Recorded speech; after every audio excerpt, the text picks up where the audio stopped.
This is unrelated to all these wires that are set up in here, right? They don't smell anymore. I am concerned, as always, with justice, but not to be burned up in a courtroom. Joey appropriately informed us all.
Yeah, welcome back to day 2, everybody. We're just missing one thing. There we go. There it is. Welcome back, Judge E.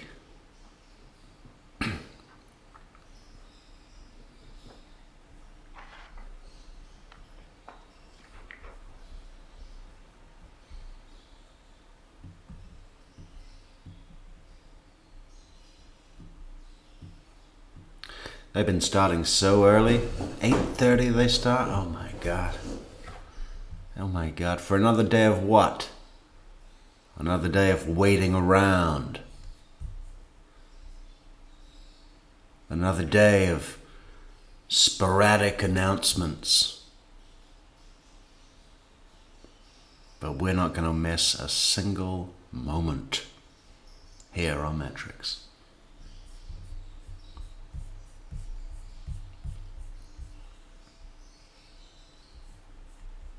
So what should we do? Should do something else, right? Can't just look at this beautiful man all day.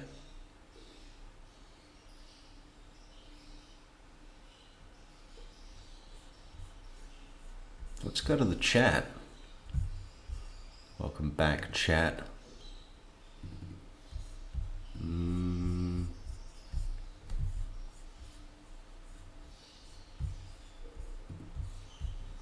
Here it is.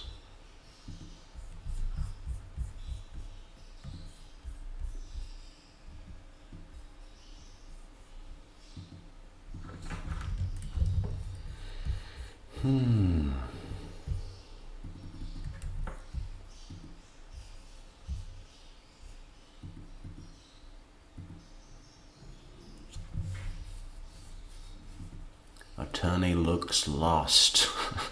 Yeah. That should be front page of the Tallahassee Democrat. Attorney looks lost.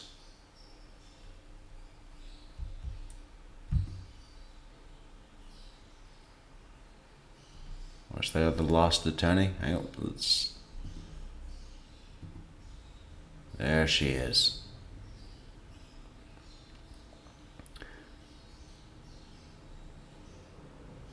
So, what's the matter, Donna? Commissary was all out of combs?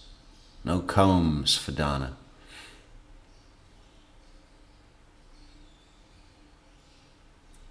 Brushes her hair with a plastic fork. Plastic fork that she kept after chow. People thought she might be trying to make a shiv, but it was just a makeshift comb for trial. Okay, let's have a look at his suit. Powder blue, red tie. I always get a little bit nervous when People's ties are darker than their suits. Ox blood on powder blue. How do we feel about that? Ox blood tie with a powder blue jacket.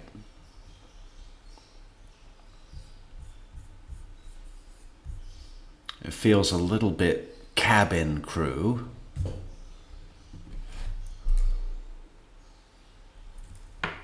Let's see if our good friend AI has anything to say. Ox blood tie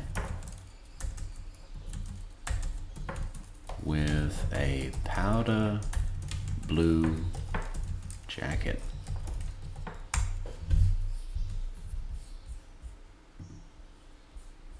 Oh, here you go. Here's a guy in the exact same suit. Let's bring him up.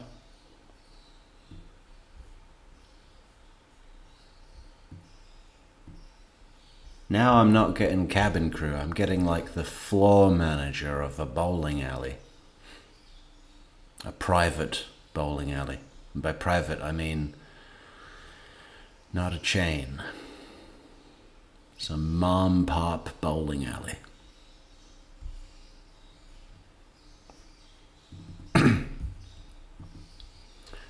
Does everyone remember the Cuban sandwich from yesterday? I think that should be the dish of trial. Judge Everett will have no complaints. Yeah. Might try and make one, but what the hell is Cuban bread? Because apparently that's very important. Looks like it might be a little kind of a sweet bread, flatbread sort of thing. Anyway, we're looking at this guy's suit. Here he is. Look. This is where Josh Zellman got the idea.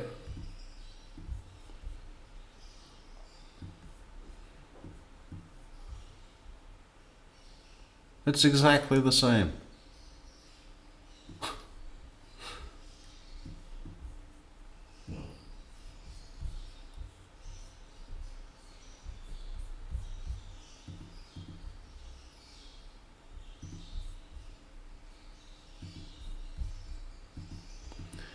Microbial Dance Party 1331 quit their job so they can stay home and watch Metrix. Good.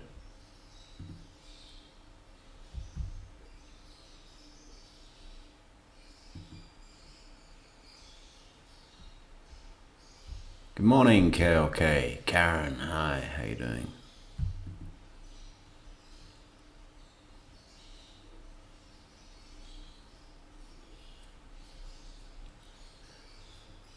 Daisy Ware says, I hear you, Microbial Dance Party, but listening at work, compromise and all. I just hope none of you have important jobs like air traffic control. You know?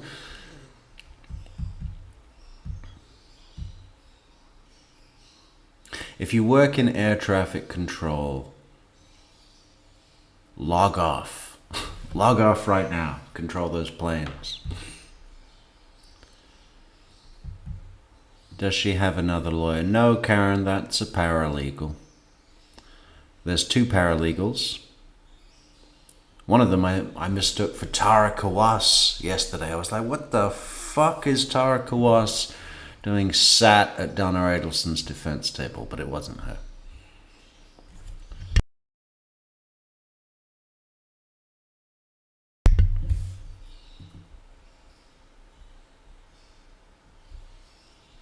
Piebird, hello.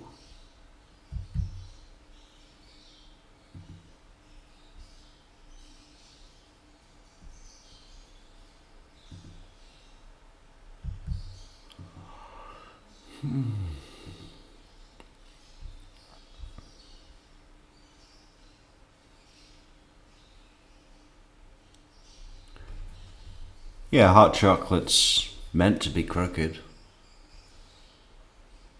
I did that on purpose. Do you not like it? I thought it looked better because it looks like he's making the word hover between his hands like a stage magician, which would be another fantastic profession to just plunk this man into. Stage magician. I haven't come across anything yet that I don't think he'd be a good fit for. It's his power suit. What, the thing on Zellman? Yeah, but it's not a power suit at all. That's my point, isn't it? You know.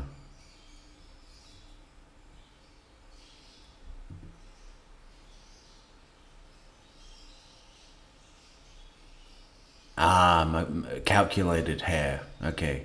She combed her hair with a plastic fork on purpose so that she would look uncared for and unkept and mad old woman. Mad old woman, sympathy woman, please have sympathy on the mad old woman.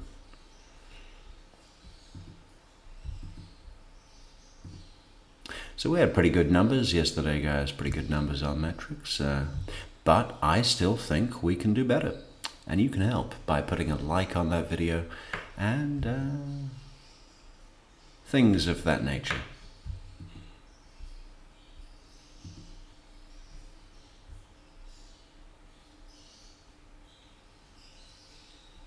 Peaceful AM all. Yeah. Well, it's pretty peaceful here. Can you hear the birds? The birds are literally chirping. People love it. It always makes me a little uncomfortable. Sounds like they're planning something. Sounds like they're planning an attack. Could happen any moment and we wouldn't know. Hit the like button, everyone. Yeah, where's our visual aid? Where's our visual aid? Look, it's flashing. Should we make Judge Everett hold the like button? I could just do this all day.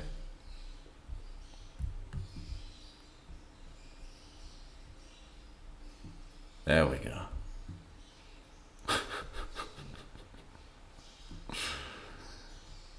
Judge Everett says, click that like. Darn Tina, welcome back.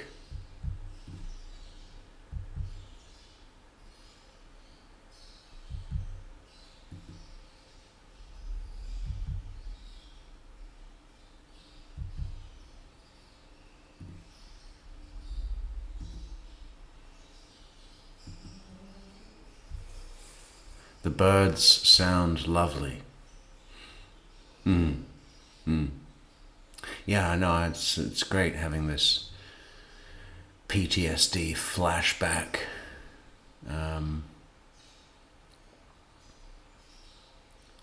It's a lovely flashback. Okay, so should we watch a video?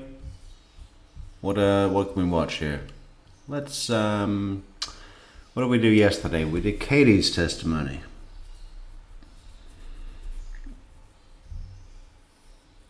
I mean, should we let Sarah Catherine run her opening statement as seen in Charlie's trial? I mean, that's what we're on the edge of our seats for, right? Opening statements. What do you think? You think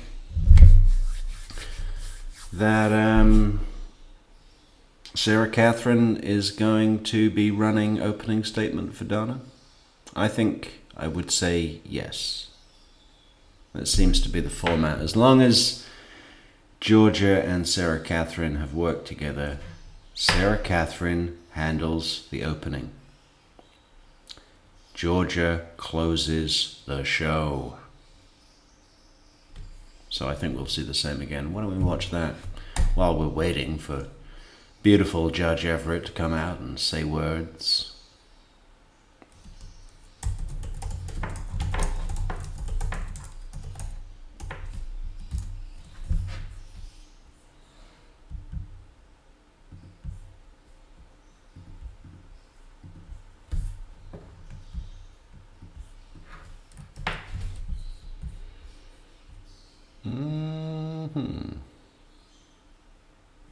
So you know what we should do?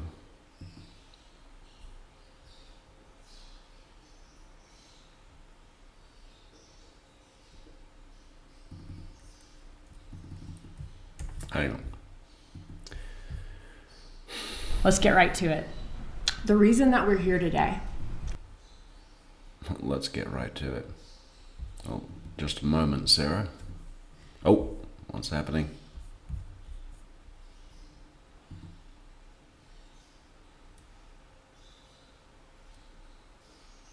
We've gone to beehive cam. What did one beehive say to the other beehive?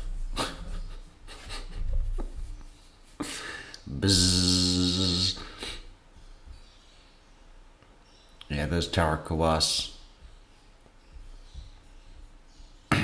It's not Tarakawas. Okay, how can you type with those nails?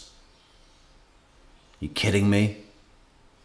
If anyone worked for me with nails like that, they would be immediately fired. If their job was using a keyboard, they would be fired. Get out, pack your stuff, don't come back tomorrow. The fuck? Or anything, any job with hands. A pianist, fired. Typist, fired. Embroiderist, fired. What else? What else job uses their hands? South Carolina, Deborah Rockhill is back. How we doing on the maps?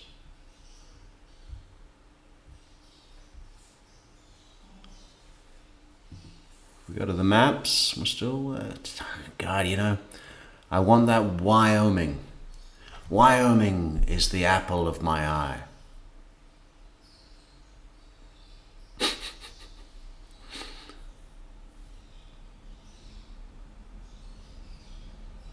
Or maybe New Hampshire. New Hampshire is the apple of my eye.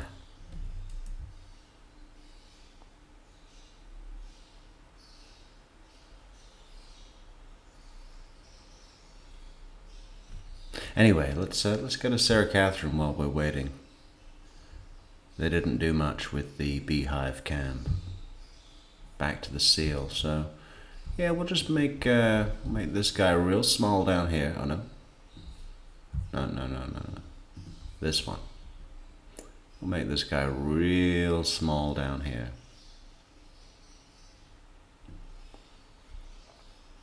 We'll hide the comments. Dixie Doodles. Dixie Doodles says, Donna's disheveled appearance only makes her look crazy. Doesn't evoke empathy. Well, yeah, I mean...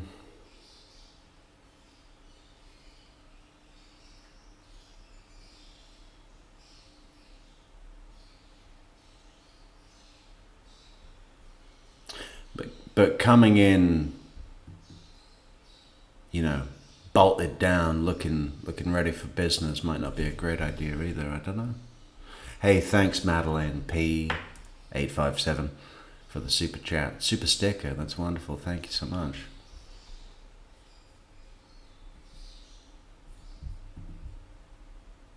Boom, Madeline P.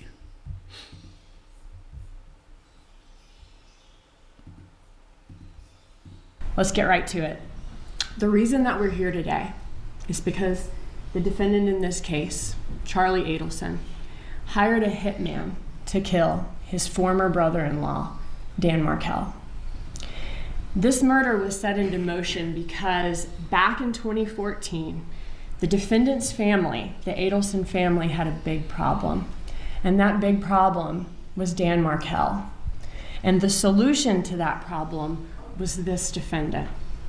This defendant was the solution to that problem because he had a girlfriend with connections to the type of people who were willing and capable of pointing a gun at a complete stranger and pulling the trigger. The victim in this case was known as Danny to his friends and family. He was a loving father to 2 little boys. He was a highly respected professor at Florida State College of Law.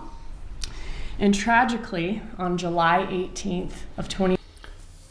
Imagine if Wendy Adelson was doing the description personally. A lot of people didn't love him, but I don't know too many people that would want to hurt him. I could see some of my friends wanting to shake him. My parents have more reason than to be angry at him than anybody. He hurt their daughter. He hurt their daughter. He can be argumentative, you know. He's very elitist. You know, God, I hope she didn't fucking speak at his memorial. 2014, Dan Markell was shot twice in the head in broad daylight in the driveway of his home in the Benton Hills neighborhood here in Tallahassee. The last day of Dan Markell's life that day began like any other of his mornings that summer. He woke up, he drove his 2 little boys to preschool and dropped them off, and then he drove over to the gym to work out. After finishing his workout, he returned home. He pulled in his driveway, opened his garage, but little did he know that throughout his just normal routine that morning, he was being followed. He was being followed by 2 hired hitmen who traveled all the way from Miami to Tallahassee for the sole purpose of murdering him. And just like something out of a horror movie, he pulls into his driveway, and the car that, unknown to him, pulls in right behind him. Moments later, Dan Markell's neighbor heard a gunshot. He looked out the window and he saw a light-colored Toyota Prius backing quickly out of Dan Markell's driveway and then speeding away. The neighbor waited for a couple minutes to see if maybe Dan Markell came out of his house or backed out of his driveway too. And when nothing happened, this neighbor got that funny feeling that maybe something could be wrong here. So he walked over, and what he found was a gruesome scene. He walked in the garage and saw that the driver's side window of Dan Markell's car was shattered. He saw Dan Markell was still behind the wheel. He was alive, but he was moaning, he was unresponsive, and he was terribly injured. The neighbor then goes and calls 911. Law enforcement arrives, and they find Dan Markell unresponsive with gunshot wounds to his head. He was then taken to the hospital where he survived for several hours before he was actually pronounced dead. Dan Markell was 41 years old, and his little boys that were deprived of their father that day were just 3 and 4 years old.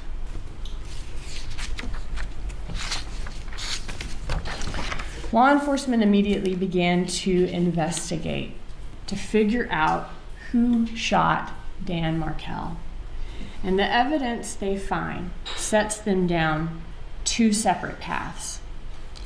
One path is that they had to track down that light-colored Prius that the neighbor saw fleeing from the crime scene and identify who was inside that Prius. And the other path relates to Dan Markell's personal life. They looked to see who, if anybody, in Dan Markell's personal life would hate Dan Markell enough to kill him. And after years of tireless investigation by law enforcement, both of these 2 paths led directly to this defendant. So let's talk about the path involving Dan Markell's personal life first. In looking at who might have a motive to kill Dan Markell, law enforcement learned that Markell was entangled in a very nasty divorce with his ex-wife. who is the defendant's sister. Her name is Wendy Adelson. A review of their divorce case file revealed that Wendy Adelson asked the court to allow her to move back to Miami, where she was from, with the kids, in order to be near her parents, whose names are Harvey and Donna Adelson, and her brother, the defendant. Dan Markel was adamantly opposed to his children being relocated to Miami. He was a law professor here in Tallahassee. This is where he lived. This is where his kids have been raised. He wanted his kids to live here with him. And for this custody dispute, the judge ended up ruling in Dan Markel's favor. So Wendy Adelson was not permitted to move to Miami with the children. Unless, of course, something happened to Dan Markel. A review of Wendy Adelson's emails revealed that her mother, Donna Adelson, hated Dan Markel and was desperate to find a way for Wendy and her children, who were Donna Adelson's grandchildren, to be able to move to Miami. Donna Adelson suggests in these emails that y'all will hear about several ways that Wendy Adelson could threaten or bully Dan Markel into submission, into getting what she wanted him to do.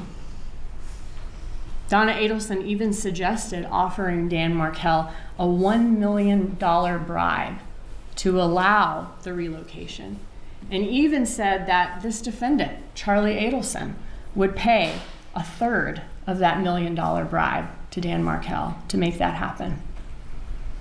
The evidence in this case will show that Donna Adelson's closest confidant was her son, the defendant. She and the defendant talked multiple times a day, every day. He was the person with whom she would constantly vent and complain to about Wendy's situation. The defendant was also the person that Donna Adelson relied on to solve her problems. And this was a big, big problem for Donna Adelson. And she made it the defendant's problem to solve. So the divorce between Wendy Adelson and Dan Markel was final about a year before the actual murder. But that was not the end of that case. Litigation was ongoing, to say the least. Each side... To say the least. Can you guys hear me walking around getting coffee and things? We got coffee, we got ice water. It is a good day. We just had an apple in the kitchen, and it was still, crunchy, which always pleases me. Would continue to routinely file violations of the custody agreement, violations of the settlement agreement, and that continued right up until Dan Markel's death in July of 2014. This was a highly emotionally charged situation between them leading up to his death. However, there was no physical violence that Wendy Adelson needed to be rescued from or anything like that. But make no mistake, this was a very messy custody dispute. Frank sounds so domesticated. What is that supposed to mean? Listen, Patricia Burns, I quit shitting on the floor quite some time ago, okay? Shortly before the murder, in fact, Dan Markel, the victim, filed with the court and basically asked the court, he alleged that Donna Adelson was disparaging him to his children by saying bad things about him. And he asked the court to enter an order preventing Donna Adelson from having unsupervised contact with her grandchildren. This motion was still pending in court when Dan Markel was killed. The murder of Dan Markel ensured that an adverse ruling on his motion would never be a problem for the Adelsons. And just about 48 hours after the shooting, Wendy Adelson and the little boys relocated to Miami. Shortly thereafter, moved into a home within walking distance of the Adelsons' Miami home. Within a year of Dan Markel's murder, Wendy Adelson legally changed Dan Markel's son's last name from Markel to Adelson. And just like that, their father was just effectively erased from their lives at 3 and 4. And the Adelsons family, their big problem had been solved. You'll hear during this trial that the Adelsons are a very tight-knit family. The defendant and his parents, Harvey and Donna Adelson, they actually even all worked together at the Adelson Institute, which was their family's dental practice. At the Adelson Institute, the defendant and Harvey Adelson were dentists, and Donna Adelson managed the office. After Dan Markel was killed on July 18, 2014, law enforcement interviewed Wendy Adelson, and Wendy Adelson acknowledged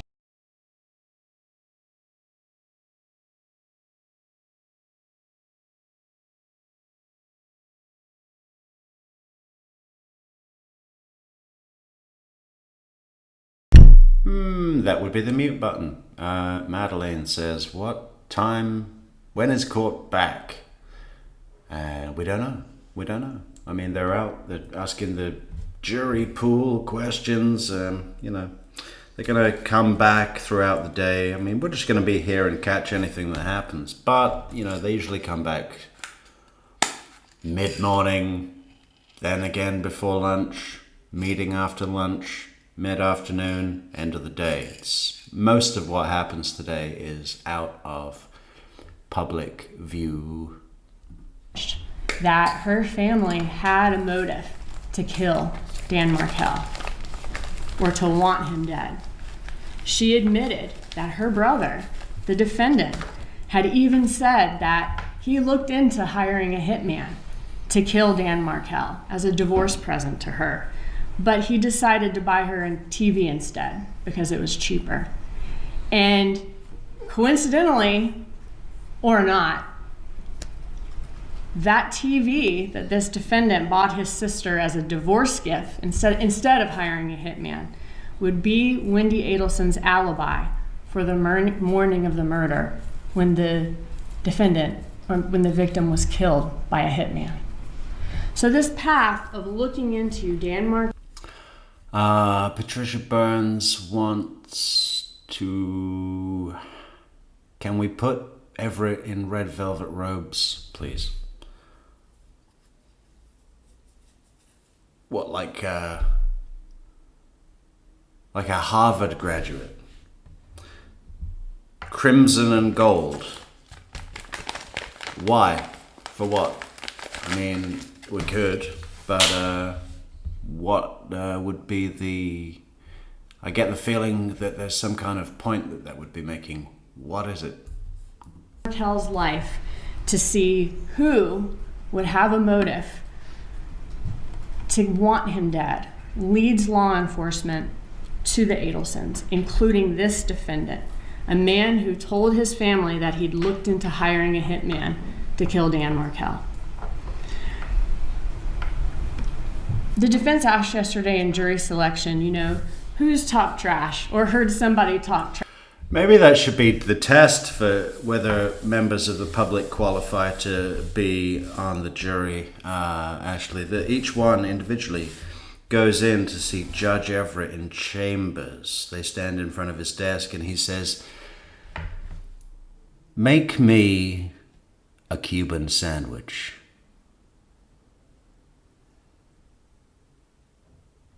And then they do that, and he looks at it, and he says whether or not they've made it onto the jury. We could do the whole thing in one day. Oh! Sound in the courtroom.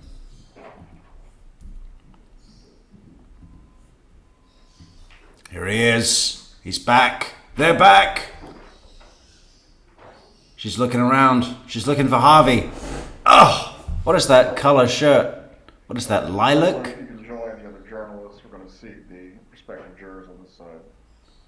It's not even lilac, it just looks like a dirty white.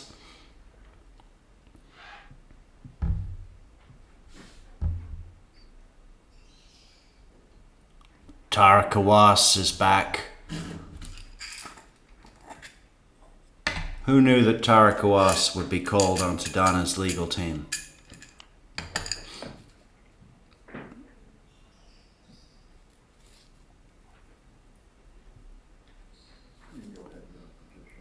Because then Tara won't be able to testify about being paid by the Adelsons, because now it would be attorney-client privilege. That must be the tactic.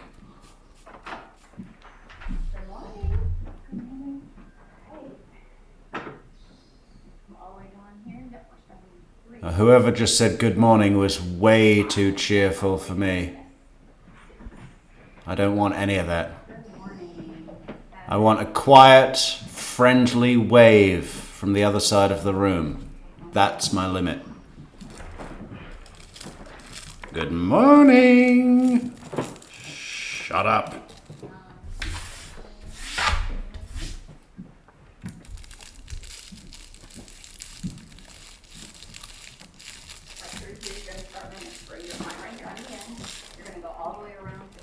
Oh, Deborah.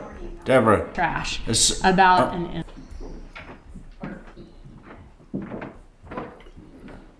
Deborah, as soon as we're done with looking at the courtroom well floor, we're going to check out that Cuban sandwich. It's a must-see.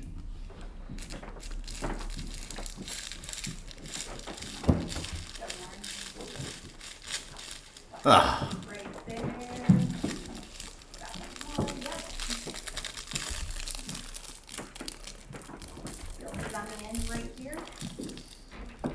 I haven't seen one pair of shoes I like. And those weren't bad. Dutch clogs. Who's this now?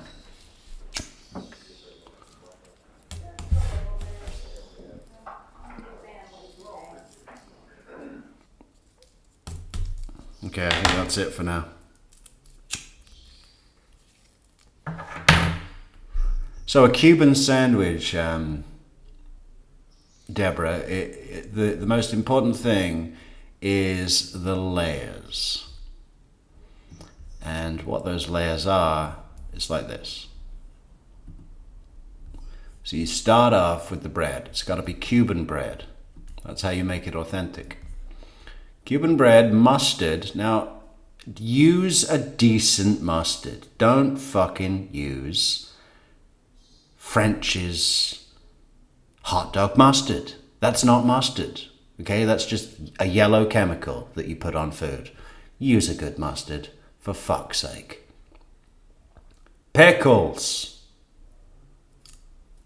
Swiss cheese. It's got to be Swiss cheese. Or I bet it would work great with, what do you call it? Manchego? Is that a cheese?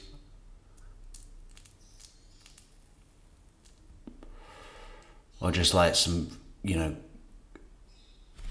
grated wedges of a good quality Parmesan. Anyway, pork roast. Ham and Cuban bread. Now I think there is more to it than this. I think you can elevate these layers somehow. But if we have a look at the finished product, it's kind of toasted. Yeah. So that's what it looks like when it's done. So you put it in one of those, what would be great for this is a George Foreman grill. You could just squash it right down in the George Foreman. I never had one of those. But I've seen one on TV. Okay. That is our sandwich can. What are we going to look at now? Oh, we were looking at Sarah Dugan, weren't we? So let's make this small again.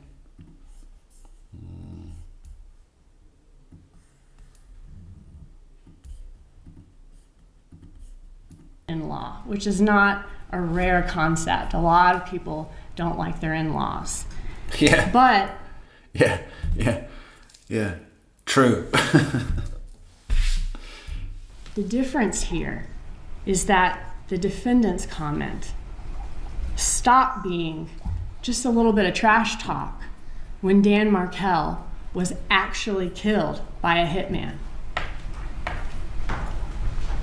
While the police are trying to investigate, who in Dan Markell's personal life may have a motive to kill him, they're simultaneously... Whoa. But let's try again. Good morning to all of our prospective jurors. Morning. Okay, Judge Everett's doing his that was a really bad way to say good morning bit. I love this. He does it every day.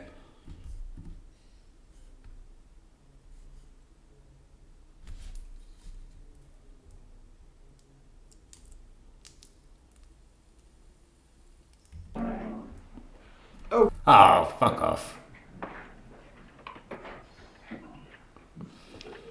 Good morning, ladies and gentlemen. Okay, but let's try again. Good morning to all of our prospective jurors. Good morning. Thank you. I'm Stephen Everett, one of your circuit judges here in Leon County for the Felony Criminal Division. You have been summoned here today as prospective jurors in the case of the state of Florida versus Donna Adelson. This is case number 2023 CF 3226. This is a criminal case. The state has charged Mrs. Adelson with the crimes of first-degree murder, conspiracy to commit first-degree murder, and solicitation to commit first-degree murder. You will notice at times during the jury selection process that I will be reading to you today, or if you are instructed to return on Thursday. This is not because I do not wish to have a normal or free-flowing conversation with each of our prospective jurors, but rather any instruction that you are to receive on the law during this process must be specific and it must be uniform according to our Supreme Court. Is the state ready to select a jury this morning? Yes, Your Honor. Is the defense ready to proceed? Yes, Your Honor. And for the record, I'm going to note that Mrs. Adelson is present in the courtroom with her counsel. I believe downstairs you were qualified this morning. Was it Judge Ashanafi Richardson? Yes. All right. Everyone remembers So that we're going to have a jury by the end of the day, or very soon. speaking with Judge Ashanafi Richardson earlier this morning? Yes. She is very warm. She is very loving. It's hard to forget her. However, I am going to confirm with what has already been discussed this morning that everyone here is properly capable of serving as a juror and whether you may be excused for any statutory reason. When I go through the following questions, please raise your hands if you are answering yes to any of the questions that are being asked. First question, is everyone here at least 18 years of age or older? Yes, sir. I should see all hands, unless there are 17-year-olds trying to sneak onto a jury. Very well. All prospective jurors have answered the question in the affirmative. They might have heard about your cupcake collection. Is everyone here a citizen of the United States of America? Once again, the prospective jurors have raised their hands accordingly, answering the question yes. Is everyone here a resident of Leon County, Florida? The jurors have answered in the affirmative by raising their hands. Does everyone here possess a driver's license or identification card that's been issued by the Department of Highway Safety and Motor Vehicles, or you have executed an affidavit as to your eligibility to serve? Once again, hands have been raised in the affirmative for all the prospective jurors. For the next series of questions, I will need you to raise your hands as well if any of these questions pertain specifically to you. Has anyone been convicted in a state or federal court of a felony crime or a crime of dishonesty, and you have not had your civil rights restored to you? None of the prospective jurors has raised their hand to this matter. Is anyone at the present time under prosecution for any crime at all in either a state or a federal court? No prospective juror has raised their hands. I'm also going to go briefly through the basis or the multiple bases in which you may be excused as a juror as a matter of statutory law. Is anyone a full-time sworn federal, state, or local law enforcement officer or investigative personnel? Please raise your hand if this applies to you. No hands have been raised. Is anyone an expecting mother or parent responsible for the full-time care of a child under 6 years of age? No hands have been raised. Is anyone 70 years of age or older? No hands have been raised. Oh, all right. I will address you at the end. I will just ask you to form a line in the aisle for right now if any of these questions apply to you. You can go ahead, sir or ma'am, and just get into the aisle. I will address you in just a few moments. Has anyone performed state jury service in the last year? And what I mean by the last year is August 20th of 2024 to present. I do not see any hands that have been raised. Is anyone responsible for the full-time care of a person with a physical or mental incapacity who is incapable of caring for themselves, and you being here will create a hardship for them? No hands have been raised in response to that question. Is anyone a full-time student between the ages of 18 and 21 years of age who is attending a high school, any state university, private post-secondary educational institution, Florida college system institution, or career center? No hands have been raised in response to the question.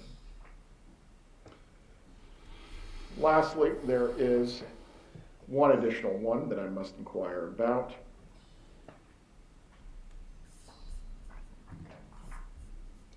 Has anyone given birth within the 6 months before your reporting date, which would be today, for your summons for jury service?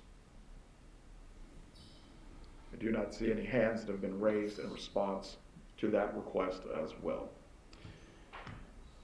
You may approach, the parties may approach as well.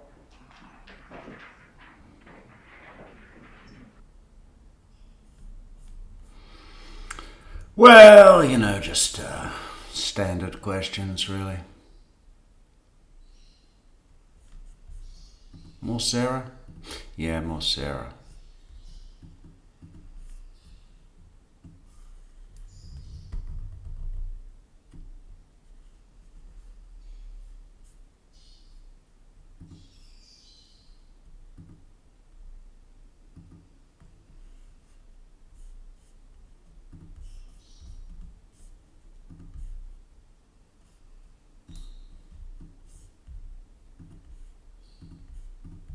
Going down that second path I described to y'all, which was tracking down the vehicle that the neighbor saw fleeing the crime scene.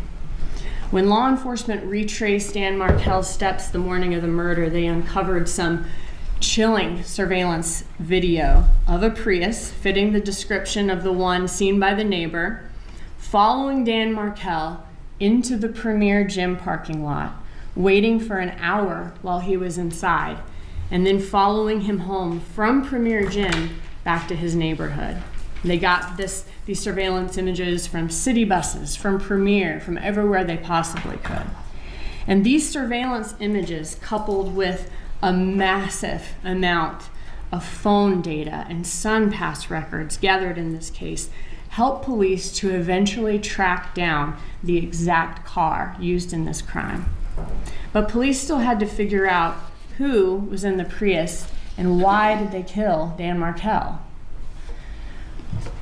As part of this really painstaking review that law enforcement did of all of these records, and when I say painstaking, finding this Prius and finding all of this evidence and all of these records was not an easy task, and it took...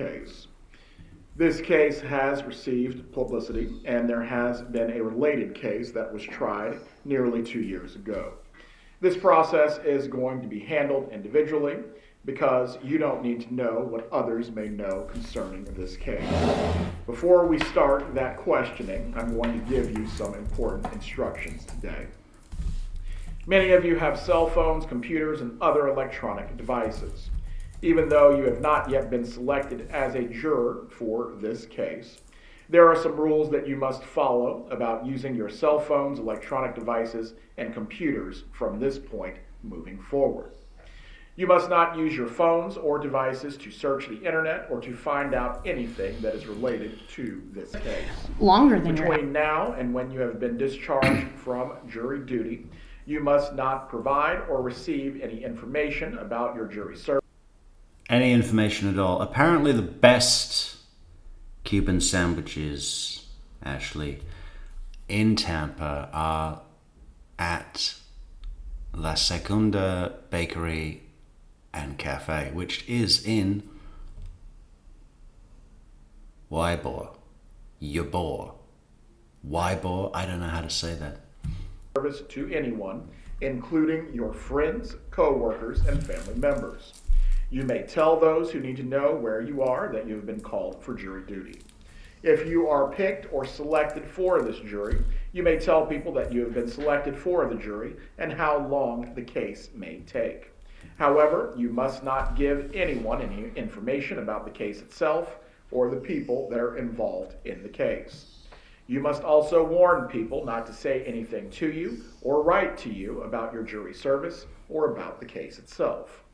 This includes face-to-face communications, phone or computer communications as well. In this age of electronic communication, I want to stress that you must not use electronic devices or computers to talk about this case. This includes tweeting, texting, blogging, emailing, posting information on a website or chat room or through any other means at all. Do not send or accept any messages, including email and text messages, about your jury service. You must not disclose your thoughts about your jury service or seek any advice or assistance on how to decide the case if you are selected as a juror. Further, you must not read nor listen to any news accounts about this case until you have been excused as a juror.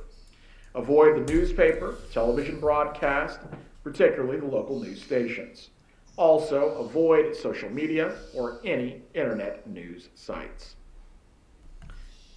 I am now going to provide to you a statement of the case that has been agreed upon by the parties. On July 18, 2014, FSU College of Law professor Dan Markell was shot while seated in his car. This happened in the driveway of Markell's home on Trescott Drive in the Benton Hills neighborhood. The killers traveled to Tallahassee from Miami to commit the murder in a rented silver green colored Prius. The defendant and alleged conspirator in this murder was the former mother-in-law of Dan Markell. She has entered a plea of not guilty. I will also read to you now from the material part of the indictment that has been. She has entered a plea of not guilty and also said, on the record, it wasn't me. Filed against the defendant. Count 1. It is alleged that on or about July 18 of 2014, Donna S. Adelson in the county of Leon and state of Florida did unlawfully kill a human being, Daniel Markell, by shooting with a firearm, and the killing was perpetrated from or with a premeditated design or intent to effect the death of Daniel Markell, contrary to the Florida statutes. Count 2. It is alleged that beginning in 2013 until October 1st, 2016, Donna S. Adelson in the county of Leon and state of Florida did agree, conspire, combine, or confederate with Charles Adelson and or Catherine McBenoit and or other persons to commit first-degree murder, contrary to the Florida statutes. Count 3. It is alleged that beginning in 2013 until October 1st, 2016, Donna S. Adelson in the county of Leon and state of Florida did solicit another to commit first-degree murder, and in the course of such solicitation, commanded, encouraged, hired, or requested the person, Charles Adelson and or Catherine McManawa, and or other persons to engage in specific conduct which would constitute first-degree murder, which resulted in the death of Daniel Markell, contrary to the Florida statutes.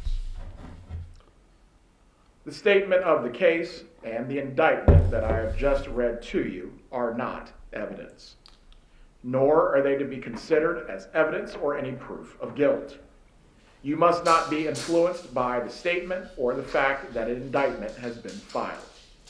It is merely informing you of the accusations that have been made by the state against the defendant. We are now going to talk with you individually and privately. There should be some kind of AI app where you can, you're cooking in the kitchen while Judge Everett is reading the recipe. Beat 2 eggs into 4 cups of flour until mixture is smooth as my voice. Add your sugar and butter, which you should already have pre-measured. About this case, some of you may be excused after the screening has occurred. Others may be retained to return on Thursday to participate in the next phase of the jury selection process. Individual voir dire is time-consuming, but will go a lot smoother if you are prepared to tell us what we need to know. These are the basic questions that you will be asked, or a variation thereof. Number 1, what do you know about this case? Number 2, what sources have you obtained this knowledge from? Number 3, based on what you know, do you have an opinion about Mrs. Adelson's guilt or innocence? Number 4, can you set aside your present knowledge, disregard it, and render a verdict solely on the evidence presented in the courtroom? Can you be fair and impartial? Number 5, do you have any reason that you cannot serve on the jury for up to 3 weeks? It will save us a lot of time if you think about these questions and you are prepared to give a prompt answer when you are called back. One specific thing that we're going to discuss with you. Yeah, but unless you've got other indicators, how are you to know? Wairika up in Jody Arias' town is, how do you spell it? Wairika. Y-R-E-K-A. And from that they get Wairika. Individually is the time frame of this trial. We expect the jury selection process to take until Thursday of this week. After that process is complete, we expect the trial to start Thursday afternoon and continue from there. In total, we expect the trial will last for up to 2 weeks after jury selection has been completed. From today until the end of the trial, this may be up to 3 weeks. We understand that it is a burden for anyone to serve for that length of time. However, we cannot make our system of justice work unless we have good people that are willing to do their civic duty and serve as jurors. Similar to military service, we do have to call on our citizens to make serious sacrifices. Jury duty is one of those times. You will probably never be called upon again to do something like a trial of this length and nature. However, I understand for some of you, this may not be possible given the circumstances. To give you some more information about what serving in this case will involve, you will not be sequestered during the trial. What that means is you will be capable of going home and returning the next day as you would normally. For the most part, we will work a regular business day, but on occasion it may be necessary to work a little bit longer based on the witnesses' schedules. I will do my best to adhere to a regular schedule. Please give some thought to whether you will have any major problems including a physical problem that would prevent you from giving this case your full attention and performing your duties as a juror for the 3-week period that we are discussing. Please be patient with us. We will be working as efficiently as we can. The bailiffs, the clerks, and court administration will be assisting here in the courtroom. You are to follow the bailiff's or clerk's instructions. Do not discuss this case while you are waiting or anywhere else until you have been excused. Please do not read or listen to any media accounts on your phone or anywhere else until you have been excused. Also, as well, while you're in the courtroom, you are not to speak to your fellow prospective jurors. You may read on your phones. You may use the magazines that have been provided for you as reading material, but you are to sit in silence while you are waiting to be screened. The bailiffs are going to be here to ensure that no one is speaking to each other about the case or any other matter while you are waiting to be screened. If the parties can please come to the jury room, we will begin with the process.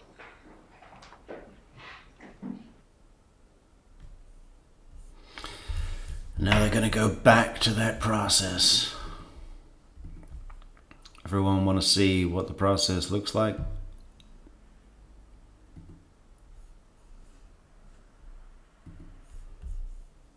We can show that process.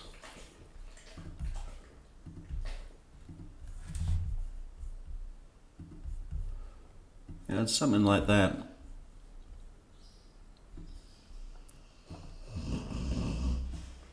So you got Nurse Donna, Tom Petty, Powder Blue, and then who's that? That's the judge's assistant, judicial assistant. Donna's paralegal, Donna's legal team's paralegal. Court reporter over here, maybe, and then, or maybe that's a paralegal for Georgia and Sarah. God, look at Sarah's hair. That's just had some, they both have, haven't they? I mean, look at that. That's just had that's been rubbed with the golden oil of the queen bee of, I don't know. She's had something nice rubbed on it.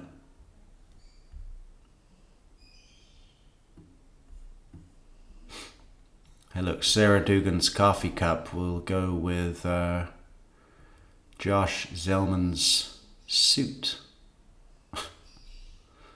And Donna Adelson's shirt. Maybe that's the theme of the trial. Tom Petty, always dressed classically in a jacket that's too big. And that water jug in the background. He's seen it all. What are these pictures on the wall of some boat up here?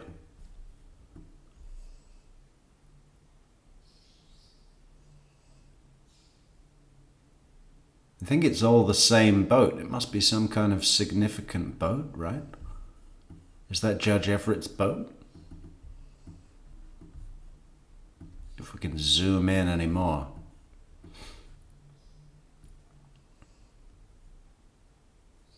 Yeah, I know you can't really see much, but I think that might be all the same boat. This one and this one. The two on the left look very good. It must be Judge Everett's boat.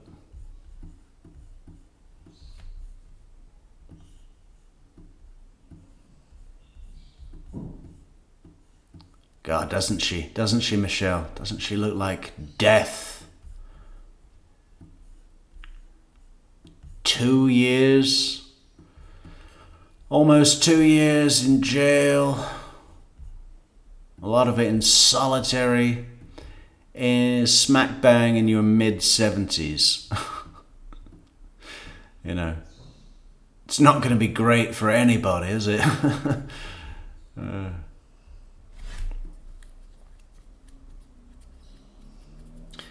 My parents are 2 years younger than Donna. And yeah. Be funny to put my mother in Tallahassee Detention Center for 18 months. See how she does. My dad would handle it no problem.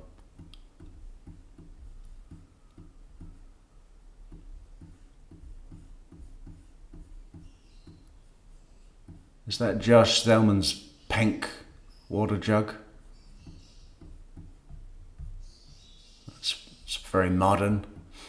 I think Jackie just drinks out of a... what do we think she drinks out of?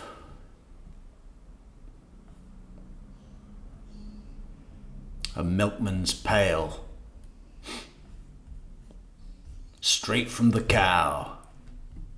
Or goat. It's got to be a goat, hasn't it? She looks like the kind of person that might own a goat, you know, in retirement. Well, I've always wanted to have a goat. And now I have the time. Oh, Amy's back. Where have you been, Amy? We've been on the phone for... Not the phone. What is this? Tech. We've been on the tech for hours. We put Judge Everett in the picture as well. That'll be good.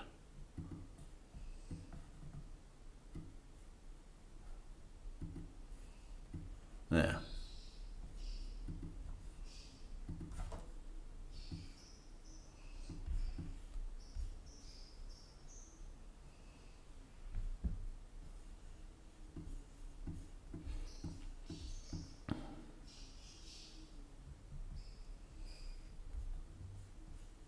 With his boats. I got this boat back in 1997, I believe it was. What would Judge Everett call his boat? That's a good question. That's a good question for the chat. What would Judge Everett call his boat and why?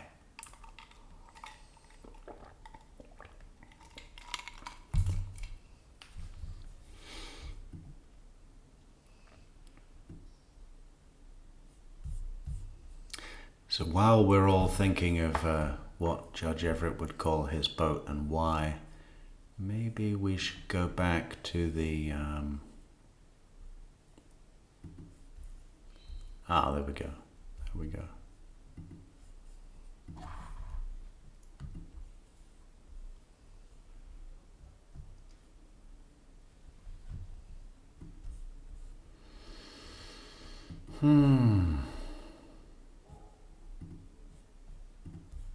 Average investigation. It was very difficult to do. They combed through tons of phone records and even did what's called a tower dump, which is where law enforcement collected a list of all of the cell phone numbers that communicated with the cell tower that serviced different spots in Tallahassee that Dan Markell was at that morning, including Premier Gym, when the suspect's Prius were there. Because they thought if the person in the Prius was using their phone at the time, then their number will be somewhere in this tower dump. They combed through all of that data, and they found a number with a Miami area code belonging to a man named Sigfredo Garcia. Law enforcement examined all of Garcia's call logs and saw that he was in frequent contact with another number that was also present at Premier Gym that morning. And that number belonged to a man named Luis Rivera. Luis Rivera is a lifelong friend of Sigfredo Garcia and is also from Miami. Police then looked at all of Garcia and Rivera's phone records, which showed that I'm going to see if I can get the Luis Rivera merch out right now while we're waiting. their phones left Miami about 2 days before this murder on July 16th of 2014. The phones came to Tallahassee, and on the day of the murder, July 18th, they followed Markell to Premier Gym. The phone data is consistent with both men turning off their phones just minutes before the murder and leaving their phones off until about an hour or so after the murder, when they're well on their way back towards Miami. And then a bank's ATM camera caught both Garcia and Rivera in that light-colored Prius once they arrived back in the Miami area when they stopped at an ATM. So,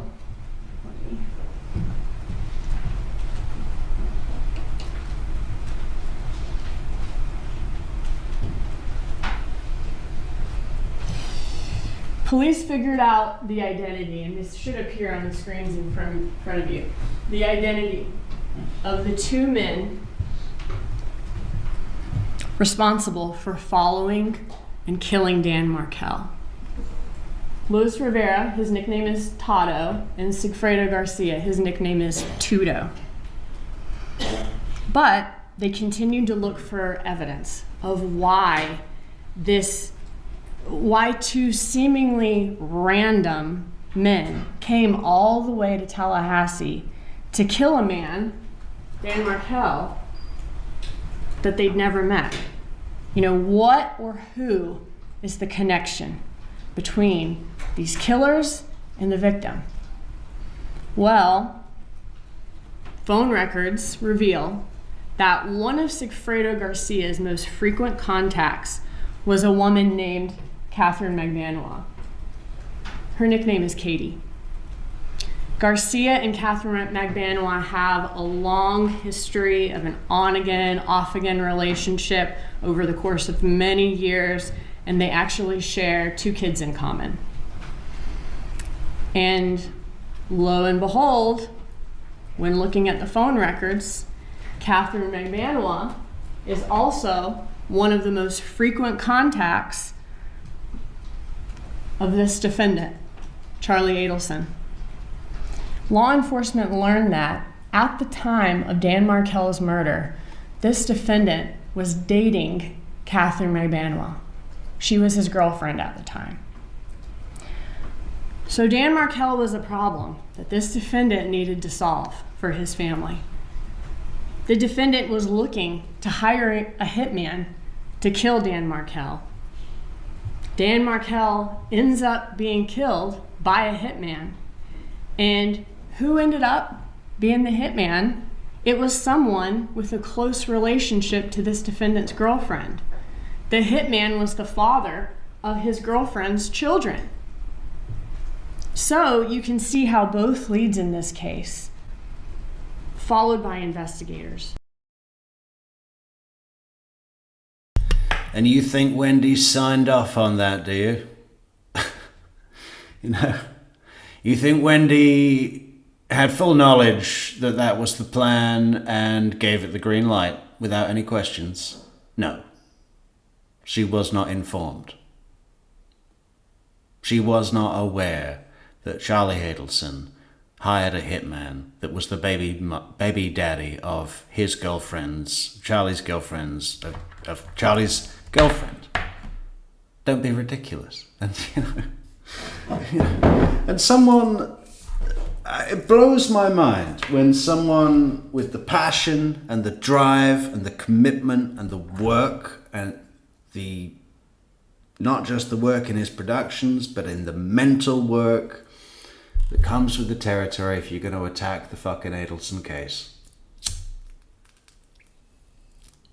As Grish is going to tell me that he believes that Wendy Adelson was in phone contact regularly with Sigfredo Garcia before the murder. What are you talking about?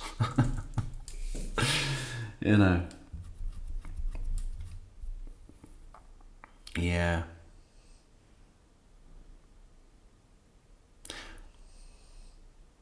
Beach meeting. People love to talk about the beach meeting, like that Wendy and Katie are discussing the fucking plan and getting last minute details in line. Fuck off. You don't know what you're talking about. Mental. What's another one people like to say? Again, from people that command respect within this, I don't know, topic. Yardbird dinner. That Sigfredo and Luis were called upon to present themselves at the Yardbird dinner so that Katie could display to Charlie and Wendy, look, I really did hire hitmen. They're over there in that truck. And then someone even took it so far as to say that Wendy handed Katie a big chunk of cash at the Yardbird dinner. What? Where are you getting this from? Anyway. Both of them charted paths to this defendant. Not only did looking into the motive lead law enforcement to the defendant because he wanted to hire someone to kill Dan Markel, but looking into the car, fleeing the scene, also led law enforcement to the defendant through his girlfriend at the time.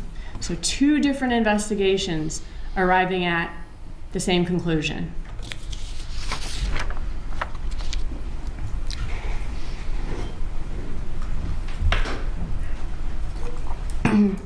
Law enforcement also tried to follow the money in this case, and that was a third way that the evidence in this case points to this defendant. Law enforcement reviewed bank records, employment records, DHS-MV records of all of the suspects and saw that in the months after the homicide, Sigfredo Garcia, Luis Rivera, and Catherine McBanois all acquired some big ticket items. Rivera and Garcia both bought motorcycles and cars. Catherine McBanois got a breast augmentation surgery and later received a black Lexus sedan whose previous owner was Harvey Adelson. Catherine McBanois's bank records were analyzed, and there was no check ever written or matching cash withdrawal for the car or the breast augmentation, which was paid for in cash. Bank records also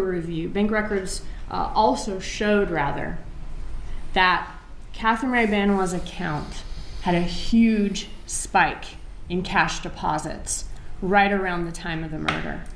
She deposited more money into her account in the 5 weeks following the murder than in the entire previous year before the murder. This was during a time when there was no record of her being employed anywhere. Also, about 2 months after the murder, the defendant added Catherine McBanois to the payroll at the Adelson Institute. And she began receiving regular checks from their business account every 2 weeks for 2 years after the murder. And this was despite the fact that she did not work at the Adelson Institute. So, the money was talking, but what were the suspects saying? That's what law enforcement wanted to know. So, as they're examining the phone records in this case, they see a distinct pattern surrounding important events and dates in this case. The phone calls, and they can't see the content, they can't hear the content of these calls in these phone records, but they see that the calls are occurring. And the phone calls always went from Donna Adelson to the defendant, then from the defendant to Catherine McBanois, then from Catherine McBanois to Sigfredo Garcia, and back the other way. Kind of like train cars, they only touch the car right in front of them. You know, Donna Adelson never calls Catherine McBanois or Sigfredo Garcia. Charlie Adelson never calls Sigfredo Garcia, or vice versa. So, if this is a murder for hire, as law enforcement suspects, could it be that the defendant was wisely insulating himself from the actual shooters by having Catherine McBanois act as a middleman between them. Law enforcement decided to launch an undercover investigation designed to clarify who the members of the conspiracy were and how information traveled within this conspiracy. So police applied for and received court authorization to listen in real time to the phone calls of the defendant and Catherine McBanois. And this is what's known as a wiretap. By this point, the point that the law enforcement received authorization to do this wiretap, it was April of 2016. So it's been not quite, but almost 2 years since the murder of Dan Markel, which occurred in July of 2014. So by April of 2016, the defendant and Catherine McBanois are no longer dating at that point. They've been broken up since the fall of 2014. Catherine McBanois is actually back together with Sigfredo Garcia, the father of her children, at that point. The defendant has moved on to many other girlfriends since Catherine McBanois, but the defendant and Catherine McBanois are still in regular communication and have remained very close friends since the murder. And Rivera, who was the second hitman in that Prius, he, in April of 2016, was actually in federal prison doing time on another charge unrelated to this murder. So all of the members of this conspiracy have presumably gone on with their lives, believing they've gotten away with this murder. So even though law enforcement has authority to listen to their calls now, what reason would these people have to still be discussing the murder at this point? So police needed to stage an event that would generate conversation between the conspirators about the murder. And the plan was to send an undercover agent posing as somebody on behalf of Luis Rivera, who was incarcerated, to walk up to Donna Adelson on the street and try to extort money out of her. And law enforcement refers to this as the bump. So this undercover agent walks up to Donna Adelson one day as she's leaving the Adelson Institute during the day. The undercover agent hands Donna Adelson a piece of paper. And on the piece of paper is an article about the murder of Dan Markel with his picture on it and, FSU professor killed. Also on the piece of paper are a phone number and the amount of $5,000. The undercover agent tells Donna Adelson that he knows that the Adelsons are taking care of Katie, and he's there to extort money out of her on Rivera's behalf in order to even things out. The undercover agent never says the defendant's name or anything about the defendant's involvement to Donna Adelson. Then law enforcement listens to see what will happen next. Will Donna Adelson go straight to the police to report this extortion attempt, or will something else entirely happen? As suspected, based on the previously observed communication pattern, the first person that Donna Adelson calls after the bump is the defendant. Despite the fact that the undercover agent never mentioned the defendant to her. On that first call, one would think that Donna Adelson would say to her son, it's so crazy, some man came up to me and he's handed me this article about Danny's murder and he's seems like he's demanding money from us. She never says any of that. In fact, she never says Dan Markel's name at all. Instead, she tells the defendant that she needs to talk to him in person, not over the phone, about some paperwork that was hand-delivered to her. She said that this paperwork, she says this to the defendant, it involves the two of us, and that he should know what she's talking about. She says that he should bring cash to their meeting And she also says that this TV is about 5. Donna Adelson tells the defendant that the man who approached her mentioned an ex-girlfriend. Donna Adelson never says which ex-girlfriend she's referring to. She never says Catherine McBanois or Katie's name to the defendant in that phone call. She only says that the blackmailer mentioned an ex-girlfriend. The defendant never asks his mom, whose ex-girlfriend? My ex-girlfriend? Which ex-girlfriend? He never asked that. Because as the evidence will show, he didn't need to. He knew that this TV is about 5 meant that she was being blackmailed about Danny's murder for $5,000. And he knew that the ex-girlfriend in question was Catherine McBanois. And we know that because after this call with his mother, who is the defendant? The defendant calls Catherine McBanois. He doesn't call his most recent ex-girlfriend. He doesn't even call the most recent ex-girlfriend before the most recent ex-girlfriend, the one before that. No, he calls Catherine McBanois. And his call to Catherine McBanois is the only call that he makes to any ex-girlfriend after getting the information from his mother that the blackmailer mentioned an ex-girlfriend. And he had not dated Catherine McBanois for 1.5 years at that point. And although the defendant threatens to do it often, neither he nor his mom ever report the matter to the police. The only people that he discusses it with in these calls is Donna Adelson and Catherine McBanois. And you'll hear these phone calls between the conspirators, and as you listen to these calls, y'all will notice that they are being cautious about what they say over the phone.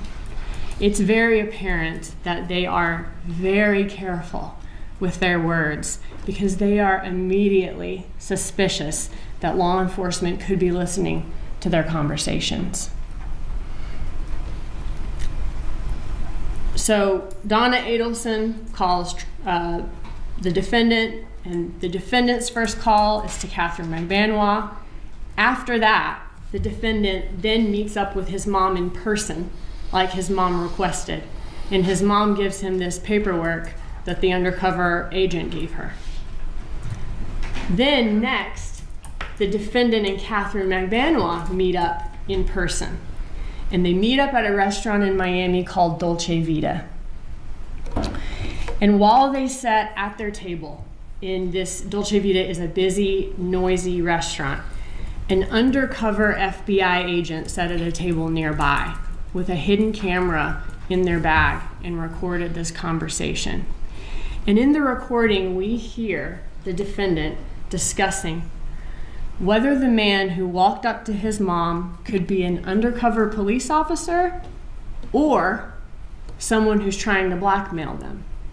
And if it's the latter, if it's a blackmailer, is it somebody who's just trying to make a quick buck? Or is it somebody who actually knows information from the inside? The defendant reassures Catherine McBanois that if it is the police, that's a good thing. The defendant thinks that if it's the police, that means that they do not have enough evidence to charge anybody. In fact, the defendant tells her, if they had any evidence, we would have already gone to the airport. The defendant starts giving her some legal advice. He says that, hey, in order to prove... A lot of channels just have a screen up. What is the matter with people? It's not that much of an inspiration, okay? Just show the old fucking content. That someone committed a crime, you have to be able to put the person at the scene of the crime at the time it was committed, which unfortunately for them is not an accurate statement of the law. It's important to note too, at the time of this conversation at Dolce Vita, no arrests had been made. The only thing that police had released to the public was a photo of the Prius that fled the scene. This was the Prius that Garcia and Rivera rented and used the day of Dan Markel's murder. So police knew at that point that it was Garcia and Rivera who were in the Prius, but the public did not know that yet, and no arrests had been made because they wanted to do this undercover investigation. And so the fact that this photo of this Prius had been released to the public is interesting in light of some of the things that y'all will hear the defendant say to Catherine McBanois in the Dolce Vita recording.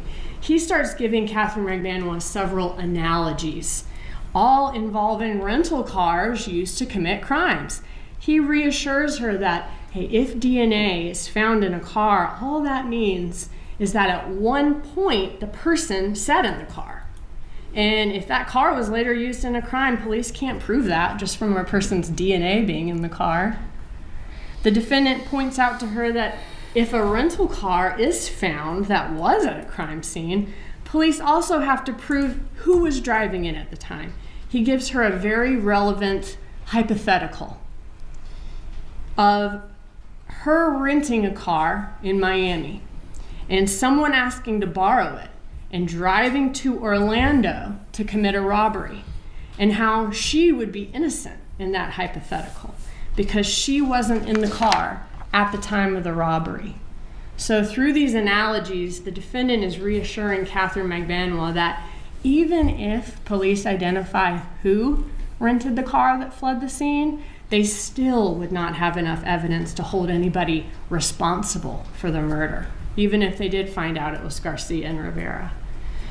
The defendant also says that crimes are tough to prove unless someone actually witnessed the suspect commit a crime, or a suspect makes a confession, or a suspect is caught on a wire talking about the crime. So the defendant's trying to reassure her about... Yeah, that's a big one. Yeah. Crimes are tough to prove, aren't they? Unless we have caught them on a wiretap. Yeah, got to be careful of that. Lack of evidence. And hey, as long as we all stay quiet, then we don't have anything to worry about. At one point, the defendant asked her, let me ask you a question. And then he asked her about money. He says, when everybody was there the next day, did you take any money? Like, are any of you driving around in a Bentley? Or no, it's not like any of you are driving around in a Bentley or cruising around in a mega yacht. So here the defendant's pointing out that the money wasn't used to buy anything flashy that would draw the attention of the police. And when discussing, and you all will hear during the course of this trial why his statement or his question about the money from the next day is particularly important.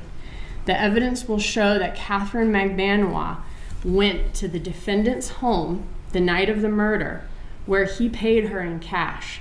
And the next day, Catherine McBanois paid Garcia and Rivera their cuts of the money. When discussing the possibility of whether this is actually some gangster trying to blackmail his family for money, the defendant says that whoever this person is, whoever it is, knows information. The defendant told Catherine McBanois that there are two ways of dealing with this guy. They could call the police, but then the guy blackmailing them would be charged with trying to blackmail his family. And the blackmailer would start talking, and he would start calling out Catherine McBanois's name. And then police are going to be asking questions about what happened.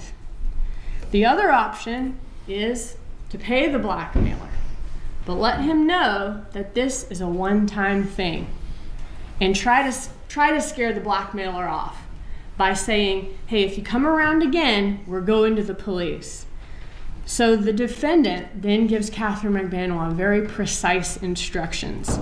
He wants her to call the blackmailer and tell him that, this would be what he wants Catherine McBanois to say. My friends, meaning the Adelson family, have no idea what you're talking about. And I don't have any idea what you're talking about either. But the name of the person who you said is incarcerated sounds familiar. But the name sounds familiar, so I'm going to give you something as charity to help the less fortunate. But don't go back to these people again, or they're going to the police. This line he's got. This is what you got to do, Katie. You got to go up to them and say, "These people don't know what you're talking about. And frankly, I don't know what you're talking about. But the name sounds familiar. So I'm going to give you something as charity to help the less fortunate. But don't go to these people again, or they're going to the police." I mean, what is that? I'm going to give you something as charity to help the less fortunate. Like, he's trying to be, like, not commit an incriminating act by demonstrating that this is not a bribe, and we don't know why we're giving you this money. We're giving you this money as charity. Nothing to do with your threat, okay? It's charity for you. Familiar. So I'm going to give you this money as charity to help the less fortunate, but don't contact these people again, or they're going to go to the police. And the defendant said he would give Catherine Magbanua the $5,000 to pay off the blackmailer, except he's concerned, though, that this won't resolve the issue for good. The defendant is worried that this guy is not going to go away, that he's going to keep coming back for more and more money. And the defendant offers a solution to have this blackmailer killed, and he says he's willing to pay whatever it takes. The defendant tells her that, this is the defendant talking to Catherine Magbanua, this guy, meaning the blackmailer, is effing with him and his wife. And you'd better kill him, or he's going to be a big problem because he knows who you are. And the defendant... No, what I was trying to say was that if Sigfredo's coming after you, he's such a dangerous guy that the only way to stop him would be to kill him. then says, if he can't handle this, I'll have somebody else do it. The defendant says, so help me God, if they fuck with my family, it's going to be Nazi shit, because this will be done. I mean, Katie, I don't care what I spend.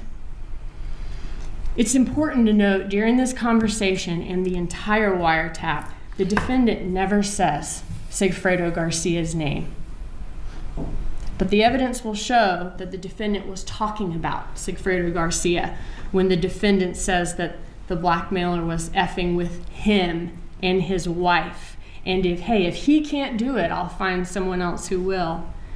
Because immediately after that, the defendant checks with Catherine Magbanua to make sure that Garcia has no hard feelings towards him, no reason not to help him. He says, hey, I have you on salary. You think he'd be happy about that? And he also says, I mean, our paths never crossed, meaning, hey, Garcia wasn't in the picture when he and Catherine Magbanua were together. There wasn't any overlap. After hearing that the defendant wants someone killed and is willing to pay whatever it takes to get it done, Catherine Magbanua then asks the defendant to help her out. And the defendant reassures her that she'll be taken care of by saying, he says, I don't have to. Sometimes those chairs can be a little wobbly. I know this has taken a bit, but I'm almost done. Thank y'all for being patient. All right, so she asks him to help her out. And the defendant reassures her that she'll be taken care of. He says he doesn't have to tell her the things that he'll do for her. He shows her what he'll do for her.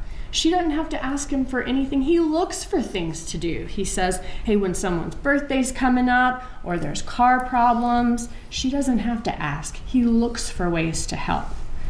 And after his meeting with Catherine Magbanua, the defendant immediately calls Donna Adelson to let her know that everything's fine.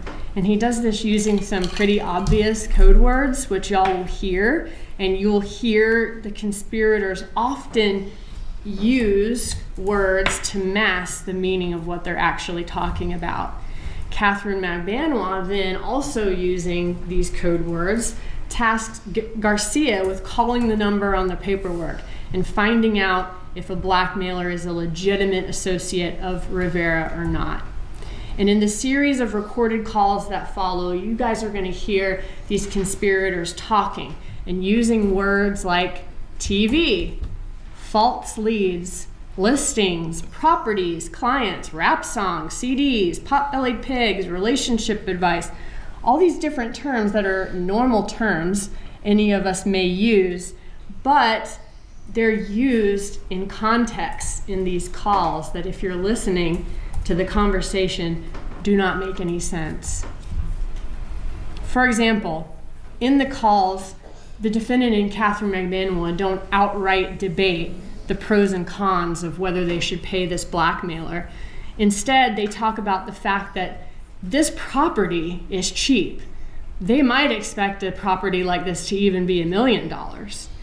This property seems like a great deal, but if you get the wrong tenant in there, the tenant may keep increasing the rent, and that tenant may become a leash that never leaves you. Yeah, the tenant's going to start increasing the rent. That's the first problem you learn to watch out for in realtor school, landlord school. Yeah, watch out for those tenants always trying to raise the rent. So it will be up to y'all to decide whether this defendant is actually worried about a future tenant of a property that might raise the rent and pay him more money, or if the defendant is actually worried that if he pays off the blackmailer, then the blackmailer may continue to come back again and again, or send a cousin or a friend to become a leech that never leaves him, that he can't get rid of. In another of these calls, the defendant tells Catherine Magbanua that whoever this person is, this blackmailer is, he's got a lot of effing details. And in another, they discuss the fact that this blackmailer is not from the inside. And the defendant says that this guy is probably not from the first layer, but the second layer. So not someone who got info from Garcia, but maybe somebody who got info from Rivera. But one fact, and let me just say, as the jury, you all will interpret and decide what they're really talking about in these calls. Only y'all can determine the meaning and the weight to give this evidence, and only you can separate just mere coincidences from evidence in a conspiracy. But one fact, though, is really clear throughout these calls.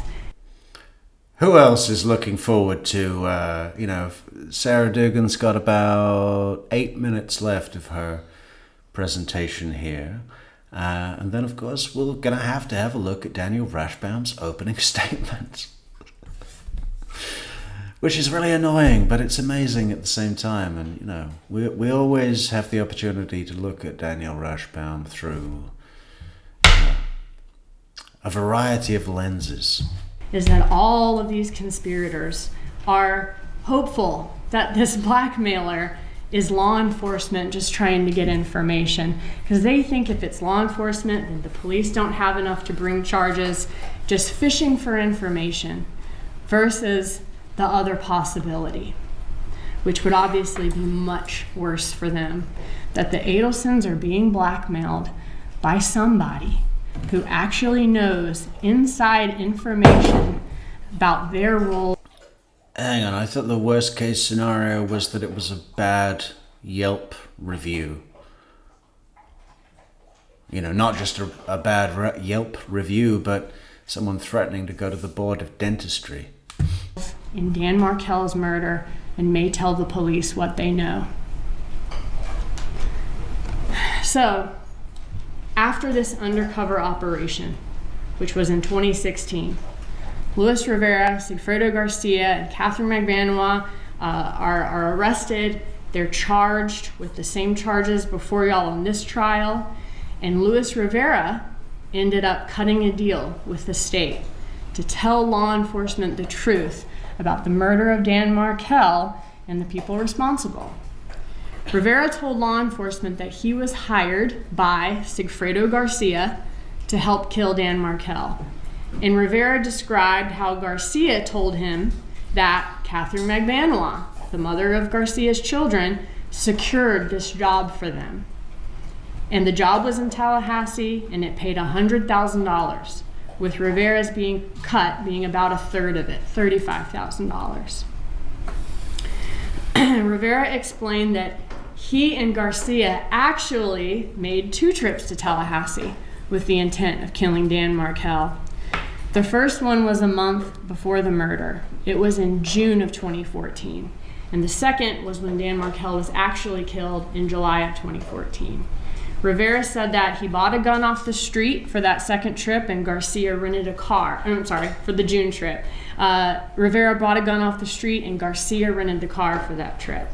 Garcia and Rivera did some scouting on that trip of Dan Markel's residence, some surveillance, but ultimately couldn't get the job done. They ended heading back to Miami. During the trip to Tallahassee, he said that Garcia had a piece of paper with a picture of the man that they were supposed to kill on it, and some handwritten notes as well. Cell phone records corroborated Rivera's information about the June trip. Rivera also told a story about an incident in Tallahassee where he and Garcia were riding down the road in the rented Prius, and Garcia accidentally discharged the murder weapon, and the bullet struck the floorboard of the Prius. Law enforcement tracked down that actual Prius again and were able to see evidence in the undercarriage that corroborated Rivera's information about the accidental discharge. So they're looking at the phone evidence, they're trying to find whatever they can to kind of corroborate what he's telling them. I mentioned earlier. Real good one for favoring Lewis's, what do you call it? Credibility. I mean, he gave them that. That car, that Prius had changed hands at least once, maybe twice. It was fully, what do you call it? Wrapped. The car was wrapped with that stuff with all company logos on it, and they didn't notice the fucking bullet hole. The makeshift roadside repair on the gas line that Sigfredo had done with a couple of Jubilee clips wrapped around a hose. That was still there years later. I mean, no one had noticed it, but Lewis said, yeah, he shot a hole in the floor. And they'd found the car. They'd already searched the car. The police had searched the car. The car was fully wrapped, detailed. No one noticed. Then the police got a hold of it. They searched it. No one noticed. Then Luis Rivera comes up and says, hey, you know what? He shot a bullet hole in the floor. They go back to the car and they find that.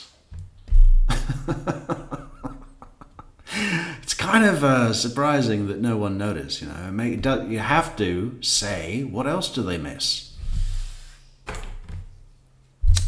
When you hear the police have searched a car and they didn't find anything, you sort of trust that they did, a thorough job, don't they? But obviously not if you didn't find a bullet hole. I mean, supposedly all you have to do is lift up the little rubber mat. How did you not see that?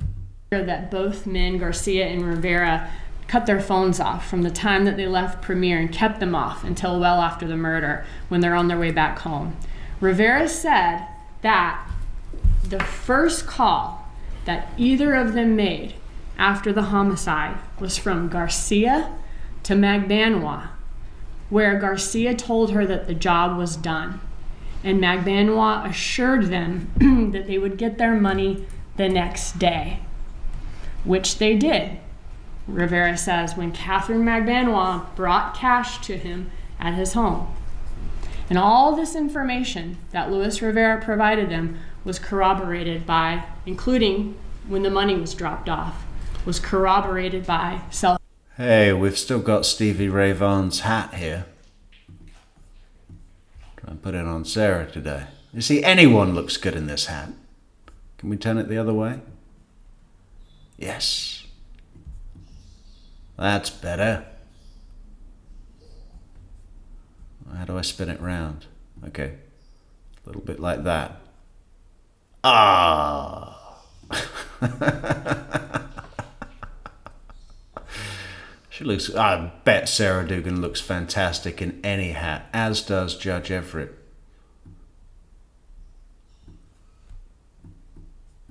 Oh. A little bit smaller.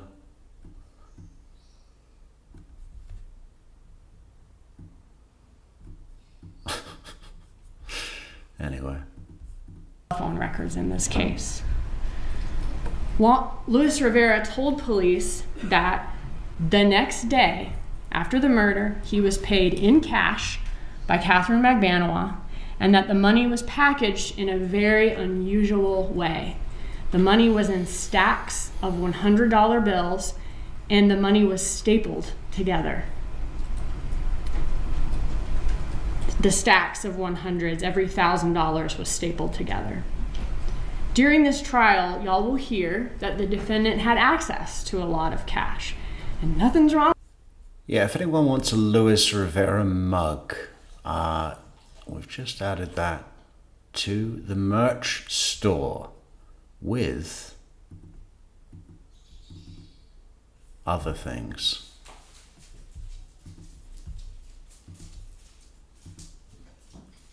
How do we go back? We did that one the other day. This one. Bonfire.com, the best merchandise provider on the internet. Yeah, go and get some Luis Rivera t-shirts and some mugs. The bloke was Wendy. Pink. Soap, what do you think about this one in pink? Pretty darn good.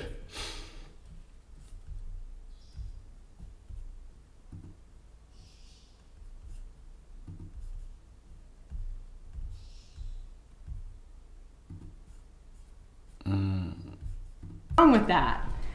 He had a lot of cash because his family gives cash discounts at their dental practice, and he keeps the cash that he receives in a safe. Again, nothing wrong about that either. However, what is relevant in this case is that the defendant had a very unusual practice of keeping the cash in his safe in $1,000 stacks of $100 bills that were stapled together, just like the money Luis Rivera received. Over the last few years, since... Imagine if each jury member just reached into their pocket, pulled out $1,000 and stapled $100 bills and said, so what? It's easier. It's more organized. We all do it. It's the 2016 arrests and interview of Luis Rivera, law enforcement has not stopped working on this case. There were trials in 2019 and 2022, so right before the pandemic and right after the pandemic, of co-conspirators. Law enforcement also continued to try to gather all the evidence that they possibly could. They continued to interview people who may possibly have any information about the case. They tried to clarify any audio recordings that couldn't be clearly heard. While the phone wiretaps are very clear, the wiretap conversations that took place in public places when these people were meeting in person were not clearly audible back in 2016. Some still aren't. But because these public places are often too noisy. For instance, the recording of the conversation between the defendant and Catherine Magbanua at Dolce Vita had too much background noise to be able to clearly hear what the conspirators were talking about. However, since 2016, as technology developed over the years, and thanks to law enforcement's just continued dedication, law enforcement eventually found an expert that was formerly employed by the CIA with improved technology and enough expertise to clarify this recording at Dolce Vita that y'all will hear. And he did that by being able to reduce as much background noise as possible. And once this recording was clarified, which was Donna's loan 2455 says, Wendy is the blog. I don't know what that means. Okay, well, it's a reference to Luis Rivera's testimony when Georgia was questioning him about how they might have known, how the killers might have known that Dan Markel was leaving for New York the next day if that information didn't come from the Adelsons that hired them. And Georgia knew that the defense was going to say something along the lines of, he posted all the time on his blog. He was very active on this blog, and the killers obviously didn't get, the information from my client. They must have gotten it from the blog. So when Georgia was questioning Lewis in anticipation of that defense line, she asked Lewis, did you get the information from a blog? But Lewis misheard her and thought she said blonde, referring to Wendy Adelson, the blonde. So Lewis thought that Georgia asked him, did you get the information from a blonde? And he said, no. And then Georgia said, what was the blog? And Lewis said, the blog was Wendy. Which is a sentence that doesn't make any sense. And we all think it's funny. So now we've put it on a mug. That's why that exists. actually just early last year in 2022, the state arrested this defendant. The presentation of this evidence, as y'all can see from opening, it's a lot. It's a lot of information. It's going to take a little bit of time. And it may be tedious at times. And I want to thank y'all in advance for the careful attention to all of the evidence y'all see and hear during this trial. When you'll see that this defendant carried out his plan to hire a hitman to kill Dan Markel. He conspired and he solicited Catherine McManaway to get this murder done. And he paid her for the job once it was completed. This defendant acted in furtherance of this murder plot that went beyond just thinking about it or talking about it. And these acts make him guilty as a principal to first-degree murder, just as if he pulled the trigger himself. While the defendant's choices helped solve a problem within his family, they came at a very high price. He took the life of a loving father of 2 little boys, and he caused a lifetime of grief for Dan Markel's loved ones. Y'all heard a lot in jury selection about how important this trial is to the defendant, which I'm sure it is. But Dan Markel was loved. He was a brother. He was a son. And this trial is his family's opportunity to see justice done for the person who set up their son's murder. And at the conclusion of this evidence, y'all will be convinced beyond any reasonable doubt that this defendant is guilty. And at that point, we'll ask you for the only verdict that does justice in this case, which is a verdict that the defendant is guilty as charged. Thank y'all. Thank y'all. Thank y'all. She's just baiting him now. Oh, Sarah Dugan came up here with her folksy bullshit. Y'all think guilty, vote guilty. How we doing? How we doing in the in 3G?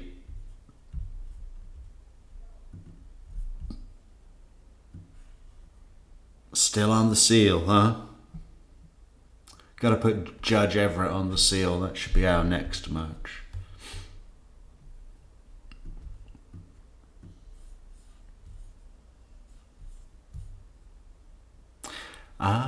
So Rashbaum? Where's opening statement with Rashbaum?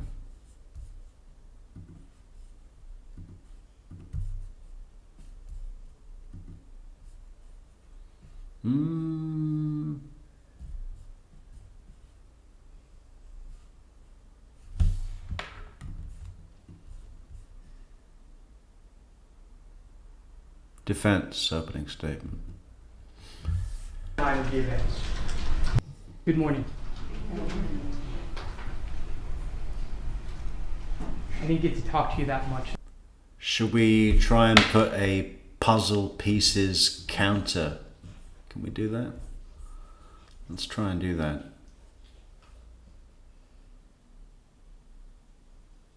How do we do that? I know.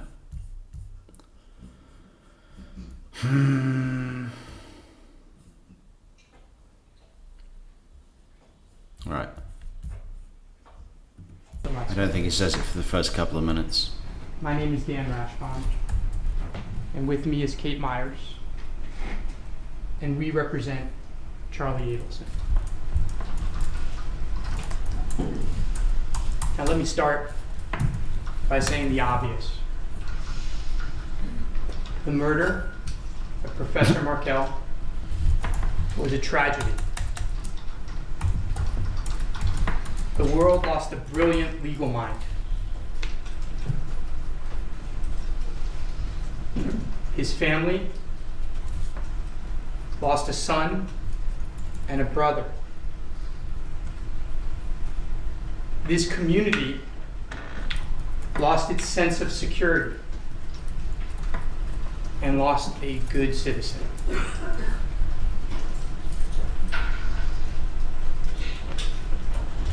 And his two boys, the nephews of Charlie Adelson, lost a loving father. His senseless murder continues to be felt throughout this community and others. It was inexcusable, despicable, evil. Yeah, okay. But what I'm going to tell you today is what actually happened. You will see that Charlie Adelson had nothing to do with the murder of Professor Markel. You will see that the state cannot come close to meeting its burden. Why? Because Charlie Adelson is innocent. Now, I don't have to prove innocence. But what I'm telling you, I very rarely say in a courtroom as a defense lawyer. Charlie Adelson is innocent. And we'll get there. But the next thing I'm going to tell you, I also rarely say in a courtroom. And you may be surprised to hear this from a defense lawyer. I have great respect for the prosecutors and law enforcement on this case. I have admiration for their efforts after the murder of Professor Markel in trying to find out who did it.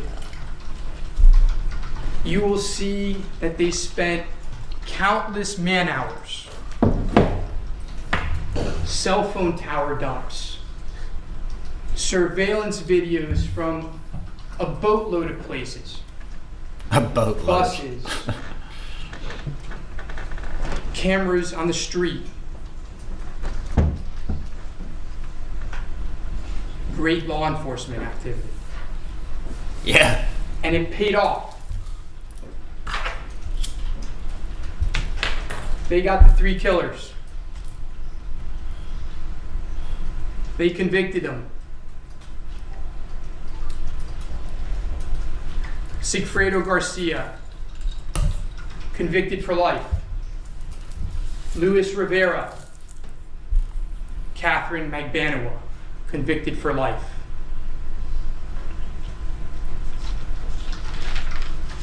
Problem is, as you just heard, the state saw no connection between these people and Professor Markel. You know, there's only one person he's trying to impress here, and that's Donna, right? And you can see as part of his sales pitch to Donna, what does Daniel Rashbaum know going into his deal? He knows that fucking Donna Adelson has a pathological hatred for anyone from Tallahassee. You know, in any sentence that they are mentioned, she will have some comment about their lack of intelligence, their lack of culture, you know, even the newspaper. Well, what else do they have to write about up there? There's nothing happens up there. You know, it's like, so he knows that going in, right? So he's like, okay, so what I'm going to do is I'm going to sell her the solution, and I'm going to treat the jury like idiots. I'm going to talk real slow. And Donna Adelson's thinking, yeah, he's really good. He's talking to them slow. He made it for a 3rd grade level. He made it for a 1 grade level.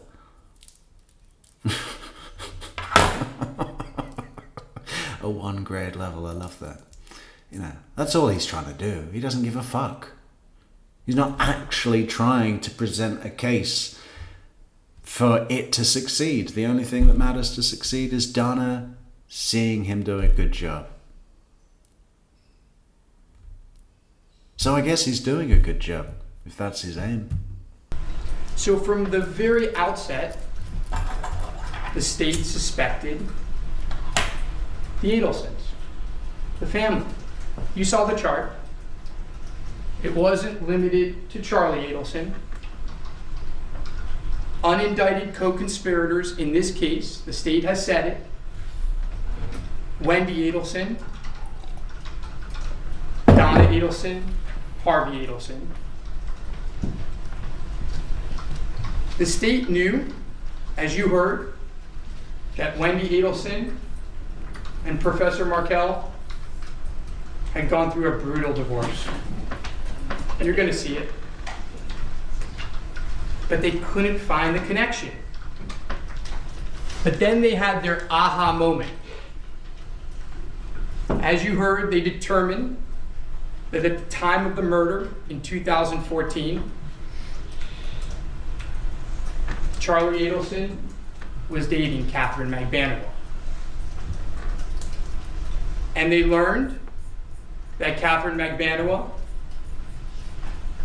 had had a previous relationship, on again, off again, with Sigfredo Garcia.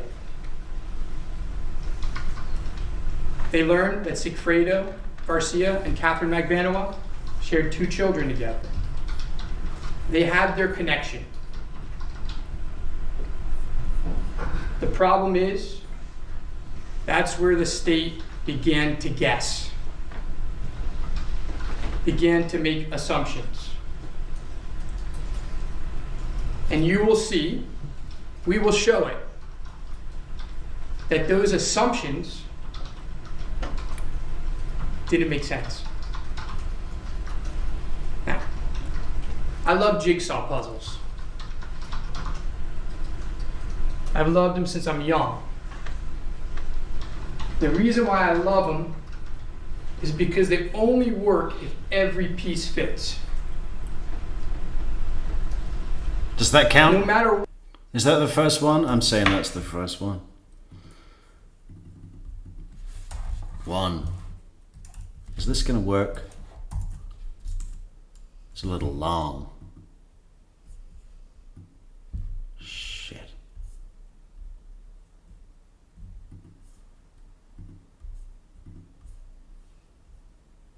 Yeah, okay. What you do with the jigsaw puzzle, if a piece doesn't fit, it becomes a mess. You can't hammer it, and you can't ignore it. Because if you ignore it, you have holes in the puzzle. What you're going to see is, with regards to this case, that's exactly what the state tried to do. They heard things, they saw things, but there were problems They couldn't fit all the pieces together under their theories. Their theories that they told you about today. I'm going to show you how those puzzles, those pieces, they didn't fit. They don't fit. And why? Respectfully, the state does not know what happened on July 18th, 2014. On that day, 2 crimes occurred. The first one, the state knows about, and that was the brutal, heinous murder of Professor Markell. The other one, they don't know about. They're about to find out like you. Because that day would forever change Charlie Adelson's life. But before we get there, I like cliffhangers. It's important to give you some background and timeline of the events. I like cliffhangers, but before we get there, I like cliffhangers. I don't know about you. I'm a big cliffhanger kind of guy. You know when you see a movie and there's a cliffhanger? I love that. Or when your favorite TV show is playing and you're getting close to the end of the episode and you think everything's wrapped up with a neat little bow, and then there's a cliffhanger and you have to wait till next week. I love that. Cliffhangers. I'm a big cliffhanger guy. They call me Cliff.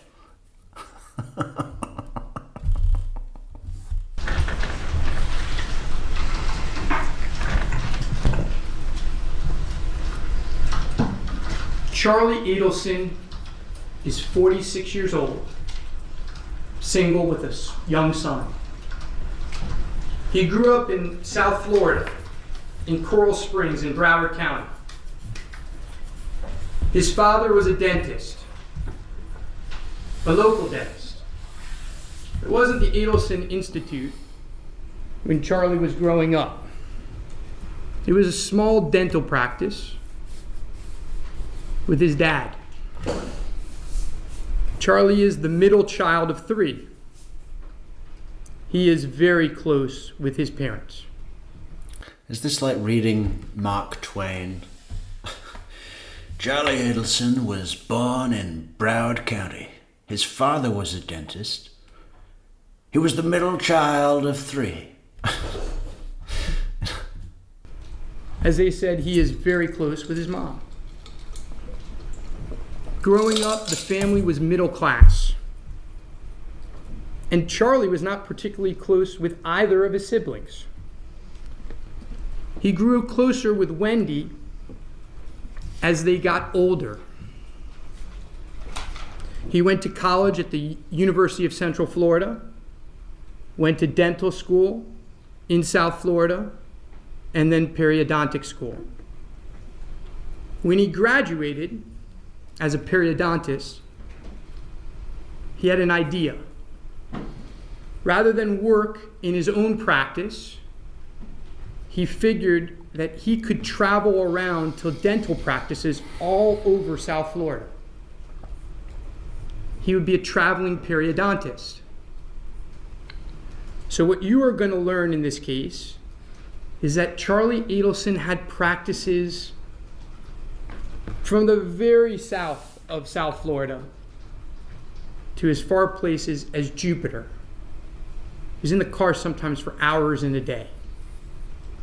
And he worked a lot. You're going to see that. He was a workaholic. He spent a lot of time in that car. And what did he do when he was in the car to pass the time? He spoke a lot on the phone. He would talk to whoever would listen to him. And you're going to see in this case, this is one thing we won't deny, Charlie Adelson likes to talk. And he likes to repeat himself. And who would he speak with the most? He'd speak with his girlfriend. He'd speak with his mom. He'd speak with his friends. Now, Wendy Adelson, who's a state witness, followed a different path. She went to a prestigious university in Boston. She then went to school in England on a Truman Fellowship, and later went to law school. She got Have there been any more puzzle pieces? I had to step out for a rice cake. scholarships for law school and college. Soon after starting law school, she met Dan Markel, and they fell in love. They got married. They ultimately moved to Tallahassee, where they both worked for FSU. Professor Markel as a law professor of the law school.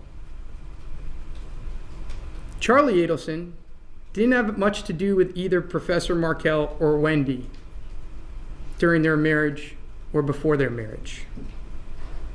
He would talk to his sister periodically, maybe once every 2 or 3 weeks. They lived in Tallahassee for years. Charlie Adelson visited him in Tallahassee 2, maybe 3 times.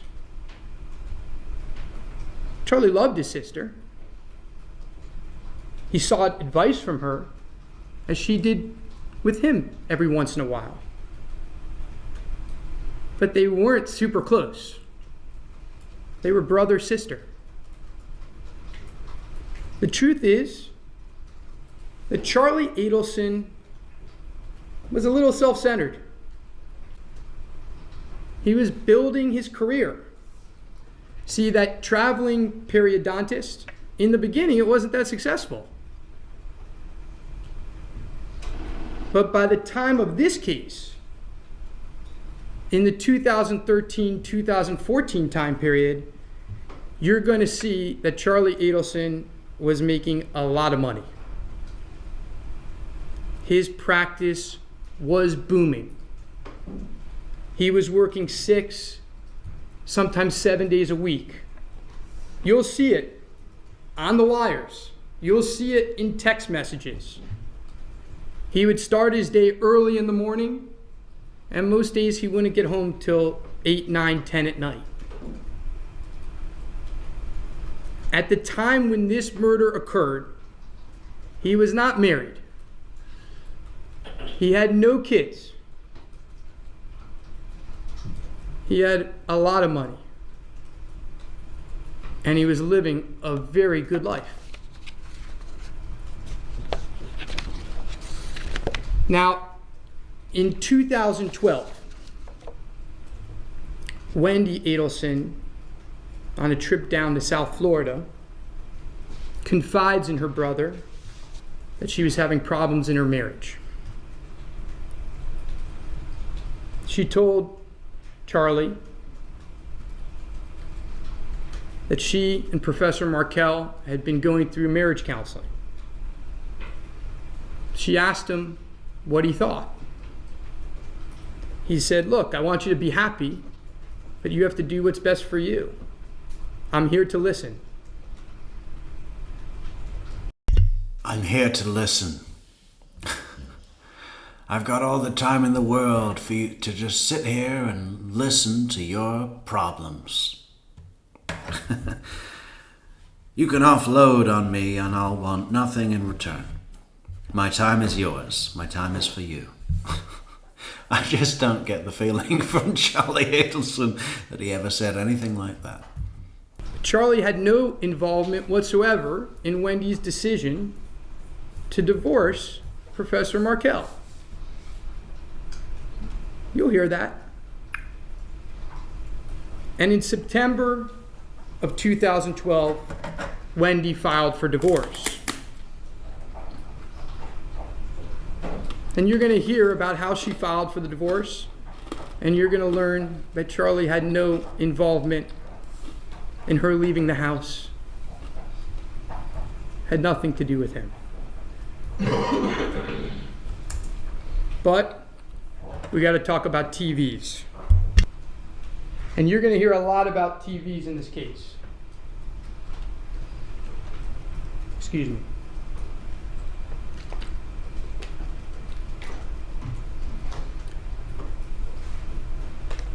See, Charlie has a really bad history of telling bad jokes. So when Wendy left the house, his mom told him that she didn't have a TV.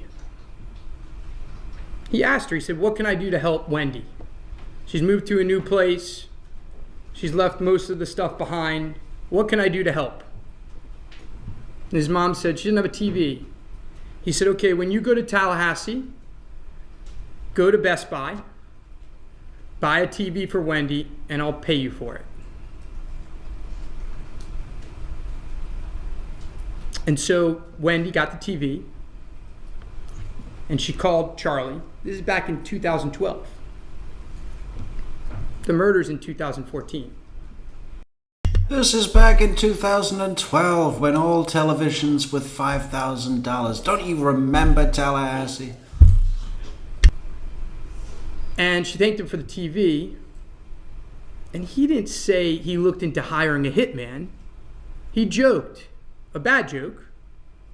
And he said it was cheaper than hiring a hitman. Now, not only was it a bad joke, but you're going to hear in this trial, Charlie repeated the joke. He repeated it a lot to a lot of people. You're going to hear that he repeated it as late as March of 2014. So the man that they think hired a hitman is joking to others about hiring a hitman. Puzzle pieces. And you're going to learn. 3. Has it really only been 3 since we started this? And the 2, I mean, anyway, there's a shitload more coming, right? Why his repeating of that joke is going to be so important. I'm going to tell you in a little bit. Keep in the back of your mind. But let's first go back to the divorce. The divorce was bitter. It was emotional. Wendy Adelson and Professor Markel, they'd have good times. But when things were bad, they would fight about everything. And in January 2013, Wendy Adelson filed a motion to relocate to South Florida with her 2 boys. That motion was opposed by Professor Markel. Now, what you're going to learn in this trial is that Wendy Adelson never thought that motion would be granted. Her lawyer told her that motion would never be granted. But she said, let's give it a shot. Charlie had very little to do with the motion. He knew she was filing it. He knew she didn't have much chance of getting it. And the motion was denied. And when it was denied, it didn't change Charlie Adelson's life one bit. But unlike Charlie, his mom and dad were upset. They were upset because their daughter had a job opportunity in South Florida. She had no family support in Tallahassee, and they wanted her home.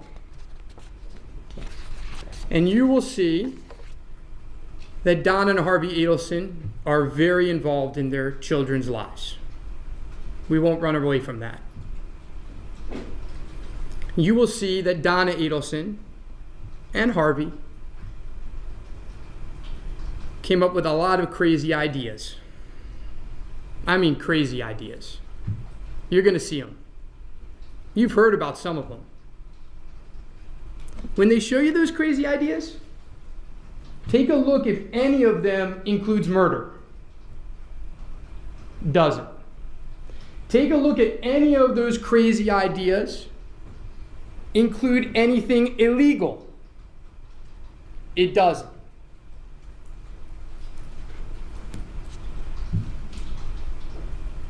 Take a look at if they're actually then go to lawyers to make sure that their ideas are legal. Murderers. You heard it. Unindicted co-conspirators going to lawyers to make sure that what they're offering is allowed. You're going to see that. But the ideas were crazy. You're going to read the emails, a lot of emotion. A mother-in-law, a grandmother with a lot of emotion. And you're going to see that Wendy Adelson, she rejected them. She rejected the ideas. They were never presented to Dan Markel.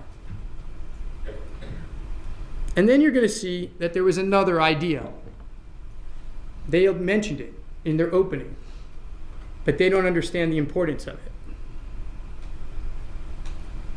See, at one point in time, Donna Adelson and Harvey Adelson came with an idea to pay Professor Markel $1 million to allow their daughter to relocate. And they went to Charlie, who frankly by this point in time had more money than them. And they said, will you lend your sister $350,000? She'll pay you back or we'll pay you back. And he said, sure. And you're going to see that they presented this idea to Wendy Adelson. And the idea wasn't to take the boys out of Professor Markel's life. The idea was that with the $1 million, if Professor Markel agreed, he could live in South Florida and commute back and forth to Tallahassee. He could work out his schedule. He didn't teach every day of the week. He could work out his schedule so that he could still teach at the university and go back and forth. You're going to see that Wendy Adelson never made that offer. But it's very important. Like the joke, I want you to put it.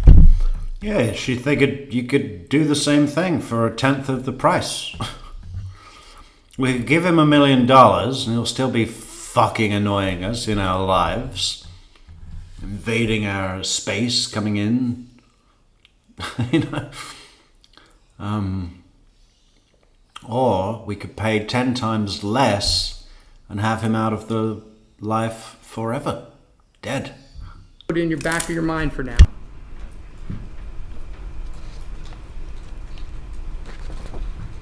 Let's fast forward to October 2013.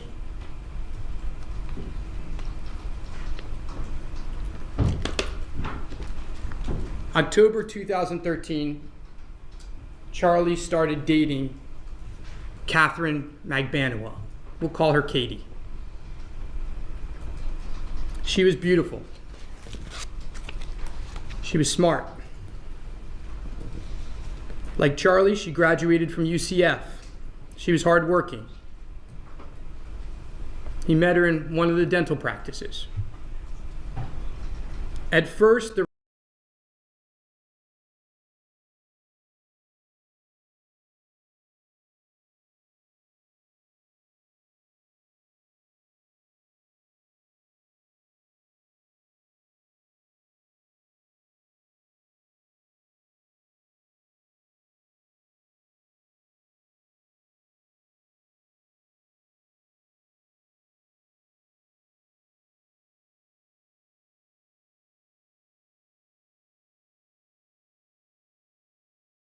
Goddamn mute button. What was I saying? We were saying about Katie being a hard worker, and it's like, are you sure? because almost as a rule, on every single call in the fucking wiretap, she's complaining about her job. Whatever her job is. Whether it's the nightclub or the property office or those other things. You know.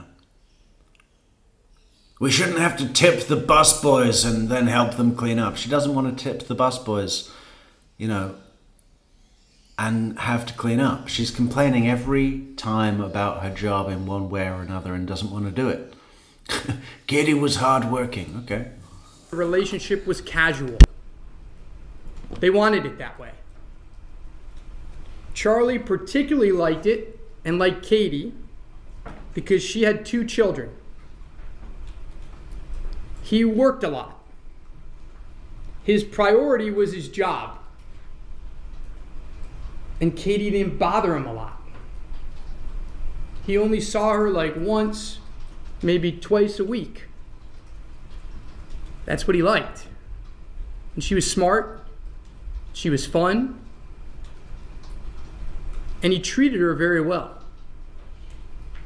And that was very different, you'll learn, from how she was treated previously. Now, you'll hear that he spent a lot of time with Katie over the months that they dated. And remember how I told you Charlie talks a lot and repeats himself a lot? Well, when they were together, he did just that. He talked about his day. He talked about what was going on in the world. He talked about his family, which, by the way, was a constant topic every single day. Carol, thank you so much for the super sticker. Very kind of you, Carol. Thank you so much. Because when Charlie's driving in the car, every morning for an hour to work and an hour home, sometimes longer, he talked to his mom on the phone. And when he talked to his mom on the phone, what would be a topic of heavy conversation quite frequently? Wendy's divorce. All the problems in the divorce. They told you that. They told you that in opening. And what would Charlie do? He would tell these things to his girlfriend. And what were some of the things he told her? Well, he told her about the $1 million offer. He told her that he could pay it in cash. She said, that's a lot of money. He said, no, I have it in cash. And I'm going to get it back. He told her several times the joke. Over time, you're going to see through text messages that Katie wanted a deeper relationship. And you'll see that Charlie didn't want that. You'll also learn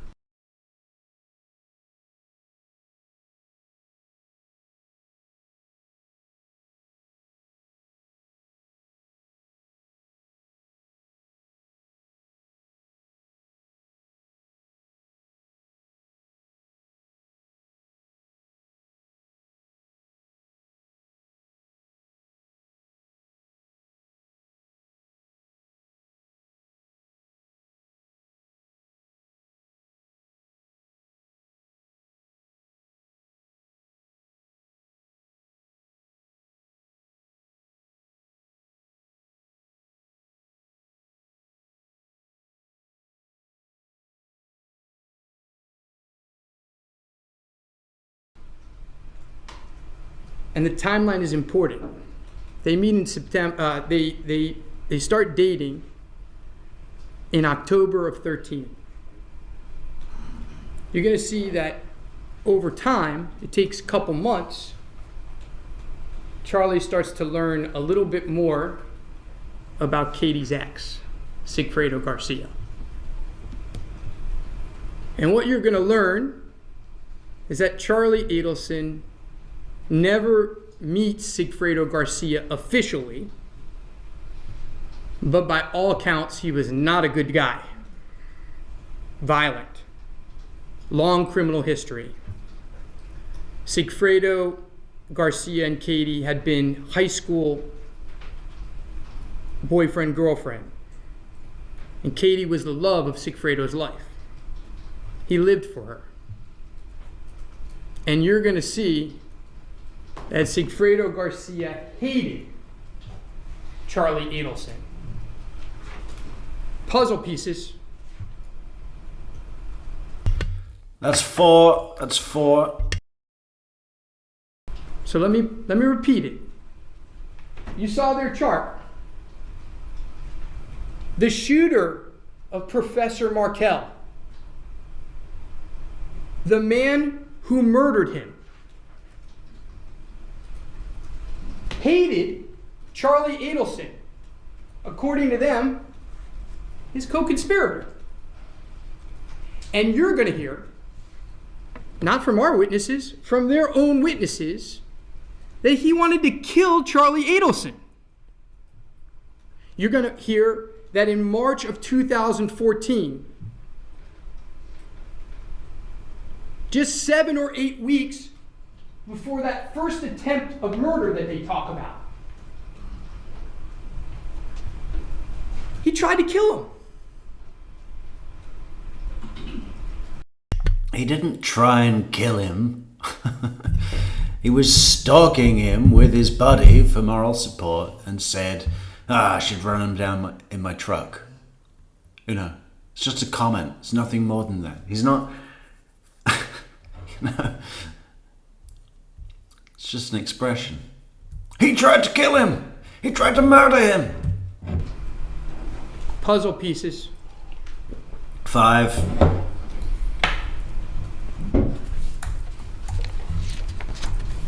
You're also going to hear about a phone call on July 1, 2014.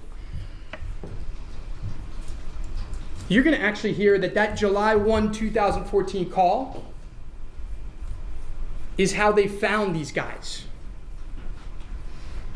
It's actually the craziest fact in this entire case, and there's a lot of crazy facts. You're going to hear that on July 1, 2014, Sigfredo Garcia made a call to the cell phone number of Harvey Adelson. It's the only call that helped investigators connect these folks to the Adelsons in the beginning. It actually broke the case. What they don't know, what you're going to see, it's in text messages. It's discussed on the wires. They don't know it because they don't understand it because they weren't there. Hey, thank you, Jill Jane, for the super sticker. Thank you, Jill Jane. Is that on July 1st, 2014, just 3 weeks or so after the first murder attempt. And by the way, just 17 days before the murder. Let me repeat that. The murder happens on July 18, 2014. This is the most confusing timeline in the world, right? Because you see at the bottom, the years.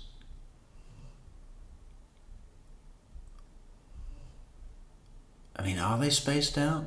Is that 2015 in the middle? That bothers me. Because the events look closer together. On July 1st, 2014, Sigfredo Garcia tries to run Charlie off the road. He threatens him. And what you're going to hear is that on July 1, he's so upset that he calls the Adelson Institute. He doesn't realize that Charlie isn't the doctor at the Adelson Institute. He just comes in and out of the place.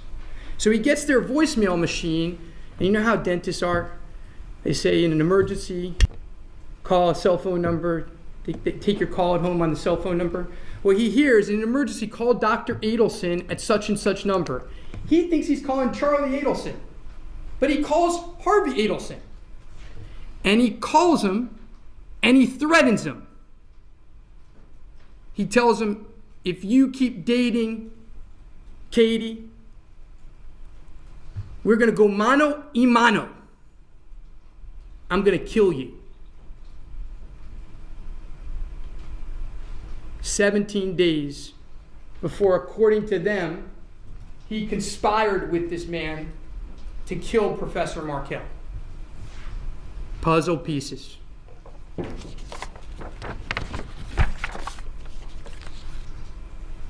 What you're going to learn is that in the spring of 2014, it became apparent to Katie that her dreams of financial security with Charlie were not going to work out. You will learn that Katie heard the hitman joke. You will learn that she heard the $1 million offer and she got some ideas in her head.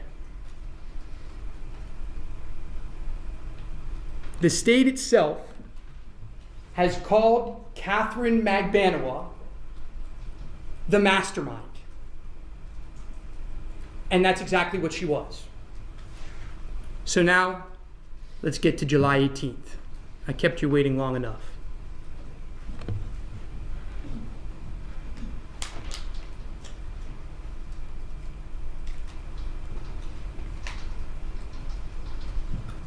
The June attempt didn't happen because Rivera didn't want to kill Dan Markel when his boys were around. See, what you're going to learn is during that June attempt, on June 4th, 5th, Professor Markel had custody of the boys. You're going to learn that Professor Markel and Wendy Adelson shared custody 50-50. But you're going to learn that the state thinks Wendy Adelson was involved with her brother in a murder for hire, and she chose for the killers to kill her ex-husband when he had custody of her kids. Puzzle pieces. So you're going to learn that Luis Rivera, who is a bad guy, he had some conscience somewhere and he didn't want to do it in front of the kids. So they came back. By the way, on July 18th, who had custody of the kids when the murder actually happened? Professor Markel. You're going to hear he dropped them off at school. But this family who did this so that their grandchildren could be with them were going to risk for 2 hired hitmen to go up when he had custody of the kids. Puzzle pieces.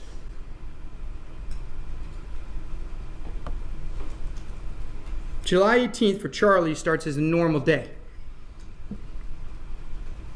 He works. You're going to see he lives in Fort Lauderdale. Now, I don't know how many of you are familiar with South Florida, so I'm going to give you a little bit of geography lesson. He lives in Fort Lauderdale. That day he's working in 2 offices, because he'd often work in 2 offices a day. He'd work in the morning at one place and the afternoon at another. So he's working in 2 offices. The first office he's working in, both of them actually, are in Jupiter, Florida. Now, if you're familiar with South Florida, Fort Lauderdale and Jupiter are not close. With South Florida traffic, in the morning, he was in the car for at least 2 hours. Now, he came home late that night, you're going to hear, so traffic was a little bit better, but it's probably still an hour to an hour and a half. Jupiter is north of Palm Beach. When I drive up here, and I hit Jupiter, I know I'm about a third of a way here. That's a good way to look at it. If you live in Fort Lauderdale, when you hit Jupiter, you're 1/3 done. He's in the car, and he's talking on the phone. And you're going to see it. We're going to show you what the phone calls are about.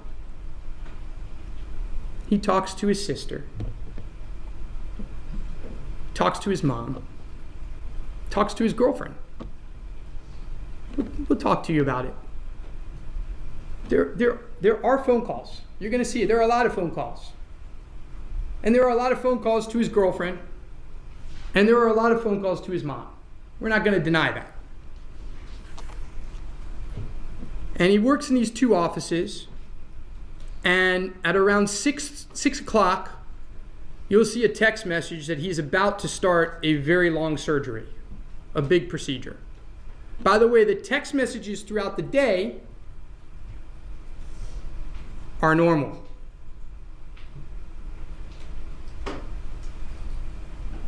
Just after 7 p.m., he gets a call from his mom. And he's told that Professor Markel has been shot. And he's shocked. He's upset. His first reaction is, Wendy and the boys okay?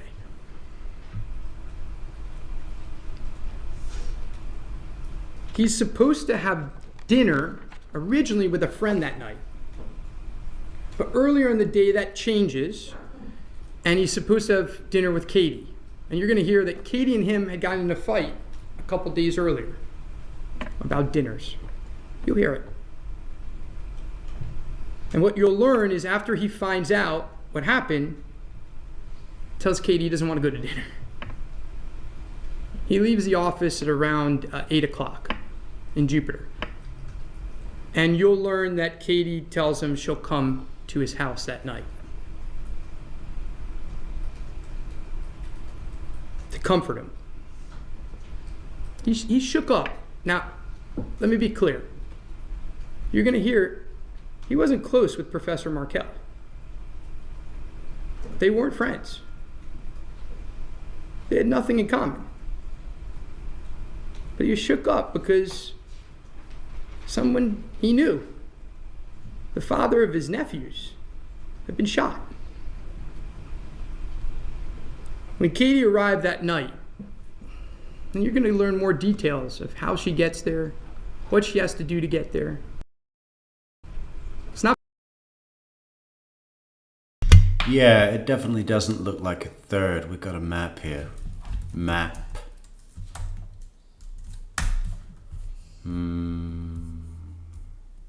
Look at it.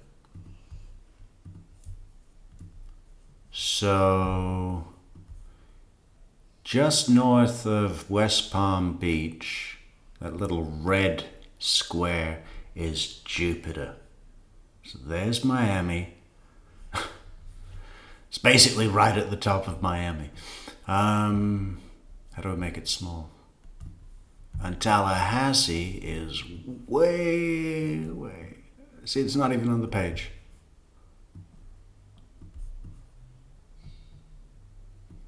Tallahassee's way up there. So it's like a fifth, maybe, or a sixth. It's nothing. It's less than 20% of the way there. Dan Rashbaum's like it's a third of the way there. It's definitely not a third of the way there. A third of the way there would be like, what's that place?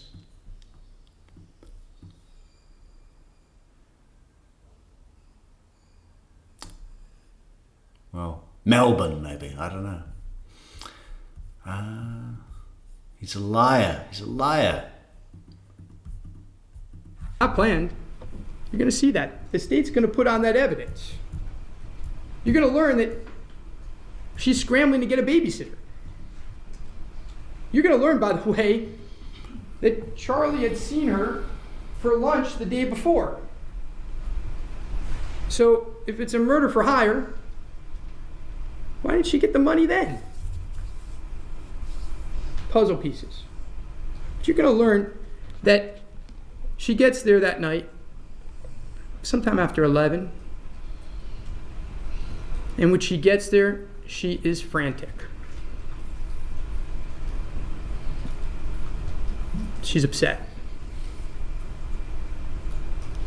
And he's scared because he's never seen her this way. And she sits him down and she tells him something terrible has happened. She says that a friend... Good point, Veronica, but you retracted your message. Well, you had a great point. Charlie was starting from Fort Lauderdale, which is even closer to Jupiter. Of hers had shot Professor Markel. She tells him over and over that she had nothing to do with it. But actually, it was from the perspective of Daniel Rashbaum, so his starting point would have been Miami. And the third of the way there was based on him driving from Miami to Tallahassee. So Miami is the starting point, but it's still not a third of the way there. No way, not even close.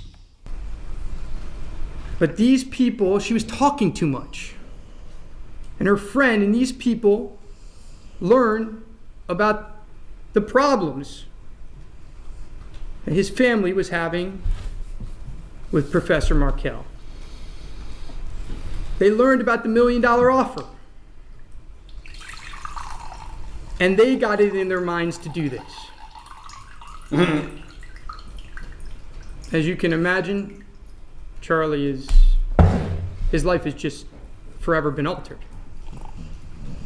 He asked, who are these people? She won't tell him. It's not safe for you to know. Yeah. Screaming at her. She won't tell him. Charlie had a guess. You will hear in detail what happened that night. You will learn that Charlie Adelson was told if he didn't pay within the next 48 hours, he or one of his family members would be next. You will learn that Katie repeatedly said that she had nothing to do with it and acted distraught. You will hear how she said that she would help him. You will learn about the initial payment. It wasn't $100,000. It was more than $100,000. He took out everything he had in his safe. You're going to learn about that. The state doesn't know it. It was more money. But you're going to learn he didn't have a third of $1 million.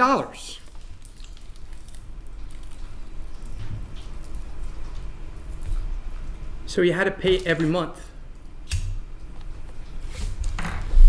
They don't know about that either. Payments every month. Does that sound like a murder for hire? Or does that sound like extortion?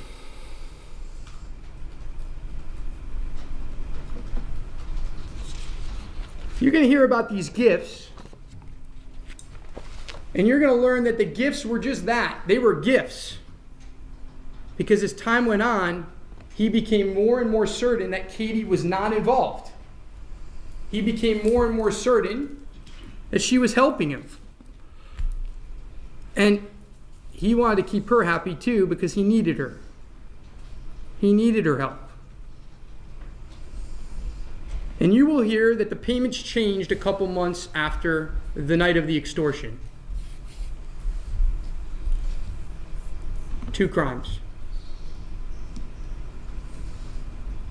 You'll hear that the payments changed and that Katie was put on the books of the Adelson Institute.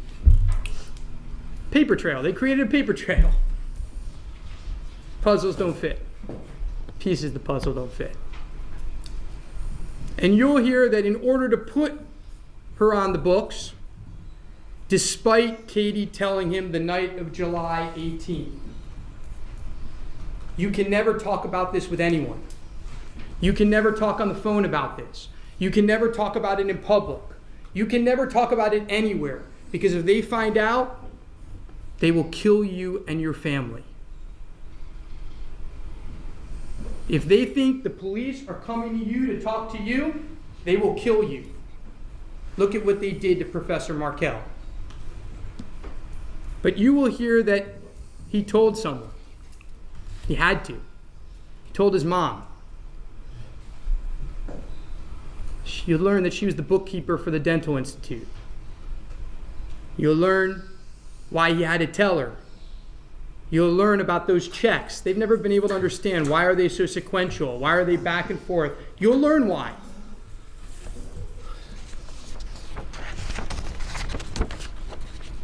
They talk about the bump in 2016. What I like to call is the second extortion. What they don't realize is that their undercover operation was an extortion on an extortion. They don't know it. It's not their fault. They didn't even get that.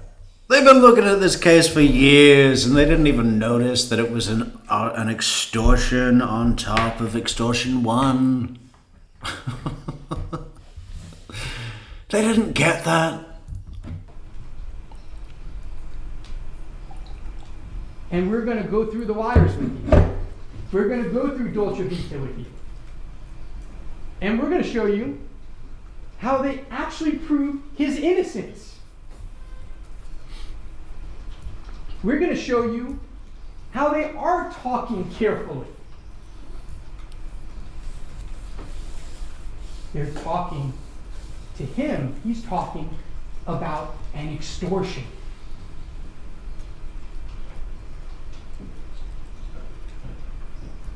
They're happy if this bump is the police, because if it's the police, none of them are going to get killed.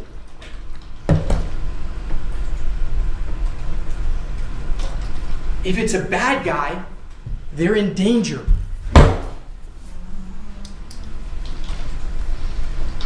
If you do a murder with someone, the last person in the world you want this bump to be is the police. Because it means they're onto you. Puzzle pieces. Oh.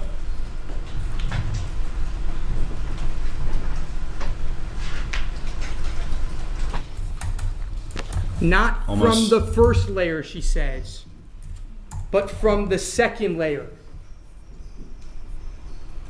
I got goosebumps when she said it. It's one of my favorite lines in the recording. Not from the first layer, the first extortion, but from... Stop talking about layers, Dan. You're driving Judge Everett wild with anticipation. Layer 1 could be custard. And layer 2 could be chocolate syrup. From the second layer. 20 months later is the bump. That's the second layer to Charlie Adelson at that point in time.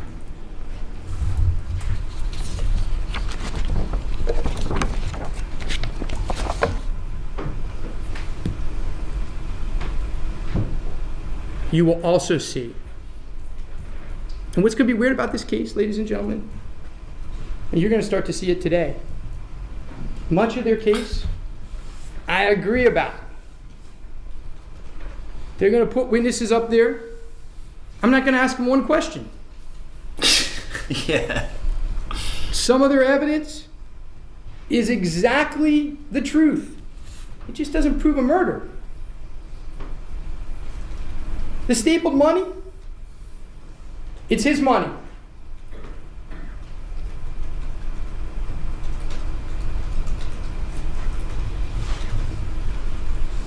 You will also see that Sigfredo Garcia was arrested on May 25, 2016. You will see that Luis Rivera was arrested on June 2nd, 2016. You will see that Catherine Magbanua was arrested on October 1, 2016. Guess who wasn't arrested? Charlie Adelson. He wasn't arrested for 6 more years.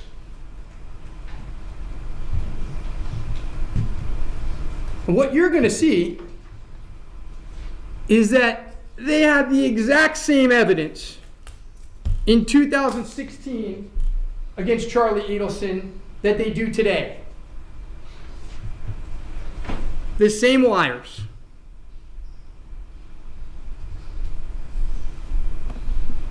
They talk about an enhanced Dolce Vita recording.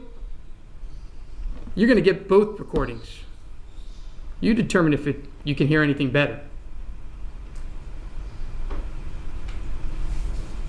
See, the state's case against Charlie Adelson is a case of assumptions. It's a case of guesses.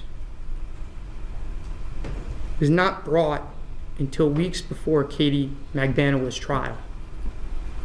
You can ask yourself why.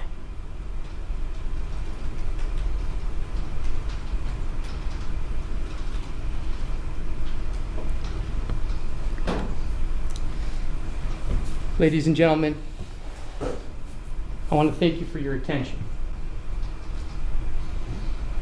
I want to ask for your patience in this case. A man's life is in your hands.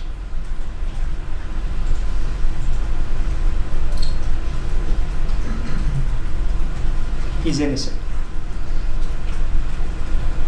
Send him home. Thank you, Your Honor. Thank you.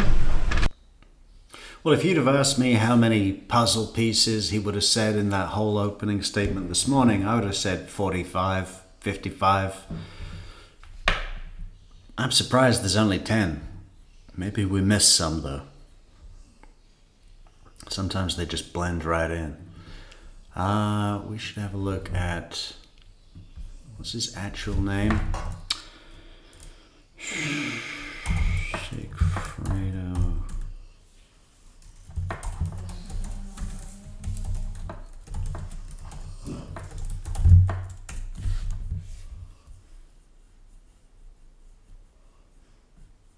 Yeah, I'm gonna have to take soap out. We're gonna call this story the Sigfredo Garcia house, okay? Now, the government has been selling you their story, okay? And we're gonna call this story the Sigfredo Garcia house, okay? Not to be confused with the Donna Adelson house, the Charlie Adelson house, the Harvey Adelson house. It's the Sigfredo Garcia house, and they want you to buy what they've been selling. My job is to be the inspector of this house. You see, straight away, it's just amazing. My job. We're going to see if there's trouble with the wiring of this house. We're going to have a look at the foundation of this house. I just love what he does out of nothing. You know, what has he got to work with? Nothing. Okay, let's do the house thing. This is the Sigfredo Garcia house. Not to be confused with the Katie Magbanowa house. I hope they've got a house inspector on the jury. At least one. You know, a builder, a house inspector, something. Anyway, I'm going to take the dog out. I'll be back as soon as I can. My job is to point out things that they don't want you to see. We're going to talk about the problems with this house. We're going to talk about the problems with the foundation of the Sigfredo Garcia house. We're going to talk about problems with the wiring in this house. We're going to talk about problems with the plumbing and with the roof of this house. Now, the foundation of the government's case, unequivocally, without a shadow of a doubt, is Louis Rivera. How do I know this? Because the government said it in their own closing, that he is the linchpin of their case. He is, and the definition of linchpin is one that serves to hold together parts or elements that exist or function as a unit. He is the only person that tells you what he believes happened that day. The only one. So, who is Louis Rivera? Let's talk about who he is. Luis Rivera, and you know, the government tries to downplay this, but it's important. It's important to know who you're listening to. It's important, one, that he got indicted for racketeering. He's been a crown of the Latin Kings, the first tribe of the Latin Kings. 100 people. And that's a small tribe in a nationwide organization that is peppered throughout the state of Florida. Well, why does that matter? Well, if you recall, during my cross-examination, when his phone, Luis Rivera's phone, was intercepted in his federal RICO case, in a 1-month period, he solicited the assistance of Latin Kings to do 3 violent criminal acts. 3 in 30 days. Now, how do we know Sigfredo Garcia wasn't someone that he listened? Well, we know this. We know that Luis Rivera was indicted. We know that he pled guilty to a federal indictment, and that we know that when the arrest happened in this case, quite the contrary. Sigfredo Garcia was working at the finance place when federal agents went to approach him. So what does this mean? It's not on that indictment. He's not part of Luis Rivera's criminal network. Because during the 30 days the federal government was listening to every phone call and every text message that Luis Rivera sent, there was not one that implicated Sigfredo Garcia. Because if there was, a reasonable person would assume that he would have been on that RICO statute, and he wasn't. And what does it also show? That he has a network of people that he can talk to. And by talk to, I mean discuss criminal acts. Because that's what they do. This is not a charitable organization. This is a violent gang. A violent gang that carries out violent crimes. You know, listen, I asked him, I go, so you're self-described Jack Boy. Remember when he said that? What does that mean? He goes and he robs people. And who does he rob? He robs drug dealers. Probably innocent people too, regular people. I don't think he differentiates. And what's his take on a regular robbery? What did he say? Between $10,000 and $20,000. Why is this important? Because when you go rob somebody, you don't get paid up front for the robbery, right? You get the spoils of the robbery. That's what you get. Luis Rivera had indicated that he makes $10,000 to $20,000 after every robbery. Luis Rivera told you that he is no longer associated with the Latin Kings, right? Then he told you that he has fear that there's going to be retribution against him by the Latin Kings, right? And this fear was so deep-rooted that he got up there and he says, man, I'm in protective custody. They're going to kill me. Well, if you recall,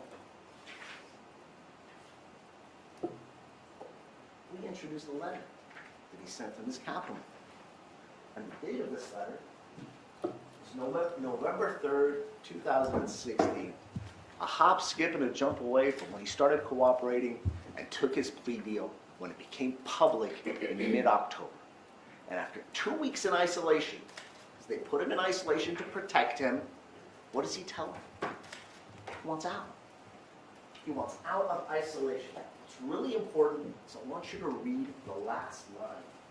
He goes, it is ridiculous that I am in confinement only because, what's the last 2 words? The last 3 words. I helped you. Not that I told the truth, but that he helped them. Because that's exactly what he did. And they don't want you to think that. They want you to think that he came forward and told you 100% what took place. Now, he was arrested in May. He got appointed an attorney. The attorney gets the evidence. They go over the evidence with him. And unlike Ms. Kawas, who had to travel from Miami and see Miss Magbanua, Chuck Collins and David Collins are locals. His local lawyers went to see him and they went over the evidence. The majority of the evidence that you see. And this happened before he met with the government. So if the government wants you to think that she didn't spoon feed him anything, well, she provided the evidence to his lawyer who went over it and said, Mr. Rivera, got a big problem here. They have you, just you, on your cell phone going up there in June. And they have you renting a room. They have you renting a Prius. And Mr. Rivera, you're a Latin king. And when it comes down to it, that's an aggravator for the death penalty, which they were seeking. So, you want me to cut a deal? Yeah. And listen, I do call it the deal of a lifetime. Because what did he have to do? I initially came and I told you it was 7 years, it's less. He has to do 19 years and he's doing 12 and a half in federal custody. Now, federal custody is different than state custody. It's a lot easier, a lot better.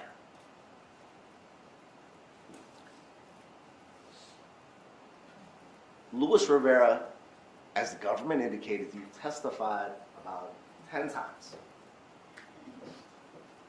Recorded statements were made by Mr. Rivera. The government recorded it. Do we have any of those in evidence? Statement.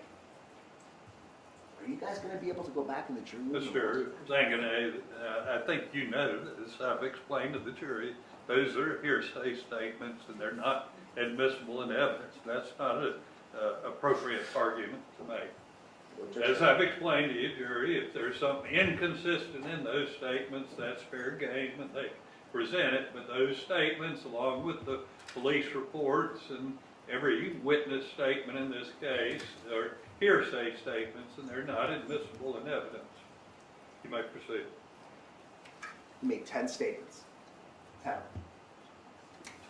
10 statements. My client was interviewed for 2 minutes. You heard that statement.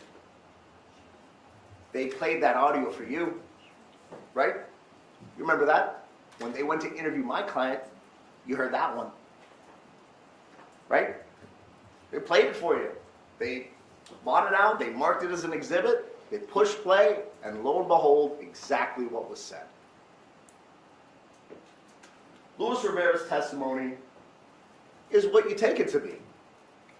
There's also jury instructions that give you guidance on how to determine how to judge a witness.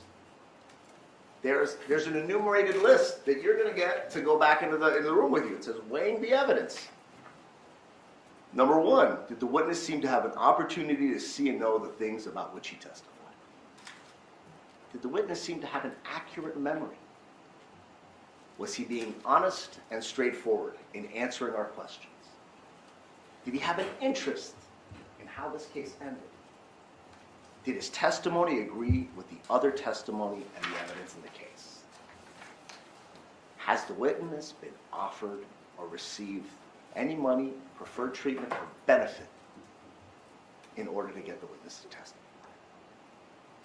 And there are a few others, which include, is the witness a convicted felon? 5 felony convictions. And did the witness at some other time make a statement that's inconsistent with the testimony provided in court? Well, you heard what he provided in court, and you know there's about 9 other statements.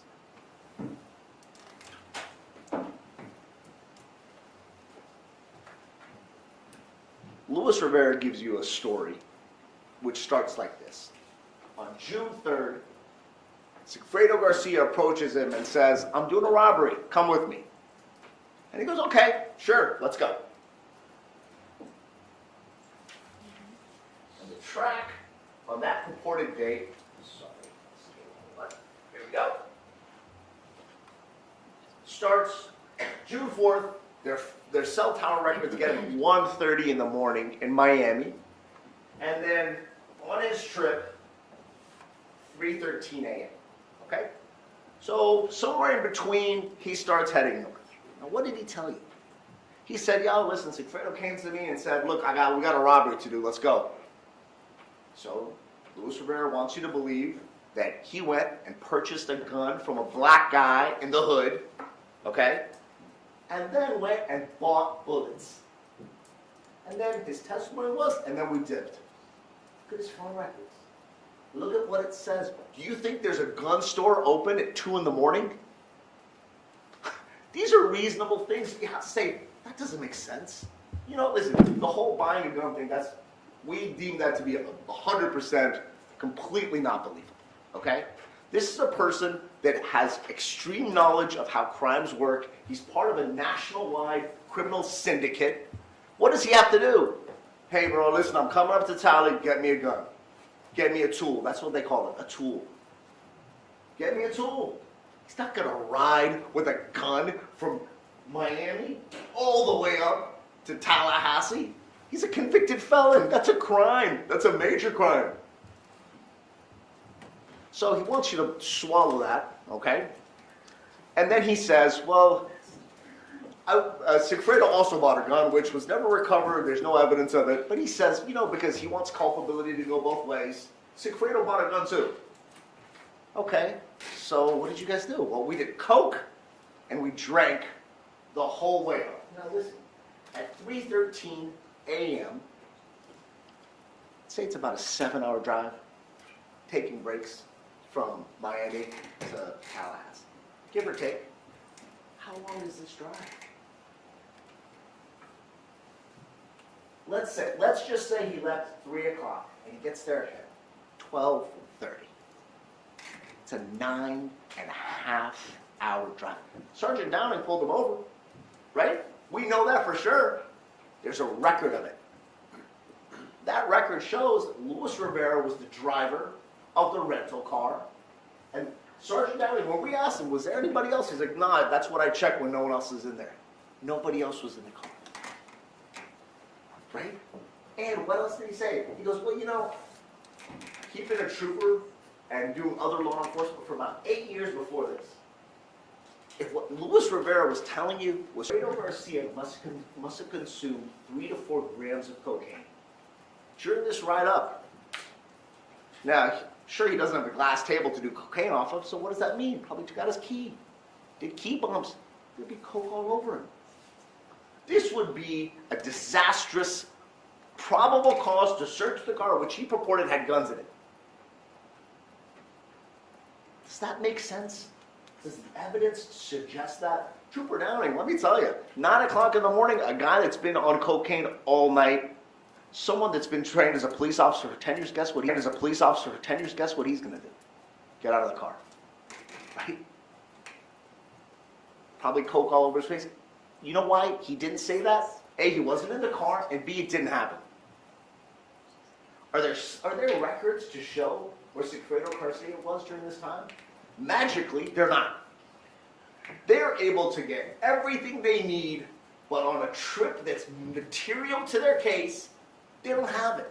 Just like when I asked the financial officer, I go, well, what about his bank records? Well, we had to search archives. We're not going to do that. God forbid. God forbid we make one other call and get information because it could hurt us. Luis Rivera, their linchpin, has married them to a story.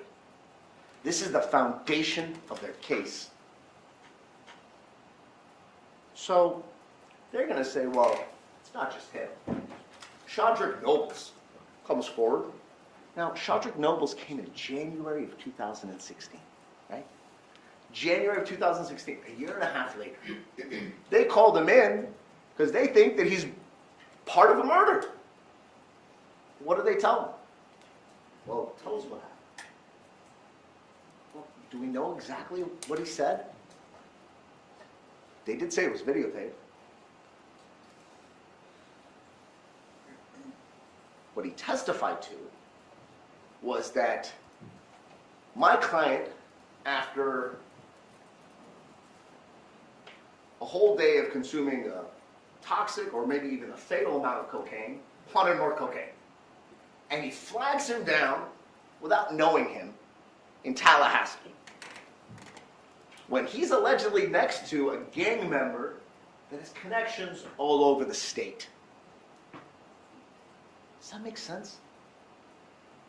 You know, in the world of improbable things to do, if you have Luis Rivera, somebody that wants to stay under the radar, allowing this to happen, doesn't make sense. You know what also doesn't make sense? Shadrick Nobles, by chance, magically, on the next trip, sees him on the road. Right? I mean, your antenna must have jumped up, going, wait a minute. Is that a coincidence? That's a crazy coincidence. Sergeant Nobles told the cops, yeah, bought him a little coke. Did he get charged for that? No.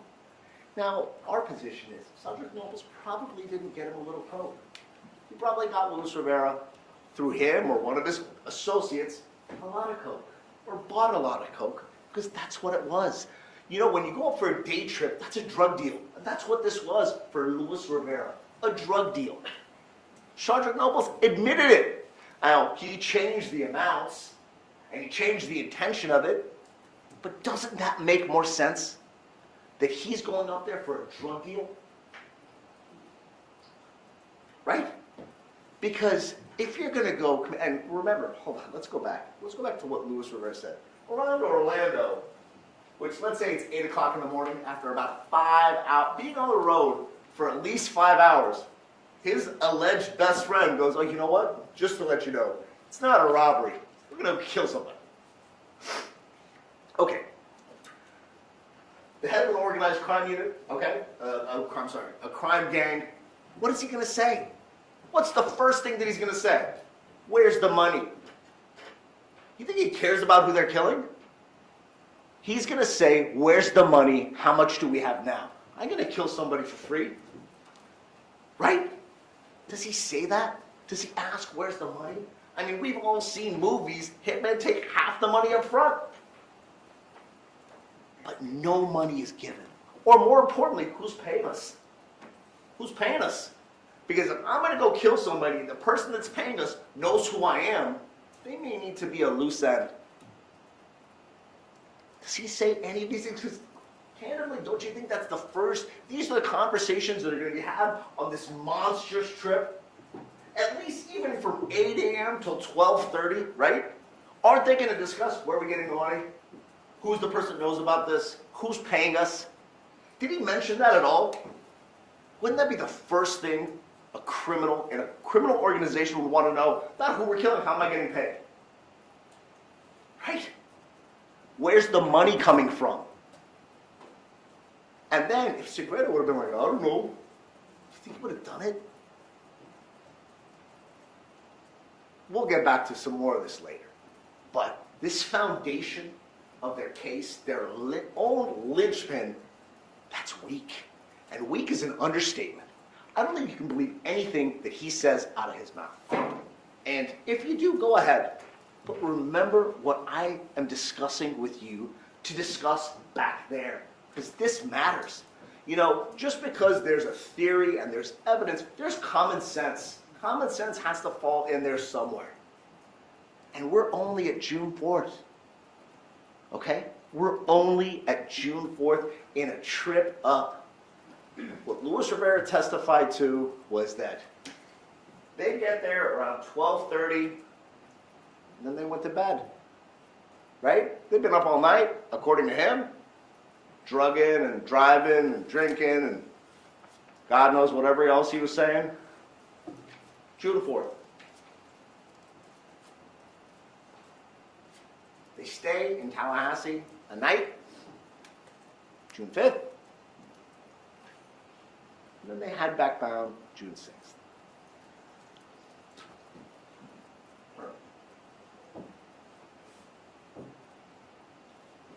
And Luis Rivera claims that there's no records of where he stayed because they bribed some homeless person, which they clearly didn't do on July 17th when he rented a room under his name, and which clearly they didn't do, or Shadrick Nobles didn't do, on July 18th when he rented a room under his name. There's holes and questions on this trip that have to be screaming, I don't know if I can take Rivera for anything that he says. And let me culminate Rivera by saying one thing. His purported best friend He picked him out in a second, right? Oh, yeah, that's the guy that did it. You asked him a question about the Latin Kings. Oh, man, why you got to bring them into this? Do you think he's protecting somebody? Maybe one of his Latin King brothers? Government said they cross-referenced Rivera's phone records with other Latin kings. You don't think he called another Latin king from June to July? In October itself, there's 3 crimes that are caught on that wire that he confessed to, that he admitted to you. But that does not form the theory of the government's case. So Control, Alt, Delete. Don't think about it. Don't think about that, guys. Don't think about it. Because that could create questions they don't have answers to. Now,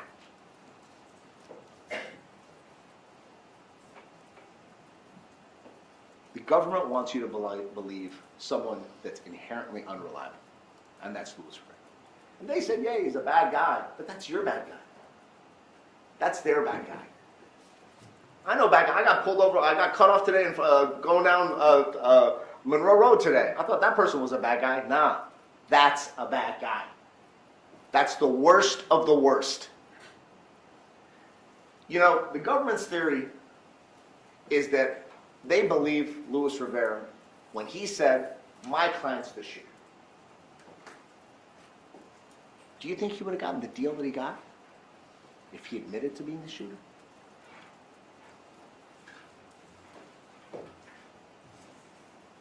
What's a shorter distance when you pull up behind somebody in their driveway? The driver or the passenger when someone's parked in the driveway? The quickest person to get there is who? Someone that just walks right out? Gangster style? Bang, bang? Someone that has to walk around the car, all the way around. And it's so funny that that investigator Yao said gangster style, because who's shooting who? A gangster killed Dan Markel. Louis Rivera killed Dan Markel. And you know what? It's common sense. 2 and 2 has to equal 4. He's admitted to being involved in these types of actions. That's his indictment.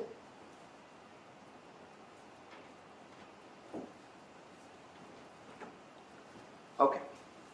So let's get to a little bit more common sense. Let's get to the numbers, okay? I'm going to give you $35,000 supposedly when Louis Rivera finds out that this is an actual murder. He even said, yeah, you know, people think I kill people. Wink, wink. So I'm going to go ahead and do this murder for 35 grand, right? Because I'm going to be the shooter. And then, I don't know if it's a coming to Jesus moment or a lie. He says, well, I guess I didn't feel like doing it because there's kids involved. You don't think the victims of his robberies have kids? You think he cares about kids? If you do believe his testimony, if you do believe that he thought because this man, this innocent man, had 2 kids, that he pulled back from a murder just to re-engage it a month later. It's kind of shady. It's kind of unreliable. And then here comes the best part. After refusing, allegedly, to do the murder, he claims that on the way up, on June 18th, or during the trip of July 18th, that my client did it, and in addition to getting the money he was told he was going to get, got a bonus for being an Uber driver. That's a real expensive Uber ride. You got to think, if my client hired him, why would my client even go up there? Reasonable. Hey, listen, I want you to go take care of this thing. Here's money. Go. Why would you tag along? This is not a 2-man job. It's a 1-man job. You don't see movies where you have 2 hitmen go to this thing. It's 1 guy with a briefcase and gloves. That's what you see. You don't see a tag team hit squad. It's 1 man. Now, there's evidence that Louis Rivera admitted to. He's a drug dealer. There's evidence that Charlie Adelson does drugs. Government's like, well, there's no phone records, so there's no way that they could know each other. Miami Beach, they both live. Luis Rivera lives in Miami Beach. Charlie Adelson goes to Miami Beach. Luis Rivera sells drugs. I don't know if it's outside the realm of possibility if one day when he's visiting Katie McBanwell, he would say, can you get me some coke or some weed? Rivera gets called. Rivera comes by, and a deal struck.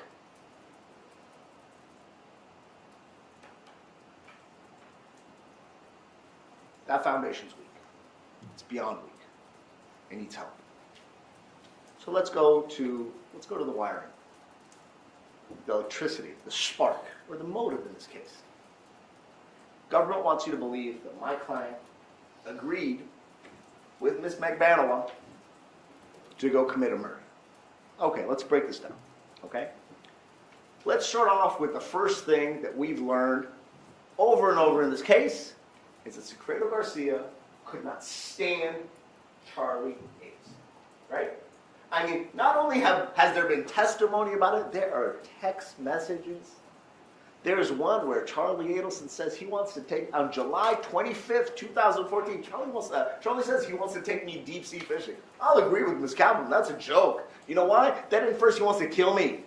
He wants to take me out in the middle of the ocean, knock you out, have the fishes take care of you. July 25th, 6 weeks before this purported June trip that my client went on, that there's no evidence of. So we have July 25th. Now remember, they broke up in 2013. She goes out with him New Year's Eve, going into 2014. Okay? We know that Charlie Adelson knows who my client is because there's a text message in late April, the one I just talked about. So what does that mean? He knows about my client. Luis Rivera, what did he say? I'm talking real fast, I'm sorry. What did Luis Rivera say? There was a time in the summer before the trip that Sigfredo drove up to a restaurant where Katie and Charlie Adelson were, and he wanted to run him over. So, wants to kill him. Charlie Adelson agrees that he wants to kill him.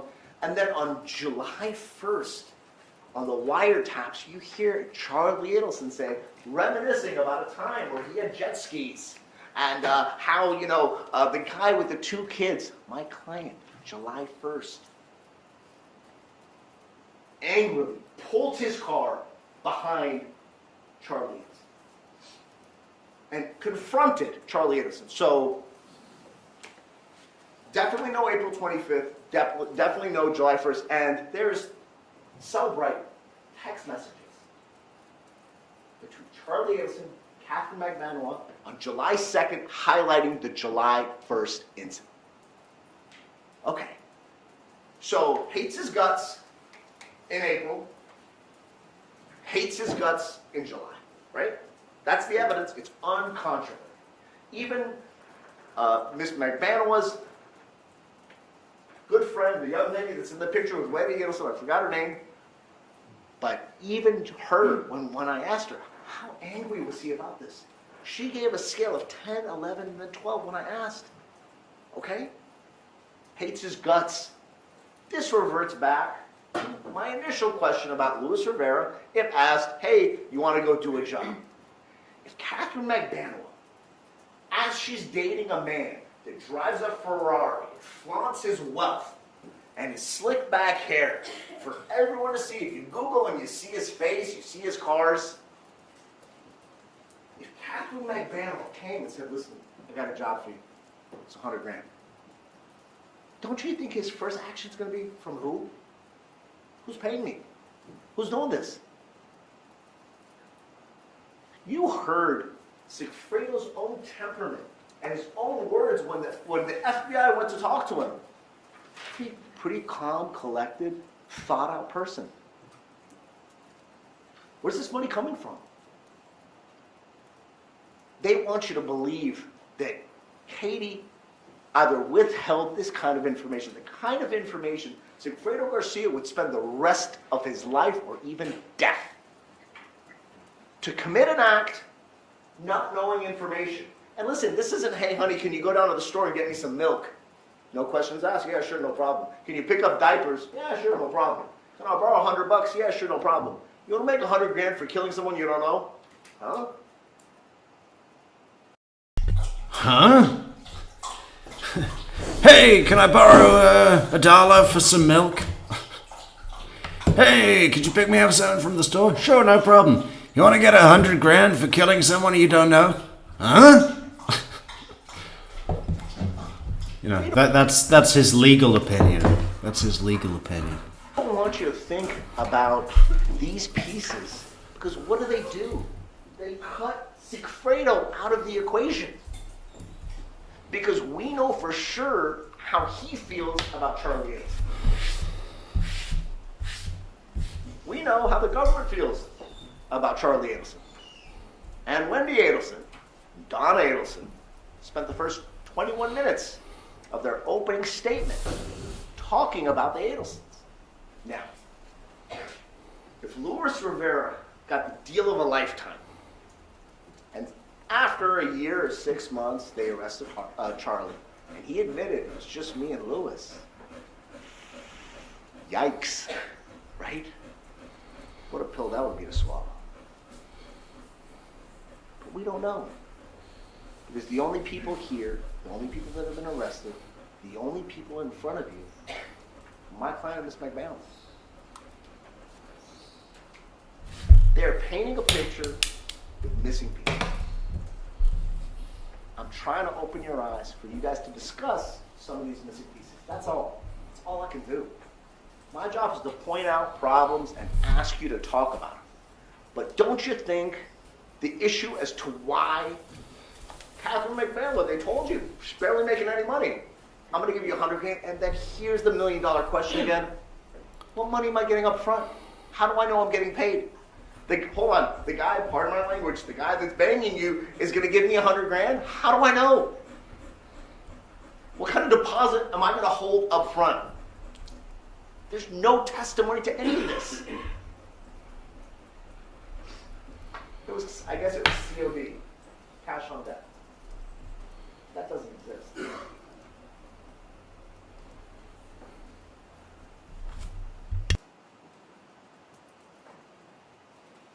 The government made a big deal about this bump. We've all heard about it. Not the bumps that Luis Rivera was claiming my client took in the 6-hour car ride, but the telephone bump. And the telephone bump really lets you think about where the government's mindset is. Because who did they, they could get 10 wires. They could apply and get wires for anyone that they believed was involved in this case. They believed Charlie Adelson was involved. They got a wire intercept. They believed Catherine McMahon was involved. They got a wire intercept. They believed Sigfredo Garcia was involved. No wire intercept. Now, let me tell you why you should be thinking about this, because even according to the government, Luis Rivera, the person whose family's allegedly extorting him, is closest to who? Sigfredo Garcia, right? Wouldn't you want to hear what he did or didn't do as a result of who he called or didn't call? They didn't even get an application. They didn't even get a wire intercept for Sigfredo Garcia. They didn't want to listen to his phone. They wanted to listen to hers. And wherever Charlie Adelson is, probably at home, watching live, in the comfort of his home. Wire intercept call. I think it's called L or J, where you can hear my client was angry. He probably found out the night before that the love of his life had been talking to her. Probably been out drinking, because it's 8 o'clock in the morning and his speech is a little slurred. And what's the first thing he says? They didn't play it in the clip. He goes, I'm not going to make this call. And then she gets on him and he says, I'll make it, but he never does. He never makes the call, and they claim that he made a call and a hang up. That's not a call. There's no conversation there. Does he appear to have a real interest in who's purportedly extorting him? Because remember, it's him too. His name is allegedly on this piece of paper, which we've never seen. But they say if he was a real gangster, the way that they're portraying him, a real murderer, and someone's extorting him, I would assume he'd make a lot of calls. I would assume he would have made a lot of calls to a lot of kings. Yet, here we are. with 0 calls to listen to.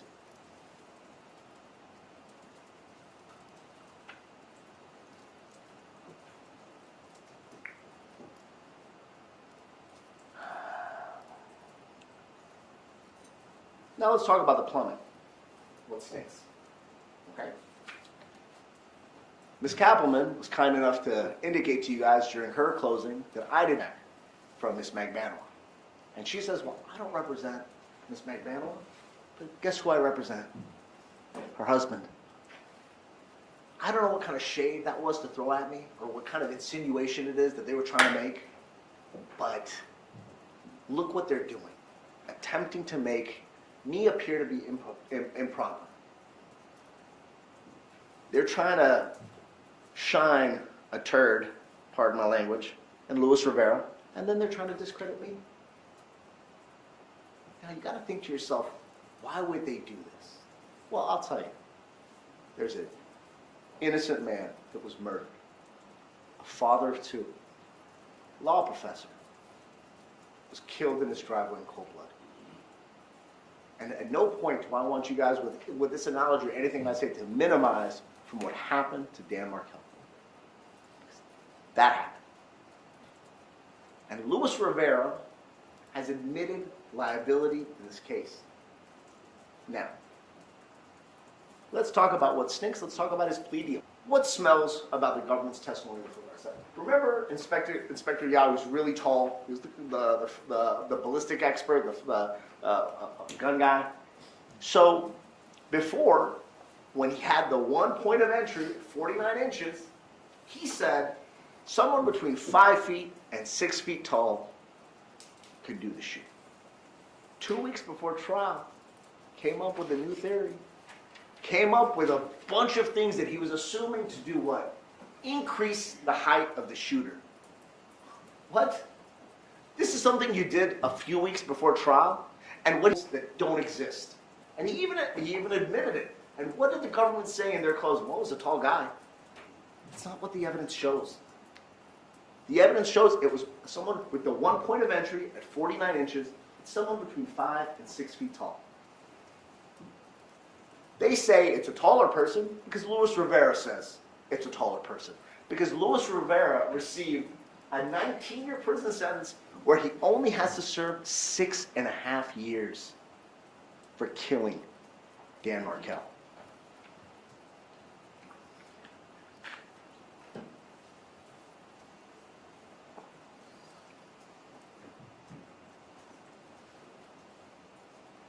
Now,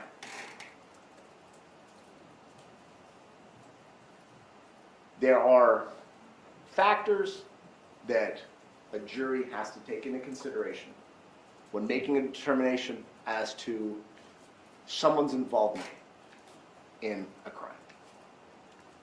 I want to highlight a few things. The government says Sigfredo Garcia swapped cars. They say it like it's a fact. It's not. The evidence is he rented 2 cars. And the evidence shows that on June 4th, Luis Rivera was arrested in that car. That's what the evidence shows. The person from the rental car didn't remember there being a trade, just remembered a second transaction. Why is this important? Well, the government's like, well, he rented a car. It appears that my client was doing a lot of car renting before this. So much so that the owner of the Prius rental place wrote down my client's name and knew his number. Why is he renting cars? He can't afford a new one. He bought that horrific looking 1984, I'm sorry, I'm not a fan of the color, Monte Carlo, for a few $100. That car broke down, he bought a Nissan, put $1,500 down. These are not extravagant purchases. He bought a motorcycle for $600. Luis Rivera jacked those numbers up. He said 3,000, he said 2,800 and 3,800. Government had every opportunity to investigate the actual price. We have the documentation on the titles. But they wanted you to believe Luis Rivera's number because it makes it seem like he spent more money. Let's go to the Prius rental, right? Luis Rivera's testimony, Sigfredo wasn't there. How do we know he wasn't there? Because the owner says he rents cars from me. Renting a car is not a crime, okay? What do we know? We know that that Luis Rivera rented the car. Okay. We also know that Luis Rivera had the gun. Whether he got it down here from a black guy in the hood, or if he got it from one of his cohorts in his nationwide criminal syndicate on his 9-hour drive, he had the gun. And he admits it was only his gun, that he had one gun. One gun. One gun was taken on the murder for the trip. One gun.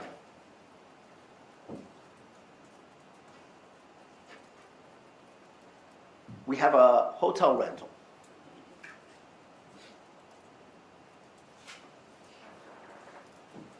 Luis Rivera. We have a Prius in the Premier parking lot. And you have cell tower data that cannot conclusively my client's phone in that parking lot. Now, look at the phone records, it's important. And remember Lewis's testimony. He said Sigfredo had his flip top, a flip phone, a burner phone, okay, during that trip. There's an incoming text message and an incoming unanswered call at between 9:30 and 9:50 in the morning. We have the point of view at Premier for 6 minutes. The government wants you to believe that Luis Rivera and Sigfredo Garcia are in the car together because there's a photograph, a screenshot or a still shot of the Prius driving with a passenger that appears to be wearing a white, right? It's July, it's summer. And I would venture to say that if you go to any basketball court in Tallahassee, half the kids on the court will be wearing white t-shirts. It's like being a Knowles fan at your stadium. It's not uncommon. It's not like it was a checkered shirt or there was indications of it. If you look at the picture, it's a short sleeve shirt. If you look at the picture at the bank, it's a long sleeve shirt. There's no direct evidence to put my client, Luis Rivera. And I believe that we've made our position on him very clear. Can I just get a minute, John? Certainly.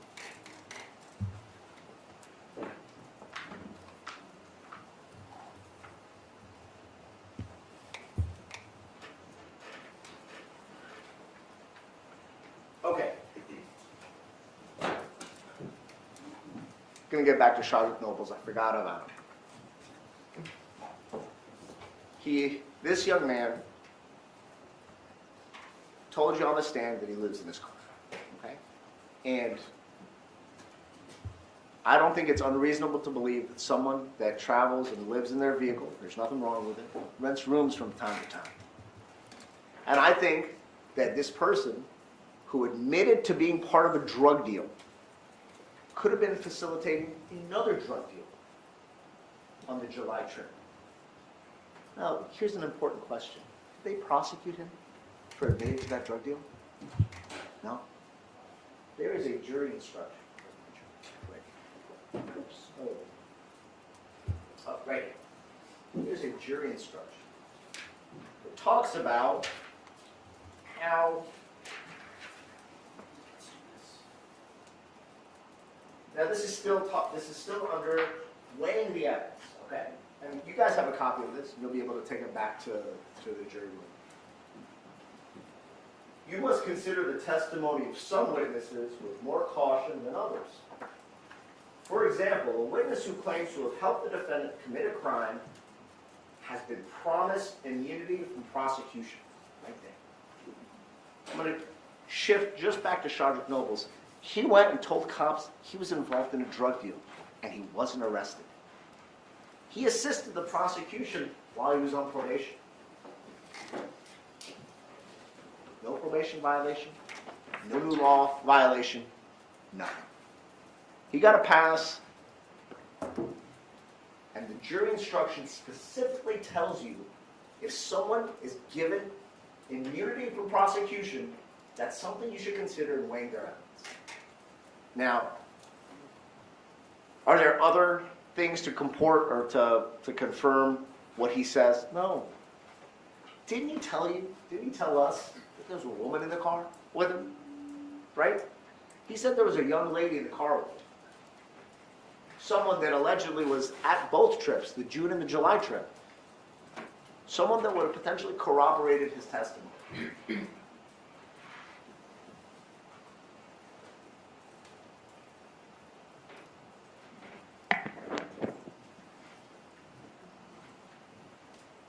There are issues upon issues that I've asked you guys to consider. And things that I want you to look at, and really talk about, and think about. Because as jurors, you bring your real life experience, your knowledge, and your common sense, okay? And I know it's a lot. There is probably no bigger duty for a juror to have to serve on a death penalty case. I get it. It's a lot.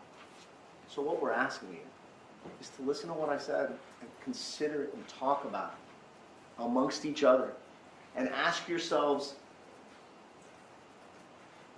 do I feel comfortable convicting Mr. Rivera based on the fact that they believe the motivation came from a person that my client despised? Is it there?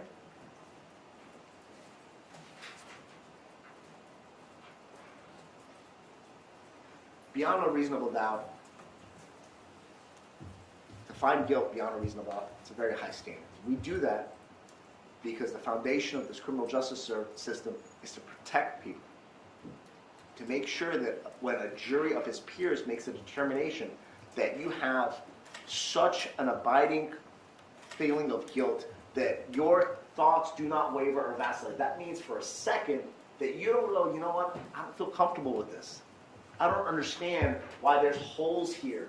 I don't understand why he would do this. Look at the chart and realize that if you believe that he's guilty, you strongly believe it, that's not enough. If you think it's likely that he's guilty, that's not enough. And the chart goes on and on and on. We ask you guys to listen to me because this matters. Okay? We understand it's a high-profile case. We understand that the media's been here and people are chomping to get to the Adelsons. I mean, clearly the government is. They spent the first 20 minutes of their opening on it, and let me tell you, rightfully so. Rightfully so. I would venture to say there's substantially more evidence against the Adelsons there than there is against Sigfredo Garcia. Substantially more. Motivation, documentation, ability, more. Much more. Yet, here we are. And here is your duty and your task. When you review the jury instructions, take into consideration the discussions that we've had. Look at things independently. Okay? Be skeptical. Be talkative. Have discussions. Don't jump because the government says jump. Question things. That's what you're supposed to do. That's what you do in real life. Kind of like when someone says, hey, you want to kill someone for $100 grand? Where's this money coming from? And like I said, ask the right questions. Do the right thing. And I'll tell you, at the end of the day, come back with, I'm not interested in buying this house. Come back with the right verdict. Thank you guys for your attention. All right, so that was Sigfredo Garcia's attorney in 2019 delivering the closing argument for his case. That didn't work out too well for him. So they are still not coming back into the courtroom. Or did they come back when I went outside with soap? Maybe.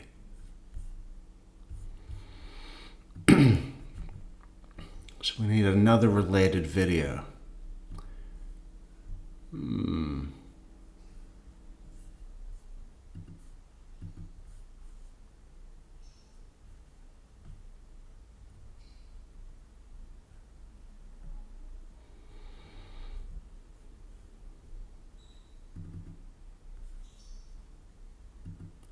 Or should we play some Over My Dead Body? That might be good.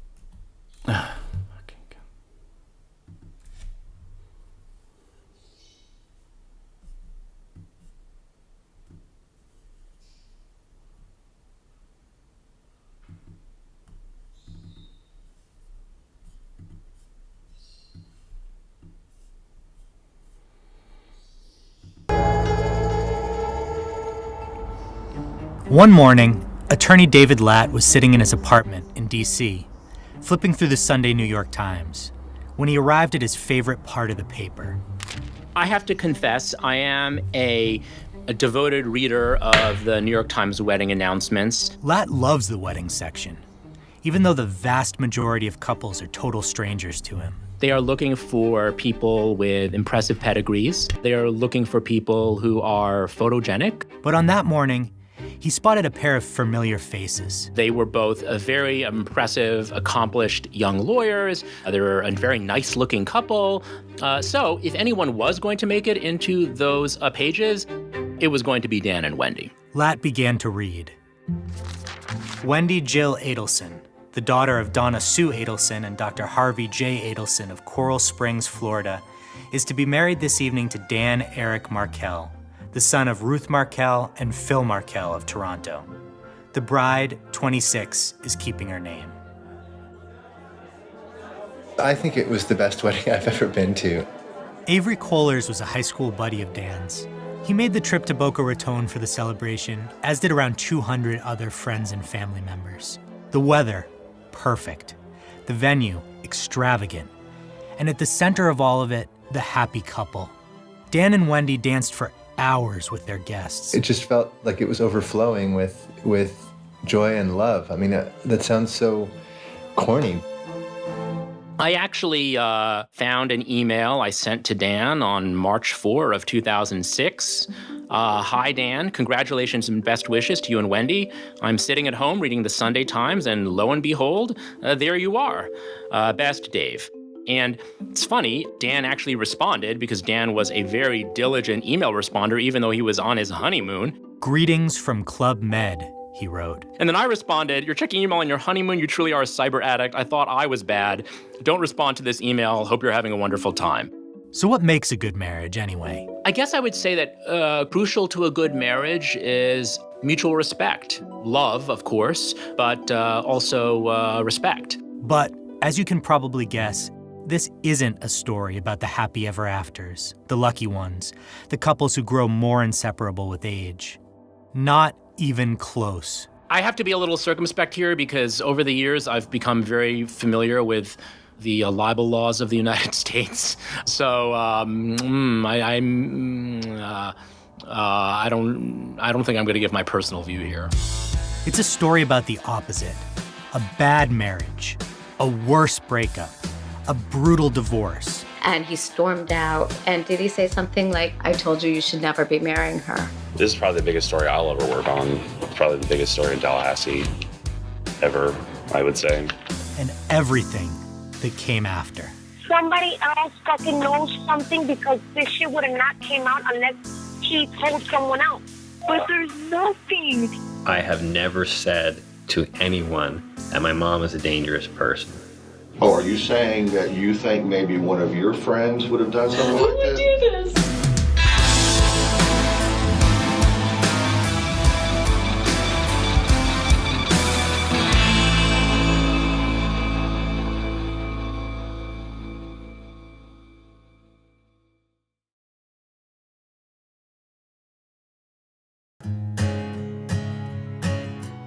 From Wondery, I'm Matthew Scher, and this is Over My Dead Body.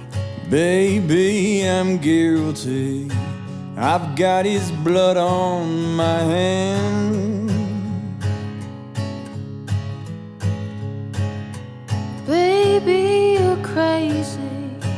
I never touched that man.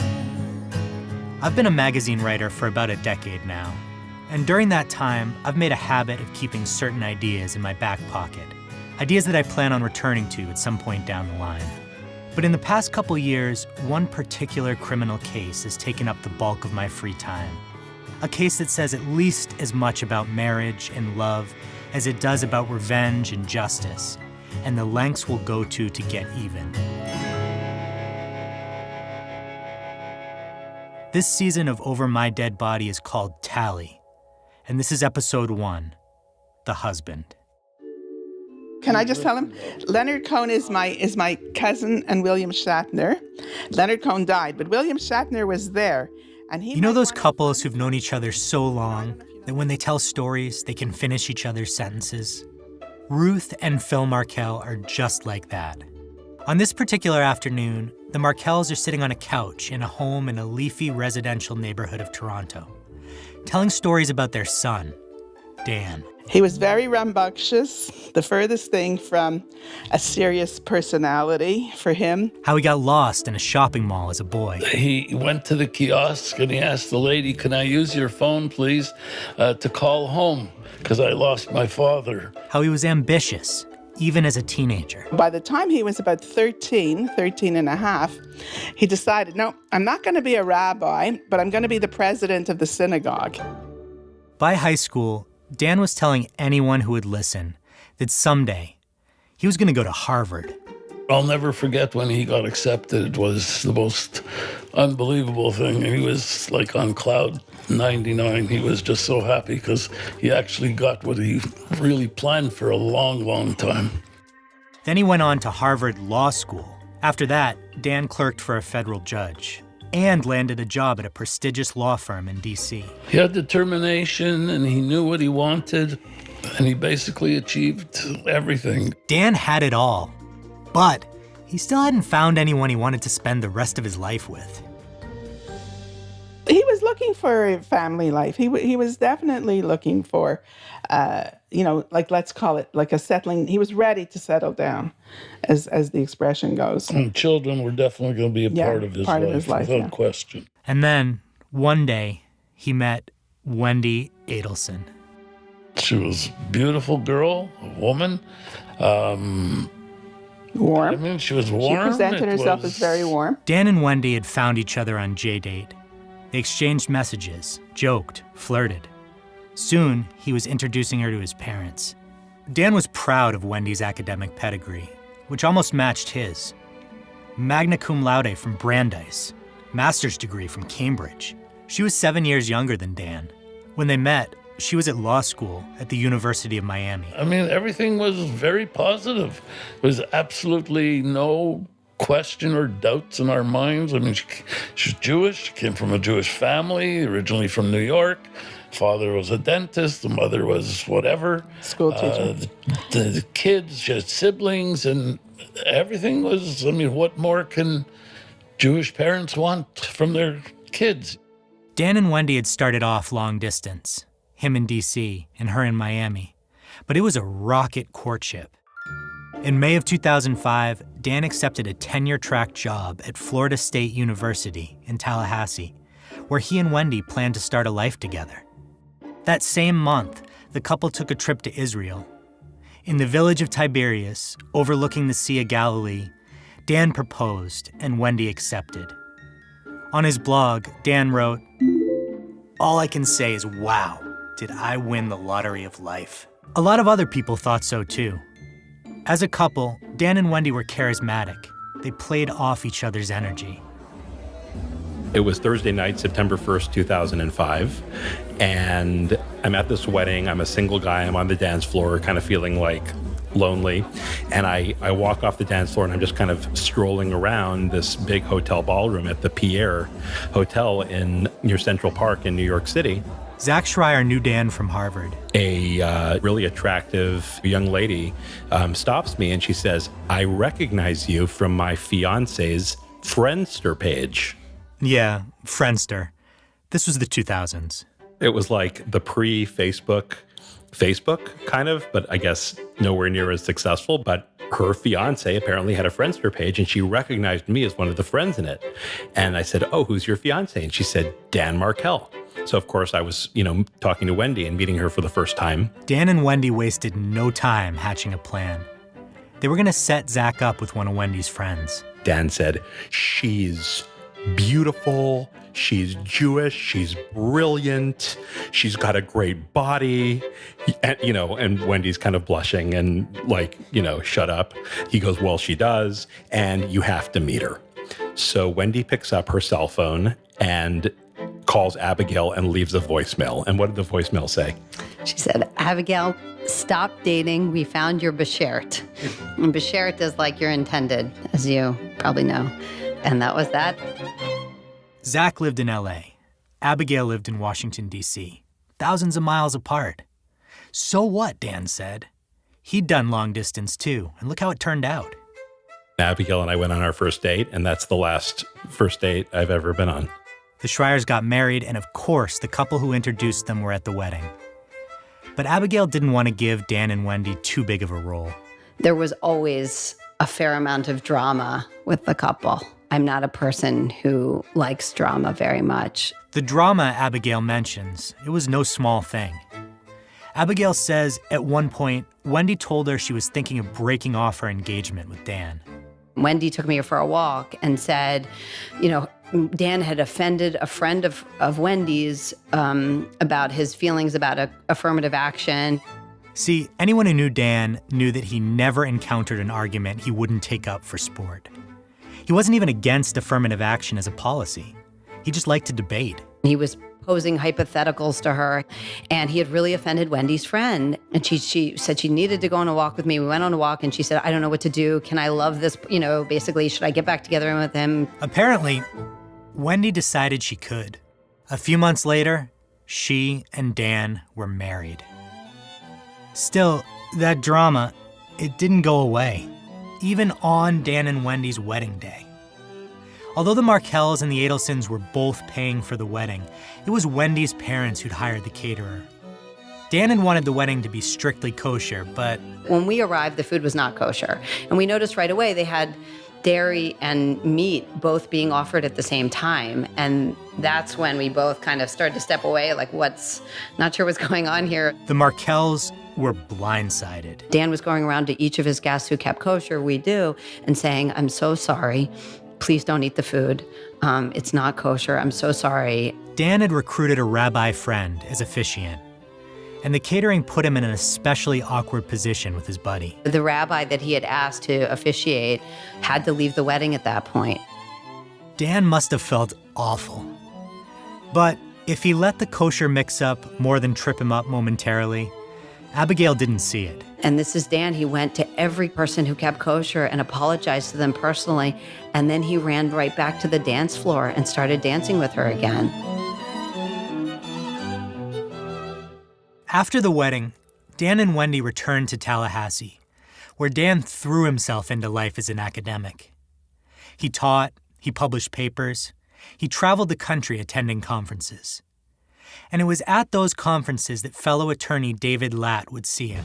Dan, on the legal conference circuit, was something of a rock star. He appeared on many, many panels. He was a speaker, often, I believe, a keynote speaker. Latt had been friends with Dan at Harvard, and now they found themselves running in the same circles again. Dan and I reconnected through legal blogging. I started 2 legal blogs, and Dan founded a very popular, influential law professor blog called Prof's Blog.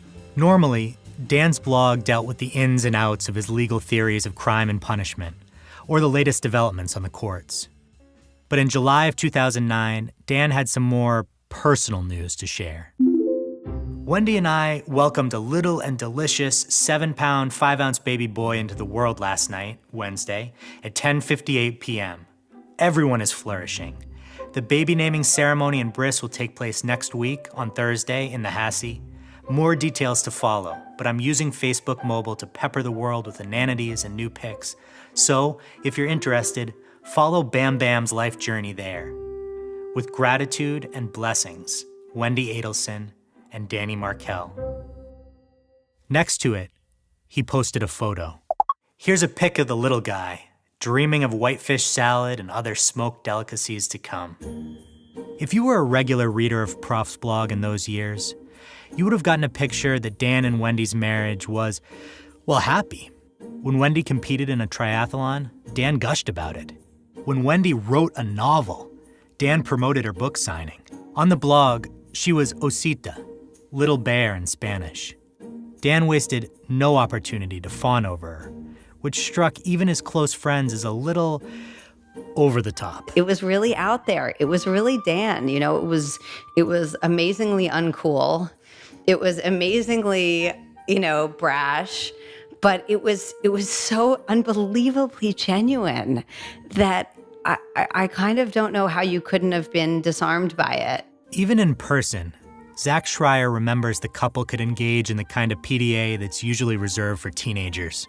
He literally jumps on Wendy on this bed and just sort of smothers her and starts like kissing her right in front of me on this bed in a way that was, mostly just playful, not as wildly inappropriate as it sounds, but just sort of like ridiculous, funny drama, love. He was relentless in a certain sense. He was relentless with love. So then, imagine that you're Dan Markel. You're on a short business trip to New York. You get a call from your wife. She tells you she's leaving you.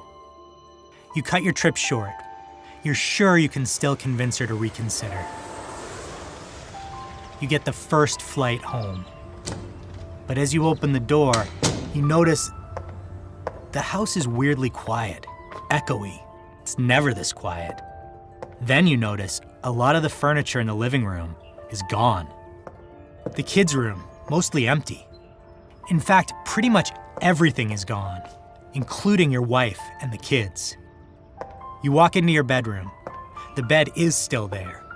And on it, you see a stack of divorce papers. In re the marriage of Wendy Adelson, petitioner wife, and Dan Markel, respondent husband, petition for dissolution of marriage. Dan's parents, Ruth and Phil, came down the next day for a visit. Unfortunately, his whole home was totally devastated, and all of the children's clothing and the children's toys and bed and stuff like that were gone. Dan would later use a phrase from history to describe what he felt his wife had just done to him. Pearl Harbor. On December 7th, 1941, Japan, like its infamous Axis partners, struck first and declared war afterwards. Dan and Wendy had become close with a couple who lived near them in Tallahassee, Jeremy and Tracy Cohen. A day or two later, Dan went to see them. He was very angry. Yeah, he was, very devastated. Yeah, emotional and, upset, furious, just overwhelmed by what had happened. And I think his way of processing was kind of talking through it, and he needed, that sounding board, and that's not a conversation where there was back and forth. It was, 2 hours where he spoke for an hour and 58 minutes probably, and I don't know, was still processing it. She didn't want to have to deal with that face-to-face conflict, and so it was easier for her to kind of separate herself, leave the papers behind, and never have to confront him. He had no clue. Really, though? Maybe Dan should have seen it coming.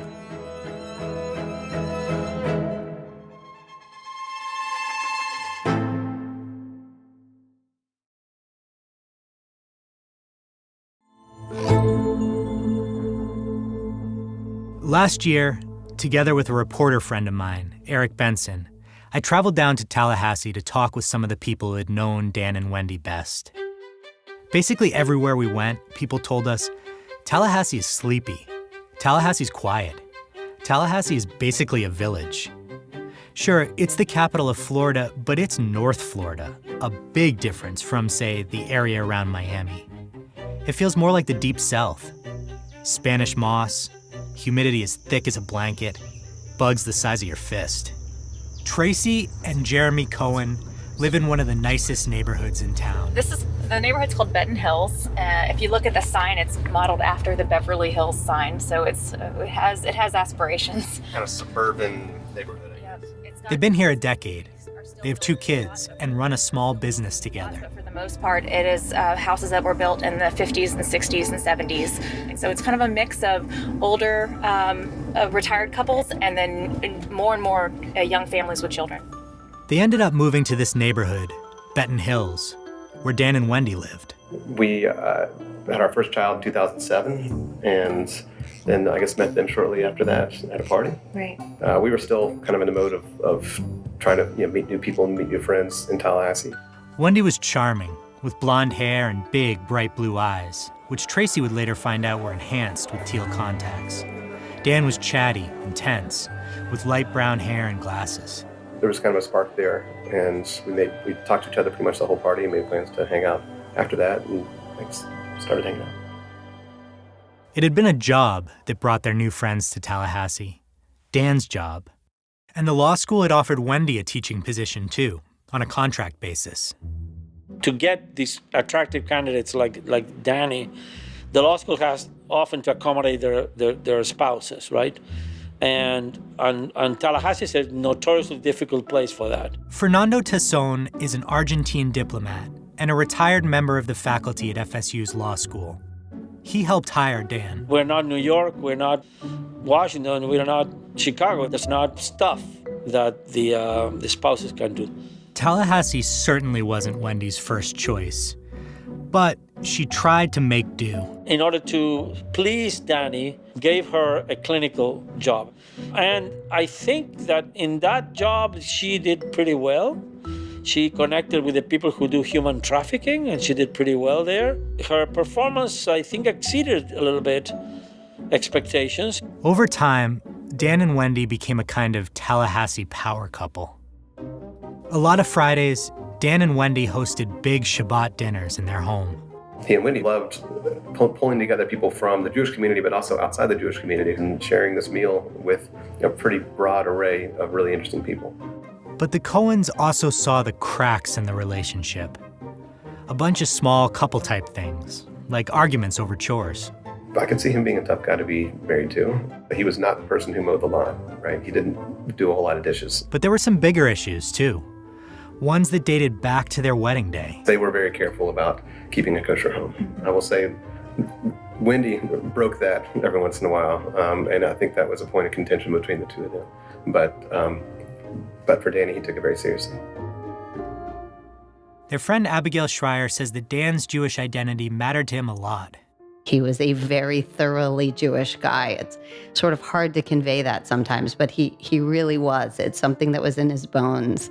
For example, Dan believed he was a Kohen, a member of the Jewish priestly class. He took that role seriously. One of the strictures is if you're a Kohen, you're not supposed to visit a grave site. You can go to a funeral, but you're not actually supposed to sort of, as far as I know, defile yourself by going to the grave site. Wendy, she didn't quite accept the sacrifices that came with that. Her grandmother died, and he said, "I'm sorry, I can't go." I think this was their first year of marriage. And she and her, from what he told me, she and her family could not understand this. How could you possibly do this to my grandmother? How could you do this to us? Why wouldn't you go? Around this time, Wendy also started to work on a novel. It was called This Is Our Story. She asked her friend Tracy for help editing it. And when Tracy read the manuscript, she was surprised to find that major parts of the novel appeared to be pretty nakedly autobiographical. Tallahassee had been redubbed Hiawassee Springs. The attorney narrator was Lily, not Wendy, but still, the rest seemed awfully familiar. In the novel, Lily hates her adopted city of Hiawassee Springs. Here's how she describes her arrival there. It was pouring rain, which was just as well because it obscured the fact that Hiawassee Springs was, shall we say, less than I expected. It's my own fault, really, not having done enough research. I just assumed, and we all know what assuming does, that Hiawassee Springs was in Florida and would be just like other parts of Florida I knew. Lily, Lily, Lily. I definitely found out how wrong you can be with assumptions. By all accounts, Wendy was not a fan of Tallahassee. She would have been happier in Miami, where her passion for immigration law would be put to better use, and where she could be closer to her extended family. Except for one brother who lived outside Florida, the close-knit Adelson clan lived and worked around Miami. But there's more than just hating Tallahassee. The Lily character in Wendy's novel also fears she's become trapped in a broken marriage. Did I even love him anymore? Lily thinks to herself. Or did I just love the idea of being attached to something, knowing that I was moving in one particular direction? I was lost without a clear idea of where I might be headed. My time is precious and I won't wasted reading that novel, but people who have read it said it's a piece of crap. Dan dutifully promoted the novel on his blog. But to close friends, he was less positive. Danny was intellectually very rigorous. And my suspicion, this is complete speculation on my part, you have to understand, is that he thought it was crap and and did not deserve intellectual respect. I think, Danny is a true scholar, right? And his research meant a lot to him. He was very well respected in the field. And that was not an academic piece of literature, right? And so I think Danny kind of turned his nose up a little bit at that. And he said he didn't read it. And he's kind of wasn't interested in reading it because it wasn't the type of book that he would want to read. The novel was eventually published. Dan still never read it. Which was a mortal wound for Wendy. It really hurt her feelings. Yeah, you think about that. Your wife pours her heart and soul into this book that's gotten pretty broad acclaim, and he feels like he didn't want to take the time out to read it. I mean, that would hurt me. If you're married to somebody and that somebody does something or says something or publishes something worthless, what are you going to do? I think take the 2.5 hours and read it. That's my colleague Eric Benson, talking with Sassone. Yeah, he could have said that and then told her that it was crap. Right. Not having read it was not like the best marital thing to do. Dan and Wendy had what seemed, on the outside, like a storybook romance. Whirlwind courtship, picture-perfect engagement, lavish wedding. But in the book, Lily's attitude towards love seems more transactional. I see dating, at its best, as nothing more than a romantic interview. Are you the kind of person who would produce good-looking, smart, and nice children and never cheat on me and help me clean up the kitchen and love me even when I'm grouchy and not trade me in for a younger model and not join the other team? The real-life Wendy had gotten some of those things by marrying Dan. Successful in his career, a couple of kids, not so much on the cleaning the kitchen part. And Dan wasn't completely clueless about Wendy's dissatisfaction. During that time, Dan and Wendy visited their friends, the Schreiers, in Los Angeles. I remember Dan saying to Zach, "Don't you wish you asked a lot more questions before you got married?" or something like that. But he was also confident he could make it work. Dan sort of feels like if there's a problem, he just needs to, punch past it, get past it. That was always my impression of him. An obstacle was just an excuse for not getting things done. And I think he felt that way in the relationship too. Wendy, meanwhile, was moving in a very different direction. She'd had enough of living in a city she hated. She had a plan. She was going to get a lawyer, book moving trucks, fill out divorce papers. And then she was going to take her 2 boys and get the hell out of Tallahassee.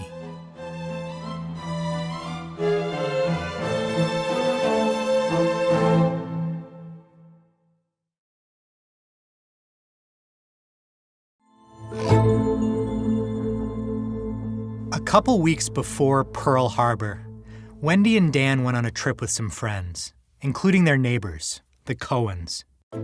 We took a beach trip with ourselves, our families, and the Markel Adelsons, another couple and their kids, and then the 2 of us and our children. And we went to, I think, St. George for the day. And while we were sitting at a cafe. On that trip, Wendy shared something with Tracy Cohen. Wendy told me and the other friend that she was planning on leaving Danny within a couple weeks. And she had the date picked out, and she let us know that was imminent. Tracy told me after that weekend and kind of swore me to secrecy. Jeremy Cohen thought about saying something to Dan. I looking back, I definitely could have been a better friend there, and could have stepped in and shared that or done something. After the split, Dan would vent about Pearl Harbor to any friend who'd listen. I heard about people he ran into like in the airport, and they're like, "So how are things going?" He's like, da-da-da-da-da-da, and went down the story of very personal, hurtful thing that had happened to him, and he laid it all out there for a lot of other people to hear. So I said, well, there was another woman. That's the first thing I think. And she says, no. So, well, I don't imagine there was any abuse or anything. No, of course, no abuse, no alcohol, no drugs, no infidelity. Did she have somebody, maybe a guy and a boyfriend? No. And I could not for my life get from him a coherent thing that was 100% persuasive about the cause of the breakup. He said that she resented him because he was like this kind of a tenured superstar or something, but she didn't feel like she was at his level and resented that. Then she wrote this novel. Yeah.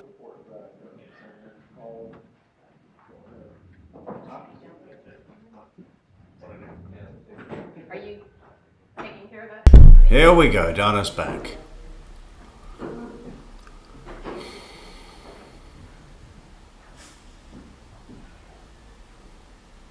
Where are you going with that binder, defendant?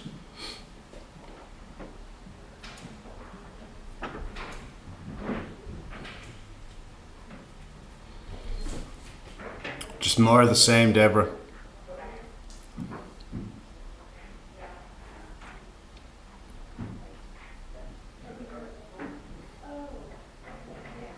They'll just be going into lunch now, I should imagine.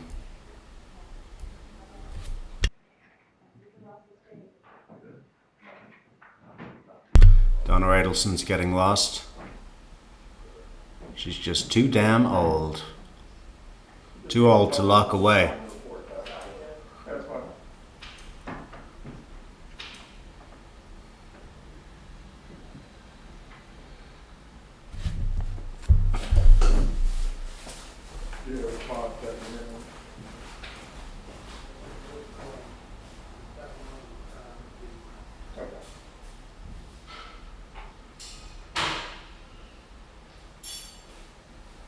Come back at 1:45, I believe, it's really inadequate time. Have a break from there. I think the jurors get around going downstairs.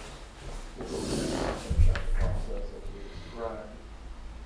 That's anything to raise. We'll go break for this morning. 1:45. All right. If the bailiffs or the clerks can inform the state as to the time we will step out for the heard at 1:45. Yes, sir. We're in recess for this morning. Thank you. And they're in recess. Thank you. So we got 48 minutes. Might get in another episode of Over My Dead Body while we wait.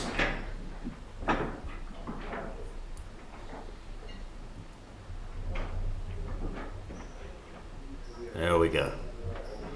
There we go. Eyes on Everett. That novel again.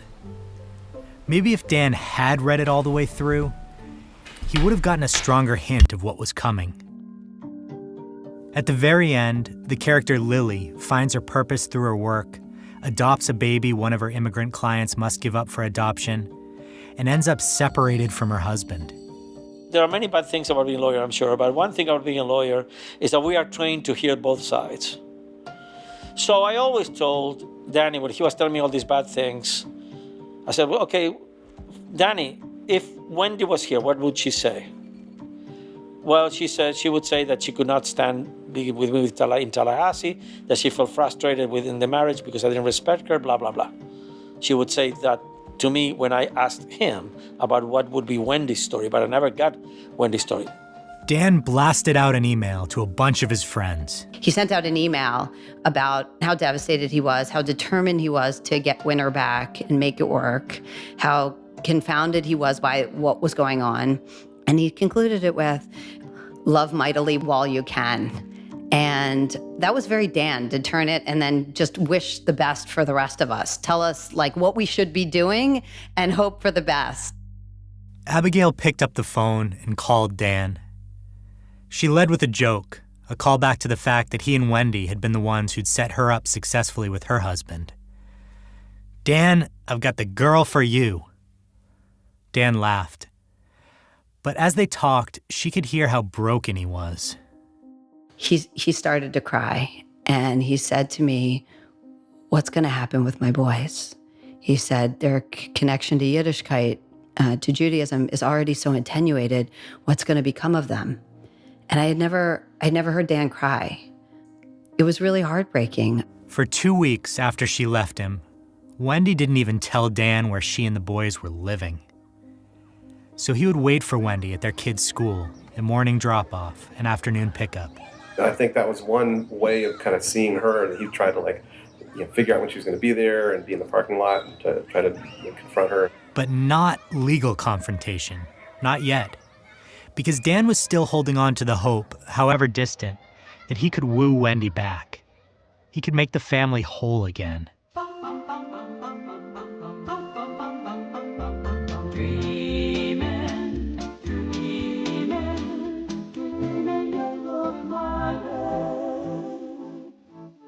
It didn't take long for friends like the Cohens to start choosing sides. So there was definitely a Team Wendy and a Team Danny, and we were on Team Danny, from the beginning. And I was, and I think it's a function also of he lived on our street. Our kids went to school together, and we're roughly the same age. Hoping that you will stay. I had one divorce from my first wife many years ago, and as you know, in these divorce issues, people take sides. And I decided, as much as I liked Wendy, right, because I still liked her, I mean, Danny had chosen me as one of his confidants. So I was not entitled, I thought, to go back to her and talk to her. I thought that was not consistent with my role as Danny's friend. For a guy who really liked to be in control, things had gotten a little out of control for him in an unpleasant way. Not that he was a control freak. I don't mean to suggest that he wasn't, but this was not the plan in any way. Wendy may have been relieved to escape a marriage that made her unhappy, but striking out on her own turned out to be not so simple. As it became increasingly clear to Dan that he was never getting Wendy back, his attitude changed.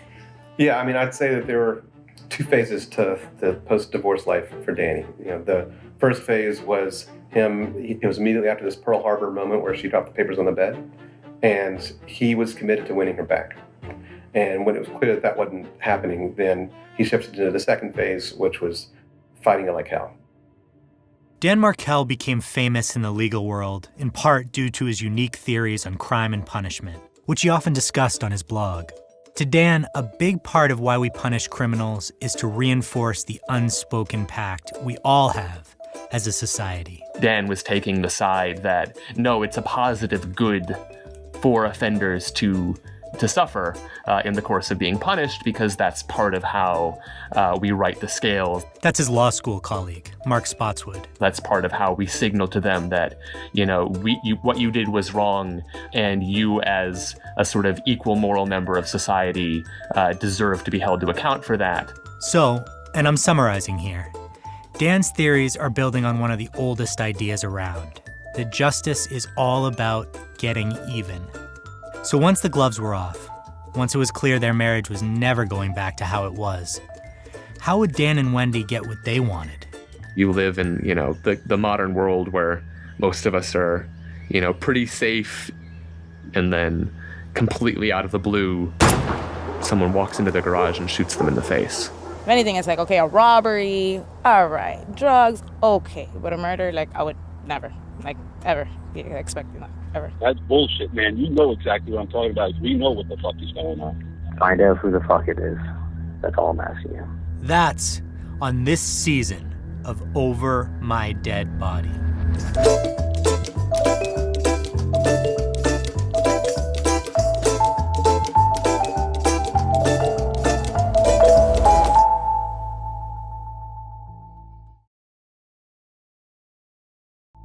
From Wondery, this is part 1 of 6 of Over My Dead Body, a story about love, death, and family. Over My Dead Body was written and reported by me, Matthew Scher, and Eric Benson. Sound design by Jeff Schmidt. Associate producer is Chris Siegel.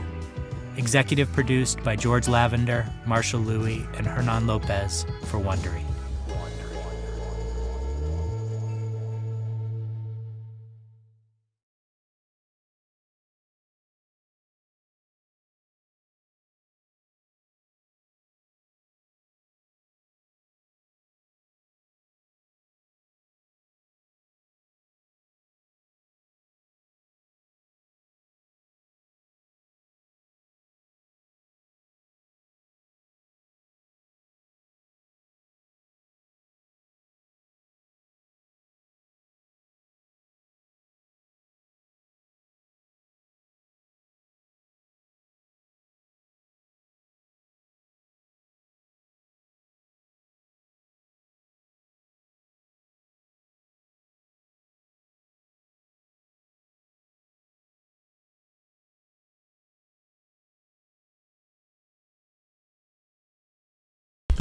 And episode 2. 222. It's good, isn't it? A listener note, this story contains adult content and language.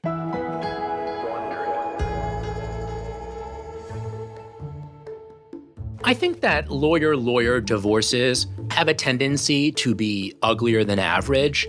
There's this old joke. What do two lawyers say when they get married? It's not I do. It's I accept the terms and conditions. You have people who have an understanding of the legal system, have an understanding of their legal rights and remedies, and they will sometimes get more involved in the proceedings than a typical client. This is why doctors often say, oh, it's terrible to have a doctor as a patient. I think many divorce lawyers would tell you, oh, it's terrible to have a lawyer as a client. Exhibit A, Wendy Adelson and Dan Markel. And Wendy and Dan weren't just any lawyers. They'd gone to some of the best schools in the country. They were smart. They were wealthy. When people like that don't get what they want, well, as Dan's friend David Latt points out, things can get ugly.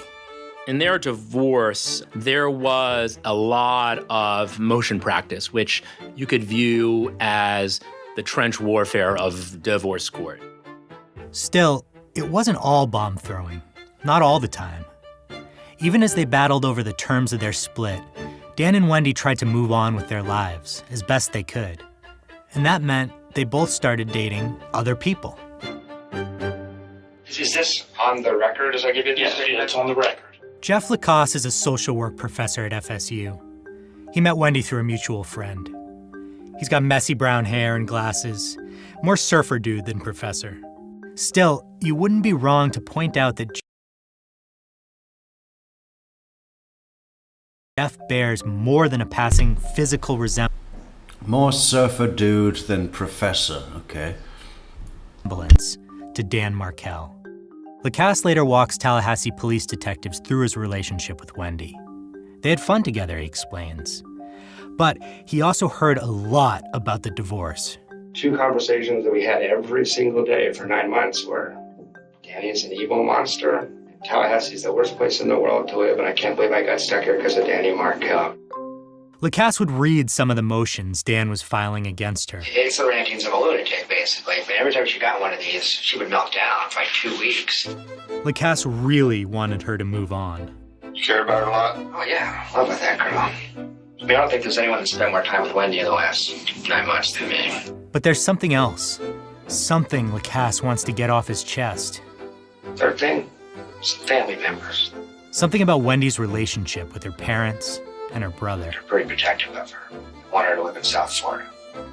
That I'm not talking about without some assurances, because there's some creepy stuff there. There's some creepy stuff there. he says.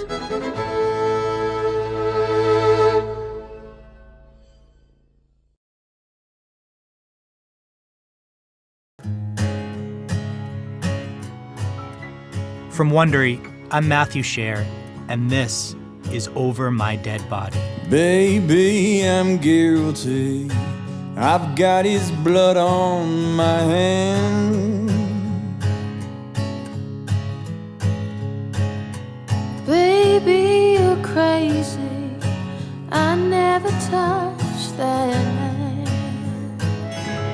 The first season is called Tally, and this is episode 2, The Former Wife. After the Pearl Harbor moment, Wendy Adelson hoped to move with the kids to Coral Springs, about an hour from Miami, which is 6 hours from Tallahassee. She wanted to move there permanently. In Coral Springs, the boys could be closer to their maternal grandparents. They'd have what Wendy described in her divorce petition as a better quality of life and more stability. She'd even lined up a job at a local law firm. Except nothing went the way she planned. Dan wasn't about to let his kids move away. Not without a fight. 10 months after Wendy first walked out on Dan, they agreed to a marriage settlement agreement. Dan would keep the house. Wendy would get $120,000 in a lump sum, plus child support just shy of $850 a month. The settlement gave Dan and Wendy 50-50 shared custody of the kids. Any disputes would be resolved by a parenting coordinator appointed by the court. But Wendy didn't get the thing she wanted most of all, to move out of Tallahassee for good. The judge refused that request. Wendy, in the court's opinion, had not proven relocation was in the best interest of the kids. So Wendy would have to stay near the kids' father in Tallahassee until their youngest son, who was then only 2, turned 18. That's 16 years in this place she'd been desperately trying to leave. Wendy, understandably, did not. Yeah, but she was happy at her job. She was buying a house. She had book club and Tallahassee food trucks to look forward to. Take this news well. Nor did the rest of her family. See, one thing Dan may not have fully realized when he married Wendy is when you marry an Adelson, you're marrying all the Adelsons. Together, Wendy's family ran a lucrative business in the Miami area, a dental practice. There was her mom, Donna, and her dad, Harvey. What I enjoy most about our practice is restoring a person's smile. That often changes their personality and gives them a more positive outlook on life. My dad was very, very proud of being a dentist. Wendy's oldest brother, Rob, remembers his childhood as solidly middle class.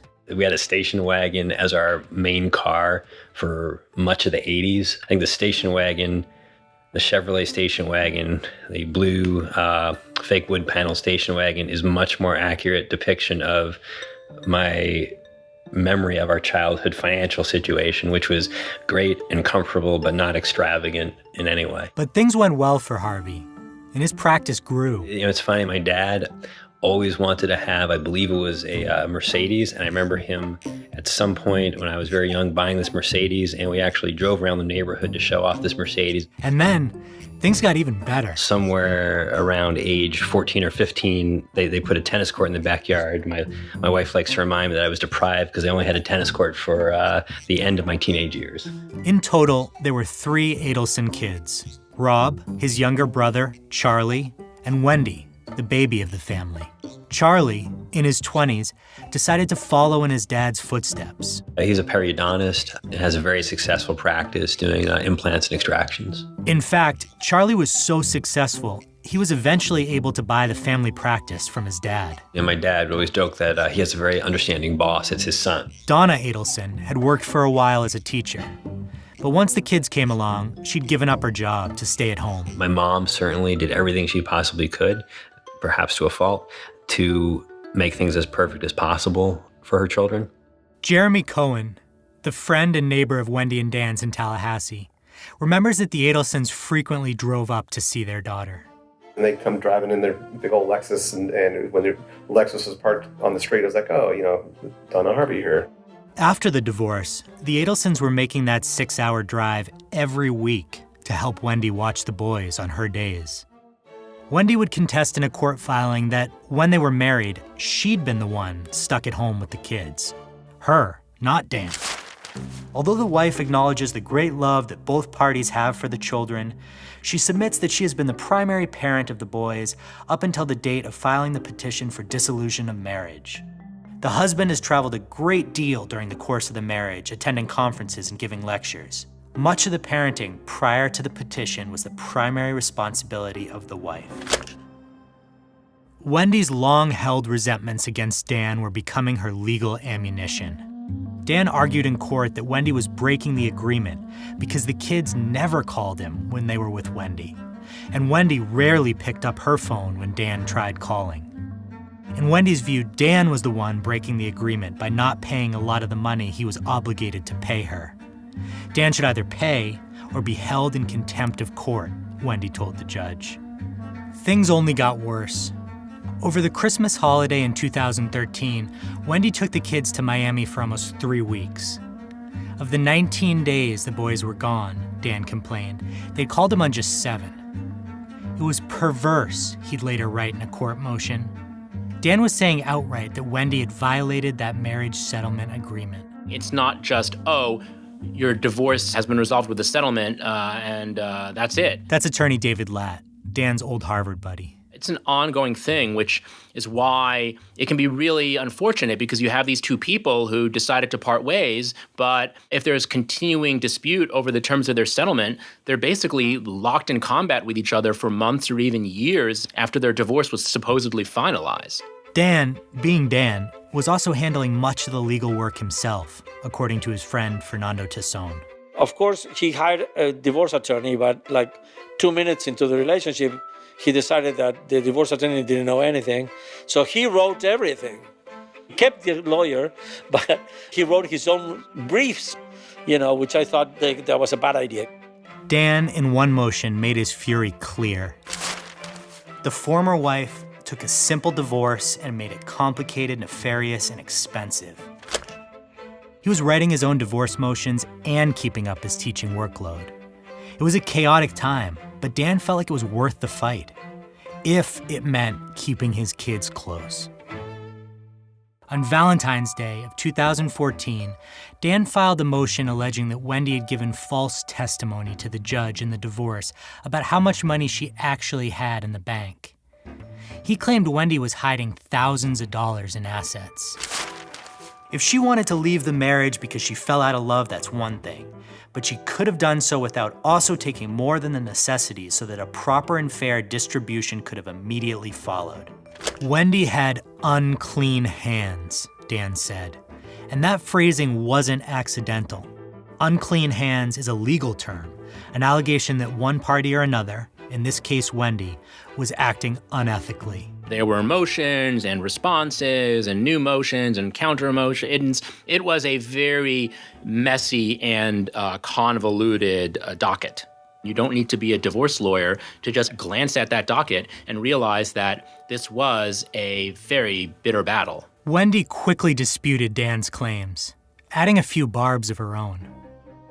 The former husband's pleadings only prove that he is a disgruntled former husband who cannot move past this dissolution and continues to dredge up his emotions regarding this divorce, rather than address his non-compliance with the marital settlement agreement. Dan's motions, Wendy argued, were merely to embarrass, harass, and annoy the former wife.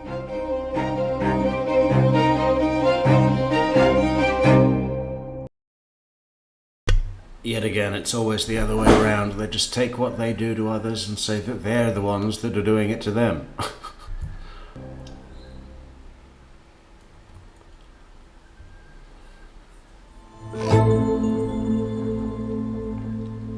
It was during this heated back and forth that Wendy was first introduced to Jeff Lacass. Came back from Christmas break, had a conversation, decided to date more seriously, and by March 1, we're a couple, we're girlfriend, boyfriend. That's Lacass in his initial interview with the police. By March of 2014? Yeah. Okay. Maybe late February. Around Valentine's Day, I hit her with the romance and all that, and we clicked together. spent a lot of time with Wendy. I don't think anybody's been with Wendy more than me in the last 6 months. Okay. She has 2 kids. I've been over there, I'd say 80 or 90% of nights I'm over there. And every single night that she doesn't have the kids, with maybe just 1 or 2 exceptions, if she's in town, I've slept over. Lacass got along well with Wendy's boys. He went to their school events, their swim practices.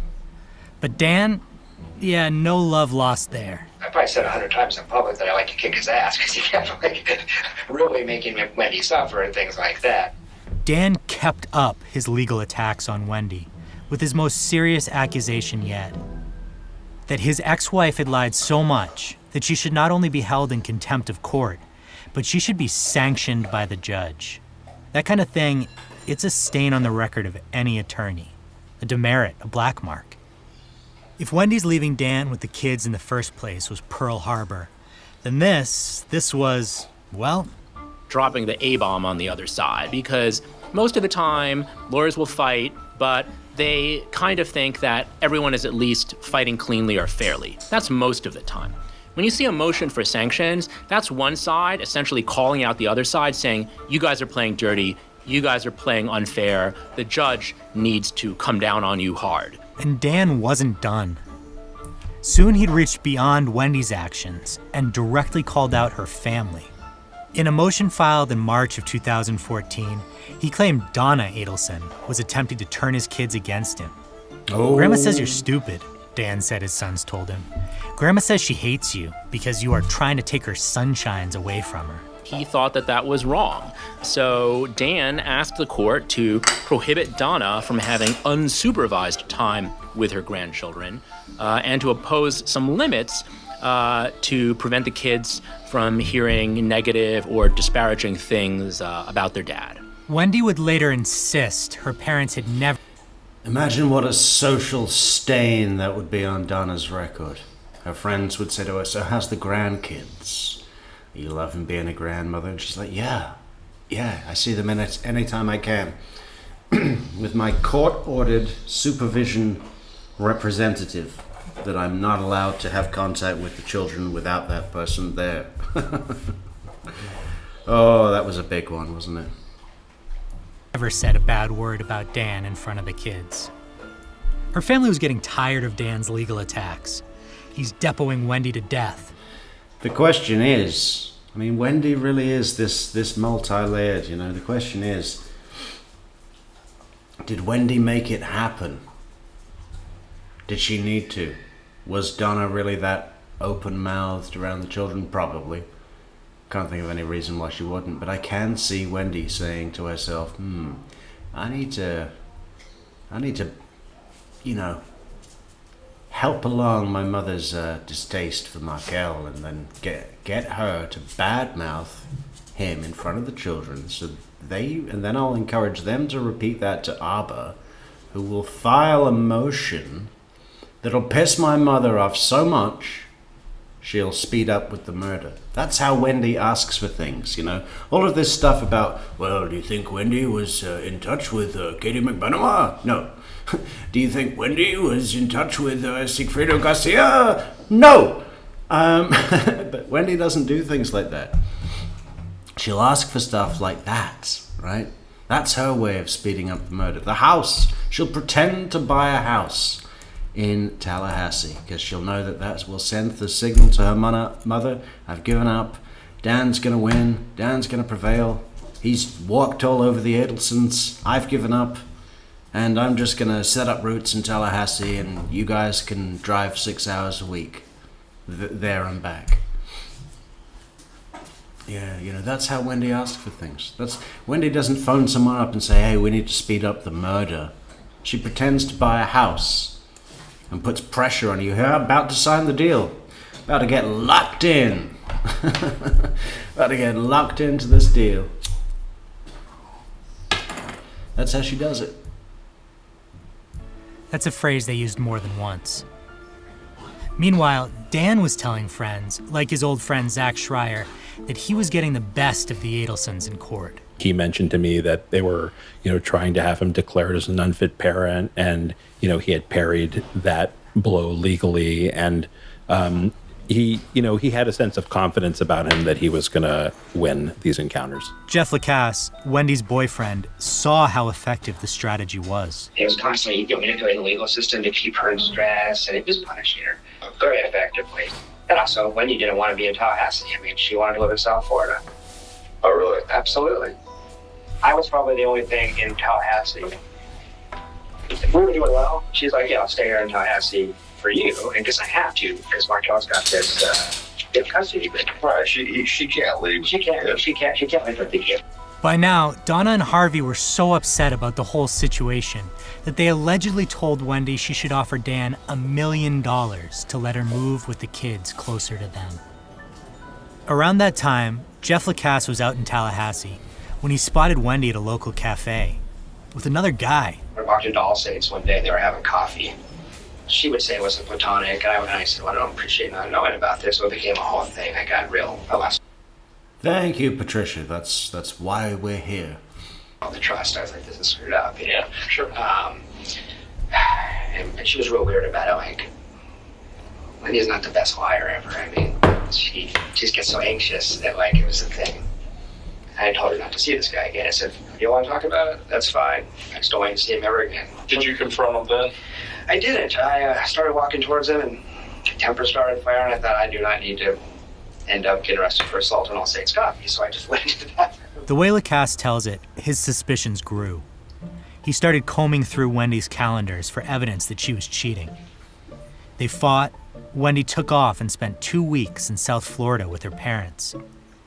When she came back, they made up, attended an awkward yoga class. Really awkward. Most awkward yoga session I've ever had. And we walked to the car, and I said, what do you want to do? She goes, I know, need some time. It's okay. And then, abruptly... Hey, Jamie, thanks for the 3 coffees on buymeacoffee.com/True Crime Metrix. Jamie says... What does Jamie say? Jamie says... Thank you. Wordsmith, absolute wordsmith. Thank you, Jamie. I get an email with a no contact order 2 hours later. I think her therapist suggested she do this. My suspicion is that Wendy told her one side of the story, and I was cast as the abusive male, because Danny was not good to her, and she's on the lookout for an abusive male, because Danny was emotionally abusive. I get this email saying, don't contact me for 7 days, and then I'll get in touch. That was Tuesday, July 15th, 2014. Jeff Lacass is totally credible. He's like Mr. Credible, best witness ever.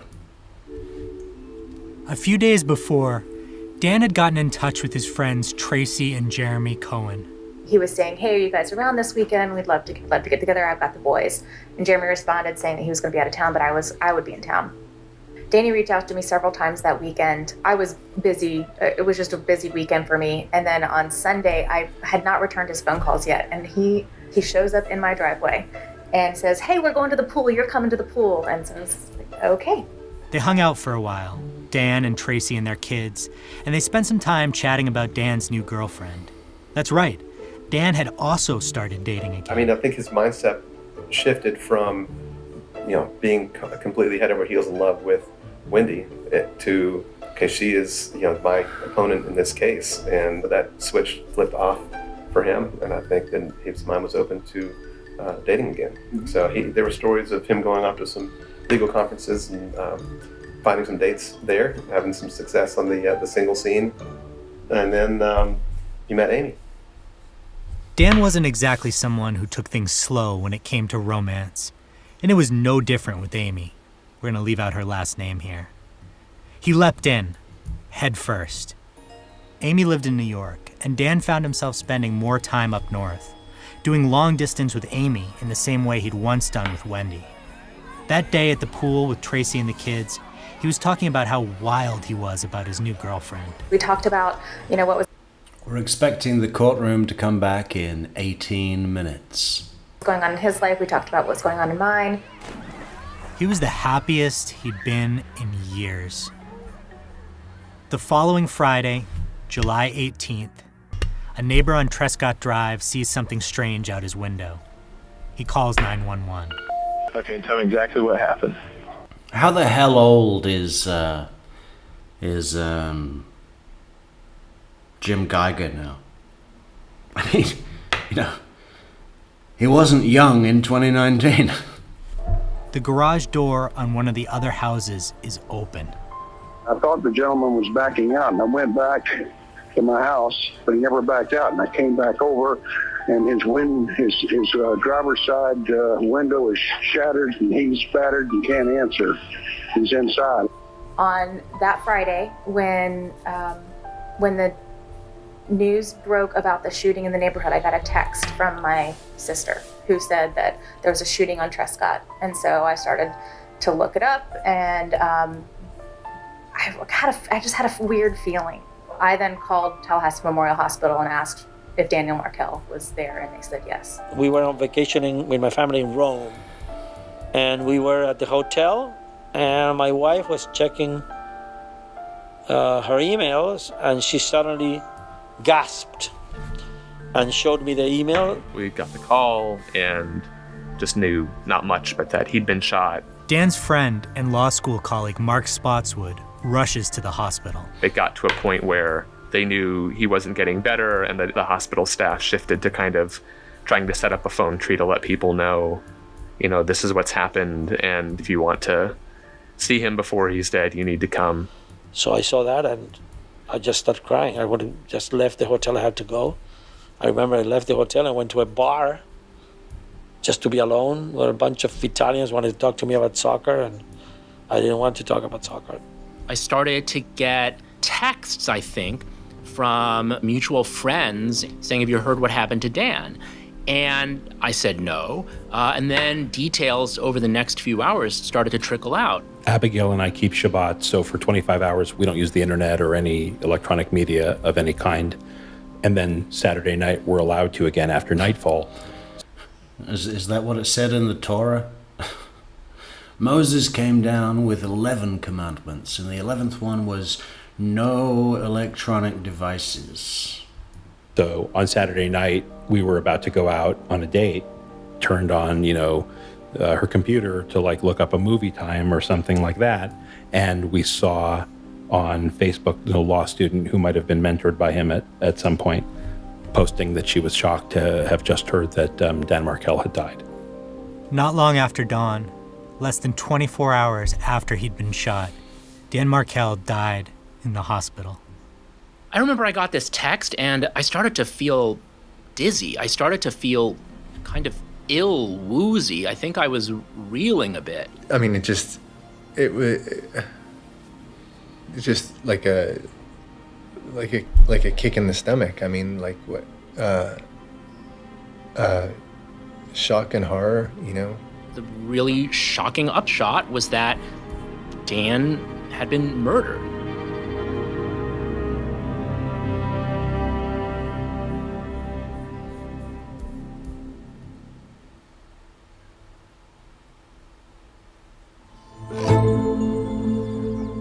Wendy Adelson was busy the morning of July 18th. Her brother, Charlie, had bought her a new TV set, and it wasn't working. But it was still under warranty, so someone was coming to fix it. The repairman showed up a little before 9 and left around 10. Soon after that, Wendy called Charlie. A few calls followed, a couple to friends. She also called Dan, who had the kids that day. They had some coordinating to do. But Dan wasn't answering.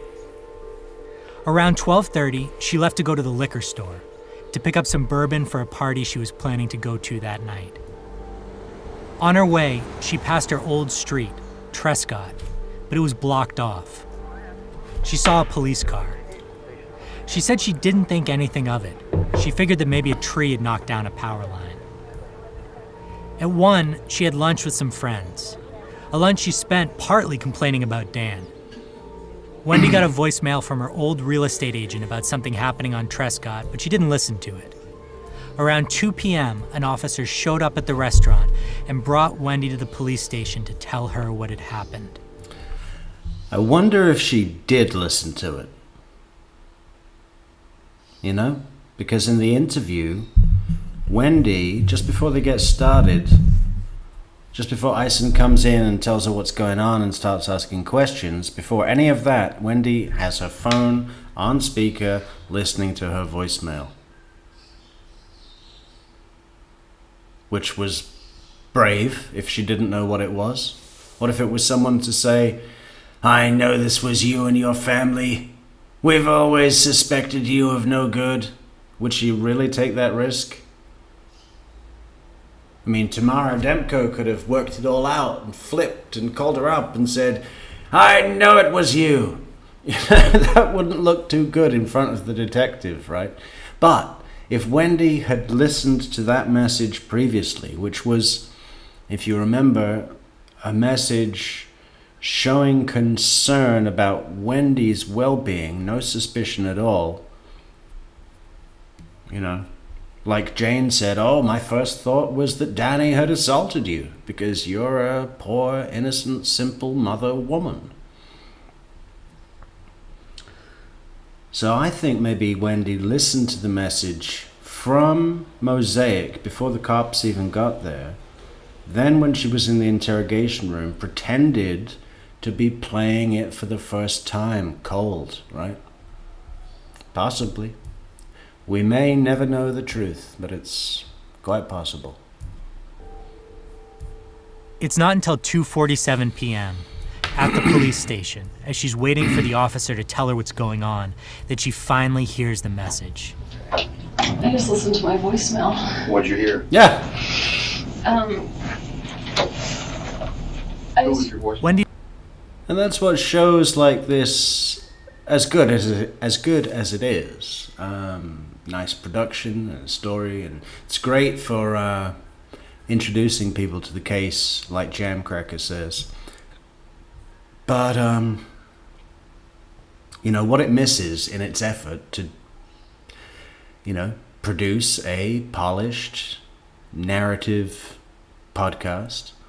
What it misses is stuff like that, because he's supporting the idea that Wendy didn't listen to that message when he doesn't know that. And because he's so focused on making a nice polished podcast, all he sees is, well, that's a good hook. That's a good emotional hook. That makes the story more interesting.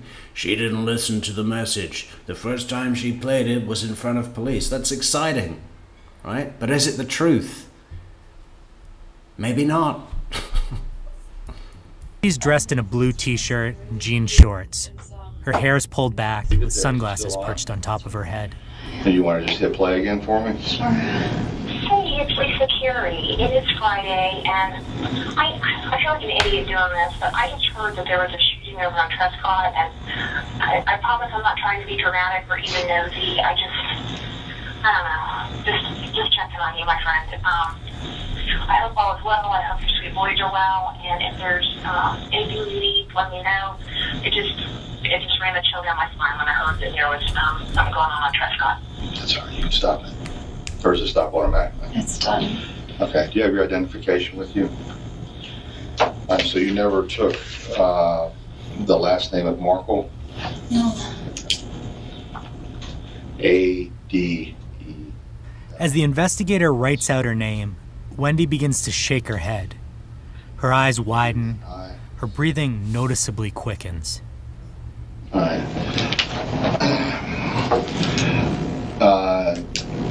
There was a shooting at your home, or your ex-husband's home, at 2116 Trescott. Okay.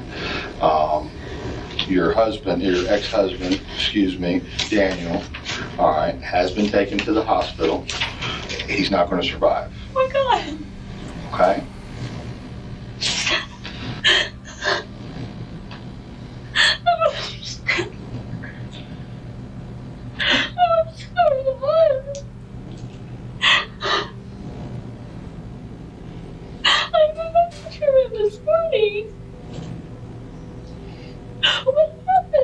Well, before we get into everything, I have to establish where you were and who you were with and so forth. Okay? And then once we've established all that, I can give you more details. Okay. Do you understand why I wanted you to come here before I discuss this? Oh my God. Wendy puts her head in her hands and sobs uncontrollably for almost a full minute. I'm sorry. It's okay. No, you have nothing to be sorry about.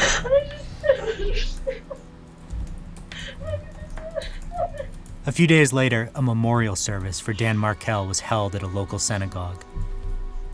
Dan's parents were there. His only sister, Shelley, spoke at the service. Wendy stood with her parents. They were flanked by off-duty Tallahassee cops Donna and Harvey had hired to be their security. They were there as well, kind of helping to... What? They were flanked by off-duty, what was it? Oh my God. Sorry. It's okay. No, you have... Synagogue. Dan's parents were there. His only sister, Shelley, spoke at the service. Wendy stood with her parents. They were flanked by off-duty Tallahassee cops Donna and Harvey had hired to be their security. They were there as well, kind of helping. How about that? Okay, we'll come to the memorial service, sure, but we're going to need to have some off-duty Tallahassee cops that we're going to hire as our protection. It wasn't us. To corral the kids, Wendy obviously was there and very emotional.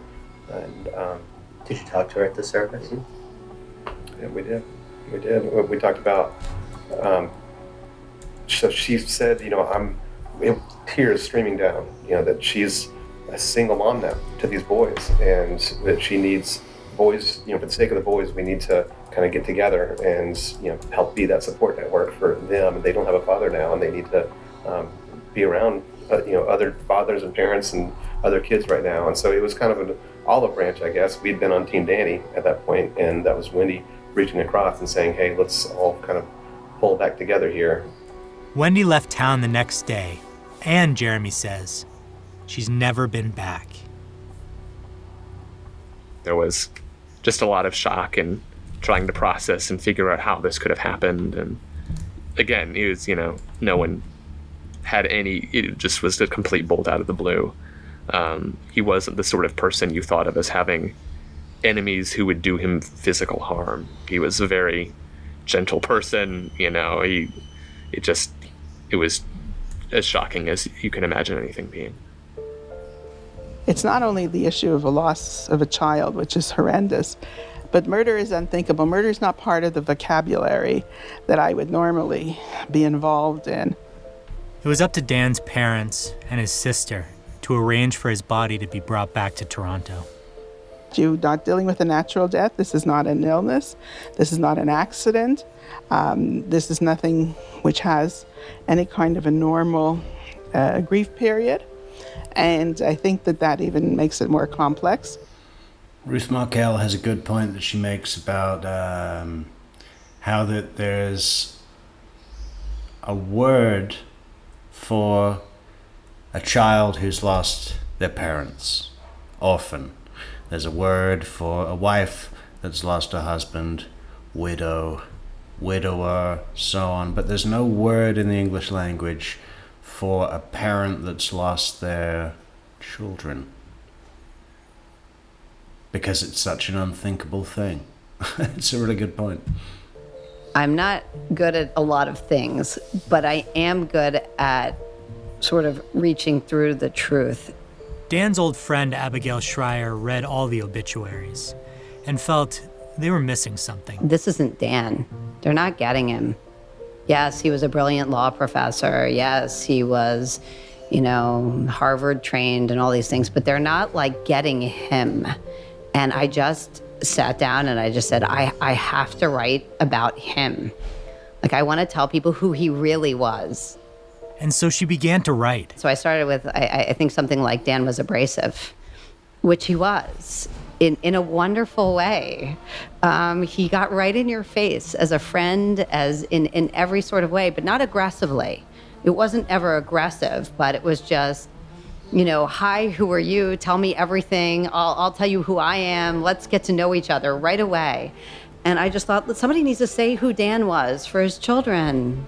David Latt also started to write about his friend. I have spent countless hours following this case and writing about this case and thinking about this case over the years. His blog posts about what happened to Dan get a lot of attention. It's this kind of murder is just such a shocking thing. I think anyone, even someone not tied to Dan, would be at least curious about it, because we are so curious about terrible, terrible crimes and how people can do them. Back in Tallahassee, police were talking to Dan's neighbors and friends, including the Cohens. We had a detective that came in around this table on, I think it was Saturday, and talked through, asking us a lot of questions, and we gave her some theories. And I know we were asking him about, so what's the next steps? Where do you guys go? And he couldn't really share anything. I think we were all just in this information gathering stage about kind of what are you guys doing to help solve this thing, or trying to find some answers. The police were asking the kind of questions. Yeah, not that much until Jeff Lacass came and gave them everything. I mean, they went through the bus cameras, okay. They looked at the SunPass records. They followed some cell towers, but, Jeff Lacass hit it home. Police ask, did Dan have enemies? Who would want to hurt him? Tracy and Jeremy had a theory. We could only think of one group of people who might want Danny dead. And Wendy told police she had some theories of her own. Danny didn't treat me very well, and I'm so scared that maybe someone did this. Not because they hate Danny, but because they thought this was good somehow. Oh, are you saying that you think maybe one of your friends would have done something like this? Who would do this? That's next time on Over My Dead Body. Wow, look at that. Oh, we're going to get copyrighted. If anyone wants to support the channel, you can go to buymeacoffee.com/True Crime Metrics. Support the channel there. Support the channel on Patreon and PayPal. Support the channel on YouTube. Like the video, share, subscribe, leave a comment, buy the merch, social networks, and we're right on time. We're right on time. Look at that. 1 minute to go before Judge Everett says they're back from lunch. I'm kind of working on this new seal for the great state of Florida with Judge Everett in the middle. Just got that going on. Just trying to get, what are we going to put in the background? We've got to lose that Seminole woman. That's just so, it's just so, 1810. Times have moved on. We need Judge Everett in the middle.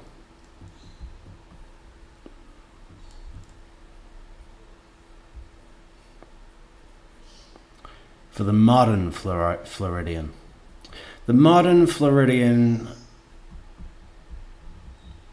is tired of looking at the Seminole woman with the flowers. The modern Floridian wants a contemporary judge in the middle of their great seal,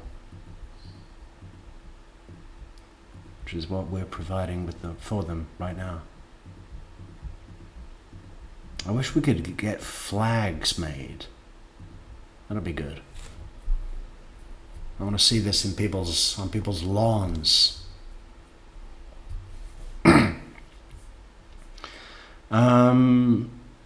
I think we can get flags made.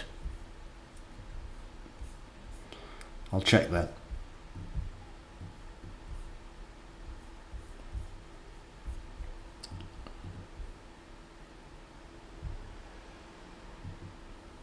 I was thinking maybe it was Shakespeare.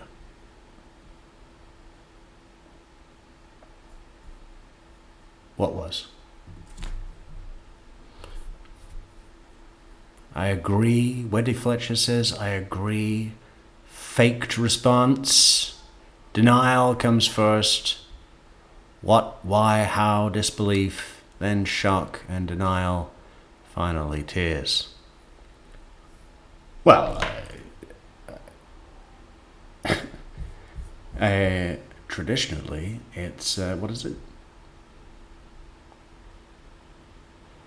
Denial,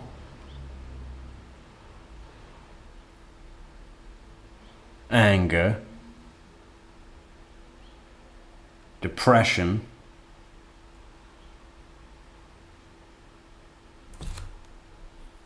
grief, acceptance, isn't it? What is it? Why couldn't they pick some easier words to remember?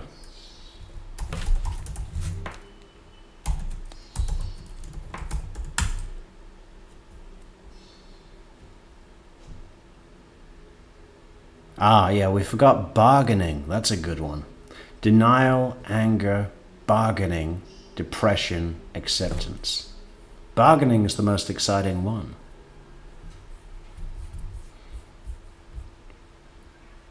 Mel Brooks.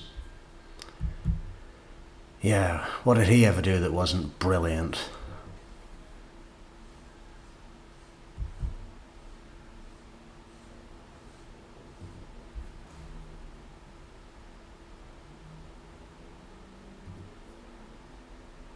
But isn't it Doc Brown that does the Shylock speech in To Be or Not to Be? What's Doc Brown's name? What's his name? His name begins with an E. There's definitely an E. Let's look it up. Doc Brown is played by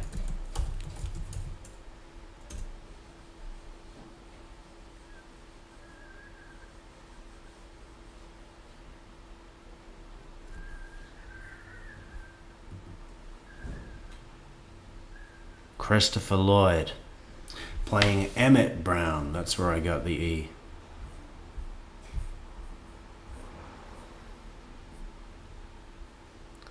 So, 4 minutes late, Judge Everett. What the fuck? Yeah, LJXR5TH has got it. For sure. Bargaining.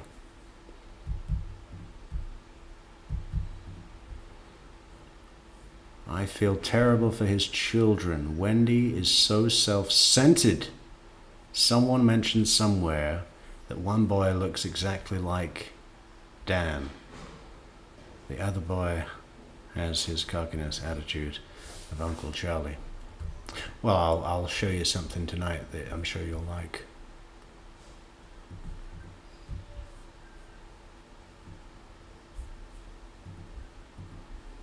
Gregory Hines. No, it was Christopher Lloyd. Christopher Lloyd.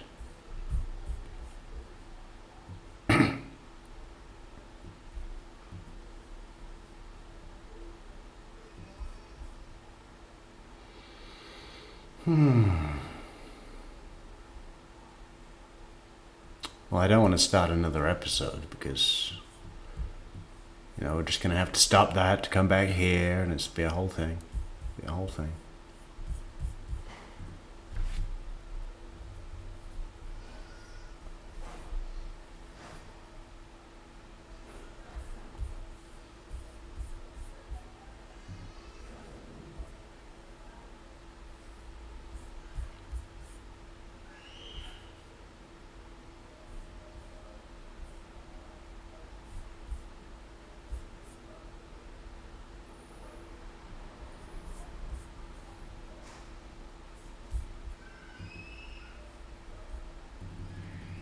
Oh, someone's sending love hearts. Let's send a load back.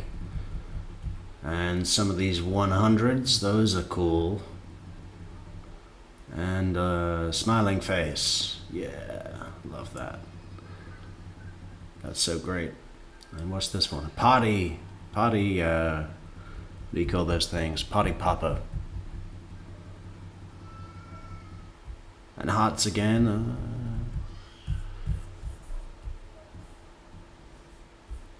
Patricia Burns says, Terence Stamp died yesterday. I once sat opposite Terence Stamp on a tube train. This was in about 2004.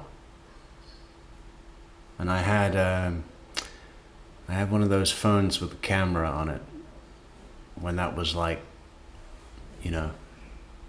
super high tech. Do you remember 3 Mobile, Patricia Burns? 3 Mobile gave me a phone that could put astronauts on the moon. It had a TV right inside the phone. It had a camera right inside the phone. Anyway, I'm on the tube train looking at Terrence Stamp and thinking, fucking hell, it's Terrence Stamp. I just saw that film. I tried to take a picture of him and he started reading the newspaper. Where were we going? I think it was Heathrow.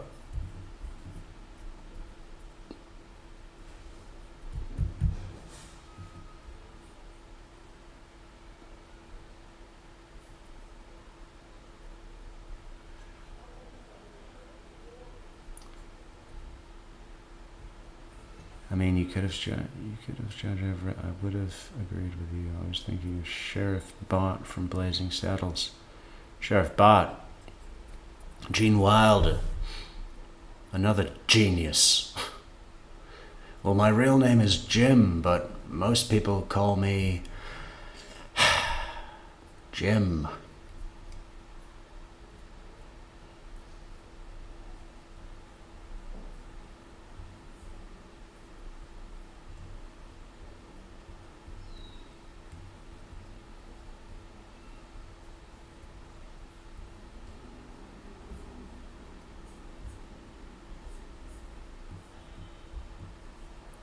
Nine minutes late, Judge Everett, man. You're making Leon County look bad.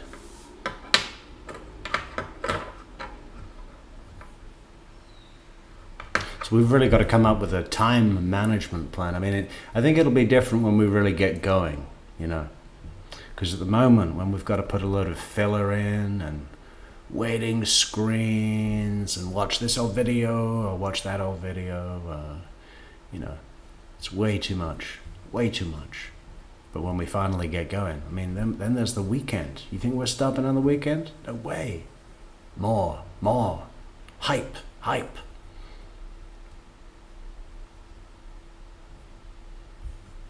A black sheriff?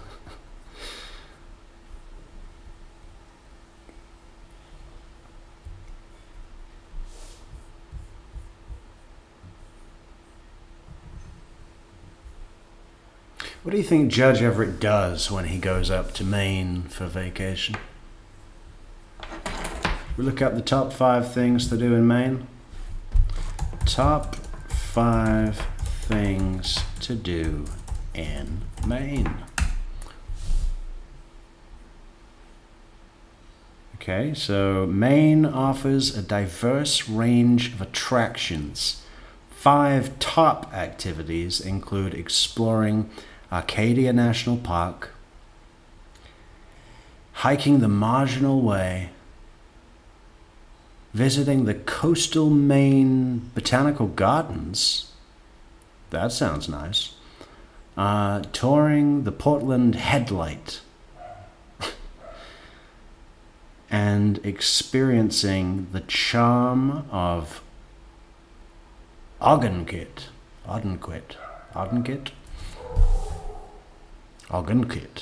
Oh. Stuff is happening. He's back.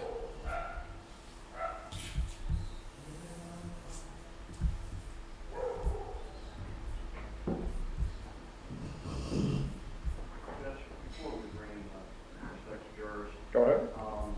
My old office manager contacted me last week before saying that she thought she had received the summons to move out the jury list last week. She didn't raise it, although I previously said something to the state. She's number 86. 186, yes.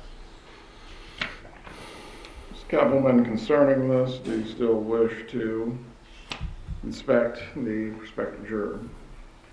No, sir. We don't go that far, but And this is number 186, you said? Yes, Your Honor. She worked for me for over a decade. I did work for her at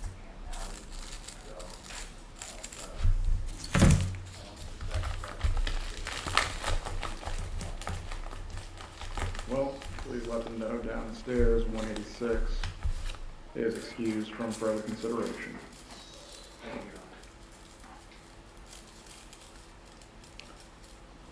if we're ready to bring them upstairs, let's move forward.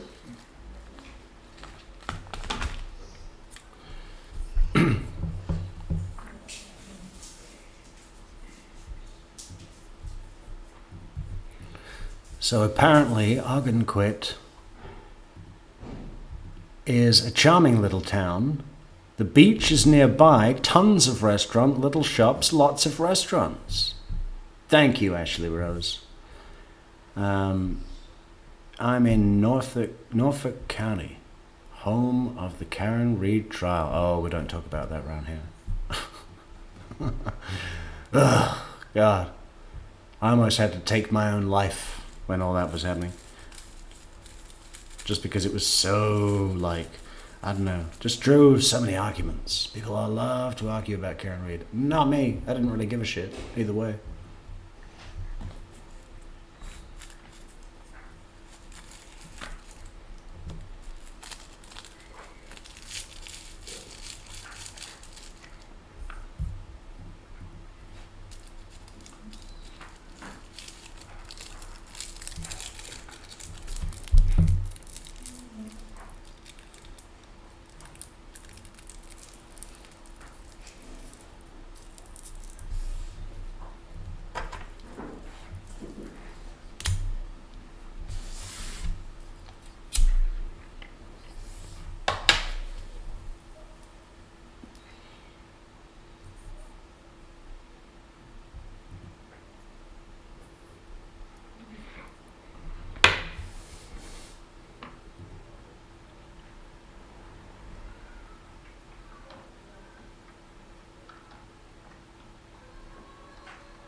We'll start again with one.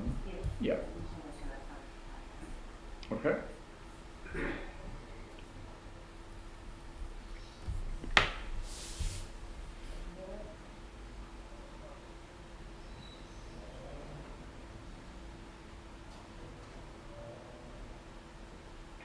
Did he say start again at 1? By my count, it's 2 o'clock in Tallahassee. 7 o'clock here.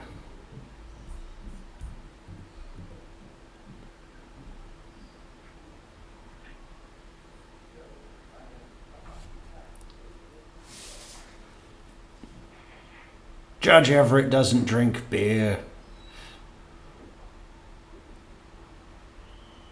He only drinks chocolate milk that he makes himself at the start of every week.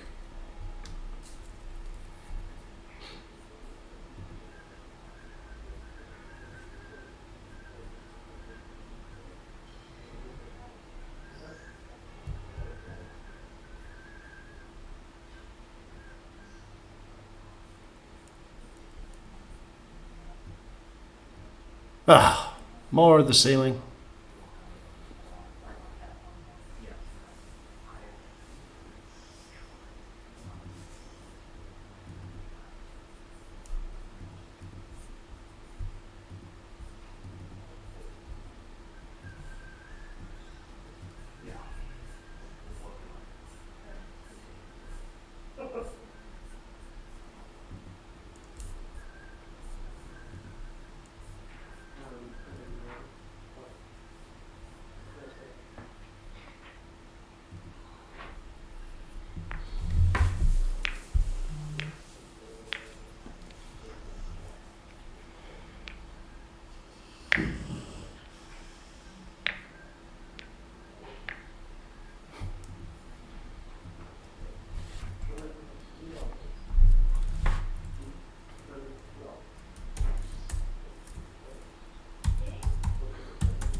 Sally's so funny. I think she must be in Lowe's or something, because she's just sent me this picture.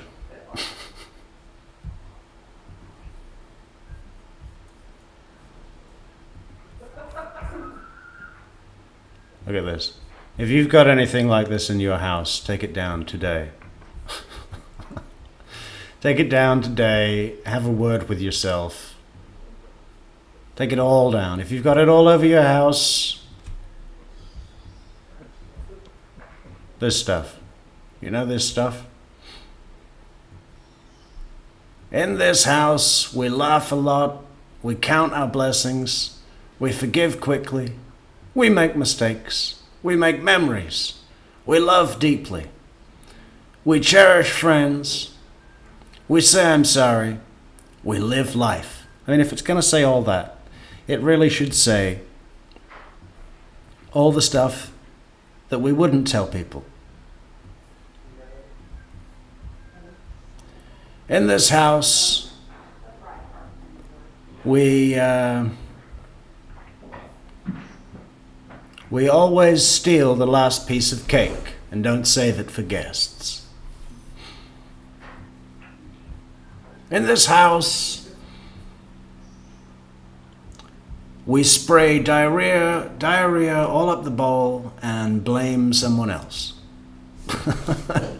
We never admit it when we clog the toilet. We blame the plumbing.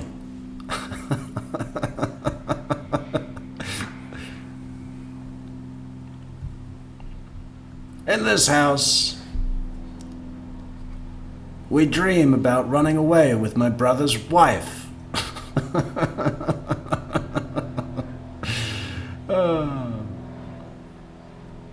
In this house, we tell racist jokes that probably wouldn't be well received if we told members in the general public.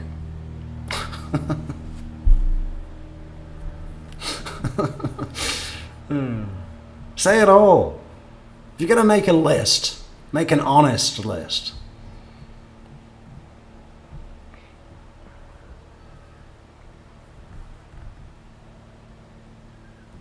In this house, we wished we'd never bothered having these stupid kids.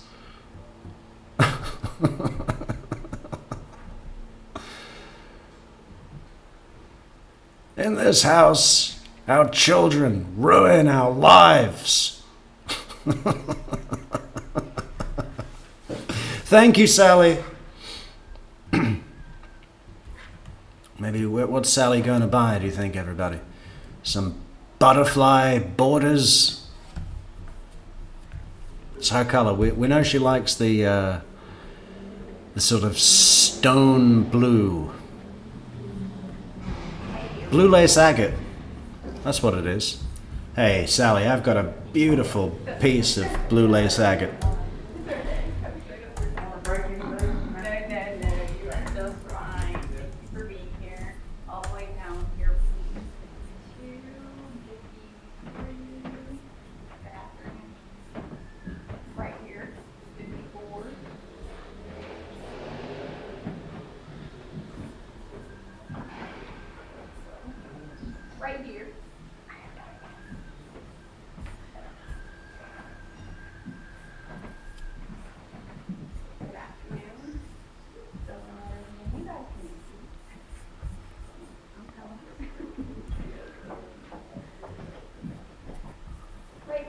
She said we could sit down.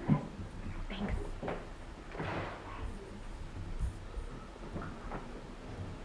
Yeah, if ever there was a stone made for Sally, this is it. There's a ramp right here. Yes, ma'am. Plus, it's good for the throat chakra. Would you be okay in there, going down there? Would you like me to put you on the end? Okay, yes, ma'am. If you got, yes. Oh, Michelle's back. Yes, ma'am. Hello, Michelle. We're just going to put you on the end. Yes, ma'am. Yes. And then, so. In this house, we don't give a fuck. Exactly, Patricia. Yes.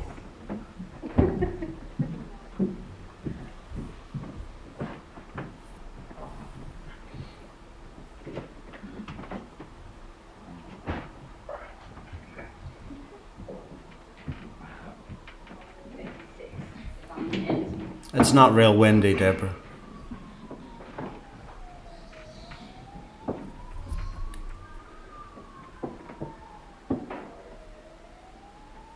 I mean, there's a siren. Gotta get back to work. Do it, Michelle.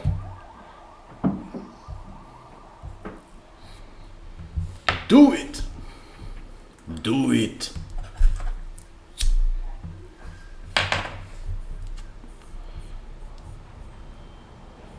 Yeah, I think we should make Blue Lace Agate the gemstone of the channel in Sally's honor.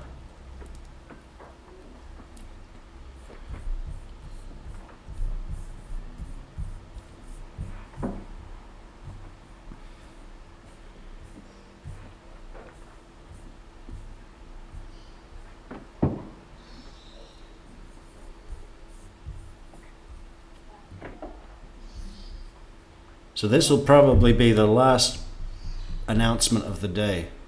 Oh,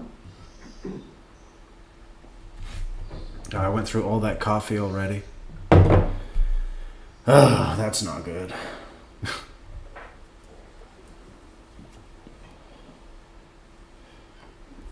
I just started drinking coffee again. It's going to take a couple of days before I get over the sickness.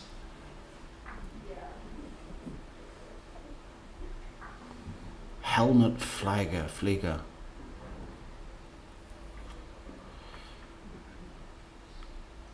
Anything new? Well, yeah, I mean, they're slowly chipping away at building a jury. Helmut.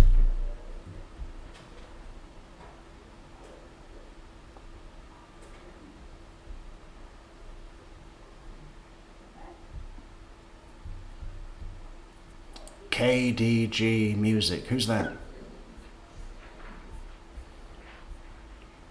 You know, I never get to watch any channels anymore, even the ones I really like.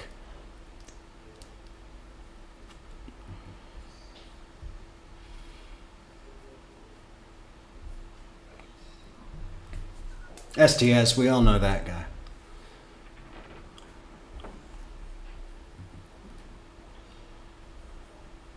Yeah, I think it's going right on track, Ashley Rose. There's been no, you know, it's a straightforward, complicated process, so I don't anticipate any delay. In fact, they might even settle on a jury prematurely.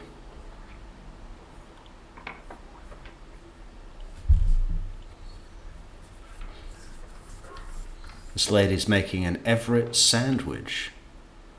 Sandwich between two beautiful judges.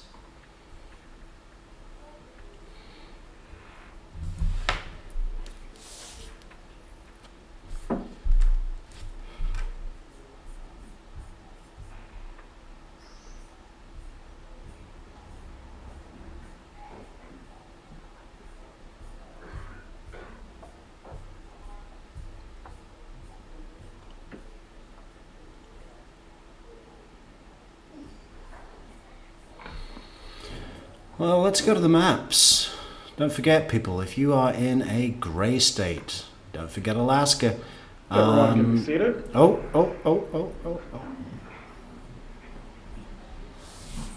One beautiful chunk of handsome man. He's going to speak. Good afternoon, ladies and gentlemen. Oh, that will not do at all. Let's start again. Good afternoon to all of our prospective jurors that have answered the call to serve. Thank you. Much better. I'm Stephen Everett, one of your circuit judges here in the Felony Criminal Division for... Stop. What a fucking heartthrob every single time. And it's, you know, we see it multiple times, but every single time he makes it fresh, right?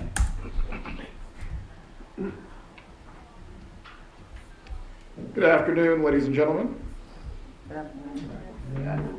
Oh, that will not do at all. Let's start again. Good afternoon to all of our prospective jurors that have answered the call to serve. Thank you. Much better. I'm Stephen Everett, one of your circuit judges here in the Felony. everybody in the room right now just feels a little bit better about their whole life, right? Their day, their marriage, all the problems melt away because Judge Everett made a joke. Criminal Division for Leon County. You have been summoned here this afternoon as prospective jurors in the case of the state of Florida versus Donna Adelson. This is case number 2023 CF 3226. This is a criminal case. The state has charged Mrs. Adelson with the crimes of first-degree murder, conspiracy to commit first-degree murder, and solicitation to commit first-degree murder. You will notice at times during this jury selection process that I will be reading to you. Okay, Nico Lee, do we still have someone from New Hampshire in the chat? Because that would be great to get bulletproof confirmation. We don't want to cheat with one single state, What is that state? The Granite State. Or is that another one? Is that Massachusetts? I don't know. One of them's the Granite State. Not that I do not wish to have a free-flowing conversation with the members of our prospective jurors as a panel as a whole, but rather the instruction on the law that you're to receive during this process must be uniform and it must be specific according to the Florida Supreme Court. Is the state ready to select a jury at this time? Yes, Your Honor. Is the defense ready to proceed as well? Yes, Your Honor. And for the record, I'm noting that Mrs. Adelson is present in the courtroom with her attorneys. The first thing I'm going to do this afternoon is to confirm the information that took place downstairs during the qualifying. Tricia, who performed the qualifying this afternoon? All right. I believe you earlier spoke with Judge Riggins. You all remember Judge Riggins, correct? All right. The information that you went over with Judge Riggins, I'm just going to confirm to make sure that everyone is eligible to serve. And also, as well, no one needs to be excused at this point for statutory reasons. Please raise your hands by answering yes to the following questions. Are you at least 18 years of age or older? Every hand should be raised unless you're 17. Please raise those hands again. Keep them up so I can actually see them. For the record, the prospective jurors have answered yes to the question. Are you citizens of the United States of America? The record, the prospective jurors have raised their hands and response is yes. Are you residents of Leon County, Florida? Once again, the prospective jurors have raised their hands yes. Do you possess driver's licenses or identification cards that were issued by the Department of Highway Safety and Motor Vehicles, or have you executed an affidavit as to your eligibility to serve as a juror? Once again, the prospective jurors have raised their hands in the affirmative. If your answer is also yes to any of the following questions, please raise your hands as well. Has anyone ever been convicted in any state or federal court of any felony crime or a crime of dishonesty, and you have not had your civil rights restored? None of the prospective jurors have answered in the affirmative to that question. Is anyone at the present time under any prosecution for any crime in either a state or a federal court? None of the prospective jurors have raised their hands in the affirmative. The next set of questions that I'm going to go through with you are bases for which someone can be excused from jury selection based on their status. If your answer is yes to any of the following questions, please raise your hand. Is anyone a full-time sworn federal, state, or local law enforcement officer or investigative personnel? No hands have been raised in response. Is anyone an expected mother or parent responsible for the full-time care of a child that is under 6 years of age? No hands have been raised in response. Is anyone 70 years of age or older? No hands have been raised in response. Has anyone performed state jury service within the past calendar year? And I'm referring to August 20th, 2024 to the present. No hands have been raised in response. Is anyone responsible for the full-time care of a person with a physical or mental incapacity who is incapable of caring for themselves, and you being present here is creating a hardship for them? No hands have been raised in response. Is anyone a full-time student between the ages of 18 and 21 years of age who is attending high school, any state university, private post-secondary educational institution, Florida college system institution, or career center? No hands have been raised in response. And finally, the last question.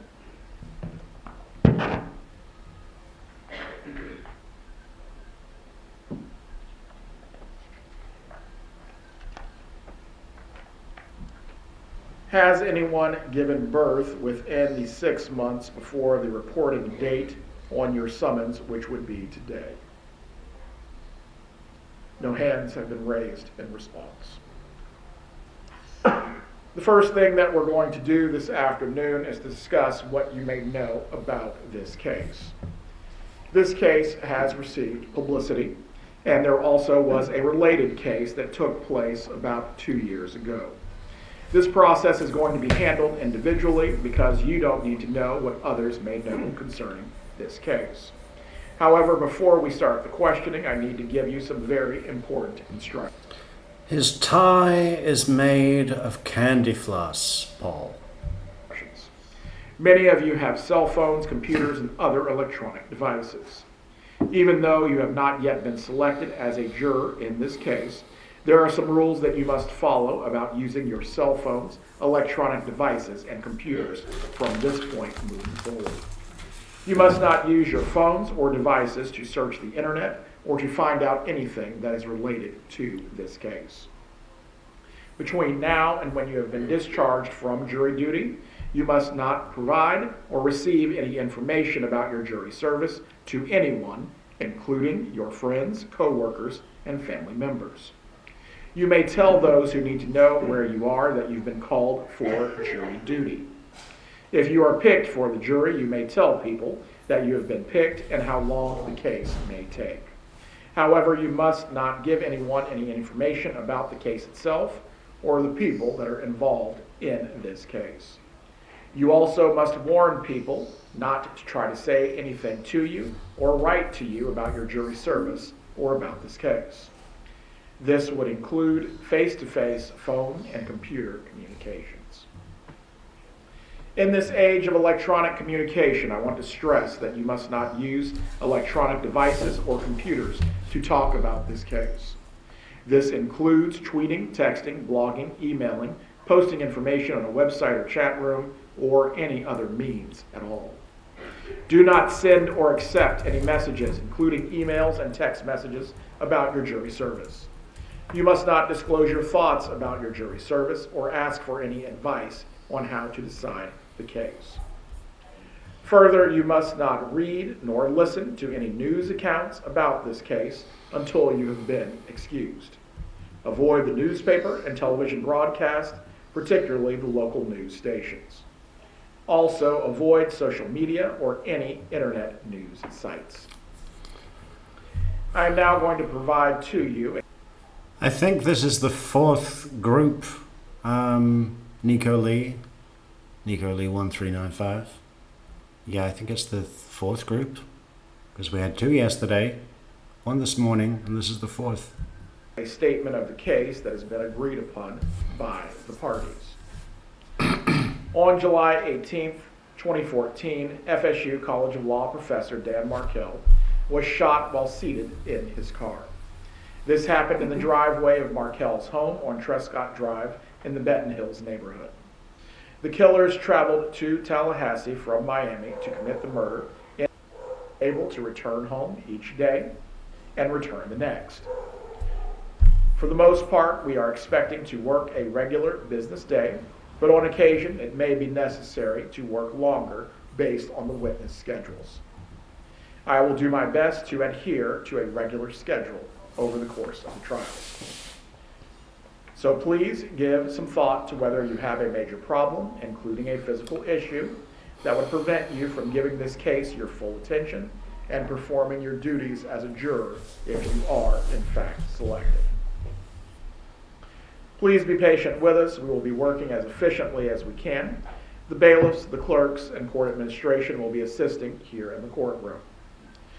Please follow the bailiff's or clerk's instructions. Do not discuss this case while you are waiting or anywhere else until you have been excused. Do not read or listen to any media accounts on your phone or anywhere else until you have been excused. Also, while you are waiting to speak with me and the attorneys, you are not to speak to your fellow prospective jurors. You may read your phones. You may read the reading material that has been provided in the form of magazines, but you are not to speak with each other or discuss any matters concerning the case. If the parties can join me in the juror room, we will begin the process.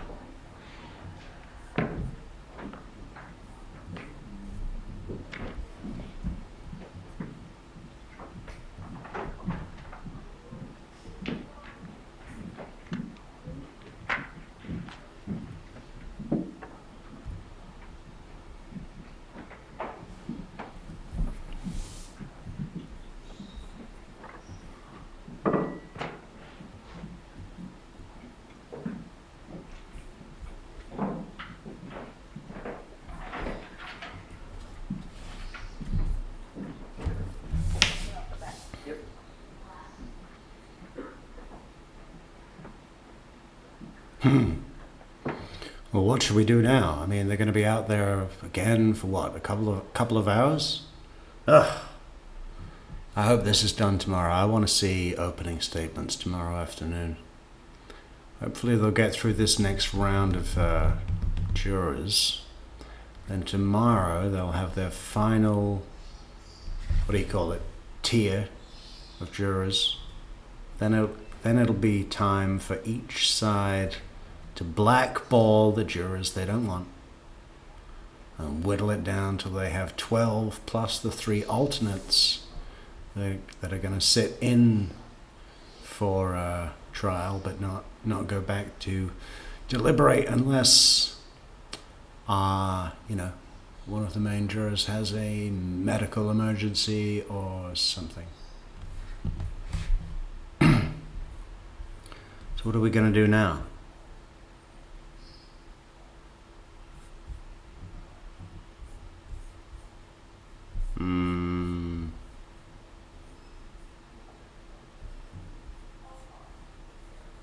Well,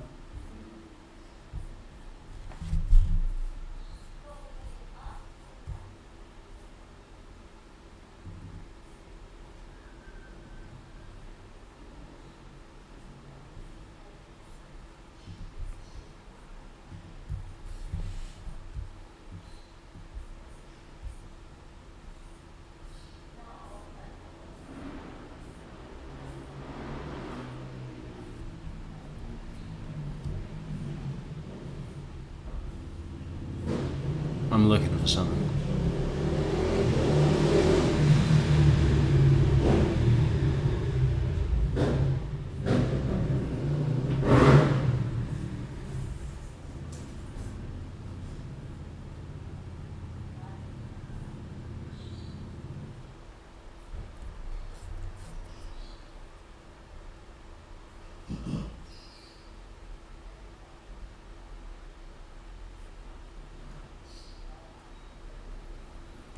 Guess we'll go to some wiretaps. That's what we'll do.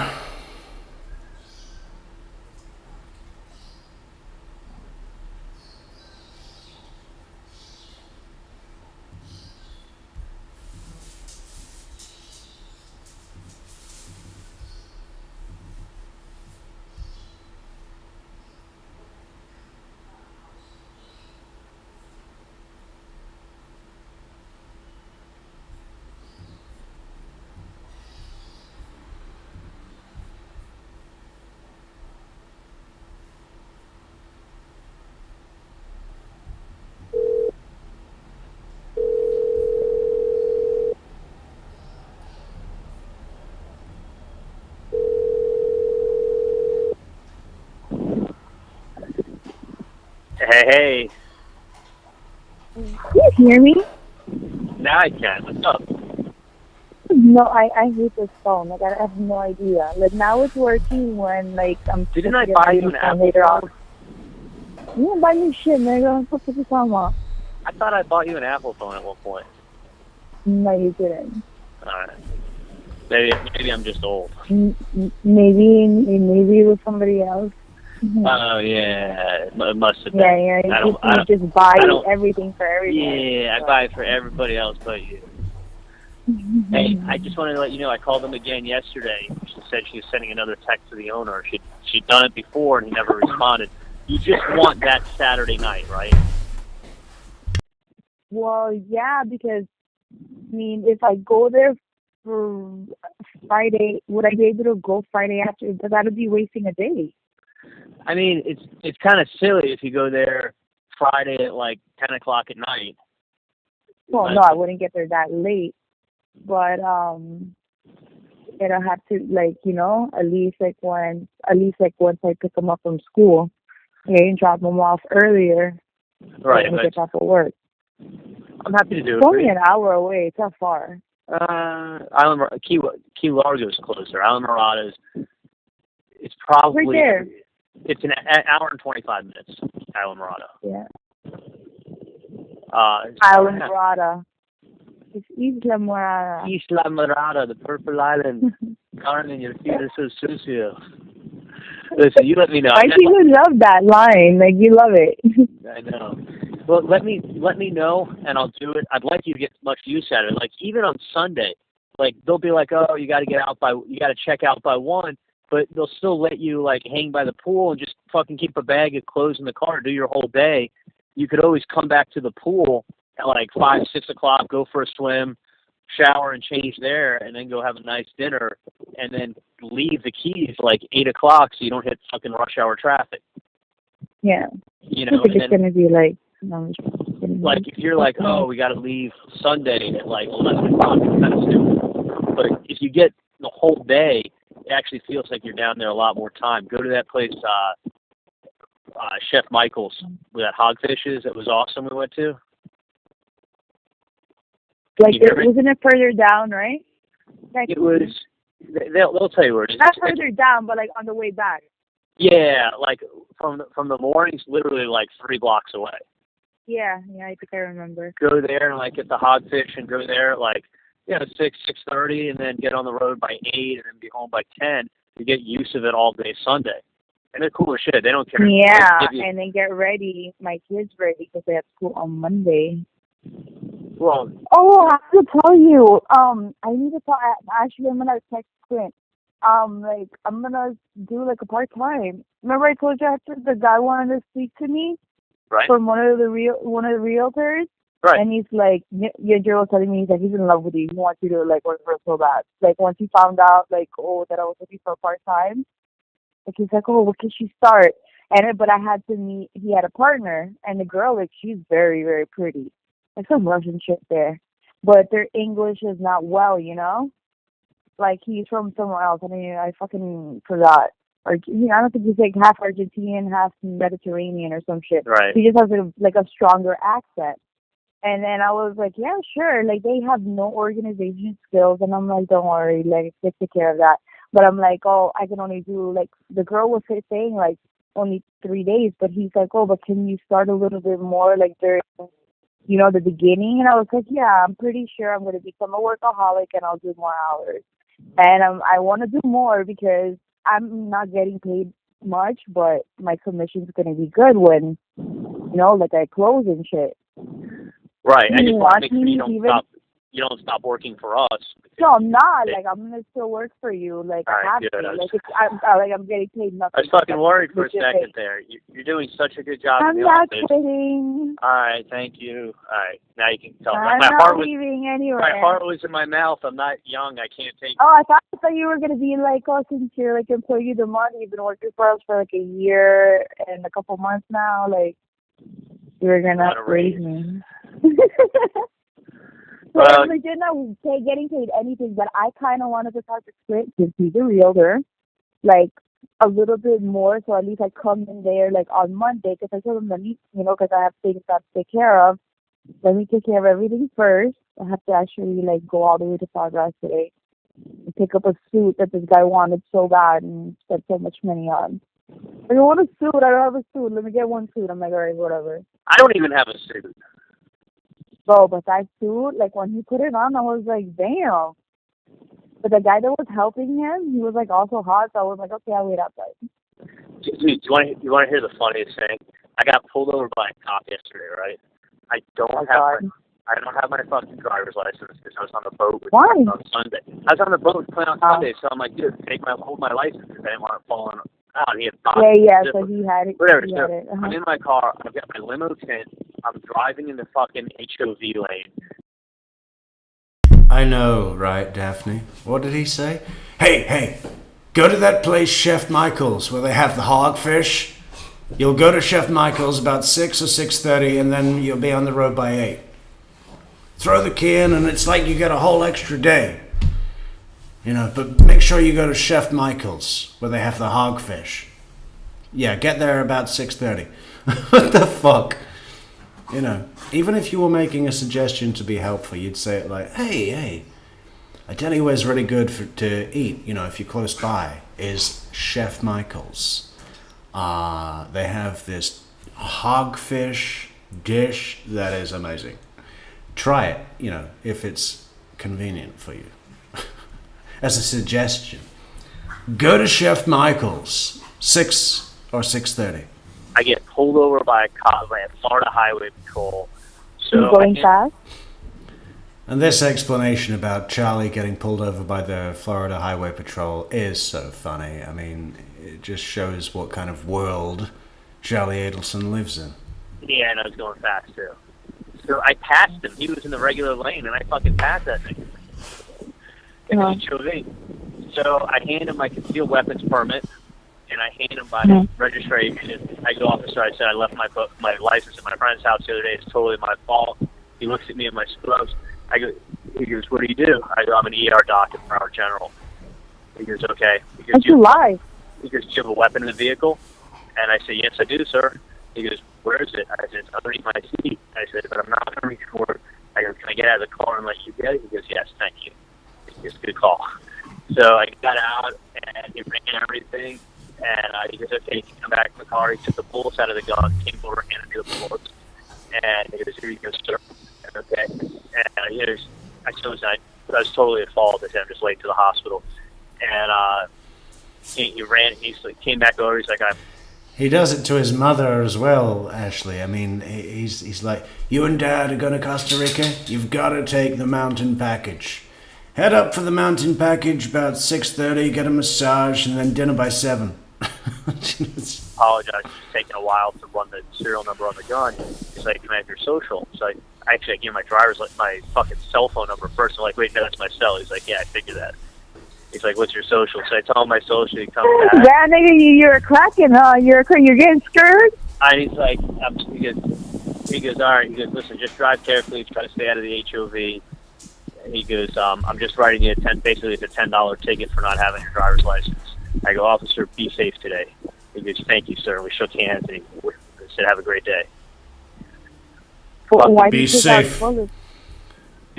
Be safe today, officer. So Charlie Adelson lives in a world where if a cop is shot in the line of duty and is rushed to hospital, the closest trauma hospital is Broward General, and the cop is rushed into the ER, gunshot wounds, GSW, blood all over the place, fucking gallbladder spilling out of his gut onto the gurney, and he looks up and sees the ER doctor that he just gave a $30 speeding ticket to yesterday.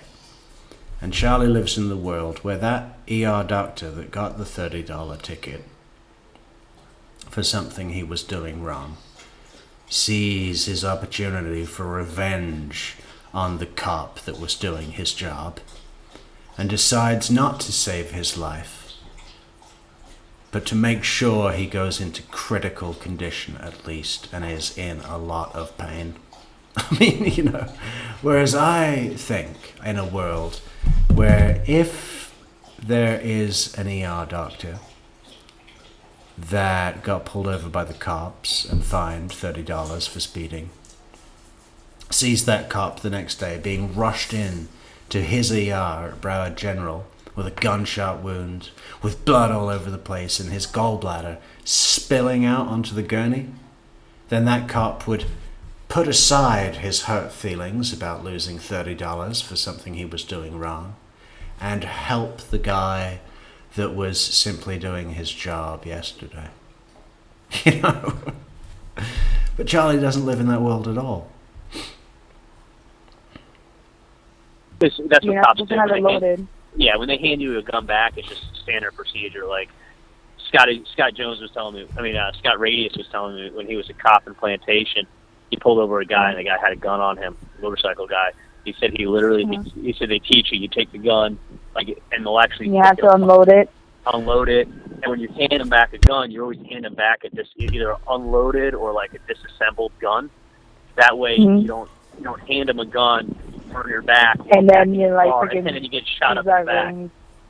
Yeah, so that's true. I mean, makes sense. So Scott said one time he took a guy's semi-automatic pistol, he took it apart in like 10 pieces and handed it back to him. And the guy's like, "What the fuck? You took the whole thing apart." He goes, "Well, you can have someone put it back together.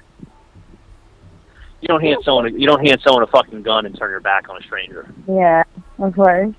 So he took all the bullets out, and then I'm like, "Oh, sir, my weapon." He goes, "Oh my God." He's like, "I would have been driving around all day trying to find you." I mean, it's okay, don't worry about it. He apologized and handed me my gun back. Fucking $9 top and $10 bottoms. Scrubs. Tell me that's not fucking awesome. He didn't ask me for ID or nothing. No, but it makes no sense. Like, how can you write me your name, and like he looked you up, and you're a fucking desk instead of like. They'd never be able to find it. No, they have no idea. He didn't even ask me for ID. Like, do you have ID from Broward General? Nothing. So I'm just saying, like, if you have a friend get pulled over and they like to wear scrubs, you could just be like, I'm a ER doctor. Yeah, no, that's the last thing I need to do is lie to the cops. Hey. Fine. I actually tell the truth and I get away with shit. I told, you know, it's funny, I told my friend who's a criminal defense attorney, because I was talking to him like 2 minutes later on the phone, and he said, you know, and he like quoted the statute to me. He's like, that's an arrestable offense. It's a misdemeanor. He said, they can arrest you and take you in. He said, any police investigation where they're gathering, I go, Mike, it was a traffic stop, because it doesn't matter. Because any false doesn't matter. You're stupid. You can't give a false.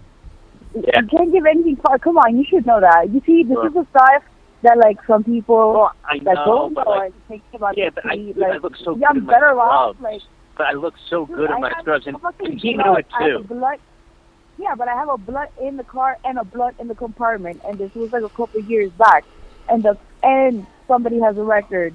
I know. They look at me, and he got away because they look at me. They're like, damn, she's in her scrubs, because I was working in Mount Sinai, and I was like, I don't know what weed smells like a complete idiot. Like, yeah, and like I don't know what fucking cannabis is. And I remember you telling me the story, and they tore it up and they put it in the throw store. It in yeah. I'm like, he's like, man, if that was me, I would have been locked up. Yeah, like I'm not gonna exactly. But like to me, I know like it's better for me to say the truth. No, I know. But this is what I was going to tell you. I was thinking about this. Anytime you want to borrow the boat, you're more than welcome to just fucking take the boat. I know, but your boat is over there, and then it's like, let's just search. Is it under your dad's name or yours? It's under my dad's name, but I mean, just don't get any speeding tickets in it, whatever. I mean, I saw, but I don't want to. You're the one who goes out every fucking weekend. How am I going to borrow it if you're out every weekend? You tell me anytime you want. And the other thing, this is what I was thinking too. If you want, if it would make you feel more comfortable, I could just do the boat title this year and transfer the title to your name. I trust you. Like if it's, I know what you're saying about the concerns. If you want, I could fucking put it in your name. I don't care. Oh, it could be under my name, and then you're borrowing it from me? Yeah, I mean, if the insurance is cheaper to put it under your name, I'll just fucking put the boat under your name, and the boat will be legally titled and registered under your name. So that way, I like that. I like the sound of follow that. it. Yeah, so that way, like, Yeah, and that way, it's, like, if I get pulled over, like, it's registered under me. I don't have to, exactly, like, that way, say another name. that way if they put any shit, like, tickets against the vehicle or whatever, it's on your ass. So, Yeah, but don't get me in trouble now. Don't get no ticket speeding. Gotta be responsible. I mean, fuck you over like that. But let me know. If you want, I will put the title of the boat under your name. That way, I don't have to worry about insurance. Is it working good? Yeah, it works good on it? Yeah, it's only got 120 hours on a 4-stroke. Those 4-strokes are good. So Well, what do you have in the back? it's a 115 Yamaha 4-stroke. Do you have 2 or 1? It's a Or- single. It's a single. Oh. I mean, if you want to go offshore, That is, what's that? isn't that bad? Aren't you like, fuck, if something happens? Like, what if, like, have, like, that malfunctions? You don't have a backup one? Nope. You see, I thought it was some sort of homage to Nico Lee Watts, which was going to be Chris Watts' son if he didn't murder him while he was still inside his mother. Yeah, well, I guess it's good that your name isn't that. So it is just Nicole and then middle initial E. Okay, good. Is it better to have 2 motors on it? Of course, yeah, but it's, I mean, if you're also talking a lot more money, it's a small boat. It's an 18-foot boat. I mean, you don't put 2 motors on an 18-foot. You got to have at least like a 23. Yeah, Katie, I don't want your boat to have double the motors that I have. I have 1 motor, you will have 1 motor. A smaller one than me. 24 to put a fucking second motor on it. And it's only a 150? 115. 115? That shit's too low as fuck. 115 horsepower, not on an 18-footer. It'll do 43. Okay. I mean, it does 43. It's a flats bay boat. So if you were to go fishing in like, I know, you almost killed me once upon a time in the fucking darkness with no gun, no nothing. You would have died. remember, dude, tell me that wasn't scary Oh, fuck you're when we so were driving right. back through. No, I was scared because I was like, this guy is Yeah. not prepared. In my head, I was like, shit, my life. Well, if you got stranded back there, you're up to called Shit's Creek. What would Sigfreda say listening to this, Patricia? Enlighten us. I guess he'd be mad and think that Charlie was a dick, but we all think that.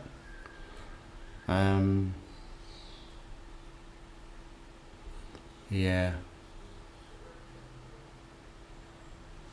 I mean, you know, people that are impressed by this kind of show off, I mean, you know, it's not like those people have, I don't think there's one single person in this chat room that would be impressed by Charlie Adelson saying to them, go to Chef Michael's at 6, get the hogfish, and then you'll hit the road by 8. You know, I don't think anyone would be impressed by Charlie Adelson saying, hey, I'm going to put the boat in your name. Yeah, 115 horses. It'll do 43. It'll definitely do 43. No one would be impressed apart from Charlie and Katie, it would seem. Even though you can tell Katie's just being polite sometimes. Like, yeah, I don't care. Oh, it's the owner's cottage? Okay, I don't really want to go, so I don't give a fuck if it's the owner's cottage.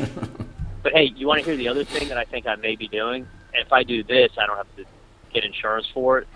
And if I do, I'll let you borrow it anytime. Which you and your friend may have a fucking field day with. There's a guy selling, you know those high-speed go-karts that I fucking love? They'll do about, they're go-karts, Yeah, they'll do about like 100. Yeah, I know. He's telling me, can we go to the K1 speed? And I'm like, I was thinking about the other one that you told me before because I'm scared. I can't go that fast. Nah, the other one. He loves that shit. Okay, there's the one that I'm gonna buy brand new is $10,000. God, why? And there's the guy selling his because it's a fucking race vehicle, dude. It'll do 115 miles an hour. No, but you have to have it in the track. Like you can't be just fucking in the street with that shit. Yeah, well, you go up to the track and race it. It'll cost. It's a $50 track fee. I'm gonna give it. You can borrow it anytime you want. So expensive. I'm gonna. You are just you're going through midlife crisis as well. Like what's going on? Listen, I'm gonna get this for $3,200. Okay, brand new. Oh, okay. I thought you said 10 for 10. Well, back. that's I'm what like, damn. the guy paid $10,000 for it. He only has 5 hours on the motor. He used it for 5 fucking hours. He's like a horse guy up in West Palm. He doesn't care about money. So it's got 5 fucking hours on it. I'm gonna buy it for $3,200. He paid $9,500 for it last year. So for $3,200, I'm gonna buy it, and I'm either gonna keep it at my house or I may keep it up at the racetrack. If I keep it up at the racetrack, all you have to do is drive up there, and I'll call up and say you got permission to race, and then you can take my race car out up there, and it's $50 for the track fee. You go fucking racing all day on it, and you can race people. It's fucking How bad. fast can you go? On the track, you'll probably get it up to about 75. To give you an idea, It is fast. It is fucking fast. without a seat, yeah. To give you a rough Yeah, idea, in a little fucking thing like that. Yes, that's fucking fast. Going 5 miles, I think is fast. the K1s, to give you a rough idea, the K1 does maybe 35 to 40. So this is twice. Yeah, it doesn't even go that fast. Yeah. Not even fucking comparable. It's one of the top 5 tracks in the United States. People travel here from like Kansas to go to races. Really? Anyway, yeah. I mean, it's like they've met. I was there one day, and Tony Kanaan, I don't know if you know, he won the Indy 500. He was up there competing and racing on his car. People travel from Kansas to come to the racetrack. Listen, Charlie. People from Kansas will travel for any reason. Okay? They're just looking for an excuse to get out of state. People from Kansas spend every day wishing they were somewhere else.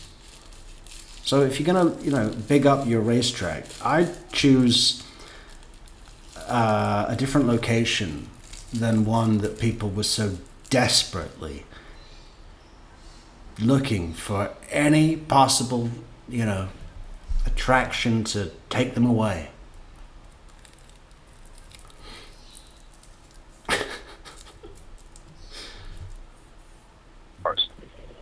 Like Julio, Julio Catcher, driver. You know who goes up there all the time to race his kart on this go-kart track is Julio Castroneves. He's from Miami. He's that big Formula One driver. Mario Andretti's been up there. I mean, these guys race up there all the time. No, I just had this conversation, like, I think like a couple days ago.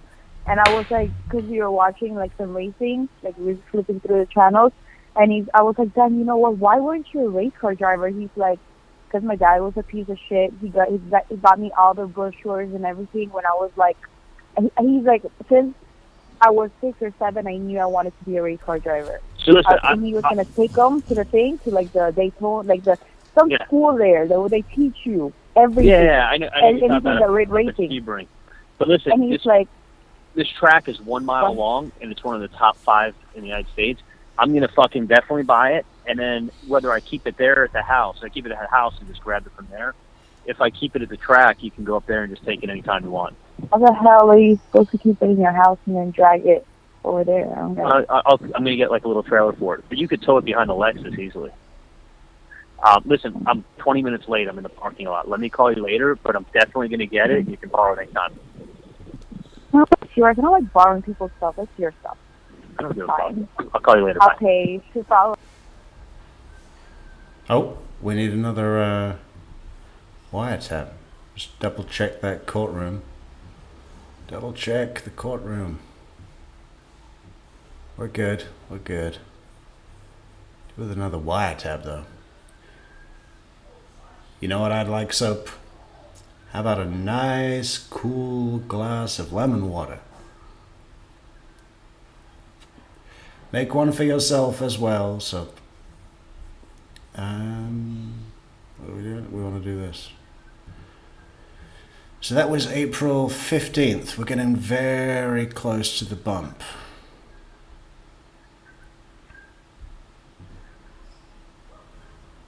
Let's do April 12th.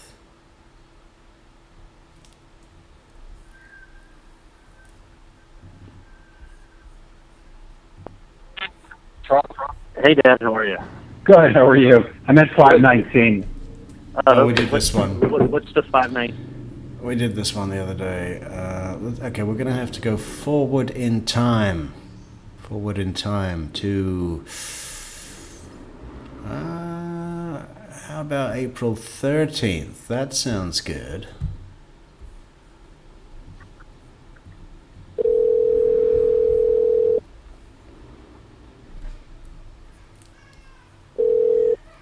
Charlie. Hey, Dad, how are you? Good. How are you? Good, good. So, So Mom tell always, Mom always says to me, "Why didn't you tell us?"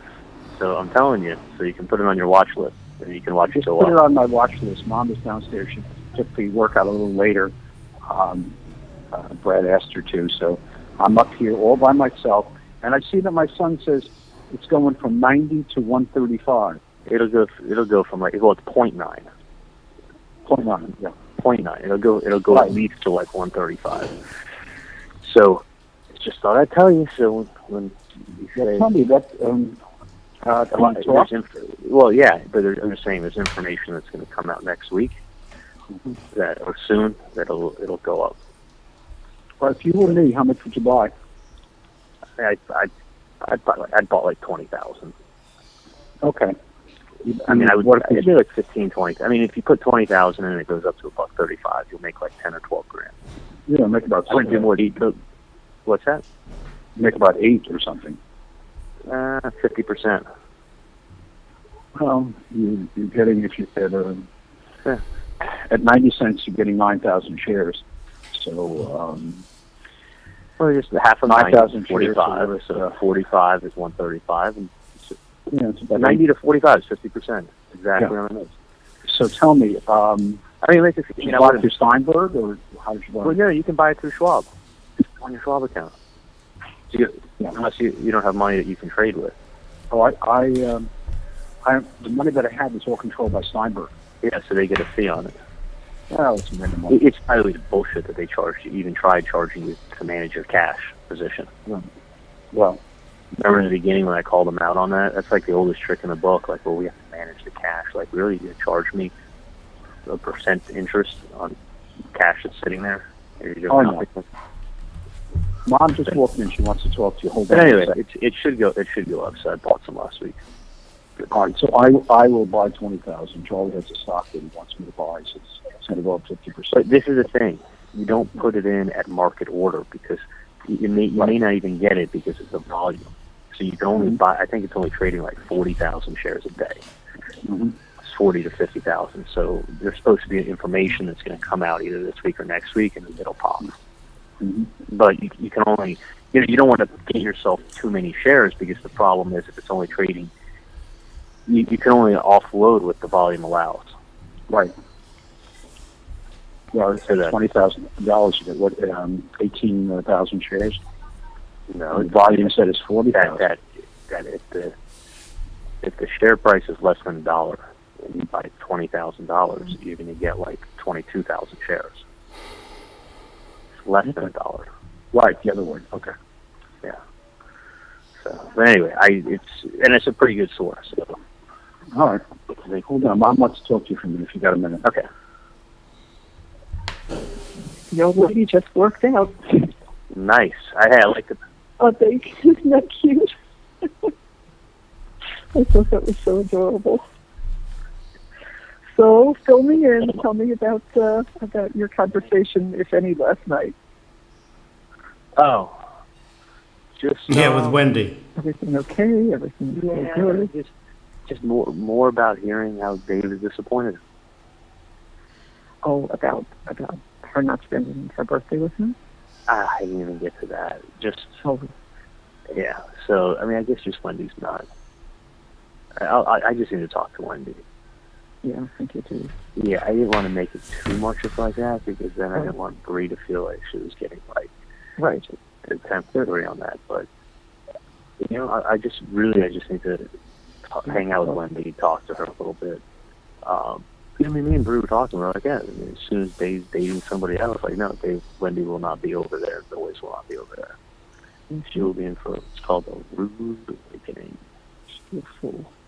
And you know what, Mom? Let me tell you something. Like, it's not like, you met somebody and she met him for 2 months and then she realized how great he was and then she lost him. Dude's been hanging around for 2 fucking years. Yeah. Like, he's been hanging around too long for a girl who keeps blowing him off. And what she doesn't realize is that because he's making himself so easy for her, she's taking him for granted. Yes. You know what?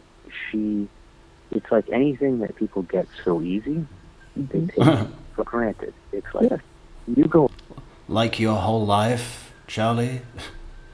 out and get a job and see what they pay you after they take out your taxes and after you buy food and after you pay for clothes and after you pay for trips and after you pay for kids' expenses, and then go look at your bank account and see what's in it. Yeah. There ain't nothing left. Listen, you make $100,000, okay, and then 35% goes to the government. There's 35 grand down. Now you're down to 65, and then you go ahead and you pay for shoes for 3 people and food for 3 people and clothes for 3 people and insurance for 3 people. And when you take a trip, you're paying for 3 people. When you go get pizza, it's a $60 meal. Eating pizza out, like, you're still paying for everything. And that 100 that became 65. Okay, after everything's said and done, you're lucky if it's 15.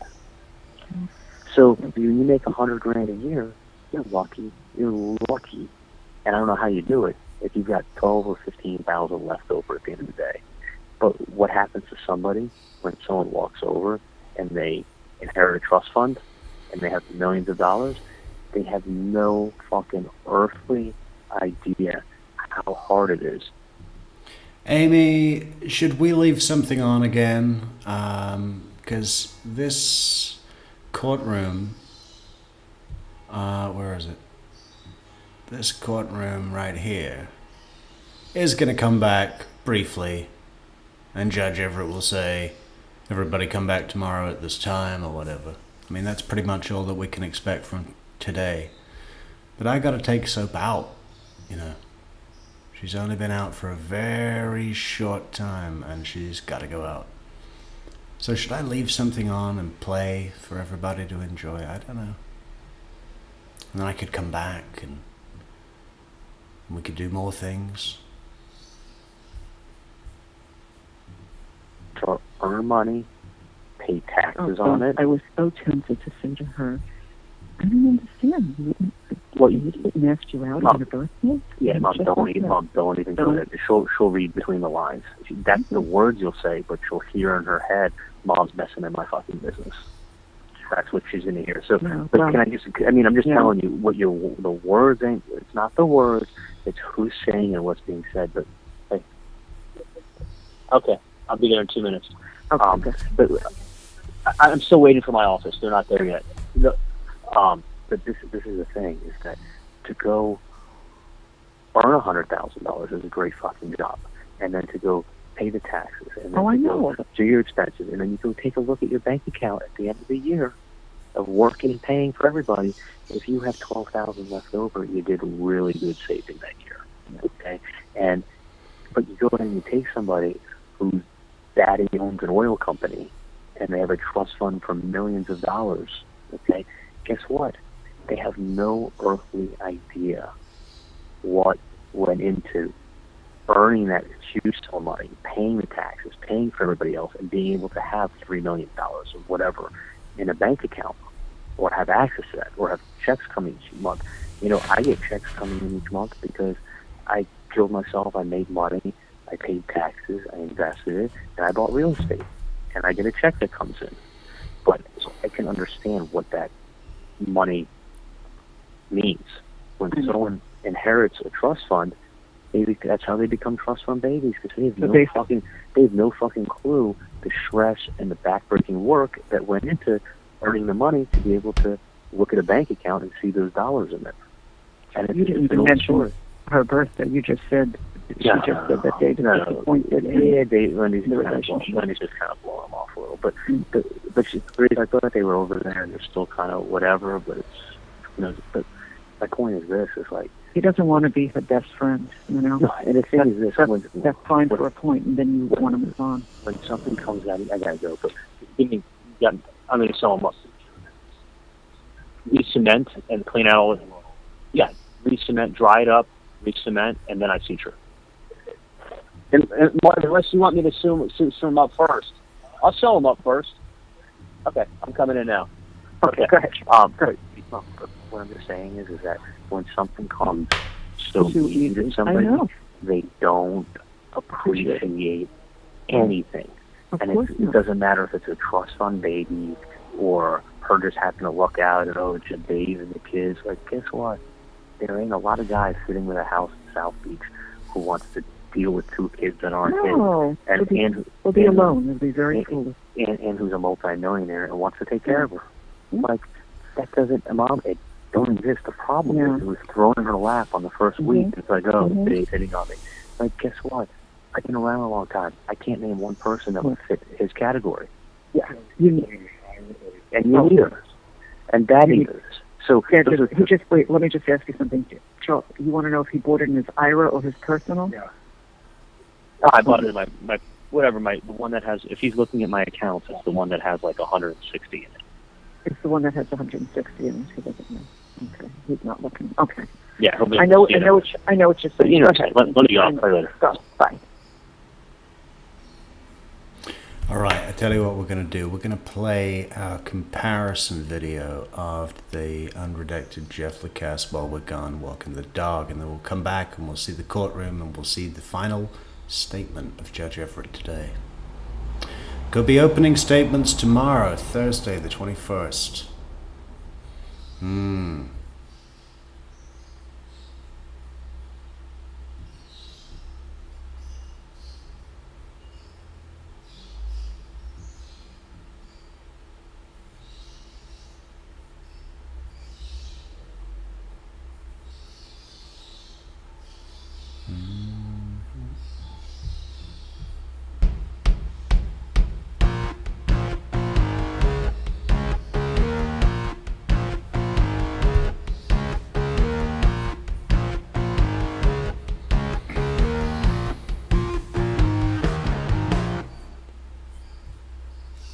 Hello everybody, welcome back to True Crime Metrix. Where are we? Man, it's been a rough evening getting ready for this stream, I tell you. We've still got our video uploading at the moment. We've got a full breakdown of the unredacted portions of Jeff Lacass' interview. What does that mean? Well, we've isolated all of the new portions of the interview and split them from the timeline, and we've kept the old footage in color, but put the new portions in black and white. Because if you're like me, watching that thing as a whole, yeah, you notice new bits, right? You notice new bits. You go, hey, I never heard that before. Because also, if you're like me, you've watched the damn thing 1,000 times because it is that good. And yeah, it's difficult to get lost. It's difficult to go, did I hear that before? Is that new? You know, we still have people leaving in the comments. You know, obviously it's our most successful video in history on True Crime Metrix. I think we're closing in on 30,000 views. We had over 1,000 likes, which is real good. Lots of comments, lots of subscribers. Thank you. Welcome new friends and old. But yeah, it's easy to get lost, right? It's easy to get lost in the interview when you see it just all as one, because it's all mixed in, right? So what we've done is we've gone through it frame by frame by motherfucking frame, comparing it with the original, and split those new bits and isolated them into black and white footage. And when you do that, when you really go through it like we did here in the Metrix studio, you notice how much new stuff there is. And also what you notice is, why the hell was this taken out? Now, some of the stuff, the most obvious stuff in the unredacted version is the stuff about Wendy, you know, swinging and psych meds and other stuff, right? That really jumps out of you, front page material, right? But also what you notice is the amount of stuff that is taken out that's nothing to do with Wendy. There's a lot of stuff that's just about Daniel Sack, right? There's a huge chunk of stuff that's been taken out that seems to be to protect Daniel Sack's exposure. reputation. And I can see why. But I also can't really see why law enforcement would take that out. I can't see why the original poster would take that out. We still don't know who made the redactions. Was it the law enforcement? Was it the original poster? We don't know. We don't have that confirmed. But what we do have confirmed is that there is a shitload of new material to go through. So what we're going to do is we're going to watch the whole thing again, break it down like we always do on this show, but on those special portions, on those black and white portions, on those redacted portions that have now been released by the True Crime Metrix team. We're going to be paying special attention to those. We're going to examine those. We're going to talk about those in comments, on the microphone, lots of places. But I still have that uploading at the moment. It's just processing. So I thought we'd start off tonight's show with a little look at Wendy Adelson's childhood home in Coral Springs, Florida. Now, this is the home where all of the Adelson children, Rob, Charlie, and Wendy, grew up and started their lives with Donna and Harvey, right? Now, we hear them mention that it was a modest home, right? Normal, middle class, upper middle class, you know. To me, when Charlie Adelson says we were upper middle class, that means we were a fraction below the top 1%. Can you hear that crunchy munchy? Every time I start a broadcast, my sound control list goes and eats her cookies. What about it, Soap? Thank you for interrupting tonight's show again. Anyway, let's have a look at this house. Here it is. Welcome everybody in chat. Welcome everybody in chat. We'll just be a couple of minutes here. There's no reason that we can't go through this now. Hang on. Wait, we're going to full screen this puppy. Check it out. Check it out. So yeah, this is a modest home for $989,000. To me, it looks like sort of an Illuminati Masonic lodge, right? It looks like it could be printed on the back of a $100 bill. You know, where there is also an owl, or is that on the $1 bill? There's an owl on some American money, Bohemian Grove. You crazy presidents, what are you doing there? What are you doing, burning an owl? We should come back to that. Let's full screen this puppy. Check it out. We've got 53 photos to go through, guys. 53 photos to go through. Wow, look at that. I mean, what is the point of that? Why don't you just have 2 floors? I mean, is it a bungalow? It's just got this huge roof for no reason. That's where they keep the owls. I'm telling you, man, something weird about those owls. So, if you start complaining and making squeaky noises, I am going to lose my temper and you will sleep outside the window, hanging from a bag. Okay, well, you've obviously got to have a large reception area. And what is it with the dining area? Wendy Adelson's house in Austin had the dining table right next to the front door without any... I mean, I don't know. To me, the front door is where you come in, wipe your feet, take your shoes off, maybe, if that's your thing.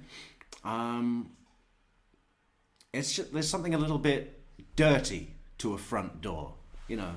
Some houses have a mudroom, a kind of porch outside the house, but not the Adelsons. No, they take their shoes off right where they fucking eat.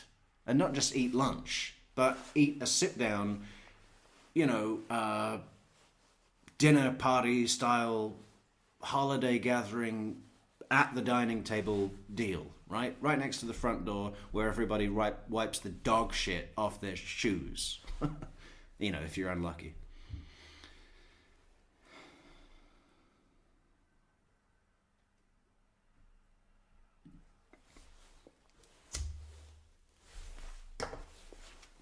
Hey, I think I saw this room in Weekend at Bernie's. Oh, hang on. Let's just double check. Have we got a moderator in the house?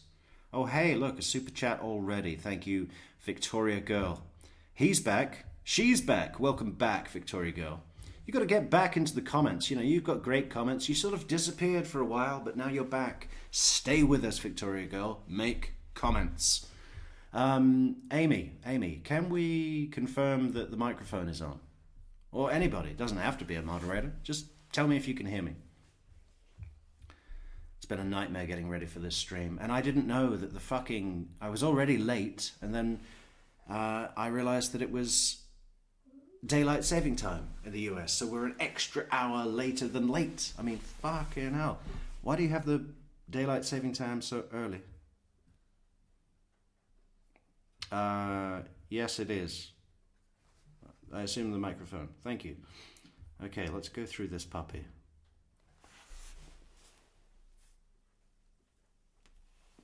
I bet they don't even call that a pool table, right? This is the billiard room, where they play billiards. You don't play pool if you're an Adelson. It's billiards.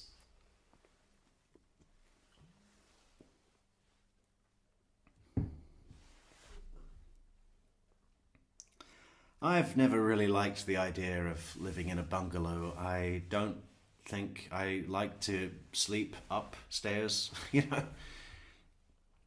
It's just something weird about people walking by your bedroom. Now, is this kitchen big enough? That's the thing. Remember, this is a modest house, guys, okay?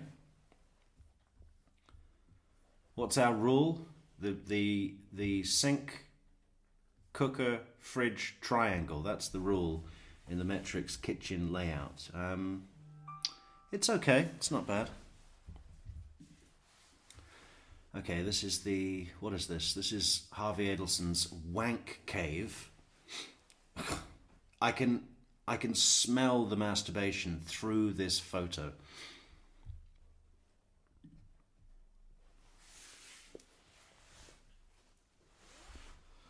I mean, it's a fucking mansion. I know it's whose house, Jill Jane? This is the childhood home of Charlie, Wendy, and Rob, the Adelson family home that they all grew up in before Donna and Harvey moved to Miami to try living in Miami. Just trying to live in a 5-star exclusive luxury building. See how it goes.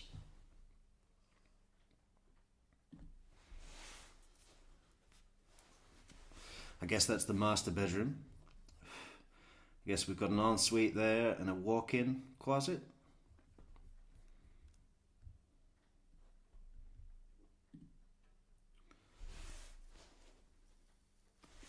This is the second masturbation room.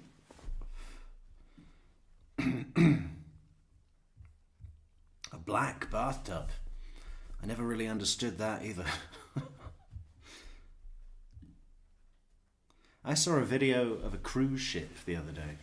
Well, not really a cruise ship. Not a cruise ship. A yacht, a luxury yacht, $25 million yacht, which isn't that much. I mean, in fact, they go into the hundreds of millions and billions, don't they? I mean, it's crazy. But they had a see-through bathtub. Who the fuck wants that?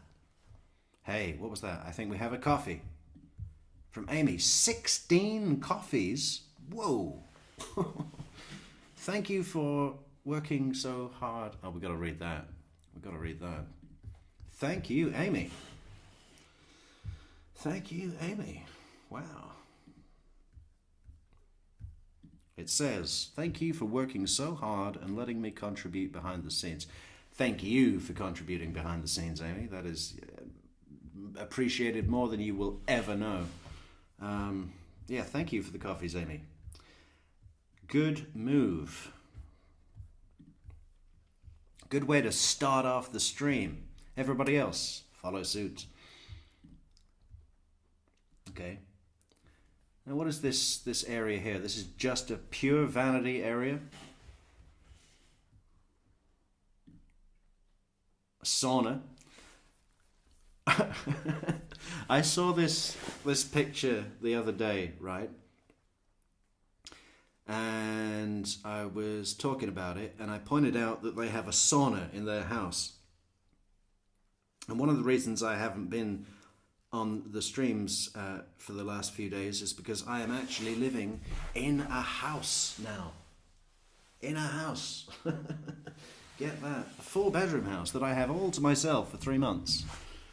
And, I just grabbed it. But I realised when I got here that I have a fucking sauna in my bedroom. I don't think it works. I think the landlady has stored some paintings in there, so that's probably really bad to try and turn the sauna on, right? Oh, did you have paintings in there? It was funny because I made a big deal about how exclusive these fuckers are for having a Swedish sauna in their house, which is exactly what I have right behind me. It doesn't work, I'm not even going to try and turn it on. Kids' room. Haley, it should say Wendy. Imagine if it did, huh? Imagine if it said Wendy right there. I've never understood decorating kids' rooms, Cardboard box, under the stairs.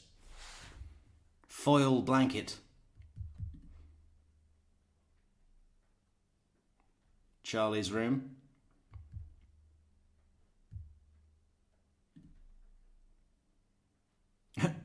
What is this? The fucking, this is like a Las Vegas casino security. They're watching the blackjack tables on these monitors. Okay, shower curtains go inside the bathtub, you fucking divs. Otherwise the water all goes on the floor. And I know it's just a picture, they're not actually using the shower, but that bothers me. That bothers me. Right? The shower curtain goes inside the bathtub.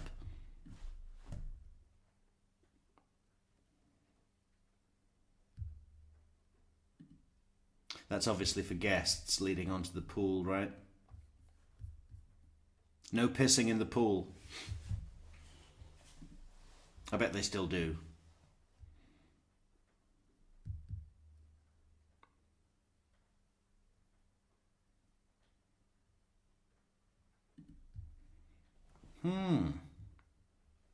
Wet room.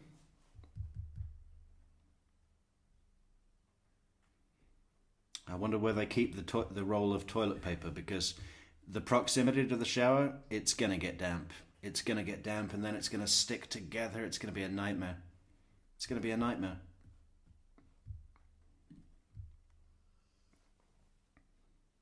Well, they have 2 bathrooms leading onto the pool. What is that, his and hers? Maybe. Horrible wallpaper. That would give me it's like a bad acid trip. What is this? Utility. Little bit old-fashioned on the washer-dryer. I want Zanussi. Okay? Get me some fucking Zanussi or some Bosch hardware in here. 1950s washer-dryer.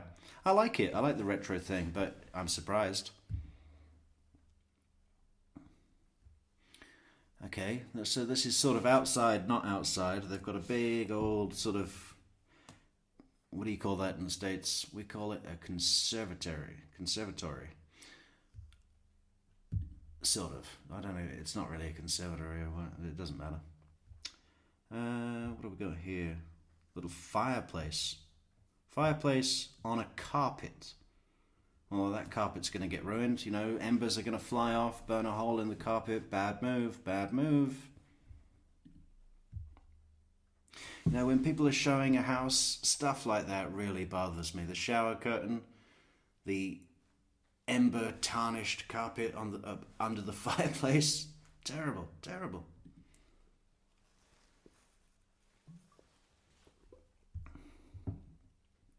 Do I like this swimming pool? Yeah. I've seen worse.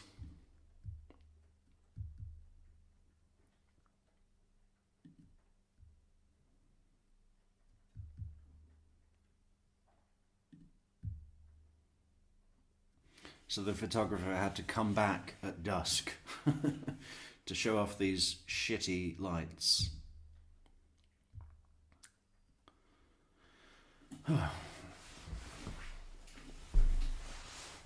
It's like a Home Depot Christmas display.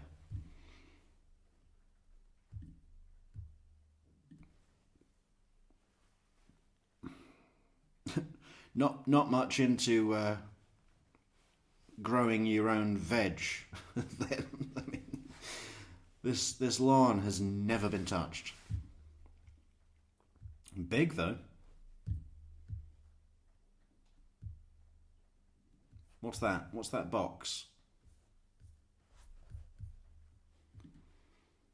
Okay, yeah, never touched that lawn. Okay, from above. You know there's a secret room in this roof somewhere where they keep the owls. Masonic Lodge.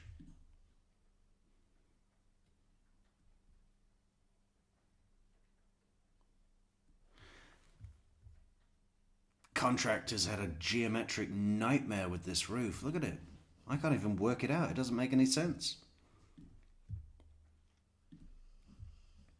So that's the spot. So this is where Charlie and Wendy would be taken to school in the morning, I suppose. And, you know. And I've never liked this thing of a little cul-de-sac with a roundabout in the middle. You know, just really on top of those neighbors. I want passing traffic or no traffic at all, you know? Not this locked in thing. You're always pressured to say hello in the morning. Fuck that.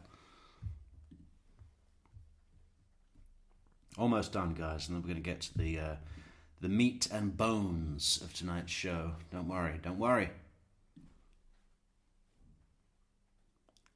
So that's the spot there.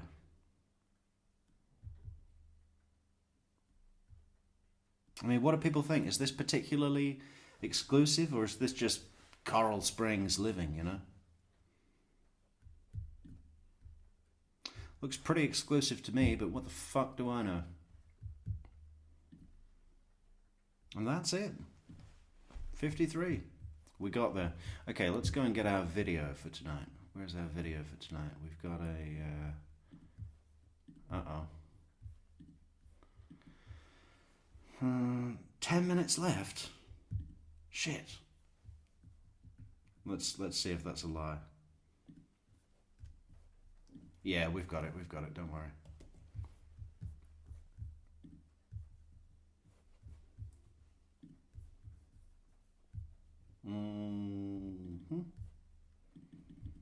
Okay, so a little breakdown about what we're doing here tonight. Okay, so we are. What are we doing? Hang on. I got a couple of notes here. So number one is we're going to be looking at the isolated portions of the Jeff Lacass interview.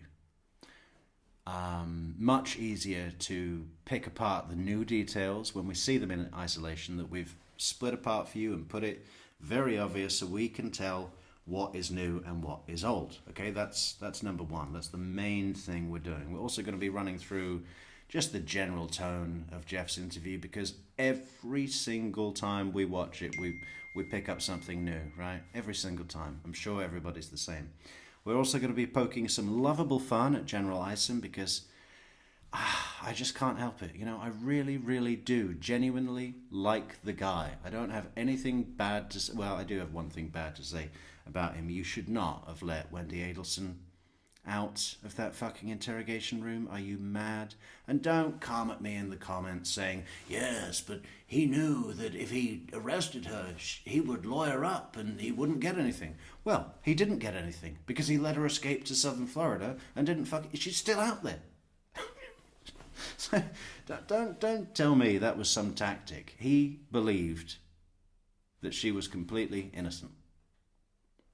It didn't last long, but it lasted enough for her to get the fuck out of Dodge. We're going to be poking some lovable fun at General Isom. And the third thing, I should say, is somebody said to me in the comments on another video, they said, wouldn't it be it was like watching Jeff's interview through the totally make-believe, but fun perspective that it was Jeff that killed Dan Markel. And in his interview, he's doing a full, long con job on the police to point, to set up the Adelsons. The Adelsons were scot-free. It was all Jeff. Jeff is a criminal mastermind. And when you listen to Jeff talk, I mean, if you just look at it through that lens, that make-believe fantasy lens, it's not true, but it is just fun to imagine watching that movie. Oh, yeah, so those are the kind of things that we're doing with the video today. Anyway, let's play this fucker.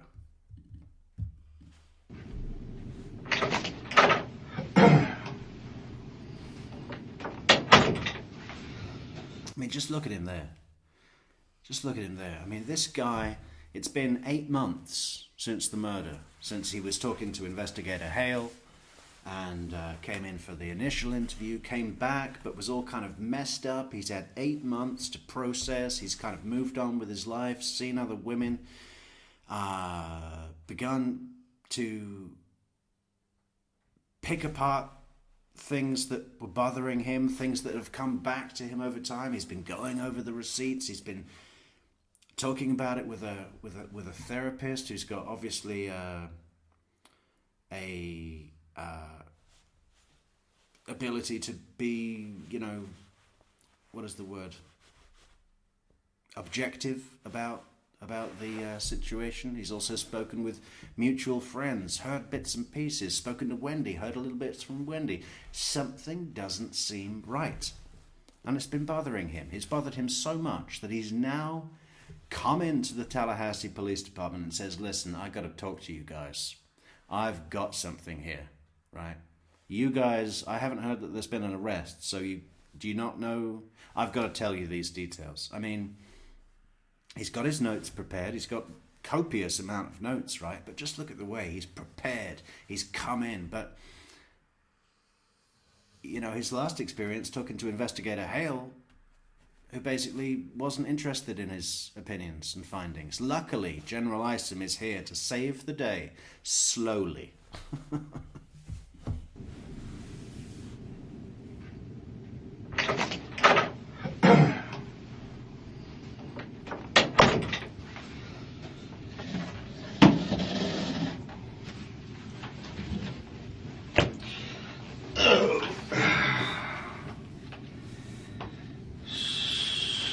So, it was Jeffrey or Jeff? Jeffrey. J-E. R-E-Y. J-F-F-R-E-Y. And it's L-A-C. A-S-S-E.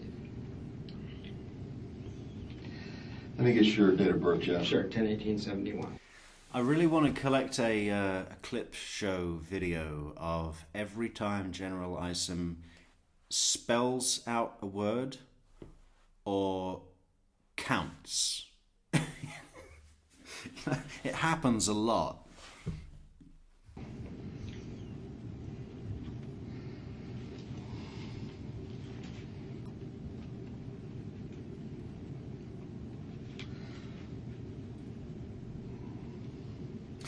Actually, just before we get into it, who wants to hear Donna's latest from Donna? Handwritten from the horse herself. It's lengthy. This is from the... it was just the other day. I don't have the date, but it's definitely after her petition to be for pre-trial release was denied, and the motion to preclude the hot mic phone call about them fleeing to Vietnam. It's after those things, right? So her dreams have been crushed. Let me just see here. I'll read this out.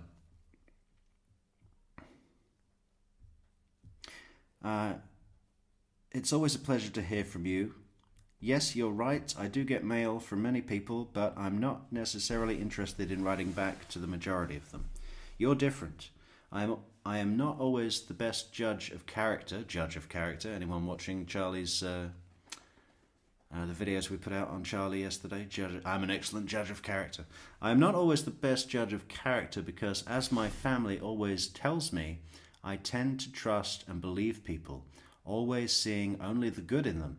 But there is something about you that I feel in your letters and makes me comfortable to write to you. Yes, of course, there are two sides to every story, but at least you're cognizant of the fact that the media have only a negative story about me, when in fact the hearing on February 26 was the first and only time I've ever spoken.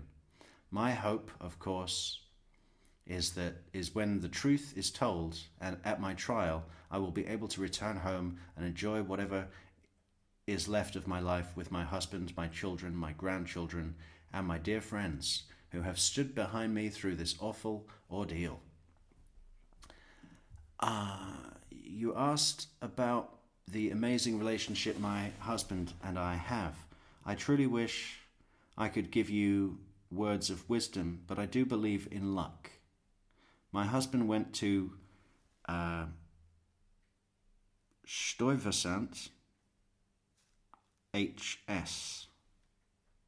I'm not sure I pronounced that right. I'm sorry if I didn't. I don't know what that is. I suppose it's a school. In New York City, a math and science high school. There you go. It was there where he met and became friends with my older brother. They each went to different colleges, and then my brother went to medical school and my husband to dental school. While they were waiting to start their internship programs, they got together to play tennis.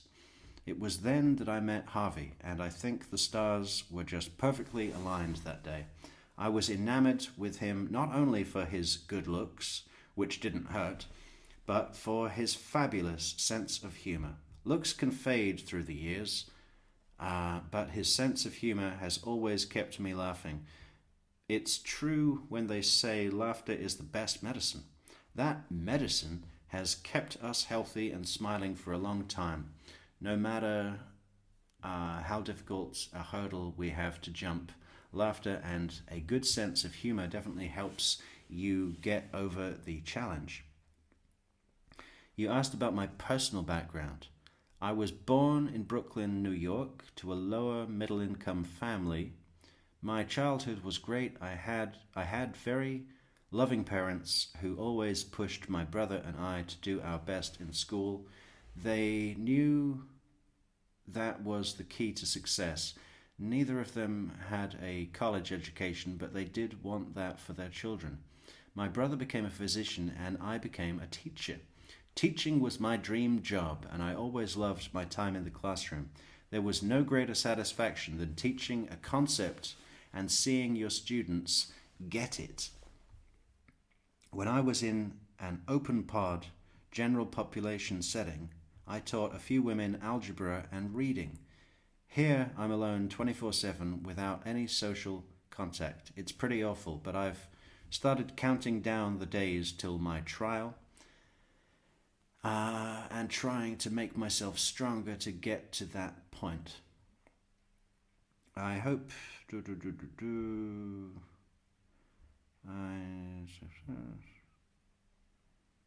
And the rest is just...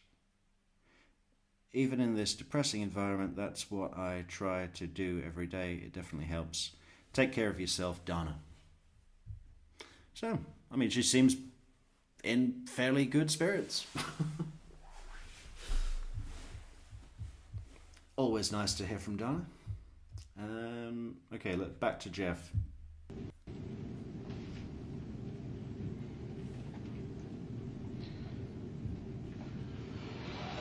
Okay. So what's up?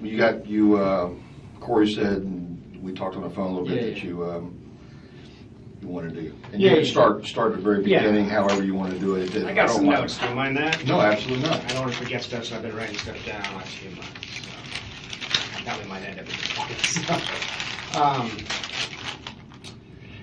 well, here's the thing, and just to give you the broad overview quickly. I felt like when I first talked to Investigator Hale, I was shattered. I mean, you can imagine, you see violent crime all the time. So I think he saw a lot of noise, and a lot of the stuff I told him, but I don't know how it came across. The last couple of meetings we had, he seemed to think I was a disgruntled ex-boyfriend that got my heart broken, and that's why I was upset.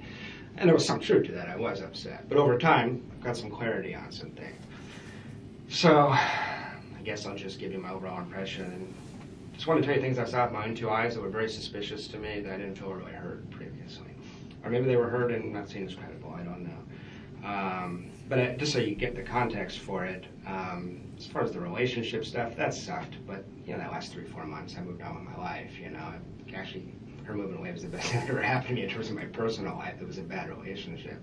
So this isn't any animosity towards her for being an unfaithful girlfriend. This is more deeply concerning stuff about someone getting killed. So I started dating Wendy in fall of 2013. We had mutual friends, because a lot of our friends are in the Jewish community at the School of Social Work. So we both talked to a lot of the same people, you know, throughout the investigation. Your name came up a couple times. You talked to who? Who'd you talk to? Well, like the Gamoris, the Epsteins, the Cohens. There's just a lot of mutual. My dissertation chair, I got my PhD here and I came back. My dissertation chair, like the Markel and Adelson would have their, they go to my mentor's house for Jewish holidays, things like that. So we met us through a mutual friend. It was kind of a natural thing. Only two single people in town, both academics, etc. You and Wendy? Yeah, me and Wendy. And who was the... You see what I mean? Why would this portion be cut out? Okay, he's mentioned the Demores and the Cohens and the Epsteins. Okay. I mean, we've heard some stuff about them on that podcast. You know, the Wondery podcast. What's it called? Over My Dead Body.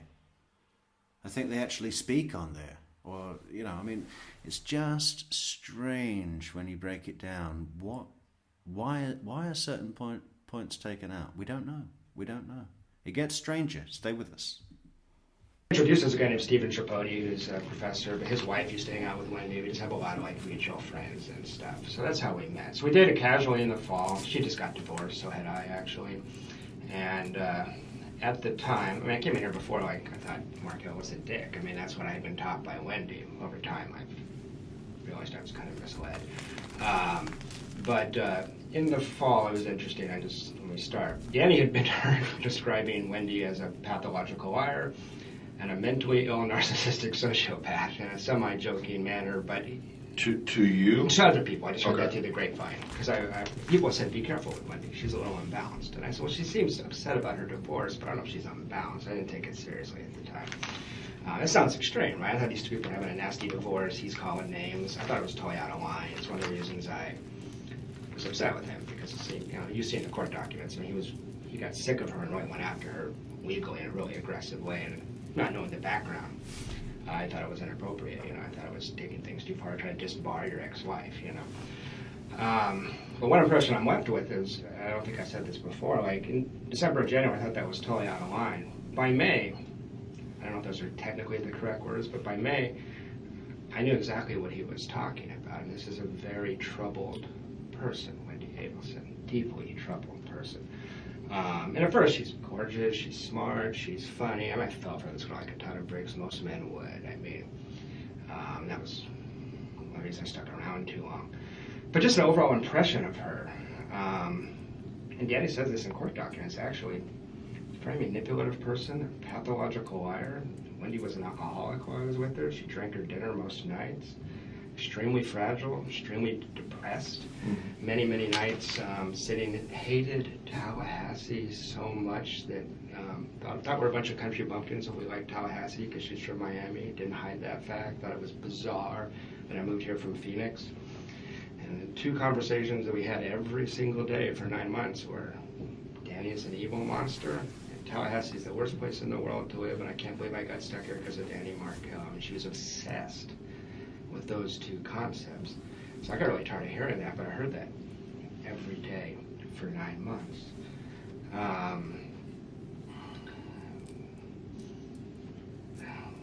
Wendy's very manipulative in that she plays the victim very, very easily. Whenever we got into a confrontation, she'd pour me. Very sensitive that I work with DV victims, women that have been raped as a social worker, all that kind of stuff. So I'm a sensitive Mr. Rogers kind of guy. So it's a very... C. Malone is like, says that Isom is like, I drink my lunch every day. Yeah, but that may be true, C. Malone, but the lunch that Isom is drinking is a gallon of chocolate milk at his desk, right? Just from a bucket. Just a bucket of chocolate milk on his desk, you know, topped off with yesterday's melted down mud pie. You know, no straw, nothing, no napkins. Fucking melted fudge all over the computer. You know, easy way to manipulate me, or Markel, for that matter. But she just wasn't stable, even in the fall, and able to cover it up here or there. Ways people, the first 100 hours you spend with her, you think she's amazing. 101 on, you're like, shit, what did I get myself into here? This person's kind of crazy. You talk a little fast for me. I'm sorry. 100 hours? Yeah, first 100 hours you think she's amazing. Then after that, wait a second, there's some tremendous flaws here. So she puts up a very good public face as this accomplished, beautiful, smart, funny woman. I was with her 4 or 5 nights a week for 7 or 8 months total, I would say. More in the spring than the fall. And she was deeply troubled. She was on psychiatric medications, and in March she decided to come off of those. March of 14? March of 14. Spring break, Immokalee, actually, that's when she went off them. Okay, so this is, if you're just joining us, the black and white portions of the video are the redacted portions that are newly released by True Crime Metrix. And, you know, here we've got the psychiatric medications that her dad was prescribing. I mean, I don't know if they're... I don't know if it's explicitly said that they're antipsychotic or just antidepressants. I guess both of those would fall into the category of, what did he say? Psychiatric medications. But yeah, let's see what else he says. And this will make sense to why this matters. I don't want to give you BS or all the information, but she's already a sensitive person, so much that, I mean, you couldn't say to her, like, hey, I'd appreciate it if you'd be a little more considerate to me. You're being kind of, you know, she'd break down crying for 2 hours. She would throw a tantrum. I've never seen anything like it. Anybody I've ever dated, I've dated some pretty crazy women. So, but then when she went up there to SSRIs, it went from being fragile to being, I mean, she had no resilience. She would just melt down in an absolute second. For over what? Anything. Any kind of criticism. Oh, if you had given her criticism. Or anybody did. Anything negative. I mean, I've seen her lose her shit over... Can we work out a way to publicly criticize Wendy Adelson, either outside the courthouse or before we go into the actual courtroom? You know, I don't want to be held in contempt, but, you know, surely freedom of speech would allow us to build an effigy or hold up a big sign with your shoes are fucking ugly, something like that. You know, cake going bad in the oven, and she's devastated for 6 hours. This was in the spring. So this was like the state she was in as we approached the time of the crime. Yeah, but, I mean, to be fair, that would also drive Judge Everett to breaking point if a cake went bad in the oven. You know, I mean, he'd be crying for a full weekend if a cake went bad in the oven. So I'll skip the whole thing where we date the first 6 months. It was, you know, she played hard to get. I chased her. And eventually she agreed to be my girlfriend. But we go to spring break, and she starts coming off the SSRIs. Things start getting pretty weird in terms of, we had a couple, first time we spent a week together, you know how that is. Of course, you're going to have a minor thing. You're going to find out who this person really is, you know. And she just found it devastating. And a couple of times I called her. She's very narcissistic. And a couple of times, like, you know, I'm here too. You know, just basic stuff like that. But she would just lose her mind over that kind of stuff. So if I just fast forward to spring break on, so I can skip all my bullshit and just tell you what's pertinent to the crime, I think. She starts coming up to SSRIs March 12th or 13th. March 12th? 12th or 13th is when she started. So that was spring break, like almost a year ago. Of 2014. And SRIs stands for what? Serotonin something inhibitor? Or what is it? Somebody tell me. What's SRIs? Yeah, 2014 exactly. Okay. So that's March 12th and 13th. Happy pills, basically. Happy pills, right? Antidepressants. 13th, y'all in Immokalee? Yeah, that week we're in Immokalee. And that's for this retreat Yeah, for yeah. students? Alternative spring break, yes. Yes, sir. And you traveled with, you took her with you? She took me with her, actually, yeah. Yeah, it was her. It was a law school thing, and I just went along to help her out. Oh, I thought it was, because you're in social, Yeah. social work. Yeah, but it's actually a law thing. They just wanted to bring a social work prof, and I was one, so we went. So. Okay, so these students that are going to this alternative spring break are law students? They were. And some med students, yeah. So exactly. But one of the reasons I went with her is she's very childlike, very much like a 13-year-old girl.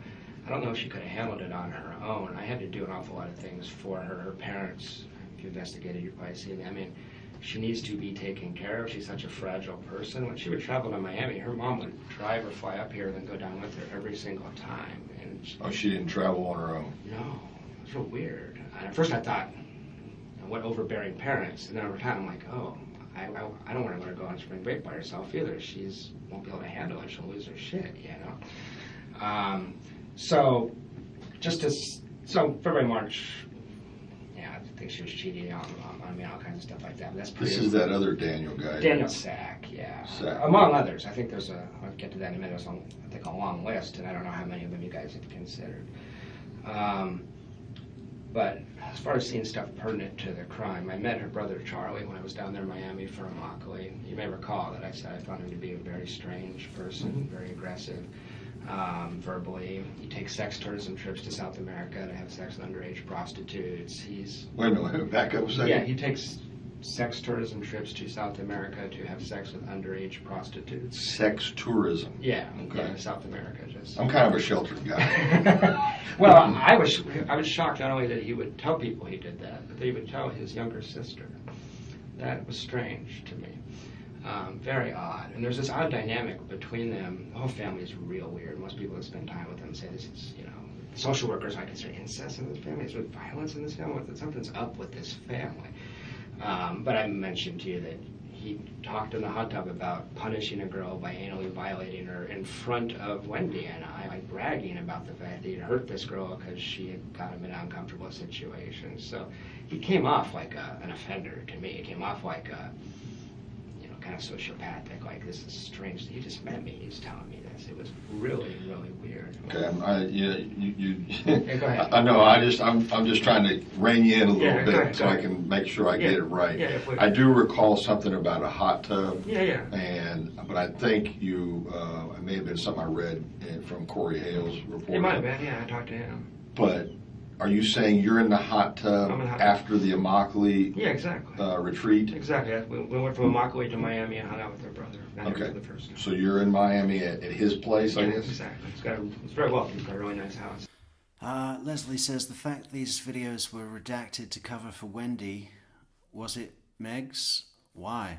Well, that's the thing, Leslie, because what I was really surprised at when I separated all of the redacted portions by going through the original video frame by frame and finding the cut points, which took like days, was that a significant portion, maybe half or just under half or just more than half of the redacted portions are nothing to do with Wendy at all. Serious amount of Daniel Sack references were taken out of the original, and I wonder why. in Miami Beach area. Miami Beach. Yeah. Okay, so you're there Yeah. and you're in the hot tub. Yeah. She's in the hot tub. Yeah. And the brother Charlie's in the hot tub. Yeah, yeah. Okay. Charlie's talking about, punishing girls through anally violating them in front of his sister. It's just. Is it braggadocious? Yeah. Like she got him punched out at a wedding. He had a Korean girlfriend that brought him as the only white guy to 400 Korean people and just him. Some of the men took offense and he got punched out. Charlie did. Yeah. So the way he handled that was to anally violate her and then brag about it the next day. I mean, it was really, really weird. That had happened the day before y'all got in the hot tub? No, I misspoke there. It was pretty recent. It wasn't that day, but Okay. it was last month, the last couple of weeks, something like that. So he goes to a Korean wedding as the only Anglo. Yeah, exactly. And some men took offense because he was a date for one of the Korean girls that was at the wedding? Exactly. And he got punched. And he probably opened his mouth or something. He says he got sucker punched, but I don't know. Okay, so he gets, and so his way of getting retribution is the girl that brought him to the wedding is to rape her? Or Well, not rape. It wasn't rape. It was consensual sex, but he was bragging about the fact that he made it hurt a lot and that kind of stuff. Oh, okay. And that was just. And that was anal penetration Yeah. he's bragging about. And it's 20 minutes after I met him. I got you. So I'm just like, this is not normal. This is strange. Guys will talk to their guy friends, although I've never said anything like that. I would never want to hurt a woman. It's, Right. So it's, so it just struck me as very, very odd. So fast forward to April, she's coming off the SSRIs, her behavior is... Coming what? Coming off the antidepressants. Okay. So I study that. That's my area. I study psychiatric medications. Right. So I just got to be able to explain it. If this ever goes anywhere else, I got to be explained so I understand it and the layperson can understand. I understand. So yeah, she's coming off psych meds, but she's doing that against my advice. Not with the help of a clinician. You're supposed to go to a doctor, have him help you get off. She did not do that. And she was dropping her dosage very, very rapidly, which is usually recommended to take some time and go slow. She was on a very high dose of Lexapro, like double the normal dose. And so in this time period, one of the reasons I stuck around, even though it was so crazy, was I thought it might be a passing thing because I thought she was having withdrawal effects. Some of the physical ones like dizziness and stuff like that. But sometimes people's behavior gets really weird in that, so you give them a break while they're coming off. So I was giving her a break. What is the Lexapro for? It's for depression. She Depression. was diagnosed as depressed. And her dad, the dentist, was writing her scripts to which he shouldn't be doing, to help her come down the dosage. Because you want to switch to the liquid so you can slowly go down. But she ignored all my advice. I was constantly, you may have seen this in the emails if you looked at it, I was constantly cautioning her, texting her saying you need to go slow, slow, slow. I made her get a therapist. I said, I'm not going to even talk to you about this unless you at least have somebody you're talking to that can monitor your mental health, because I saw she was just spinning out of control. And she wasn't that... I'm not even going to talk to you about this unless you see someone that can monitor your mental health. I mean,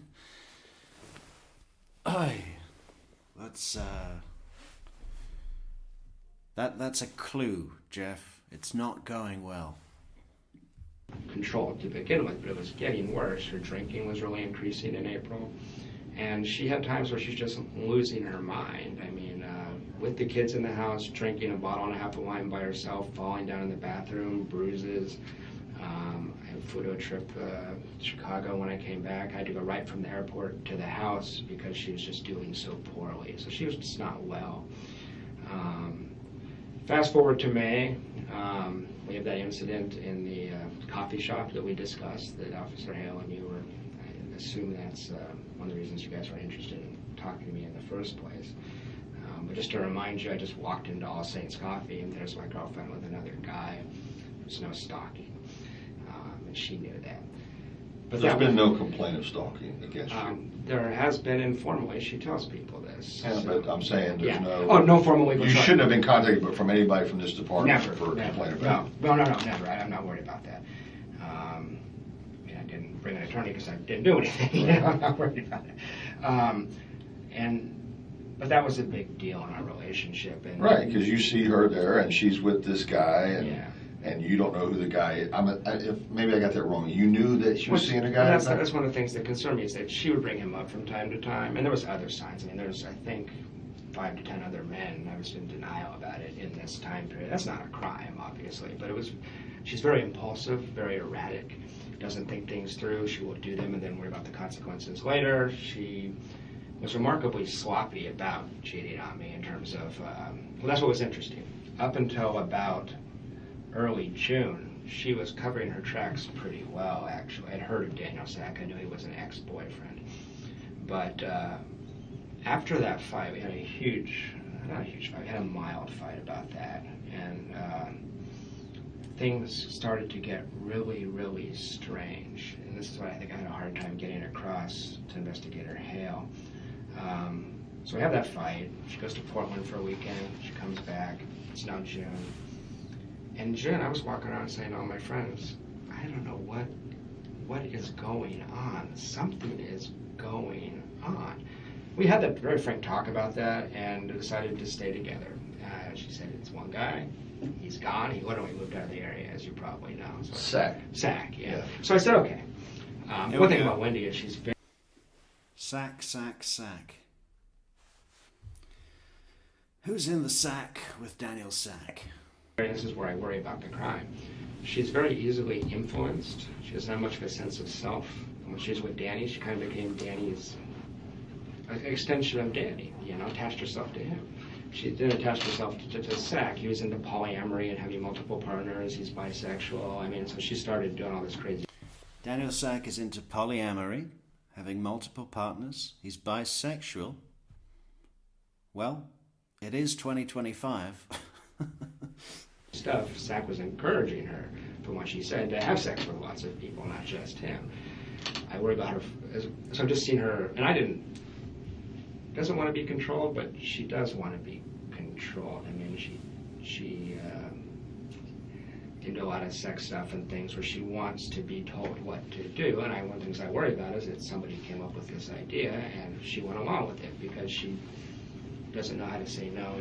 Yeah, but Jeff, you're missing something big there. The term is she bottoms from the top, right? She actually is in control by telling you to take control, right? That's pretty common in neurodivergent. What do you call it? You get the idea.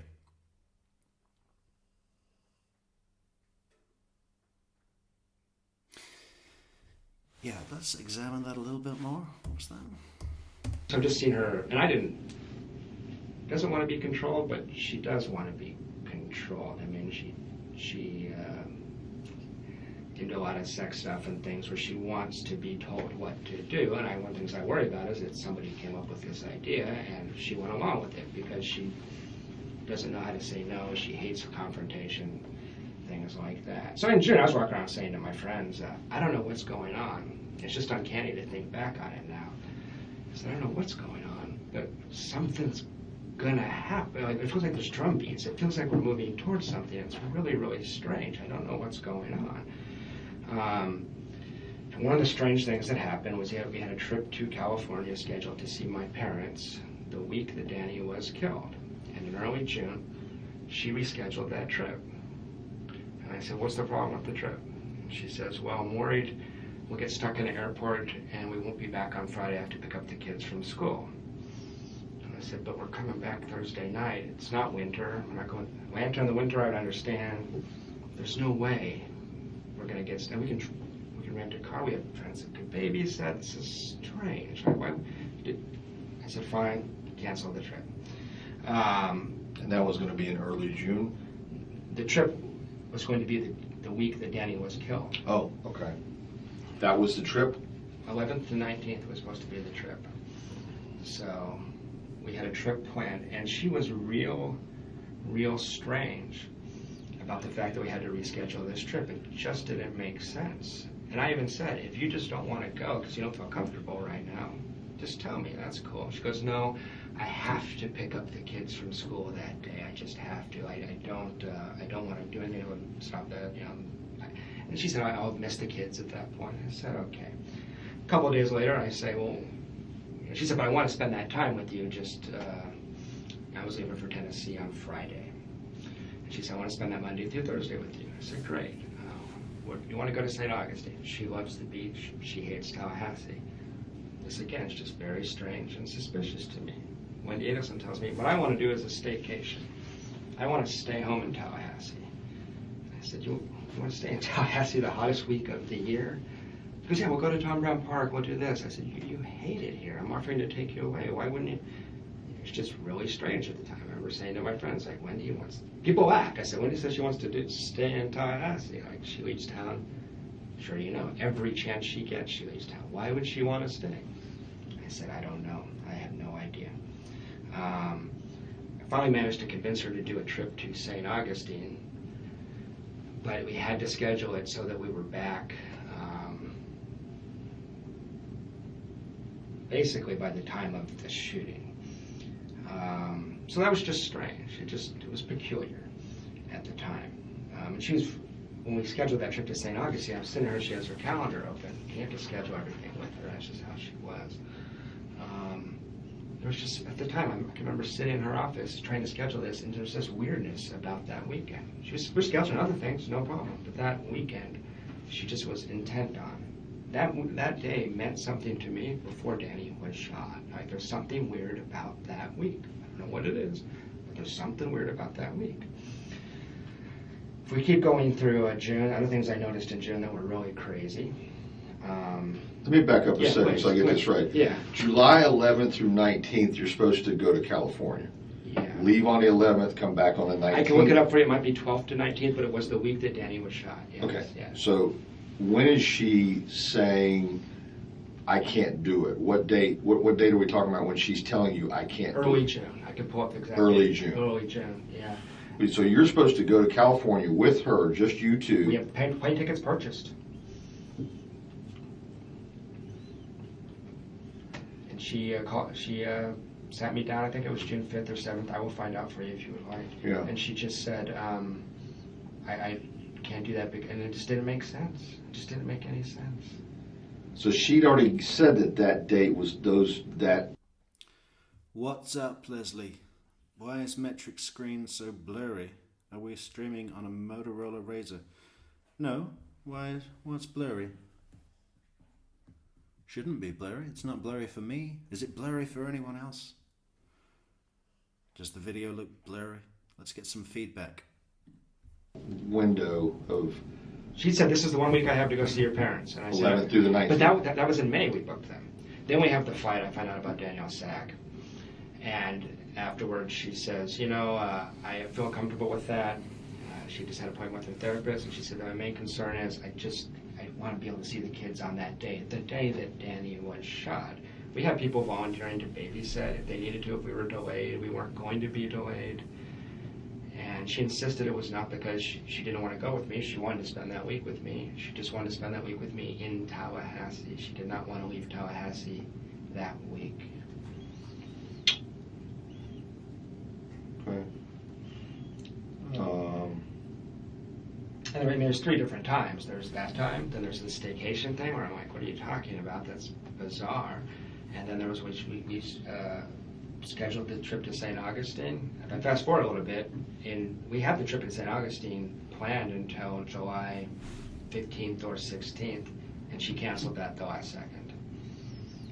So 3 different times she canceled plans with me in the 2 or 3 day period with Danny. What you're leading to is this is highly suspicious that she needs to be here on the 18th of July. Yeah, just anecdotally, subjectively, whatever it's worth, it was really weird. It was really strange. I know this woman. I know her really well.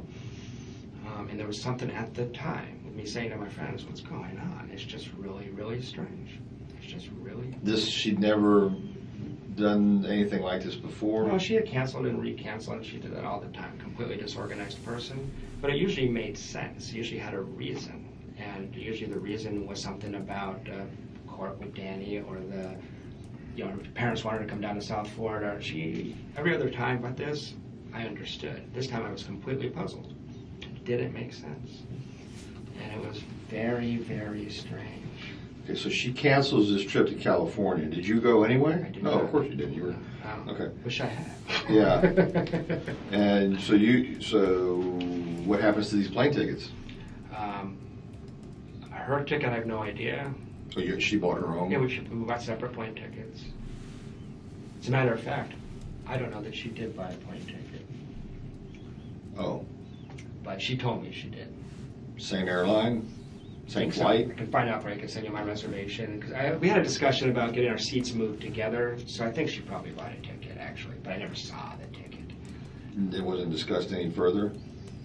I can't recall. Okay, so that's the first thing. In early June, she says, Jeff, I got to be back on that Friday the 18th. Exactly. To pick up the kids. I guess that's going to be the first of her week with the kids, maybe? Yeah, she gets the kids back after having, because they went to 7-day schedule in the summer. Right. And she's, I don't know, miss the kids. I said, we'll be back. It's not, I said, if you don't want to go, just tell me I don't want to go. No, I want to go. I just got to be back for the kids. There was a special. Okay, why not adjust the flight or adjust the. Well, she had the kids the previous week. This was her one free week. She's also booked all summer. Well, the 18th is a Friday. Yeah, it is. Okay, so, going backwards, the 11th should have been a Thursday, I'm thinking.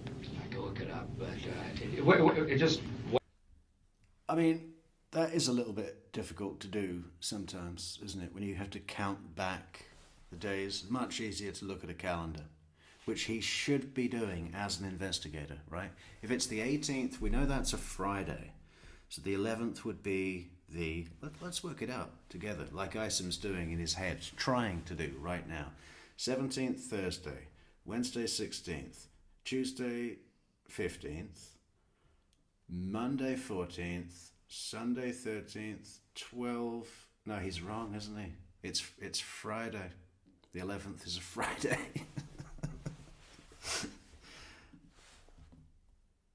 Is that right? Previous week, this was her one free week. She's also booked all summer. Well, the 18th is a Friday. Yeah, it is. Okay, so, going backwards, the 11th should have been a Thursday, I'm thinking. Wrong. The one time he actually has a guess and it's incorrect. I can look it up, but it just wasn't. She was booked. I mean, come on, investigator. It's not all about what kind of car he drives. What kind of car does he drive? If you're going through a timeline about a murder that happened 8 months ago, and you're actually going through trips to Immokalee and visits to Charlie in March and planned plane tickets to California the week Danny was shot and stuff happening on different. You need to have a physical paper calendar on the desk and be taking notes on the calendar. Okay? Is that so hard? Is that so hard? Booked week by week throughout the summer. She doesn't even have any school stuff, right? I mean, I don't know if you're off during that No, time. I'm completely off.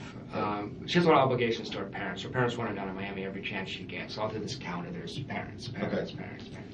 All right, So three different occasions. This at the time, it's like, what's going on with the 18th of July or the week of the 18th? What is this? I don't understand what this is. Okay, so the first thing is the California trip, and it's next. Yes.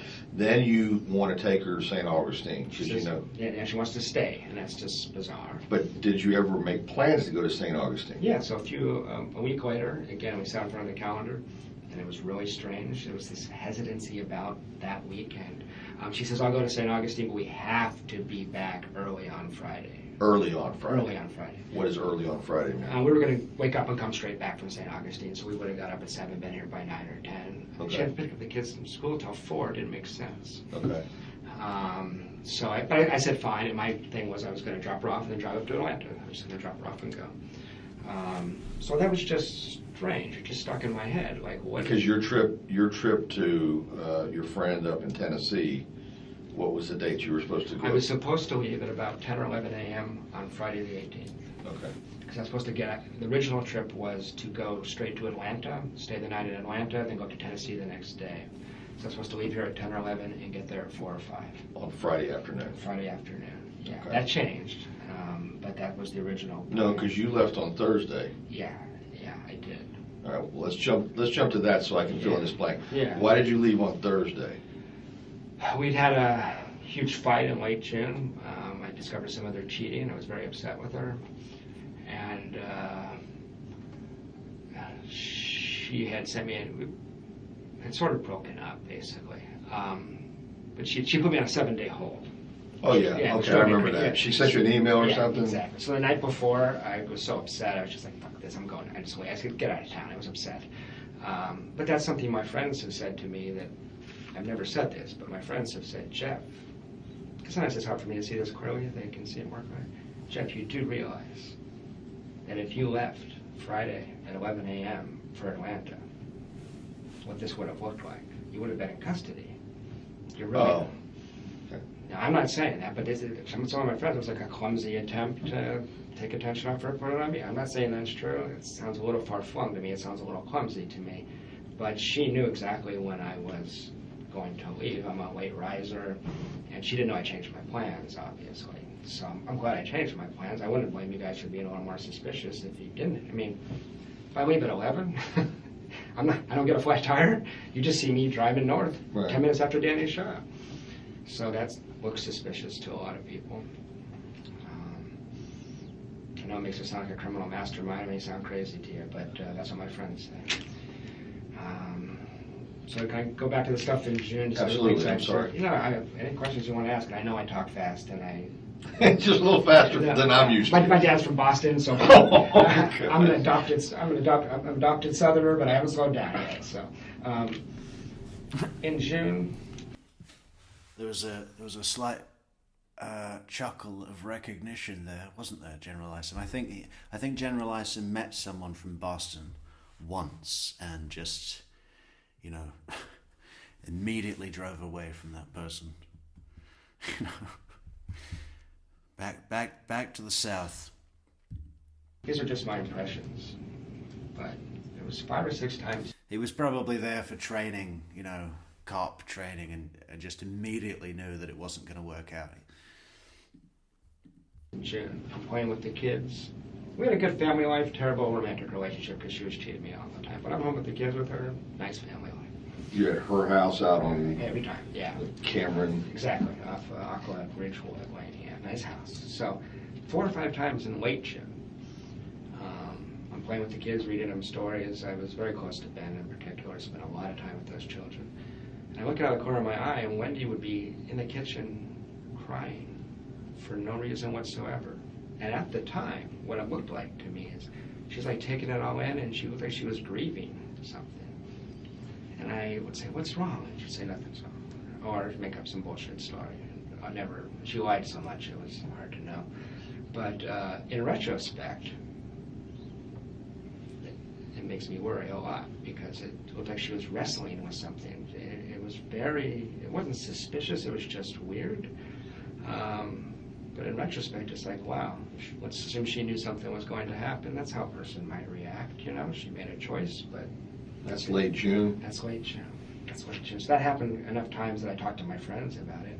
Also in June, Wendy's a pretty good liar if you get in front of her for an hour or 2 at a time. And Danny's put that in court documents. It's not a secret that she lies a lot. It's how she navigates the world. But she has a problem with her lying in that I found out she cheated on me with Daniel Sack because she kind of accidentally told me by talking about him all the time, and she's just sloppy. So longitudinally, she couldn't keep her story straight. In the short term, 4 hours, 8 hours at a time, okay. Over a month, saying, well, what about that thing? The stories start, but she talks constantly. She's very extroverted, very narcissistic, very focused on herself, very self-involved. Well, what she was talking about in June, relocation to Miami. How terrible it was to be stuck in Tallahassee. Crying like, I got stuck here, I didn't choose this, I can't stand it.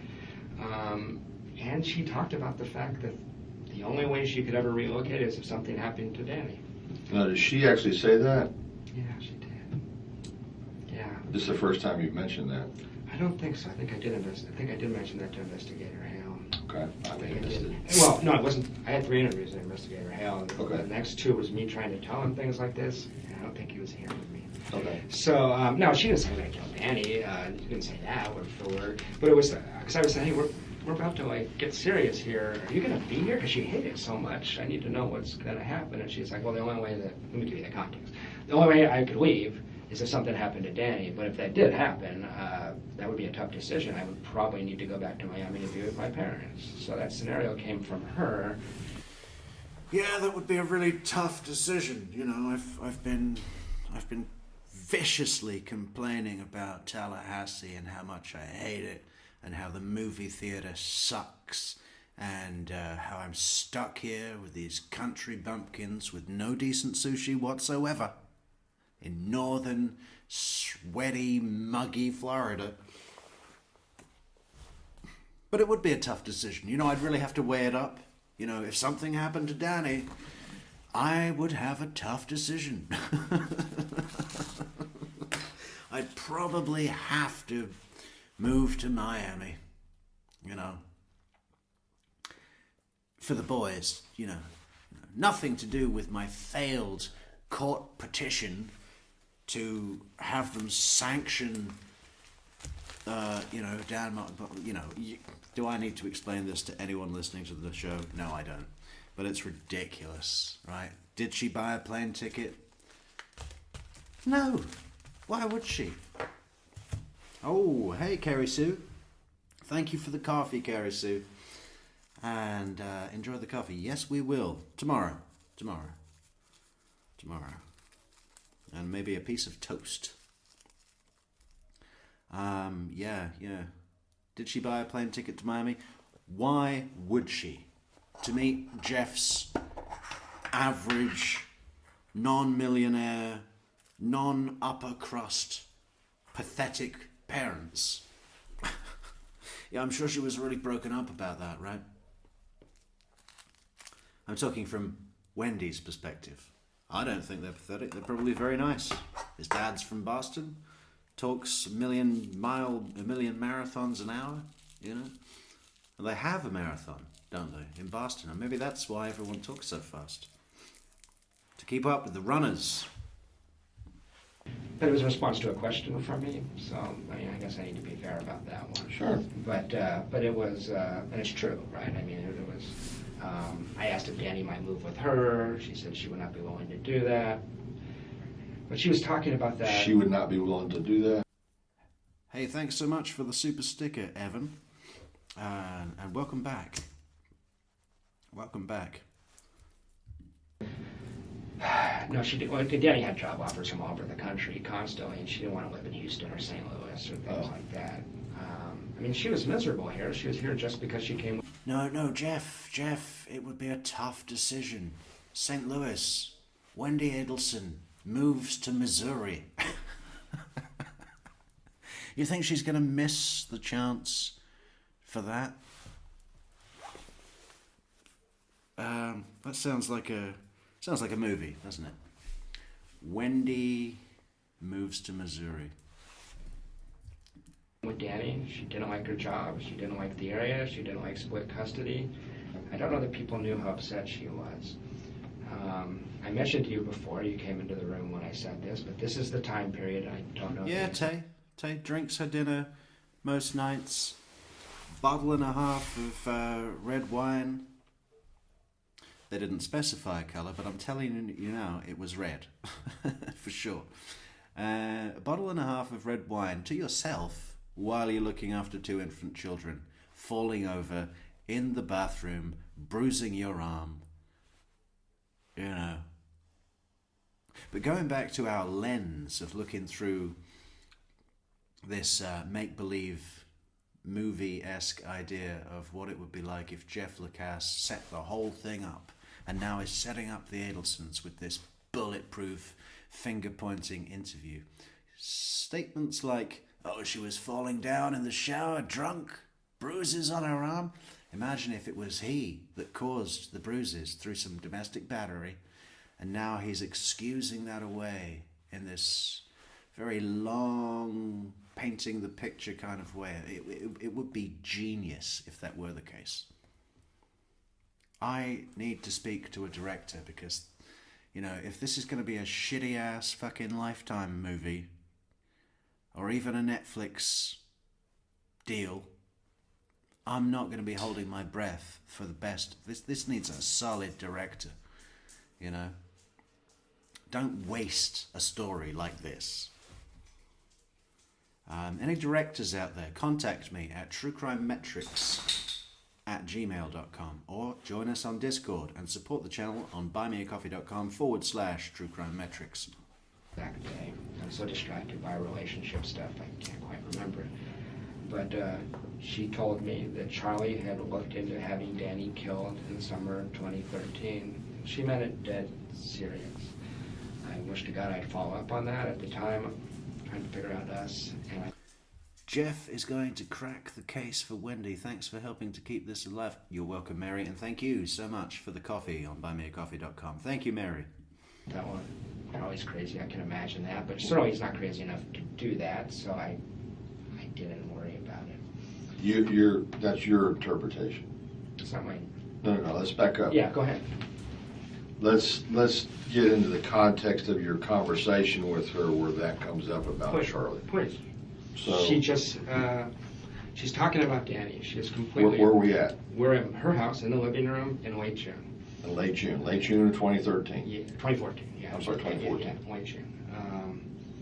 And you know what this might have even been? This is sometime between June 20th and the Monday before Danny was shot. Okay. And I want to say it was right before, but I don't trust my memory on that, the date. And she's talking about Danny because that's all she ever talked about. Danny wasn't a human being, he was Satan. He was what? He was Satan. Satan, Yeah. okay. And what was real strange about this was that in January, February, March, they had a lot of court stuff, and I could see why she'd be so pissed off at Danny. Danny had calmed down. He liked his new girlfriend. The judge had read him the riot act in court when they went to court the one time and told the other attorney, you need to calm your client down and stop having your client write his own legal briefs. I'm sick of reading this crap. You know, Danny was going to get his butt handed to him by the court, and Wendy was going to have to concede a couple things, but she was going to win, everybody thought. And he had calmed down. He really had. So I was trying to say, maybe we could talk about Danny a little less. Danny's chill. Danny's happy with Amy. This is good. This is good for us, you know? And I was starting to see Danny a little more realistically at that point. So she's in the middle of these conversations where she's just ranting and raving about Danny. Very angry with Danny. She's very sensitive, and the worst thing you could do for Wendy is point out that she's not perfect. And that's what Danny represented to her is, he said, you're a liar. You know, things like that. Anyway, she just comes out of the blue and I said, well, I just wish something, I can't remember exactly what I said, but I was like, you know, this isn't going to ever be fixed in the way you want it. This is, you're linked to this man for your life. You know, there's no fix for this, but you have to fix what you think and feel. And she said, well, you know, Charlie did look into having him killed last summer. He said it would cost about $15,000. $15,000? That's right. It seems cheap to me, but you would know better than I. And it's I want to make sure I understand this completely. Please. So June, what was the date? Between June 20th and March 14th. Joe, you are released. Your jury service has come to a conclusion. Before I change my mind, go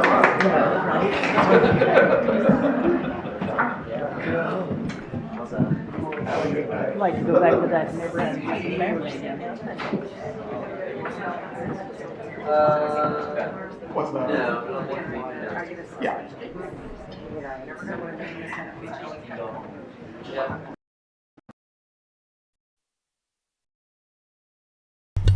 Okay, we got back literally just as Judge Everett comes in, so how great are we?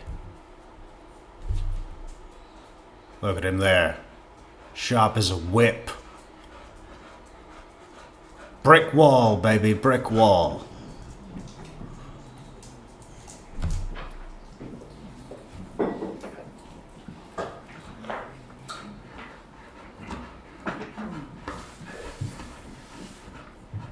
And thank you so much, Christine, for the super chat there. That's fantastic, Christine.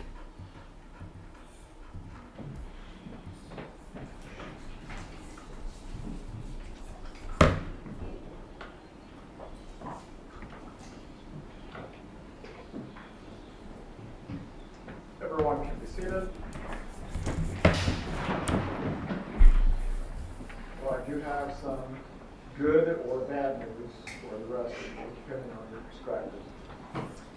After speaking with the attorneys, we have decided to never see your thing again.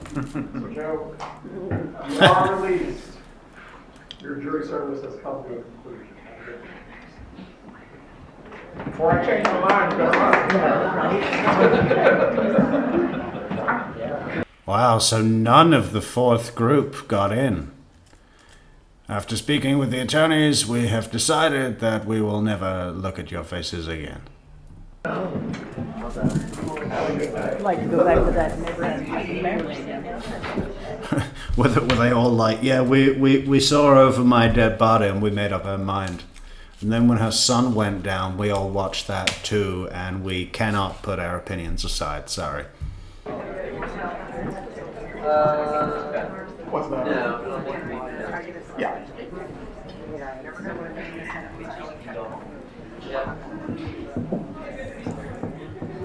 I guess that wraps up the day then.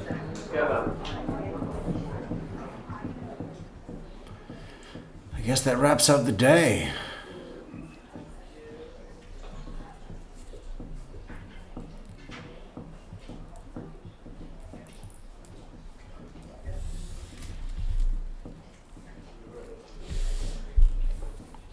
How was the Jeff Lacass video? As much as I love listening to the sound of my own voice, I missed it. And I'm being facetious, of course. Oh, he's going to say more things. Briefly go over the logistics of the jury selection tomorrow. Once again. Briefly, don't worry about it. We've got time, Judge. Go over it at length and in detail, please. The prospective jurors are going to have their paddles with their numbers. We are not going to use names to identify them in the open courtroom. For setting up the list. Well, thank you for the super chat, Amy. Back in time for Judge E's joke. At this point, although the list has been linear in terms of total number, we are going to need a list that goes from 1 to 110. Okay. Once they're placed in that order, from there we will have some additional chairs out in front, so we're examining 21 witnesses 21 prospective jurors at any one given time. Again, the parties are to refer to the numbers when examining the witnesses or submitted jurors. If need be, if you need to approach to address a matter that might involve the names of the prospective jurors for any reason, please approach and do that. Once we've gone through both parties, going through their individual voir dire examinations, we will do strikes as we would normally. We'll just retire to the jury room and do so. Are there any questions before we break for today? Your Honor, are they going to be randomized based on the order that they've come in already, or are they going to be in the same order? In all likelihood, randomized, but as Joy indicated, anything concerning those.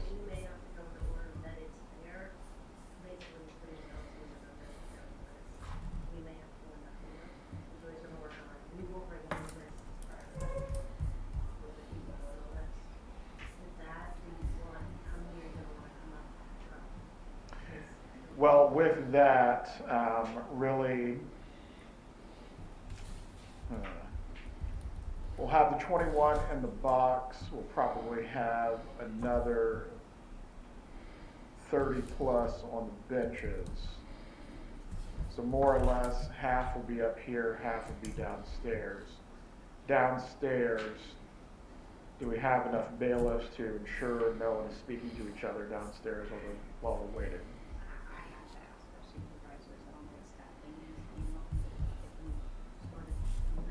Maybe the easier way is to have them all report at 11. We'll deal with the first batch. We'll put the other batch out on a break. And then if we cannot select the jury out of the first 50 or so, we'll move on to our second batch. Any other questions? You want to see her at 11, Your Honor? Actually, you all will probably need to be here ahead of that. Please be here by 10:30. I intend on getting at least the order on the motion to suppress and the motion in limine out this evening. Concerning the calls, I did review the calls yesterday. I am going to review them again. I don't know if I'm going to have the time to do a written order, but if we need to address it at sidebar, I'll be able to give the ruling as to the calls as well before we get started. 10:30, and then at 11, we will move into the jury selection. Have a good evening. Thank you, Your Honor. Okay, so we got a late start tomorrow. Nice. What's 10:30 for me? 3:30. Yeah.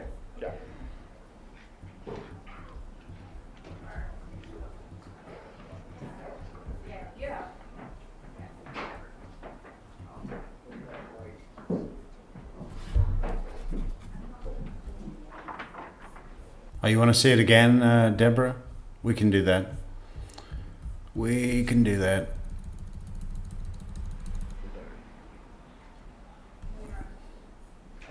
Your Honor, are they going to be randomized based on the order that they've come in already, or are they going to be in the same order? In all likelihood, randomized, but as Joy indicated, anything concerning those.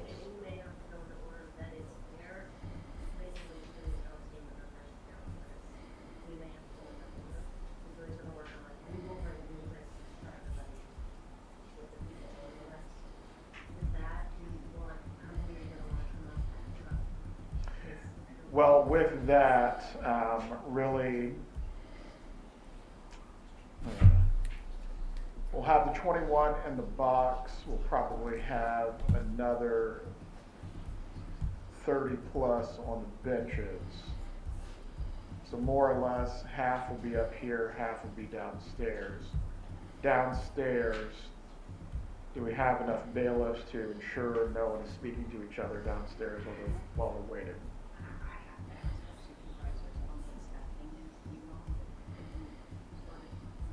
Maybe the easier way is to have them all report at 11. We'll deal with the first batch. We'll put the other batch out on a break. And then if we cannot select the jury out of the first 50 or so, we'll move on to our second batch. Second batch of freshly baked homemade cookies. We'll move on to our second batch. You all will probably need to be here ahead of that. Please be here by 10:30. I intend on Bring milk. getting at least the order on the motion to suppress and the motion in limine out this evening. Concerning the calls, I did review the calls yesterday. I am going to review them again. I don't know if I'm going to have the time to do a written order, but if we need to address it at sidebar, I'll be able to give the ruling as to the calls as well before we get started. 10:30, and then at 11, we will move into the jury selection. Have a good evening. Thank you, Your Honor.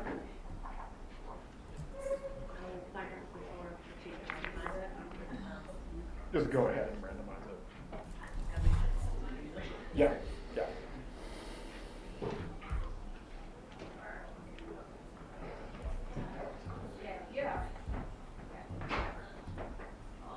Okay. How far did we get on the Jeff Lacass video? Should we let that play out? You know, people are still going to show up. You can just watch Lacass. I got to prep this. Look what I'm doing right now. I'm trying to put Judge Everett on the Great Seal of the state of Florida. You know, what else could we include? Obviously a cupcake.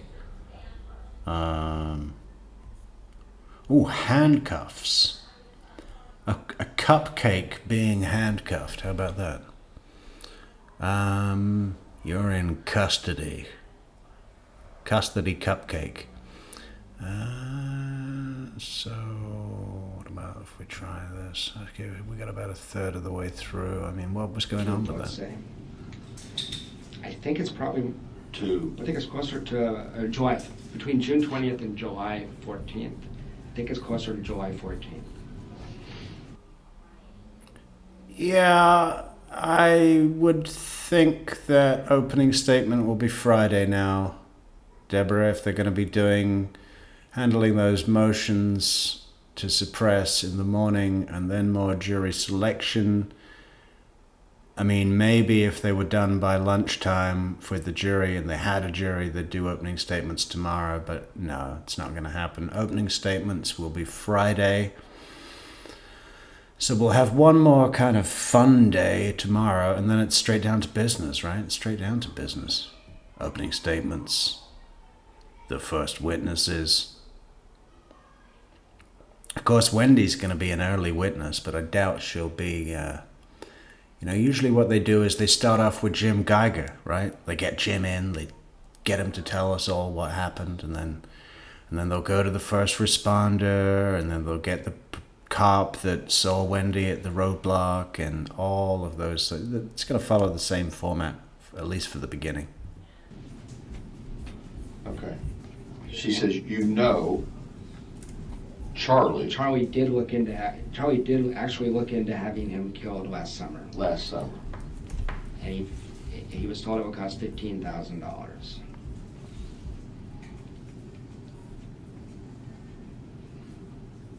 And one of Charlie's... This is just paraphrased, but I want to make sure I understand. Yeah. Charlie did look into having... Danny killed last summer. It would cost about $15,000. And that's not exactly word for word, but that's pretty close to what she said.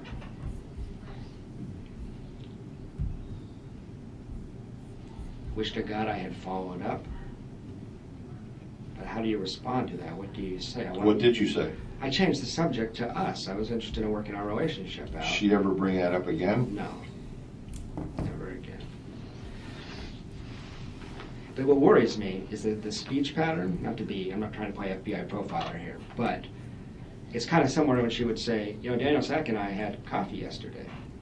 Well, that means her and Daniel Sack had sex, so that's what that means. That's how she lies. So the fact that she would leak a little bit of it out scares me.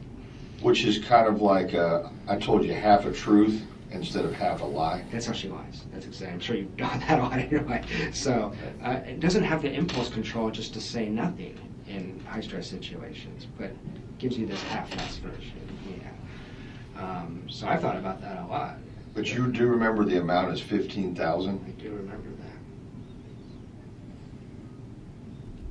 No further than that, nothing else? There was nothing else. I wish I followed up. I beat myself up about this. No, you didn't. What am I going to do, call you guys and say my girlfriend said something crazy? I don't know, No.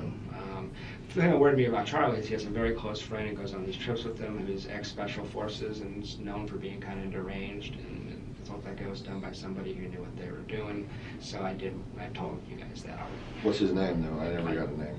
I don't know. I assumed you guys investigated it. I don't know. He's a tatted up, known affectionately as a deranged guy. Guy just didn't come back the same like some of these guys do, unfortunately. But he's a close friend of Charlie's? It's on his Facebook page. That's what I told the investigator. Okay. When I heard the crime occurred, about 12 hours I was shocked, and then as I'm driving up I-75, in my head I was like, holy shit, Charlie did it, and he got that guy, I can't remember his name, to do it. You're saying this guy is on Charlie's Facebook page, or was? Was. I don't know if he is. Okay. These are really smart people. I wouldn't be Facebook friends with them anymore if any of this is true. Other thing that happened in June, our relationship isn't doing well. These are really smart people. That may be the one thing that he got wrong. All of a sudden, from nowhere. So this is kind of a first. I'm doing this is a live commentary on a pre-recorded commentary video. So sometimes it will be me, and sometimes it will be the old me. I haven't had to listen to myself yet. I'm not looking forward to that. I might have to turn this video off. I don't know if I can listen to my own show. You know, like a 5-year-old kid will try to manipulate you in a very transparent way, and it's like obvious what they're doing. she started doing that kind of stuff. I got the sense we weren't going to make it. It was obvious to me, and I never going to trust her again. All of a sudden, she throws me the world. And I thought at the time, I said to my friends, I've been very careful not to develop like a hindsight bias. I've checked back in with my friends. What did I say? They said, you said in June it felt like Wendy was stringing you along for some reason, and you couldn't figure out why I should just break up with you. She's like, this ain't gonna work, you know. So all of a sudden, she's telling me I should move in. Move in with her? Yeah, she's talking about moving in. I wanted a family so bad. She knew that. She manipulated me with the kids constantly. She said the kids should start calling you daddy. I'm going to talk to my mom and dad, and I'm not Jewish. That was all I'm going to prove by the parents. I'm going to give you the passwords. I'm going to give to all my computer accounts. She started acting like this was going to be a permanent thing. I'm sorry. Yeah, that's okay. I can give you a second. I have to respond. I understand. I understand.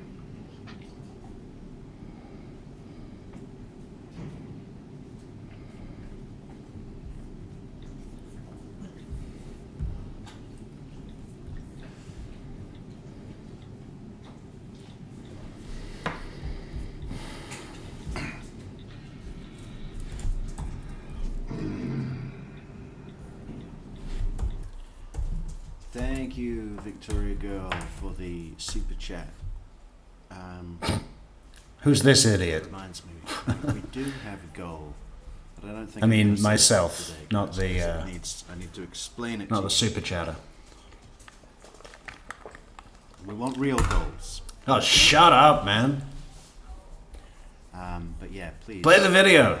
Watch out for our goal tomorrow because I think it's exciting. I think it's something that people Stop are interrupting. pleased to contribute to. Hopefully, I think it's a great idea. I think it's a great idea that needs to be put into production for anyone who follows the Adelson case. I'm unsubscribing from this guy immediately. This fucking know-it-all, stupid Brit. Who is this guy? Is as obsessed with it as we all are. Yeah, no, I think it could work with the team that we've got here, with the support. I think it could work, but it needs explaining, and I'm not prepared at the moment. But I will be thinking about it tomorrow, and we'll bring it to you on tomorrow's video. Okay, so come back tomorrow, all of you. Yeah, not likely. I want everyone to leave an angry comment on this video.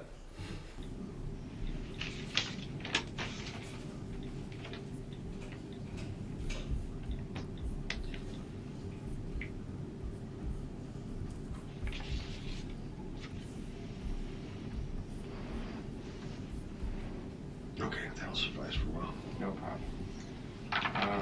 So just at the time, I felt like I was being manipulated. Yeah, just at the time I thought I was being manipulated. So we got this seal, the new seal for the great state of Florida. I mean, I don't know. Maybe he should be carrying the flowers like the Seminole woman. Who's in Florida right now? Would you approve if we had the legislature make this adaptation to your statewide identity? Would you be happy for this to represent you, is what I'm saying. I mean, I wish I were from Florida, so I could say yes, I would be happy for this to represent me in Congress or anywhere else. Yeah, I mean, will it look good on a mug?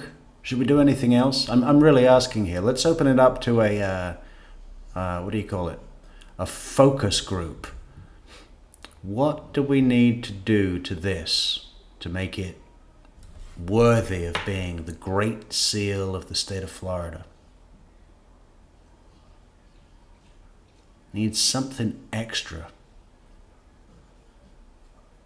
In cake we trust. How about that? We'll change God to cake. We can do that. Just got to find out what font that is. Does anyone know what font that is? I bet that's on Google. We'll be back momentarily. In a moment. We'll be back in a moment. couldn't figure out why she'd want to keep me around. It was really strange. Just all of a sudden, here's the world. Just all of a sudden being over the top sweet. We do not have a jury yet, Daphne. The fourth round of prospective jurors, none of them were retained to go onto the jury pool. They were all told, leave the building, don't come back. So it brings it down to the two groups tomorrow to fill out however many seats are left on the jury. They're going to be starting tomorrow at 10:30 with some ruling on a motion to suppress at 10:30, and then 11 they're going to continue with the jury selection tomorrow. So we'll be covering that at those times. I hate to, Jeff, I'm confused about this timeline here. Yeah, Maybe we should try to get that. Yeah, okay, go ahead.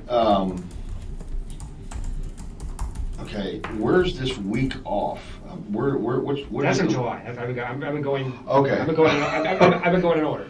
Okay. So we're still in June right now. Okay, so we're in, but this comment from late June of the 20th through the July 14th is before or after what you're telling me now? I can't remember exactly. It's when my fault. No, it's okay. No, it's not a fault thing. I don't. I want to be as honest and accurate as I can. Sure. I think that's the Monday before he was shot, but I can't be certain. So this would be preceding that. Preceding, okay. Preceding that. Yeah. Okay. Yeah. So it just felt strange. These are just my impressions, but it's like, what is going on?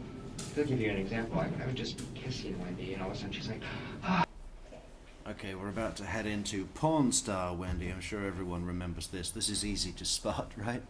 Something that was redacted. She'd suddenly start kissing him, and she'd be, So it just felt strange. These are just my impressions, but it's like, what is going on?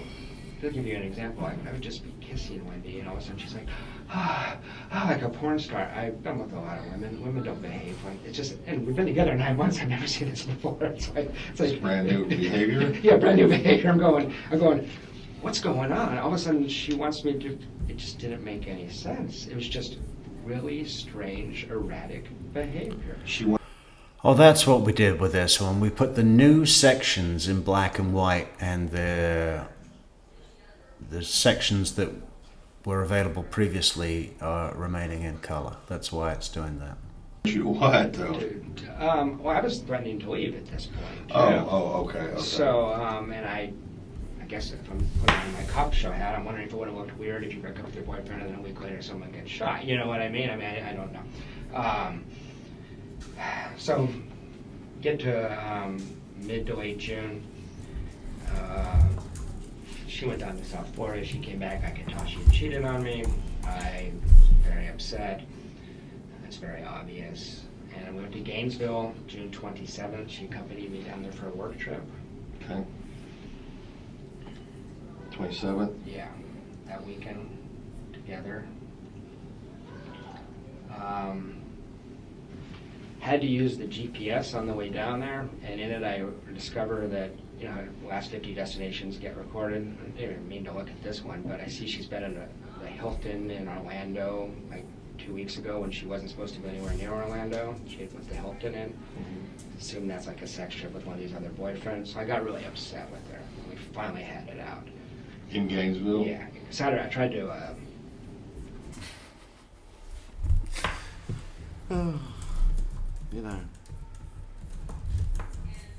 Going through the sat-nav, seeing the location.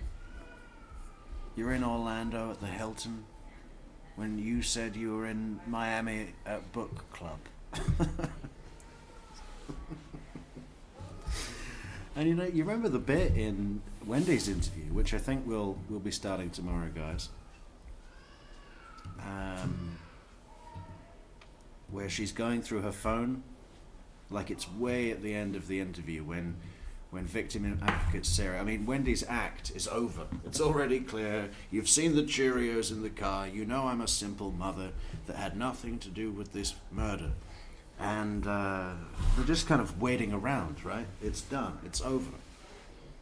And Sarah Latour, her role is nothing anymore. So they're just kind of, Wendy's just on her phone, like thinking aloud, you know, kind of bored, passing the time. She's like, oh, I'm looking at all of these things like book club that I'm never going to do again.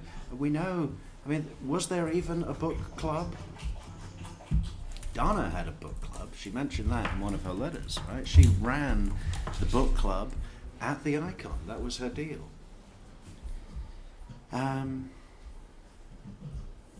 But Wendy's just using book club for seeing Daniel Sack or one of these other guys, the Orlando Hilton.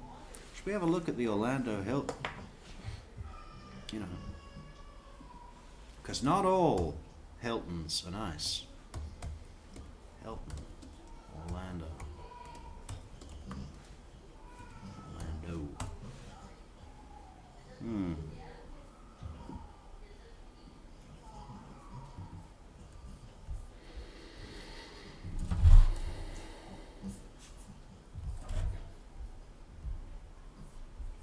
I tell you, a nice Hilton is the one in Munich. That is decent.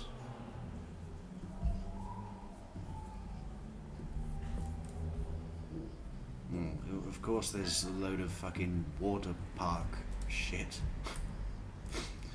What is it with Florida? Just go to the beach. It's right there. Okay, we don't really need to go through this. It looks okay. It looks very Florida. You know, it doesn't. I'm not overly impressed. What are the rooms like? Yeah, modern. Big mattress. Pretty standard hotel though. I mean, you know, kind of certainly not low end, but nothing like Munich.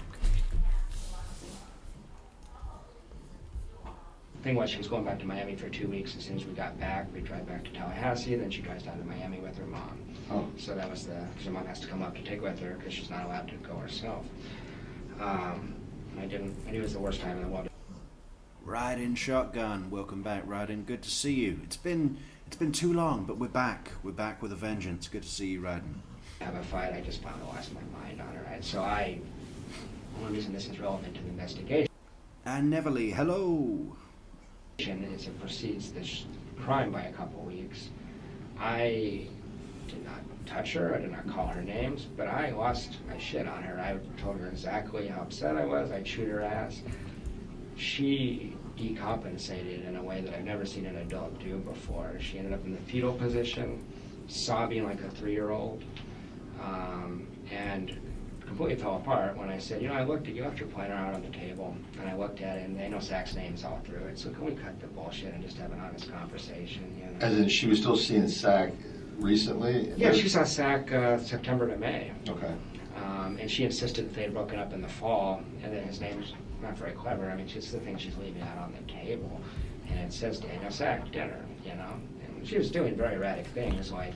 Yeah, left it right out on the table, huh, Jeff? You know, and left the room, just left it open on the table, left the room, okay, yeah, that wasn't orchestrated. You would go to Daniel Sack's house, spend the afternoon with him, have sex with him, come see me, have sex with me. I didn't get a full STI workup. I'm putting my stuff someplace that another man's been 45 minutes earlier. She Fond memories, huh, Jeff? She ruined sex for Jeff completely. It'll never be the same. So I was really upset, as you can imagine. I mean, and put me with the kids on Mother's Day, and the next day, I was really upset. So anyway, I was pretty angry with her, and you may have seen the email. She actually was manipulative enough. They ended up apologizing for that. Because, was this on her Gmail account? Yes. There's a lot of... Other investigators have looked at those, gotcha. And so I'd have to figure out which one. Yeah. I'm just saying, if you see it, it's a little I just didn't know if it was her Gmail account or her work account or a different account. Yeah. If I want to go back and look at it, I'm going to look at the Gmail. Yeah, it's Gmail. It's on Gmail. It's my impression, at least. I think that's all I would use. So we had it out, and the reason that's important is she was very concerned about her social reputation.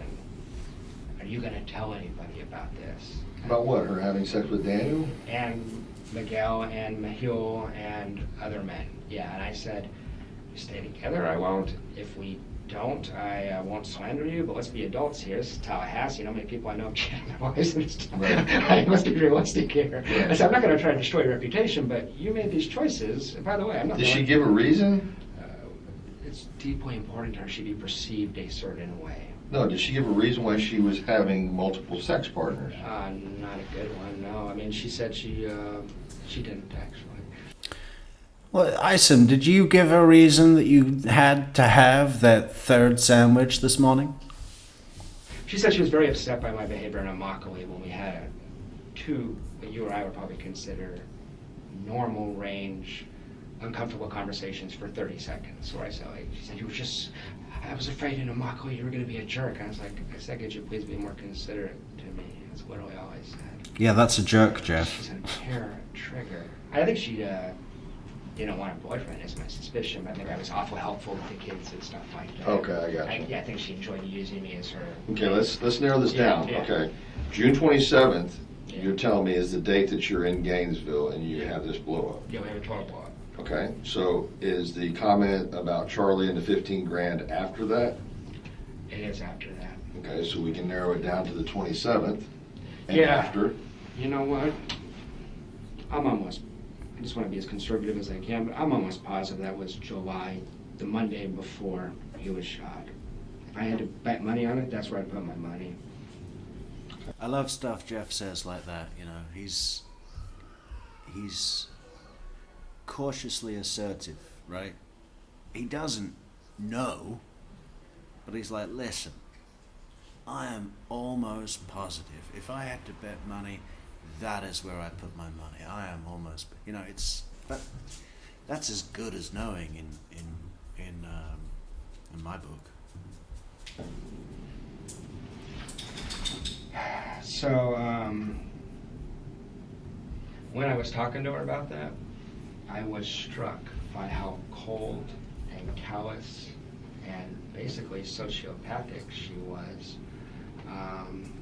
Here I am, I was crying, I was very upset, and I said, you know, you're not a sociopath, you must feel bad about this on a certain level. And she goes, I don't know if I'm a sociopath, I don't feel bad about any of this.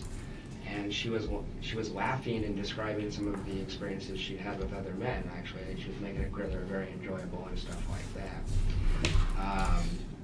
I'd never seen that from a man, I'd never seen that from a woman before. It was... What kind of, I said, there was this one night where you said you were at a book club. I know you weren't at a book club. She's like, I was pretty drunk that night. I had a really good time that night.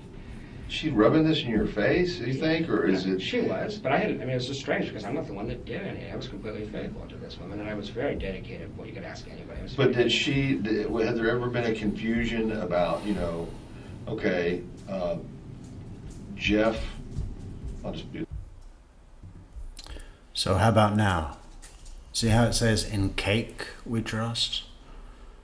I mean, how do Floridians in general feel about cake? Pretty good, right? We're getting there, Maybe we need to make it a little bold, more bold, like I can't find that font in a bold font. Where are we going to add the actual cupcake? What were we going to put on his belly as well? Hot chocolate, right? That should be the state motto. Simple, elementary terms. Jeff loves Wendy. Wendy loves everybody. You see what I'm getting at? No, that's what you understood her that she was supposed to be strictly with you? Yeah, just from March on. Before that, I knew what she was doing before that. March on, I've been to 50 dinner parties where I'm introduced as her boyfriend. She took me out in public constantly. The Daniel Sack thing, they went to the movies and stuff, but in general, they're at his house. I think they went to yoga and some things too. I got some weird looks from people in public sometimes that made me, I got suspicious. I go to yoga and this one guy knew looking at us. I was like, what are you doing there? I just got the impression, was she here with somebody else? That kind of thing. But no, I think that was probably maybe what she wanted. I don't know how relevant it is. I guess what's relevant is that another portion. I'm over the butthurt being thing. This stuff happens. But publicly, I was her boyfriend. I was. That's one of the things that, I don't know if it's an investigative technique or not reading the file, but Investigator Hill kept calling Daniel Sack her boyfriend. And that got me pretty fired up. And that's one of the reasons I might not have made a lot of sense, because that was really, it provoked me. I don't know if that's on accident or purpose, but it was one of these things where, like, he didn't seem to know that I was her boyfriend, and he thought Daniel Sack was. It was Hale did. Yeah. Okay. Yeah. Well, I'm going to be quite honest. My understanding was Sack was before you and her hooked up. Yeah, and she went back to him after spring. I thought he went west or north or He's something. in Massachusetts, and he left in late May. So there's 2 months there. Where I thought he'd been... So it's another portion about Daniel Sack, right? Daniel Sack went north. We know he moved to Massachusetts to the, what was the university called? He was a humanities professor. I forget what the, is it Brandeis? No, I might be confused with something. But we have the information. Why was it redacted? Why is this portion redacted? Gone way before that. No. May of 2014. And I'm not saying I have the answers, but I think it's important that we ask the questions. But who do we ask? We just need to put it out there, and hopefully someone's going to pick it up. Because like I said at the beginning, watching the whole thing, the whole unredacted, it's real easy to miss some of these. That's why we put the redacted portions in black and white, so it's obvious, right? I think we're going to start publishing them individually, but the thing is, some of them, the redacted portions alone are just way out of context. So we've got to include at least a couple of sentences before we get to the redacted portion. And then people come on in the comments, they go, I've seen this before. No, I saw this years ago. Oh, really? When? Where? May of 24. May 20th, 2014 is when he left. You know that for a fact? Yeah. I got something that sounds conflicting to it. May 20th of 2014? May 20th or 21st, it was on his Facebook page that he left Tallahassee that day. Okay. And, no, I know he was texting him in March, April, and May. Sack went to Massachusetts? Amherst, University of Amherst in Massachusetts. And the coffee shop thing was May 20th, around that same time. I have to look up the exact date, but it was that same Just week. prior to? Well, I walked in on him having a goodbye coffee together. Oh, goodbye coffee. He was leaving town the next day. And that's one of the things I was saying when I was talking to Investigator Hale, is that men obsessed with Wendy are suspects. You can't trust her to tell you the truth about that. I mean, this is a woman who was separated from Danny, had that boyfriend Miguel, and in a deposition lied and said, I'm not seeing anybody. It's a licensed lawyer who will lie to the court. So that's her narrative to the public, by the way, is that Daniel and I saw each other in the fall, and that was it. Say again, please. That Daniel and I dated in the fall, and then in the spring, her and I had a conversation January 10th, and she told me, like, let's see more of each other, and then as of March 1st, I'm her boyfriend. That's not what happened. She just saw him. Give me a minute. You need something? If you have water, I'm going to dry yeah. up. I'd appreciate it.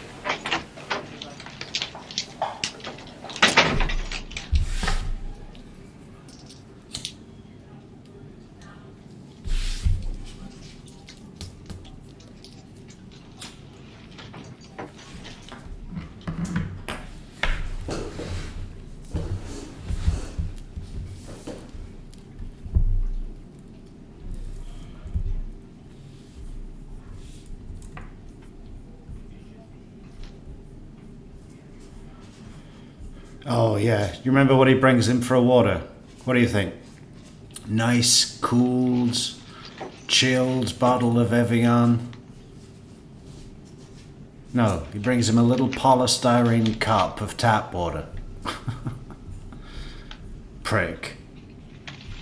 This is another great thing that was taken out of the original. I think there's a total of about 15 to 20 minutes of Jeff Lacass sitting in a chair, waiting and processing his thoughts, right? And picking up things out of his bag, kind of looking directly at the camera seemingly not consciously. I don't know if it's kind of discreet, the camera, but it's, I looked at him. You can see the wheels in his mind.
She's capable.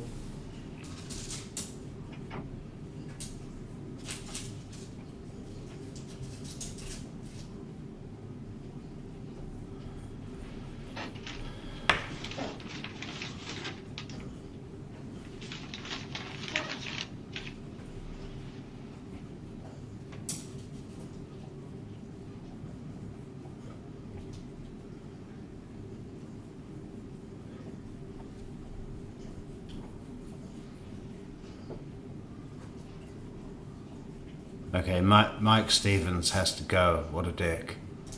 You know nothing, Mike Stevens.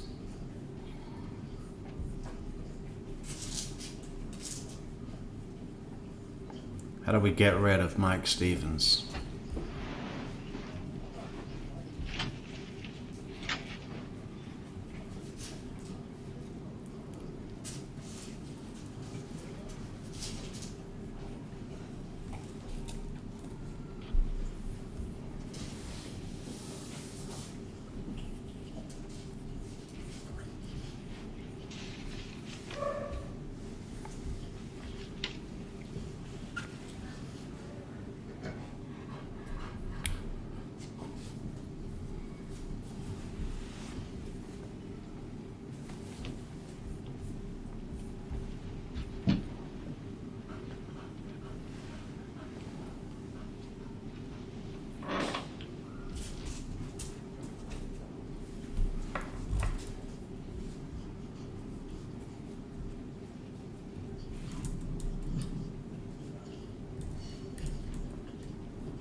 She did this.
Thank you so much. Try not to spill that. Yeah.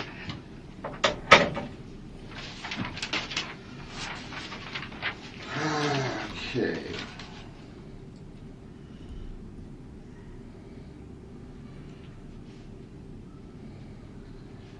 Okay, the 27th of June is when you went to Gainesville. That's right, 27th to 29th. All right, 27th through 29th, you're in Gainesville. Mhm. You see the planner. You see Sack's name everywhere. Well, I seen it earlier in the month, but I confronted her on that in Gainesville. Okay. And oh, you at a hotel or something? And so did she get upset with you? Does she claim you're snooping or something? Or That bothered her, but mainly she just collapsed, just sobbing like an infant, just acting really, really crazy. I mean, you're basically saying, you know, you're seeing me, but at the same time you're screwing this guy. I said, I know about Daniel Sack. I know you never stopped seeing him. But you already know because you've seen him at the coffee shop. Do you Yeah, not? but I didn't see him screwing. I mean, No. But I mean, did you place? Is this Daniel Sack at the coffee shop? It is. You knew that when you saw him.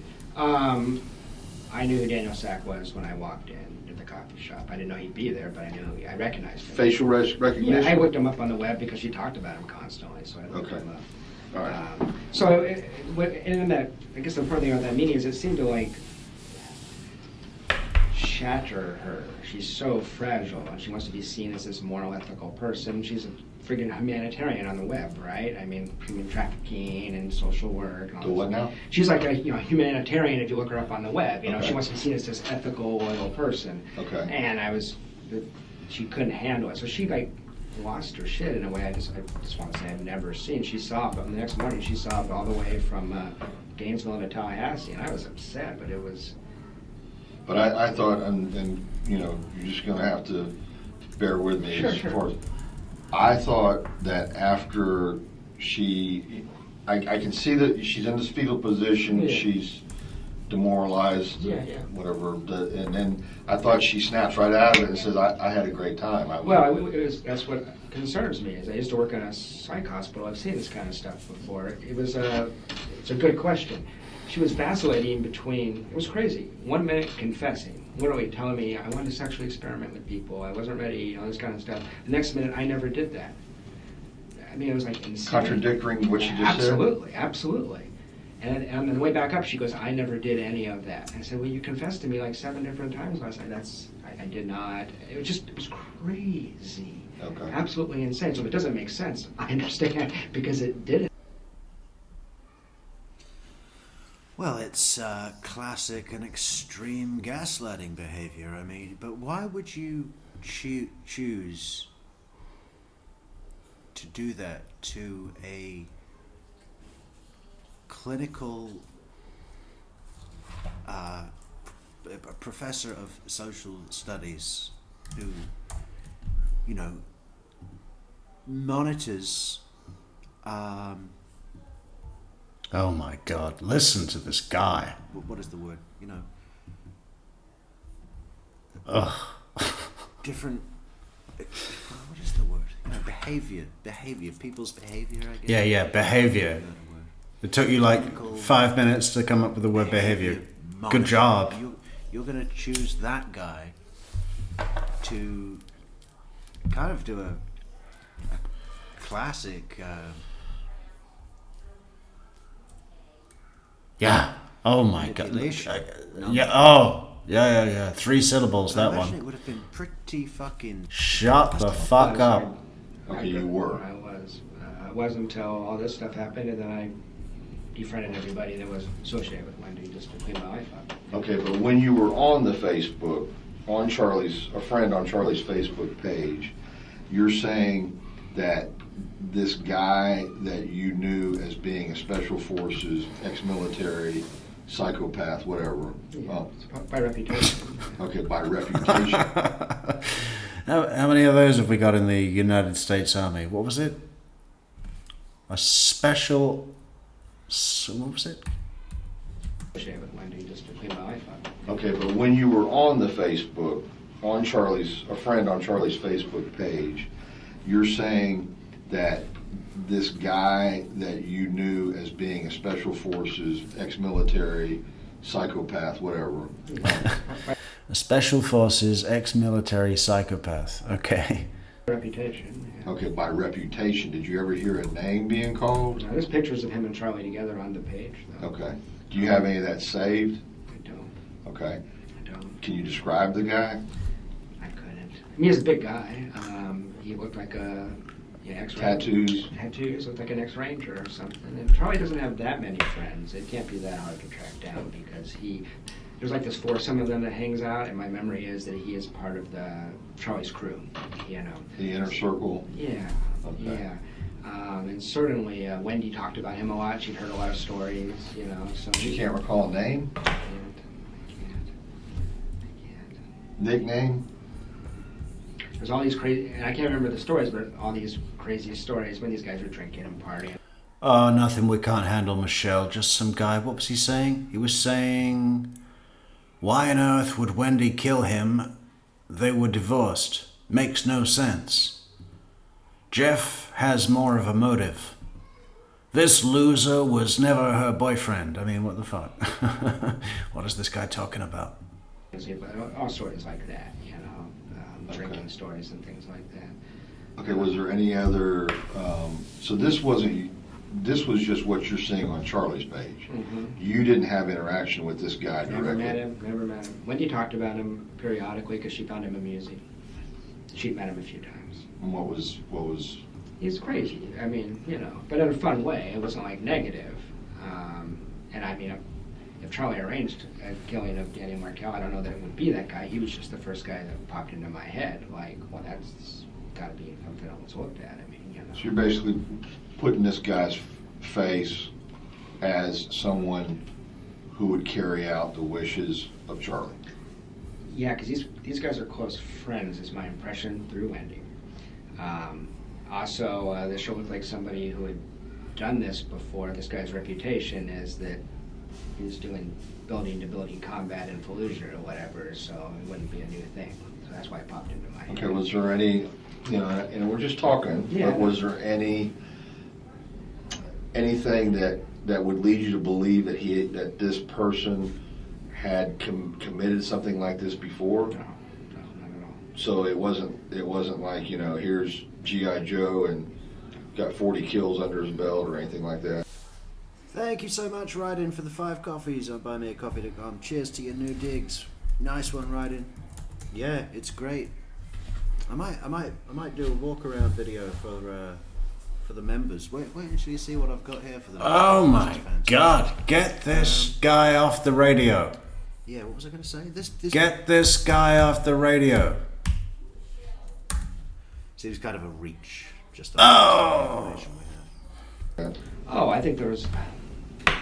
His reputation was of a combat-hardened veteran that had seen real stuff. How is a periodontist or whatever, Charlie, is some type of specialized? As a periodontist, that's right. Okay. He's a very interesting guy, and you may have known guys like this. I know some in Tallahassee. He's friends with people on both sides of the tracks. He's got friends that are physicians and professors and all that. He's got guys he hangs out at his gym that don't have a high school diploma. He's able to buddy up with them too. He's very good socially. Charlie is street smart. He comes off kind of like a con man. He's really good with women. He's one of those con man, womanizer types. Different girl every night. Very socially smooth. So he enjoys flowing from one side of society. One of those con man womanizer types. You know, I've always wanted to be that. That sounds great. You want to ride on my jet ski?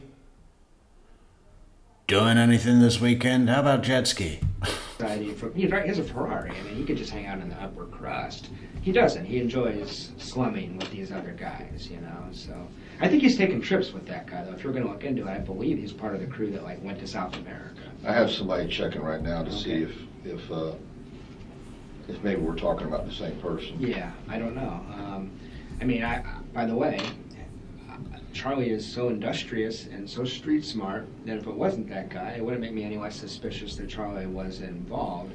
He just was the natural first thing that popped into So what do you think, Jeff? You don't, okay, so when you first started talking to me today, and don't take this the wrong way. Go When ahead. you first started talking to me, I thought we were fixing to crucify Wendy right here, as far as everything, and that she was directly involved. Not necessarily that she killed her ex-husband, but had solicited for someone to do it. I still believe that. I'm 100%. I never say 100%. I'm a researcher. I was 90% sure when I talked to you guys in July. I was waiting for you to catch somebody, because then maybe I'm crazy, right? So then when Myron May happened, I thought maybe it was Myron May. You know, I'm just wondering. At this point, What is that? Myra May? Does anyone know what that Oh, is? here we go again. I'm pretty confident. I got a couple. Can I give you a couple other things? Yeah, but just Yeah, slow for me, yeah, please. Yeah, because there's a couple other, just two other suspicions.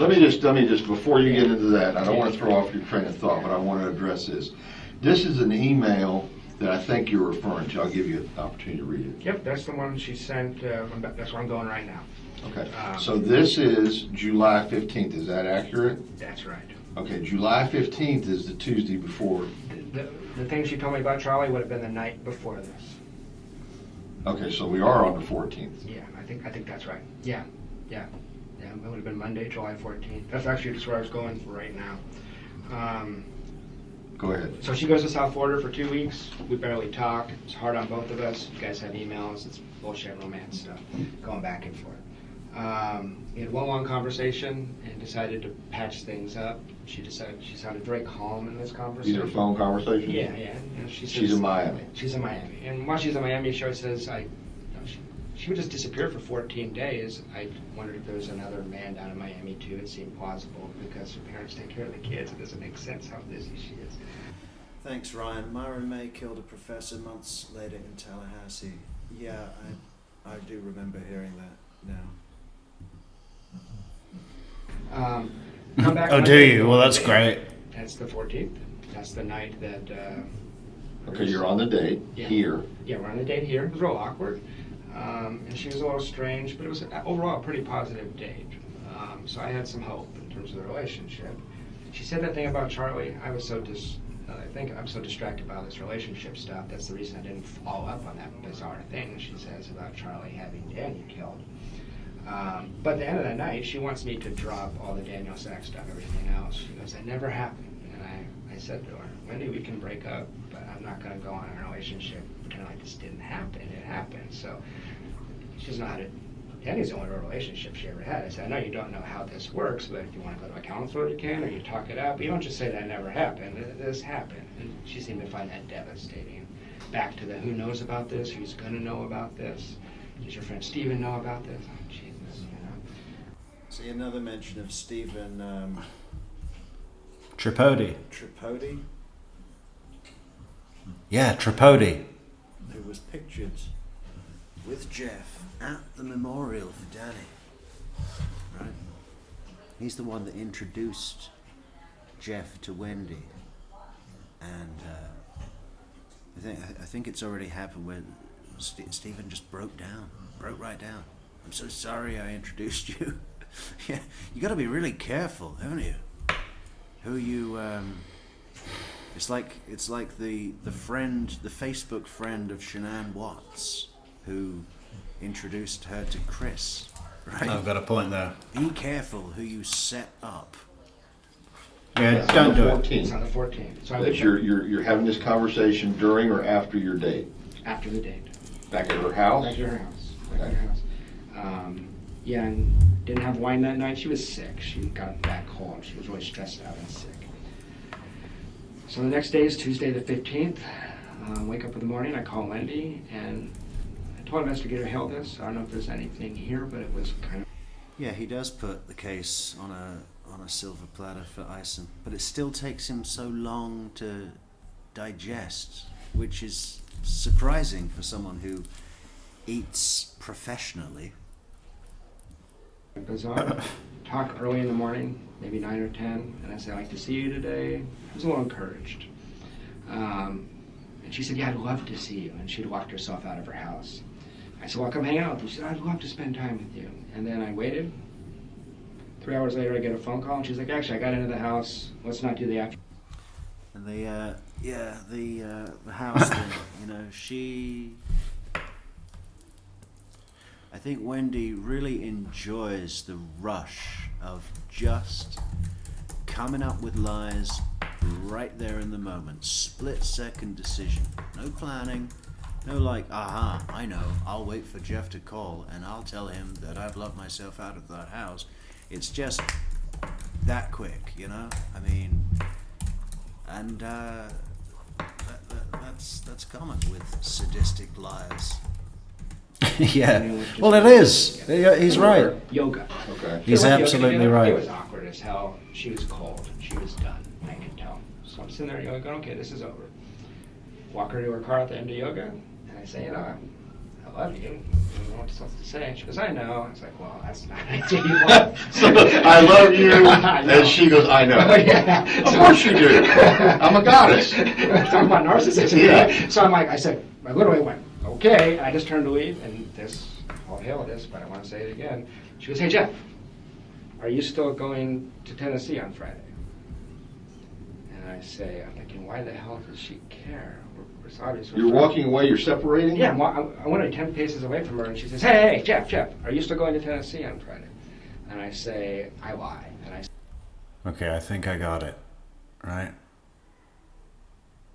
That looks like it was made by the government. And you can't tell the difference. You don't even notice it says "In Cake We Trust" until you really look, right? It just blends right in.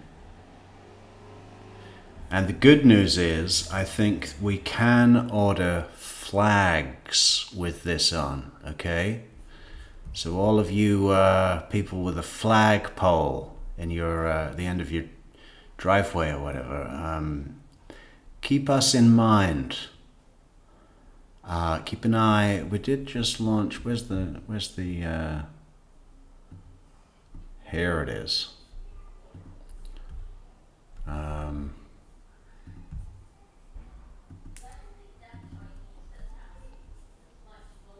Where is it? Hang on.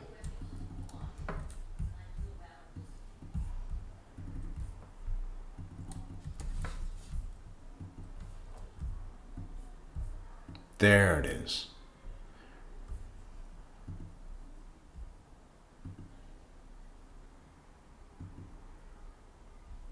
More Judge Everett merch. More fantastic Judge Everett merch. We just need it on coffee mugs and we'll be done. Link in the description to all our merch.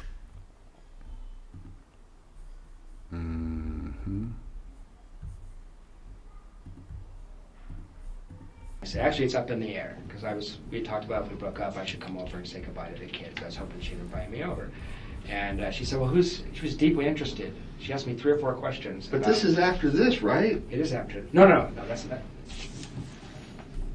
This is. I get this email at the end of the night. She goes home and she sends this email. This is after this. This is after the conversation. The conversation I'm telling you about right now happens an hour before I get this email. An hour before. Okay, so we're still Tuesday the 15th? Yeah, at 7 o'clock at night. Okay. Get out of yoga. Okay. So she asked 3 or 4 questions about under what circumstances would I go? Why am I thinking about not going? She seemed deeply interested in what I'm going to do on Friday. This was bizarre. I was like, well, whatever. Got home, got this email. What was so strange about this? You just spent 16 days away from each other, thinking about things. Then I get this. I told her, if you don't want to do this, send me a text and say I can't do this anymore. Why would you string me along for a week? It's real strange. I just want to make sure that we're on the same page. Yeah. And I'm going to read this aloud. So if there's something, it pains me to be writing this to you now, but here we go. I need some space to clear my head and to figure out how to move forward. I am heartsick, but my head and my heart are having 2 different reactions to us being together, and I can't reconcile them to be in this like you would want me to be. So she's saying you're coming on too strong, basically, is what I'm reading. You want a full commitment, No, that's not how I read it, but I mean, it's... Well, I mean, that's how I'm looking at it. Is that not true? I mean, okay, do you want a full commitment from her? I wanted to continue the relationship, yes. Okay. But we had discussed just breaking up. We just spent 16 days apart thinking about things. Right. You're 16 days apart. Then you go on a date on the 14th. She makes the comment about her brother was looked into killing Danny the previous summer, which would have been summer of 2013. She didn't specify a month. You didn't. See, this is what we're talking about. Can someone divert funds from Isom's Little Debbie Fund so he can procure a fucking whiteboard? Exactly, right? Question her any more about that. I was too focused on this stuff. Yeah, I didn't. No, you make that when she's making. And get him something other than that crayon to write with. Making this statement on the you're saying the Monday. Yeah. Which would be the 14th. Yeah. When she makes this statement that Charlie had looked into having someone do this for 15, it was going to cost. How much does it cost to kill this guy? And the answer that Charlie gets is $15,000. He shares that with his sister. Yes. Okay. And then she says that to you, and that was in the context preceding that conversation was basically, what do you want to do? You don't like it here. I'm talking in your. You know, that was part of the conversation. There was a constant conversation about Danny is awful, Tallahassee sucks. That's about all she ever said. And I can't do anything. I'm stuck here because, I guess she got denied relocating with the kids. And she's saying, I'm stuck here unless something happens to Danny. That's what you're getting at. Yeah, that's exactly what I'm getting at. And then she just spills this out. Yeah. And then I think, by the way, she just went to the bathroom. I think there was something like that where But you're saying that, I mean, there was no more conversation about this. Is huge to me. This is like, my brother's already checked into it and it costs this much. Yeah, is it like this is still available and open, or 15 grand is too much we're too cheap? His family's rich. I mean, that's not. No, I know, but what's that petty cash in his office? Okay, but was this like this option still available? Is that how it was? It was just said in passing, and I've mulled it over in my head 100 times. I didn't know what it meant. Okay, so my brother checked into it, and it was going to cost 15 grand. I'm just heartbroken in this situation. I'm not thinking about that. I'm thinking about how do I get this woman back. I realize, but I'm trying. Okay, we have just added the Great Seal of Judge Everett mugs. Okay, so they're all there. They're all right there. What do we got? We got colorful mugs. We got Everett mugs. Ooh, the one with the black handle. Or how about the one with the green handle? Orange handle. Red handle. I like the red handle the best. Goes with the seal. I like it. I want to drink coffee out of that. Everybody go get a Judge Everett Great Seal of Florida In Cake We Trust mug.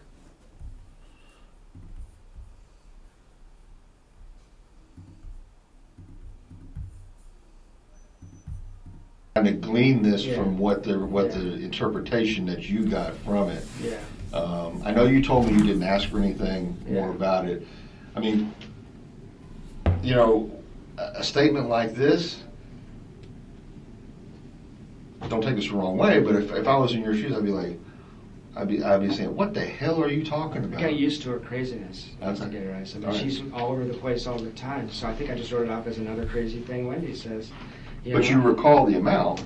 I do, and I went back to a couple friends because I told them about this after Danny got shot. I said, holy shit, you know, I mean, that's what happened. So I beat myself up about that. No, I don't want you to beat yourself up. I just want to make sure that you didn't, I'm just trying to get you to see, is there anything else that you can recall? I'm not saying you did anything wrong. I know, I get that. I'm saying, are you sure you didn't miss something else in that conversation? No, because it was right back to her and I. Okay. All right. Since you're going to be here, and that's not going to happen, you know, that. So this comment is made in passing as she's traipsing off to the bathroom. Like, yeah, or her bedroom or something. Comes back out, it's all, and okay. I say, I had a good time last night, or something like that, you Okay. know, it was that kind of thing. So she sends me this email, and I don't know if it's coming on. I didn't know what to make of it. I sent it to some of my friends who know her pretty well. They said, she's crazy, is what they said. I mean, why wouldn't she just break up with you? It doesn't even make sense. I should have broke up with her. But we've been apart 16 days. She wants another week. But recall that when she left Danny, she just moved out while he was gone. So confrontation isn't her thing, you know. So maybe that's why. So Wednesday goes by. There's Thursday. Thursday, she... You're still up in the air about leaving. You've told her, I don't know for sure if I'm leaving Friday or not. That's right. She doesn't know for sure.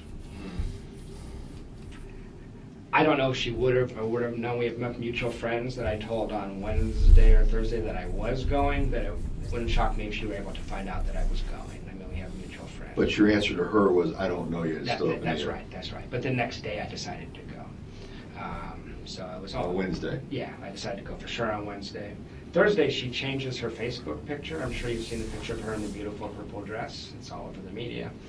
And that was bizarre to me, because that's a Victoria's Secret dress. It's not a dress you hang out at your parents. You might wear it to a club if you're an undergrad. You might wear it to bed.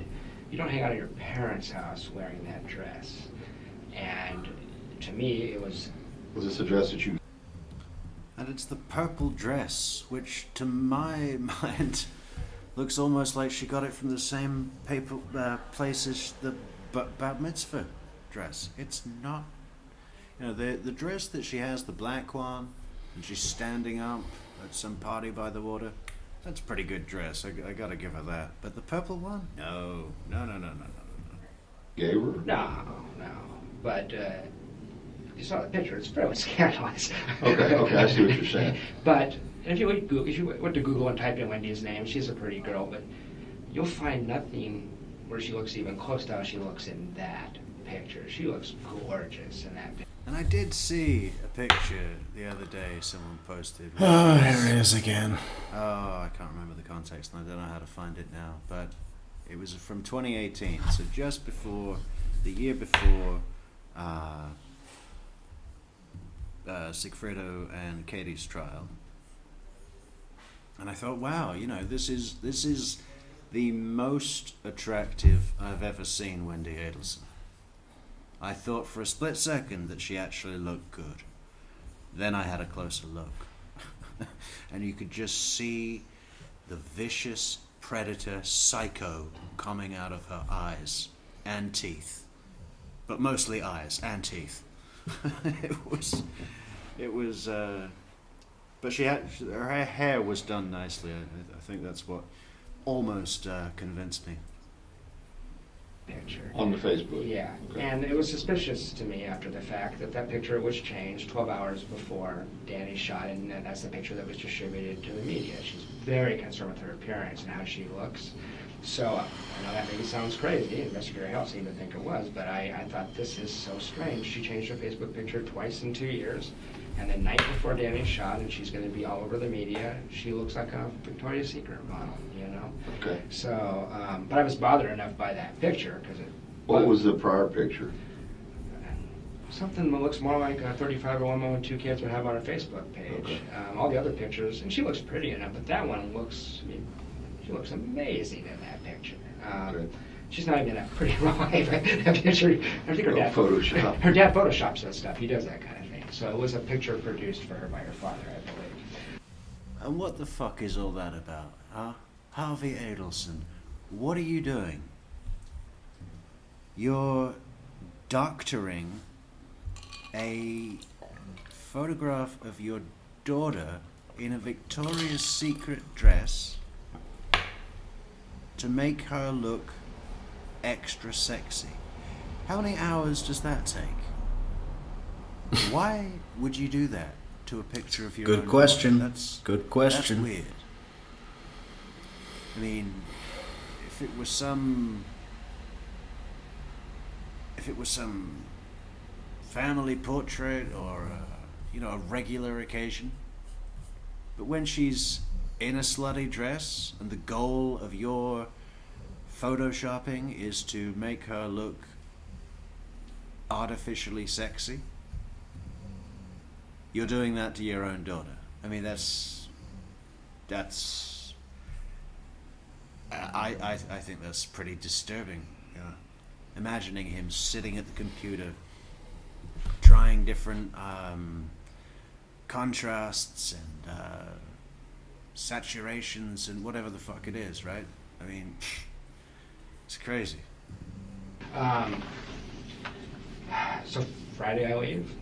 Thursday night I leave. About an hour after I saw that picture, I said, fuck this, and I just drove out of town. The next day, Danny shot at 11 a.m. No one contacts me, which we have a lot of mutual friends, and they didn't. I talked to some of them after the fact. They tell me that they were under the impression that I was very likely an actual suspect in this case.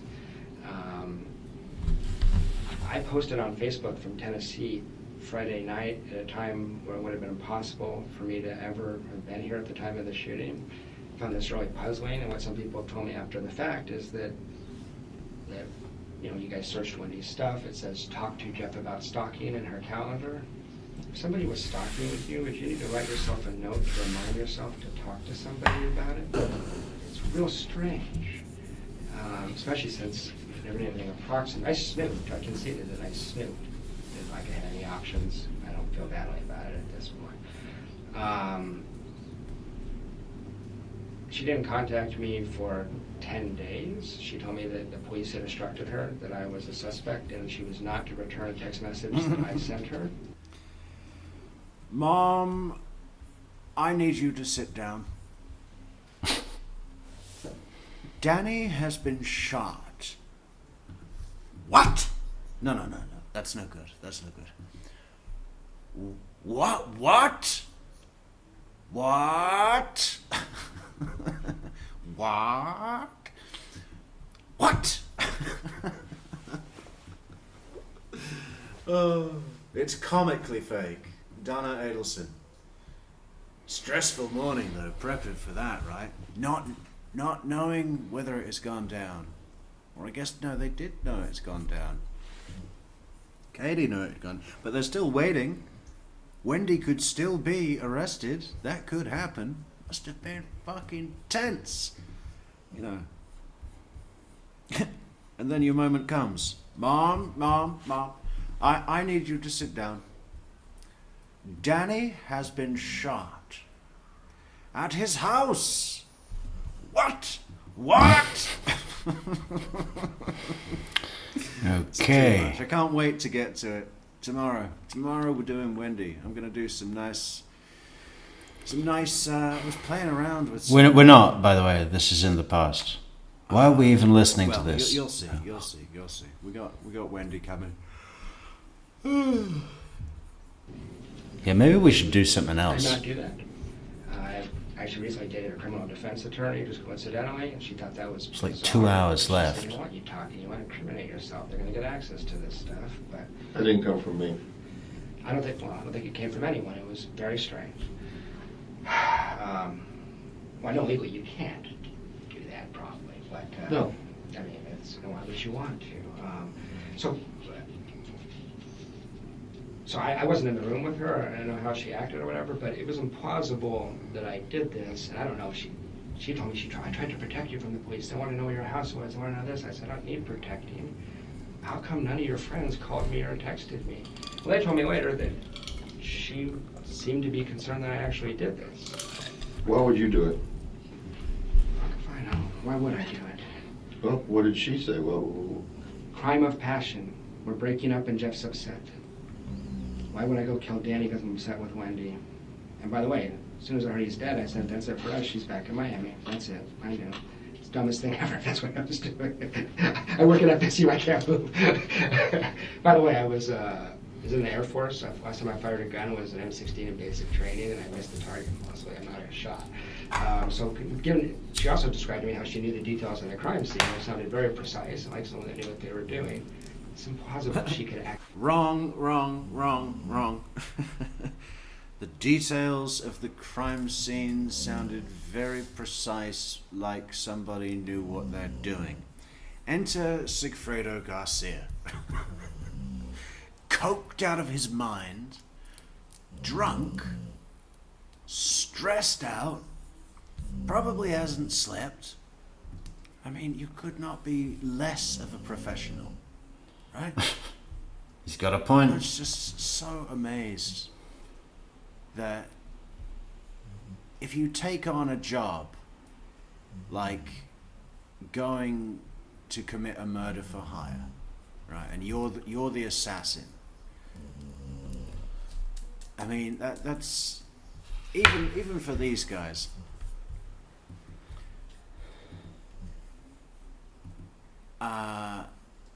That's a huge thing. That's a huge step to get over just in and of itself, right? Throw in life in prison or the death penalty, and maybe go with a clear head. Try it once. See how that works out. I mean, it's. I understand the thing about needing to feel brave. I mean, even if it's not a murder. What is he talking about? You guys that listen to me all the time, what is wrong with you? I wouldn't listen to me. Fucking, how long does it take this guy to get out a sentence? We gotta refer to notes more often, I think. I should be taking notes on myself. Don't do this. Don't do that. Don't ever do that. Normal thing, like a job interview, right? Or some low-level argument. A few beers, a few lines of Charlie. It's gonna give you that extra. But if you need that, you're in the wrong job. You're in the wrong job. Maybe you shouldn't be an assassin.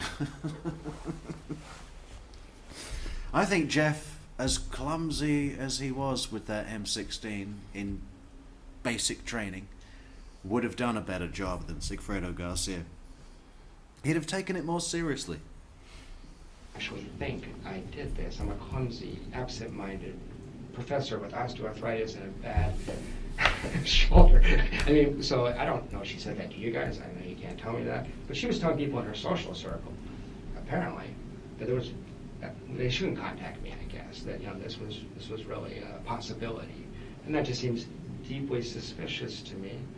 A lot of these people aren't really close friends with me, but I found out about this crime third hand.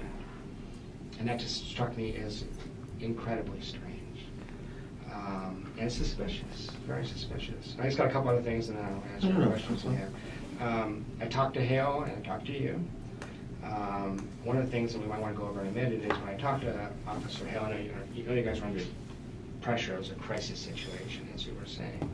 But I was giving him a list of the men that knew Wendy had been involved in to some degree. And a lot of times it was just suspicion of sexual involvement. I didn't know, but clearly she talked to them about a lot, so it'd be worth looking at. Paul M. says the difference in how genuine Jeff is and how fake Wendy is startling. A jury will see that. Yeah, wasn't it funny when Dan Rashbaum came up to the podium to try and paint Jeff as a jilted lover with a broken heart who, just took it upon himself to frame an entire family because his girlfriend of 3 months slept with someone else. And you were angry about that, weren't you, Mr. Lacass? Is it Professor Lacass? Professor. No, what does he call him? He calls him Lacass. Mr. Lacass. You were upset, right? And Officer Hill, or Investigator Hill, was very polite and kind to me, even given the situation. Just simply wasn't interested in the long list of names. He says, he said, we're looking for a degenerate. We're not looking for these kind of guys you're saying. And I should have been more assertive, but she doesn't hang out with degenerates. This is actually a contract killing. Yeah. As frustrating as it was, I'm sure we all agree that it's unfortunate that Isom, in his interrogation of Wendy,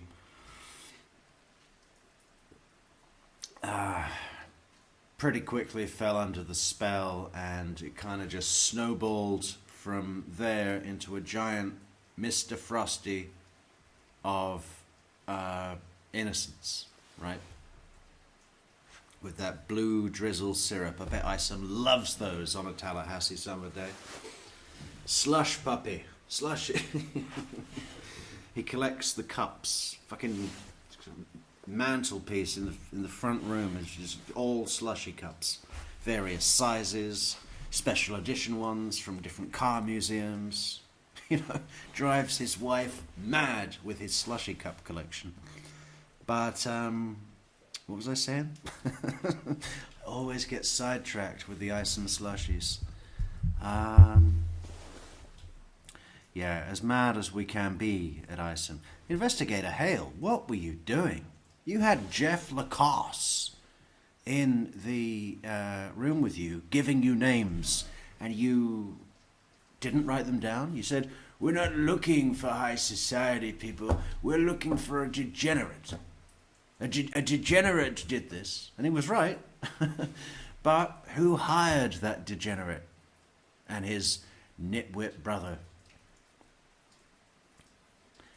You know, and Jeff's there saying, "Listen, buddy, she does not hang out with degenerates. If it was a degenerate, it was hired by someone. They were hired by someone, and it would have been from someone on this list of names. So write the fucking names down, Detective Hale, Investigator Hale." Why? Does anyone know the reason why Tallahassee Police Department doesn't seem to have detectives? They're called investigators. Or are they both? I mean, are they different? I'm going to look that up. I'll let you know what I find. There's going to be rich, powerful, influential men. And so there's some names that you didn't even want to write down. So that's the one thing from the previous meeting that was a thing. Just to wrap up the Wendy thing, 10 days later, she texts a friend of mine and says, "Does Jeff ever even want to talk to me ever again?" And Who was that? To a Fran Gamori, who's a mutual friend. He's pretty certain she was involved in this too at this point. She'd been down to the house, visited with the family a couple of times since the crime, describes it as it's just a bizarre environment when you walk in the room, so secretive and weird. But I mean, that was just strange because she didn't do anything wrong. I didn't do anything wrong. Well, Google's got all this wrong. It says here that one answer says a detective is employed by a law enforcement agency such as City Police Department. In contrast, an investigator is hired by individuals and companies to conduct investigations. Wrong. Another definition says detectives have the legal jurisdiction to arrest criminals or suspects, but investigators do not. These are not facts. So I guess we'll never know. Or is Riding Shotgun going to come in with the facts? And she, by not contacting me, why would she say that if you guys told her not to? I don't want to get my own relationship stuff tied up with the crime stuff, but it's just strange. Called Officer Hale, said, "Hey, just so you know, Wendy has a key to that house on Trescott." So I know there was some mystery and discussion and speculation. How'd the guy get in, or I don't know, the crime scene details. But Wendy's constantly losing keys and rediscovering them, all the time. Right. So she had keys. He didn't call me back on that, and I don't know if it was helpful. She's been doing that since she was a little girl, right? Superpower thing, you know. You lose a set of keys. I mean, just think about all the things you can do by losing your keys. You can control people. You can have people respond in a semi-emergency manner. You can keep other people's keys and have them forget. People move on. And hey, it's only Wendy. She's not a thief. I bet she was going into people's houses. Wouldn't it be wonderful to really know all the things that she's done, that she has done in her life that are disturbing? Long list, and we'll never know. We'll never know. Or not. And then here's just a list of strange things that she said after the crime. I talked to her 3 or 4 times. She said, I love Tallahassee. I wanted to remain in Tallahassee for the rest of my life. These are phone conversations? Yeah, these are phone conversations. Danny has so many enemies, it will be impossible to figure out who did this. He's a pretty beloved man, and he was an abrasive guy, but that's a strange thing to say. I've never heard any sympathy from her one time about Danny. She still seems enraged, obsessed, and defiant about Danny. Defiance, right? I love that word in this context. Defiance. You know, it's deep. I told Officer Hale that her and Charlie went to dinner maybe 3 weeks after the crime. Charlie called it a celebration dinner via text. She puked on the table during the dinner after Charlie said something. She wouldn't tell me what he said. She said Charlie made a remark and I just puked everywhere. Celebration dinner? That's what Charlie called it. You can look up, if you have access to text, you can find out. Yeah, that's what she called it. When she was just in town, she was cracking jokes about Danny getting his head blown off. She said the kids are having problems, but not because of Danny's murder. So the kids are peeing the bed and having natural kid stuff, not because of... Yeah, and why the fuck would you say that? Yeah, the kids are having problems, but not because of the murder. It's just...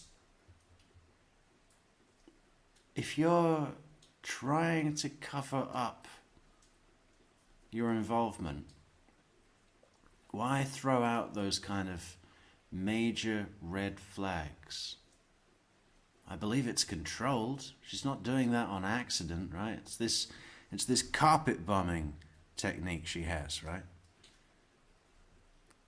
If she's weird and does these strange... Hey, what do people think about the fact that Jeff came in without a lawyer? You know, smart guy like Jeff.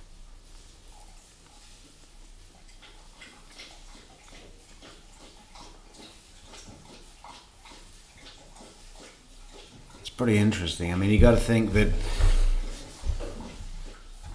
he had every confidence that he would be believed. He wouldn't have feared looking bad if he brought in a lawyer. Like, a lot of people will refuse to bring in a lawyer because they think that doing so will make them look guilty. He wouldn't have feared that. Now, of course, he knows that the police have footage of him at the Kmart in Atlanta or somewhere else, not Tallahassee, you know? But would that be enough? I mean, I would have thought he'd go with a lawyer, especially being involved at the university and everything. I mean, it seems pretty simple. Abnormal behaviors about things that aren't contested, or, you know, they're irrelevant to any probative value of the information to suggest guilt or innocence. The kids are having problems, but not because of Danny's murder. You know, when she throws stuff like that out, it makes it harder to tell. You know, if she's going to tell you a lie that doesn't, and she's weird. She's weird all over the place. So it's, you know what I mean? It's like camouflage. It's a carpet bomb, weird, camouflage. That's a really weird thing to say. Which accounts for her behavior on the stand as well, you know? There is no fucking reason for her to go, we met in the fall of, I had just finished my undergrad, 2004. There's no reason to do that, right? Apart from carpet bomb Camouflage. Carpet bomb camouflage. I wonder if we can have a merch product out of that. Gotta get back on the merch products. Check it out. We've still got merch there, Ian. There's no new stuff because we've been busy, but it's coming. Hello, Crime and Coffee. How you doing? Hey, do you ever listen to yourself, Crime and Coffee? We're trying something new tonight, and we're just playing an old show and then commenting on top of that. But most of it's been me arguing with myself because I can't stand the sound of my own voice. I don't deserve any followers. So I was just wondering if you ever do that, Crime and Coffee, and how you feel about it. Of course, you have a great show, so you have nothing to fear. But, you know, one thing I've realized through this exercise is how utterly talentless I am and how much I suck and how, you know, it takes me probably, I don't know, like way too long to get out a sentence.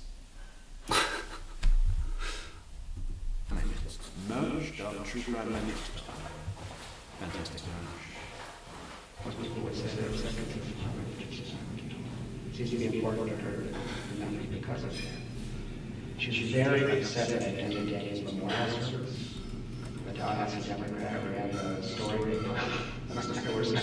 Front and center picture in second row, sitting next to Stephen Memorial.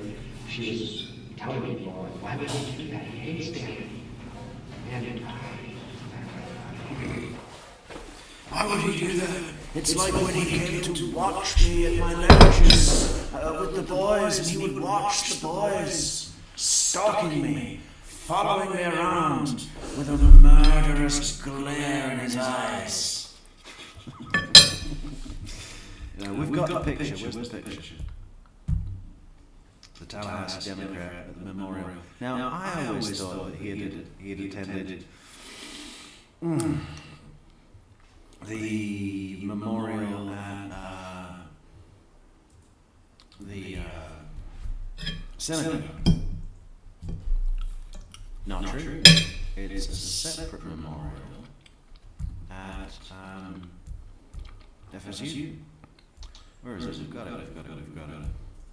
I hear it. Whoa.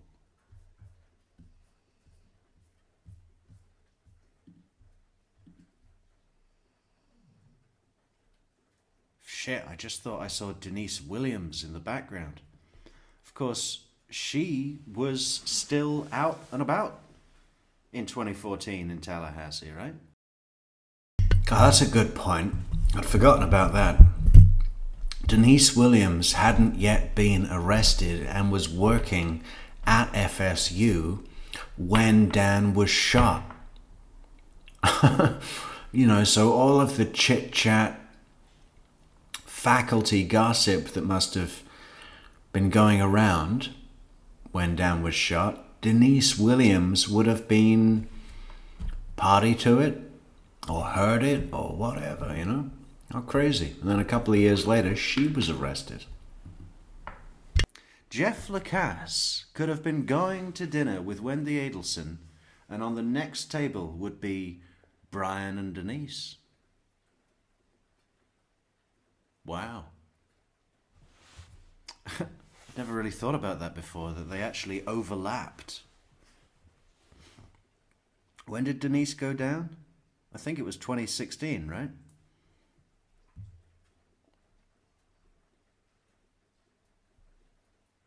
And Denise worked at FSU. Shit. So Denise... Yeah, Metrix, I just said that now, in the future, well, now the past version of myself is repeating me here. Denise would have definitely heard about Dan's murder and was put away for life by Judge Hankinson.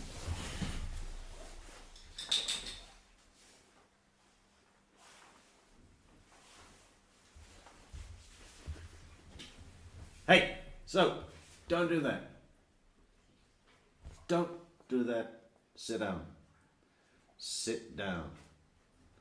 You're punished. You're so punished.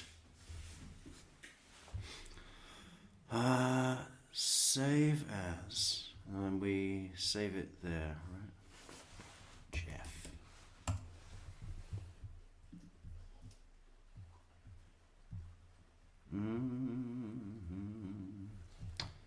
How do we share an image here? Let's go to the image.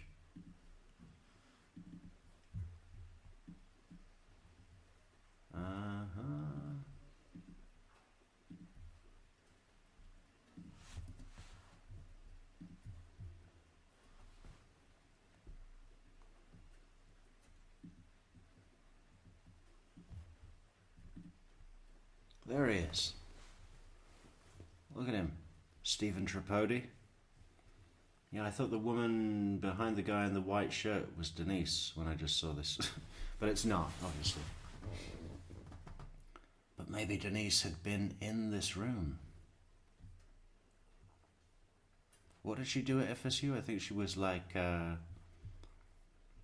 She was a bursar. In the bursar's office or something. See? And then lots of strange and erratic behavior. She mailed me back every gift certificate I ever gave her. Just came in the mail with no return address. Started dating a woman that Wendy knew tangentially. And once Wendy found out about that, she called her and made sure, I don't know what she told her, but that blew up on me. There's this aggressive component that people don't often see. And then when she was just in town last time, she asked Frank D'Amore, she's still painting me as a stalker. She said, do you think there's any chance I'll be giving my... I think Fran D'Amore was the one on Jeff's right in the picture. Stephen Tripodi on his left. Fran D'Amore on his right. Talk, and Jeff Lacass would come and maybe just attend the talk, or Fran said, she was actually irritated with her. She said, why would he do that? You know, I actually left town while she was here because I didn't small talk. I didn't want to run in. Go through all that in my head. I come to the conclusion, as you said a minute ago, that she was at least aware this was going to happen, and I think probably involved in it.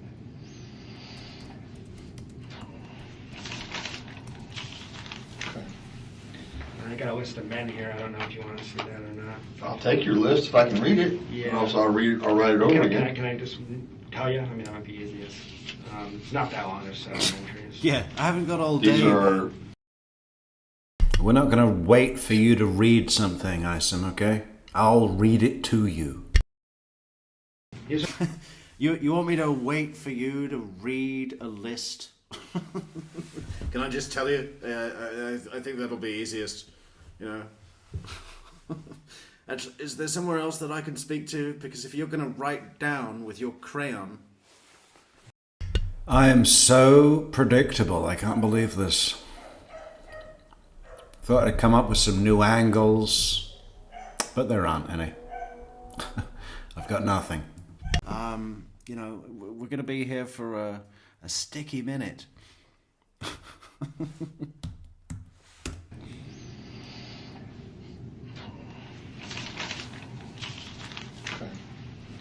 I got a list of men here. I don't know if you want to see that or not. I'll take your list if I can read it. Yeah. Or else I'll write it over again. Can I just tell you? I mean, that might be easiest.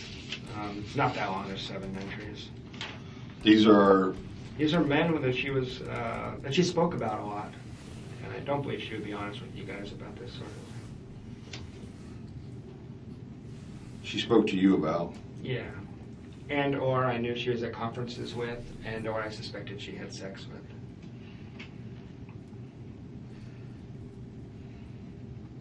I still suspect her and Charlie did this, but I know you guys have to look at everything.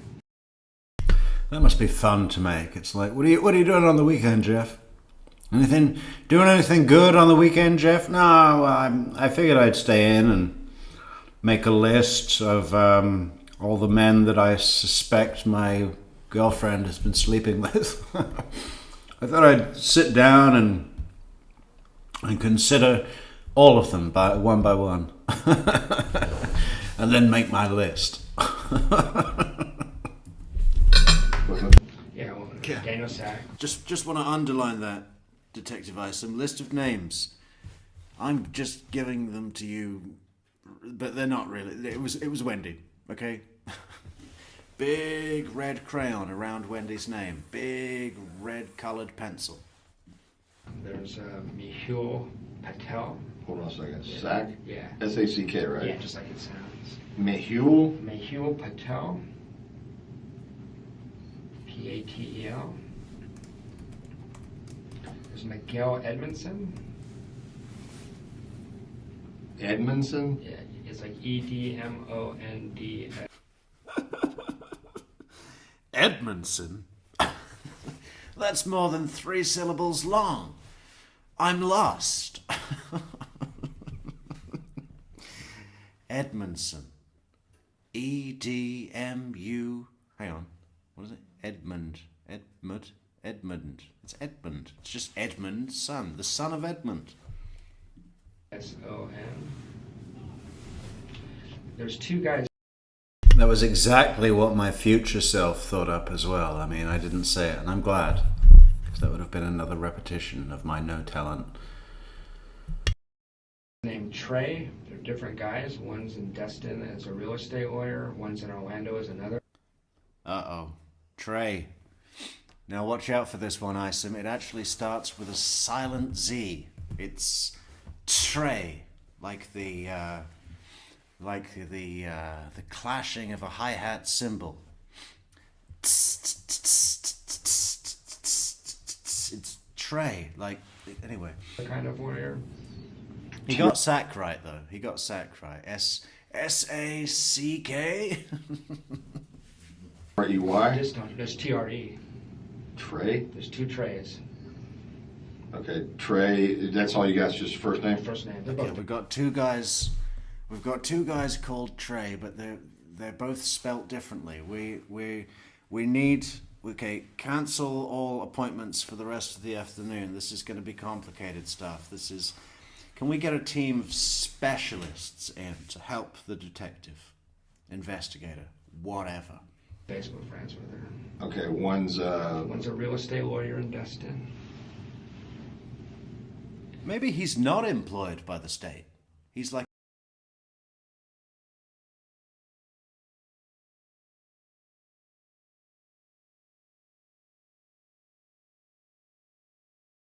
a volunteer, right? You know, like his dad used to be a cop, and Isom, you know, just liked hanging around the office, and no one had the heart to tell him it's time to go, so they let him think he's a detective, but they really call him an investigator. That was 50 years ago. And one's in... Actually, the other one I couldn't swear is a lawyer. And another Trey, T-R-E. Yeah. And who's a what now? I think he's in Orlando. I don't know his profession. I think he's probably a lawyer. Most of them are. Okay. There's a person I only know as a gastroenterologist, a GI doc in Miami that I believe she was seen in early July. He was at her house an awful lot right after the crime. Here? No, I mean in Miami. Okay. In Miami, gastrointestinal physician in Miami? In Miami. And I never heard of him until July. All of a sudden, it made me a little suspicious. All of a sudden, he's around in July. This happens, and he's around after the crime, too. Okay. So I wondered. Okay. Then there's these conferences she attends, and I don't want to be too graphic, but she comes back from, if you're interested in people that were obsessed or sexually involved, she comes back from conferences with slap marks on her ass. It's very obvious what happened to her at conferences. So she went to the British American Project conference in London in the fall of 2014. It's going to raise an eyebrow, hasn't it? So, you know, your girlfriend gets back from the conference, and you want to be supportive and interested in her profession and her job, and just take an interest, right? How was the conference? Did you make any good connections? Did you learn any You know, did you listen to an expert panel? Whatever it was. And then, she's getting undressed in the bedroom.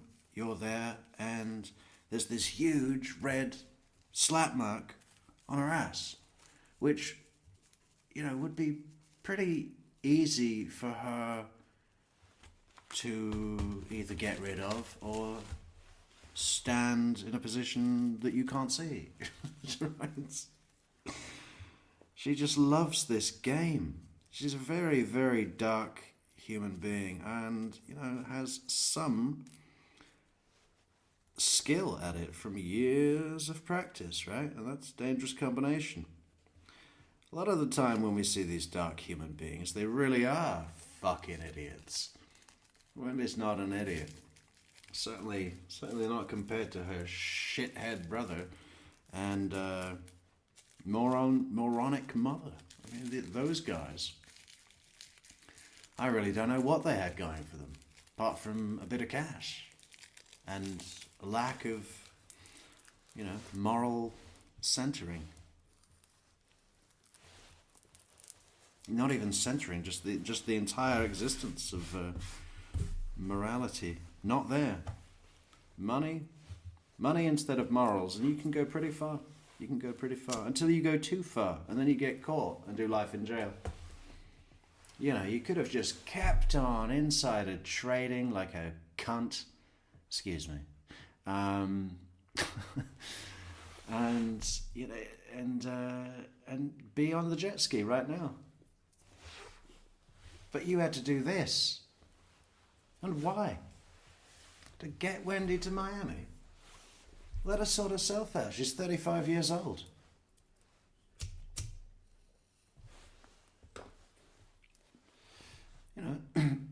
It's part of having children that you don't get to do what you want immediately because the kids are relevant. And as an adult, you have to, put your needs behind those of your infant children. I mean, she'd only been a mother 3 years. Blamed Donna. Blamed, everyone, Jeff especially, she blamed Danny for getting her stuck in Tallahassee. Well, who does she blame that she got with Danny? This is why I'm so surprised that some people really haven't caught on to the utter disdain and implicit need to completely destroy her own mother and brother in this process. Oh, why did she say Charlie's name in the interview? Well, why the fuck do you think? That was all part of it. Donna went on to J-Date, pressured Wendy to get with a good Jewish boy with a Harvard education because that would look good on paper. Remember Charlie Adelson with the ages? Well, if you're a 45-year-old, then you better be with a 20-year-old. And being with a 24-year-old would be better than being with a 33-year-old. And he went on and on about that, as if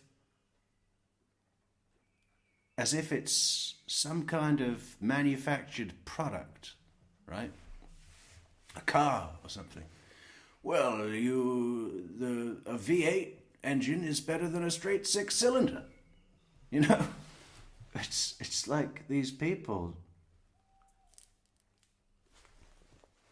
just, they don't have any humanity. It's just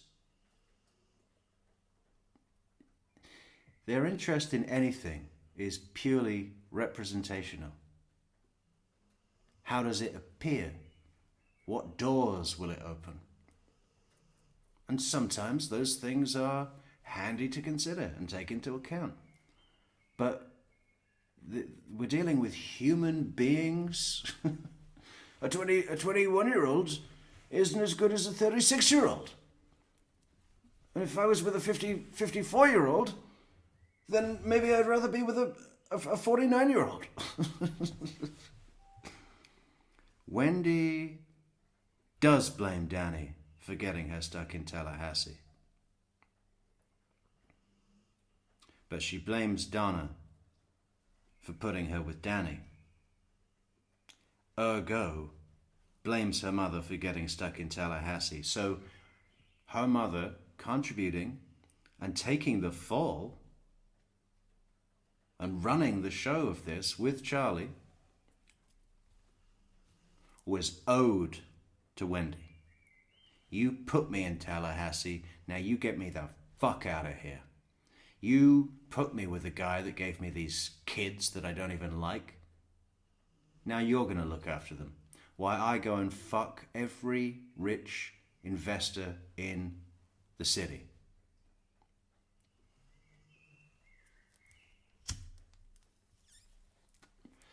And if you don't do a good enough job, if you don't cover your tracks in the action of what you owe me, doing this job, if you don't cover your tracks and get caught, that's on you. After the death. 2013. Sorry, it was before the death. And there's a lot of rich, influential guys there. And she goes to the Coca-Cola conference in Atlanta. There's this very wealthy advertising executive and an assistant coach for the Cleveland Browns that she was hanging out with there. I know this sounds crazy. How could they be involved? But those are men that... And she told you about the Coca-Cola guy? Yeah. She got a name? Just no rich guy. All of this was redacted. Coach for the Cleveland Browns. Advertiser, Coca-Cola. Advertising agency, Coca-Cola. He's at this conference in, when was that conference? April of 2014. She attended that conference. There wasn't that many attendees. And pretty sure she had sex with him. I don't know if that means he killed him. Neville, darling, can hear the birds chirping. I think I just heard an owl. Like a real, actual owl. And it's the strengths coach for the Browns. I think he's you Google Browns coach, Coca-Cola scholar. He's on there.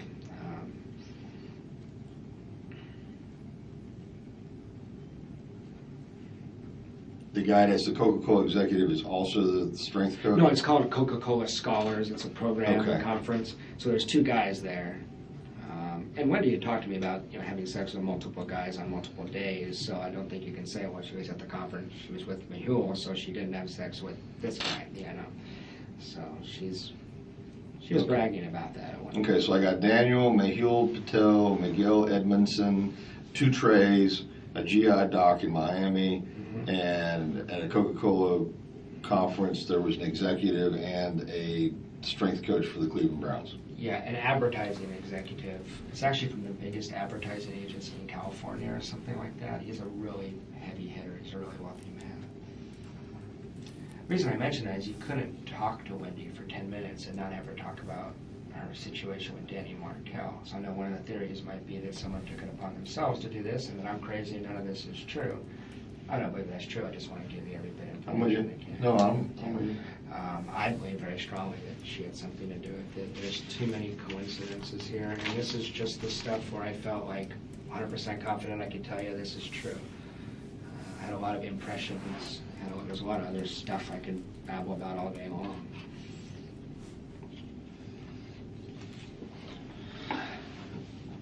So I'm clear, when she went to this Coca-Cola conference in Atlanta, she met not just one but two guys. Is that what you're saying? She talked a lot about, Mehul was at that conference. Okay. Mehul used to send flowers to the house. I'm sure they had an arrangement of some sort. And she spent Christmas with him in 2013 as well. What does he do? He's a rich guy in New York. And that's all she needs to know, right? Rich guy, New York, big city, millionaire, done. But is he a 31-year-old or a 25-year-old? Just a rich guy. He's a banker, I think. And this Sack, he was a professor, right? He's a professor. Which law? No, he's English and humanities. I mean, I know none of these people pop out like, well, they're a killer, but I'd be shocked if Daniel Sack was involved.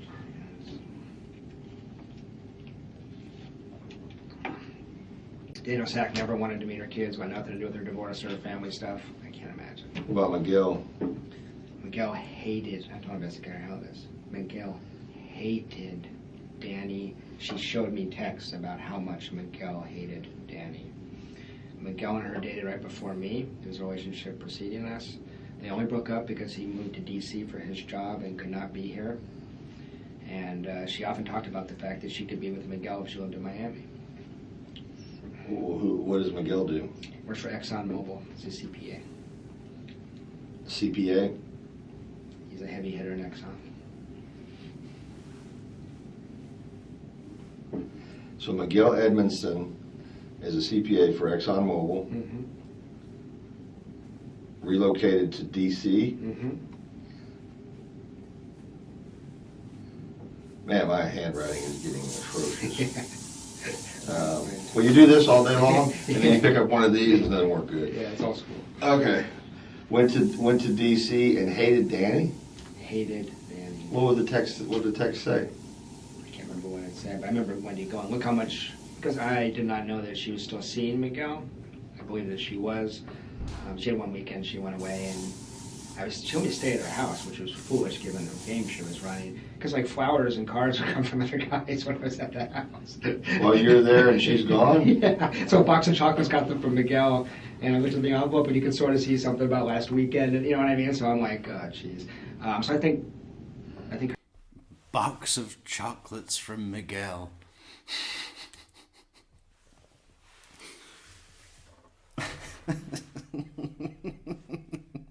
He's there at the house, mopping her kitchen floors, taking care of her children, while she's out fucking Daniel Sack, and then there's a knock at the door.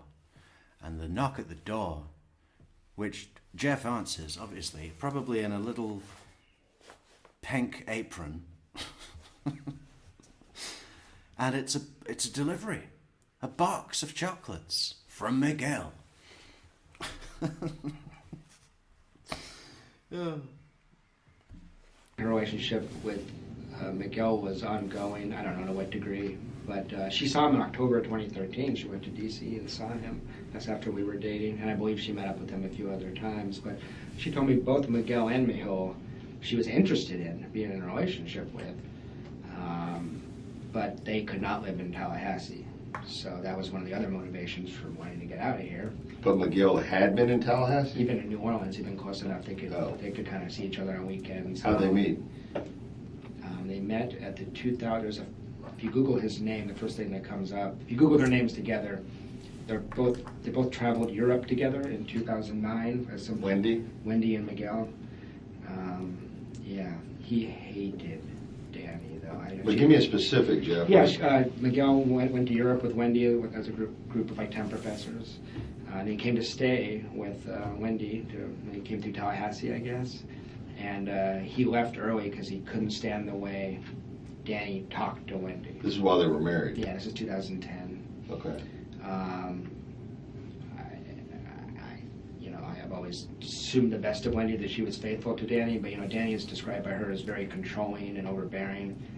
It sounds like my experience, she's just trying to rein in his wife, who is not exactly the most moral person. That's my suspicion. But Miguel, per Wendy, Miguel. Well, that's a fucking understatement. She came to stay for a week and left after day 2. He says, I can't handle this guy. And the text, one time she said, look, Miguel just texted me, and it was, because Danny did rile some stuff up, and he was trying to, that thing where Jewish women have to get a... Oh, thank you, Jane Chrisman. Yeah, no, I'm glad someone's here. I got a comment the other day that said, shut up! We don't want to hear you talk!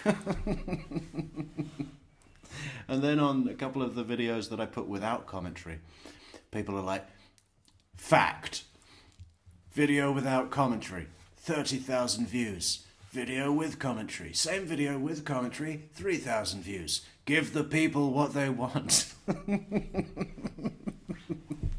I actually really like these comments. I've seen other creators get offended and get into some fucking arguments about well, if you don't want to listen, you don't have to listen. I don't give a fuck. You know, I don't really do this to be liked. You know, there's a saying. What is the saying? It's if you try to be liked, you don't get very far. You know, I like doing it, and if a few other people do too, like listening to it, then that makes me happy. It's called a get. Yeah. Danny asked for one like in July, and it was about that she should say, look at this, what about McAllister? It was something like fuck Danny or just something like that. I hate that guy, something like that. Okay. Back to, I'm curious about this episode where she vomits. Me too. Okay. She texted you that directly? She called me. She called you? She called me and described it. When was this episode? Do you remember? I can find out for you, but I don't remember. It was not too long after the crime. It was the celebration dinner. And what was the celebration for? That Danny was gone. That's how Charlie talks about Danny. But I mean, you don't hear that firsthand. She tells me that. She says we went out for what Charlie called a celebration dinner. Because Danny's gone. Hip hip hooray. Did he say, look what, you know, I'm assuming he didn't say, you're welcome, sis? Nothing like that, no. But they had a celebration dinner, and what caused her? It sounds like something out of a movie, right? Someone does something they wish they hadn't, someone makes a remark, they vomit. Okay. That's what it sounded like. But she puked on the table at a 5-star restaurant. Okay. At least Oh, we've got that video coming as well. When are we going to get that out? We've been talking about that for months. Oh, I promise. Now we've got the house, it can all start happening. You know, we're going to commit. We're going to commit to regular days of the week at a regular time. And I'm thinking, what do people think? Let's have a little poll. Let's have a little poll in the chat. What is the good time to start? Now, we've got to do it for Eastern Standard Time. You guys on the Pacific Coast, we love you. There's not enough of you. They're all on Eastern and some on Central. But I'm thinking to start at either 7 o'clock or 8 o'clock or 9 o'clock Eastern. The later we are, the better it is for Pacific Coast.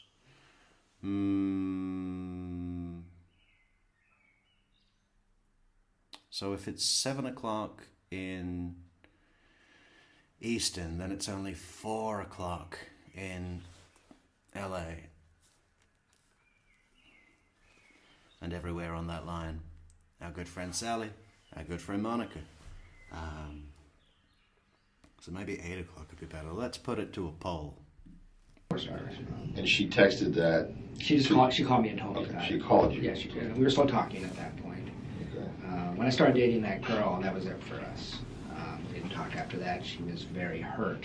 When you started dating that girl? It was a long story, but long story very, very short. She said, she knew this woman, and she said, I should introduce you guys, because we decided, probably not going to be able to continue this, but it was in this limbo because of the crime. And I said, hey, you should introduce us sometime. And she sent her an email to introduce us, but we'd already been dating. I didn't want to bother Wendy with that when she's dealing with her murder. Right. And she texted me scathing texts, like, I never want to talk to you again, and that was it. So it was super, Are you still with this woman? No. And then Wendy calls her the next week and makes sure, I don't know if Wendy called her or what she did, but they have some mutual friends. This woman says, shortly thereafter that conversation, this woman said, I'm not interested in seeing you any longer. Okay. So, which I thought was pretty aggressive. When I texted Wendy, I said, hey, put me through a lot of shit. Give me a break here. Just stay out of this, please. And she didn't. Very aggressive.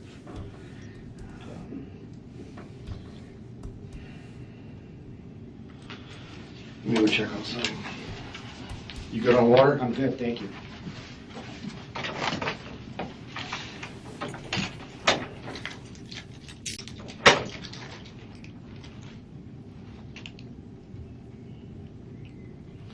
Please do vote in the poll, guys, because we want to collect as many opinions on that as we can. How many people are in the stream right now? 142. Okay, we could do with a few more likes on the video. If you haven't liked the video already, please do leave a like on the video. Show me your thumb. Support the channel on buymeacoffee.com or super chat, super like, super thanks, super stickers. And vote in the poll. We need 142 votes in the poll. Let's go, let's go, let's go. And likes. What are we on likes? 113. So we could do with 29 more likes. 29 people in the stream right now have not clicked like. Why is that? Why is that? You're here. We're here.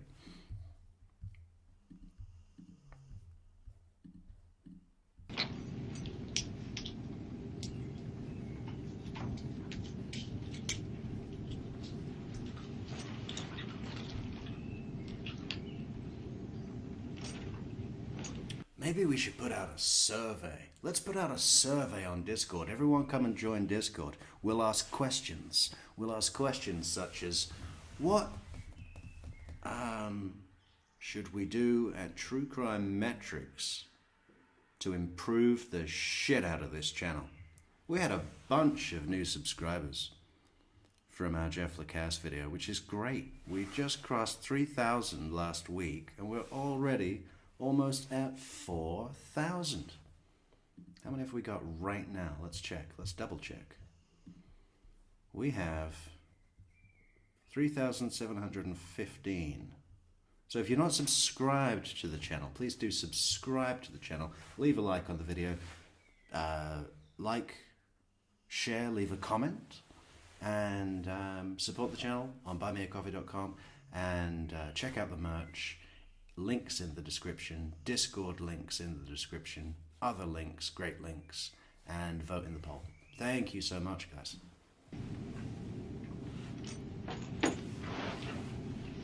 I know what people are going to say on the survey as well. They're going to say, stop telling us about Buy Me a Coffee. We want all of this for free forever, and you work for us. Okay? Now get back to your job.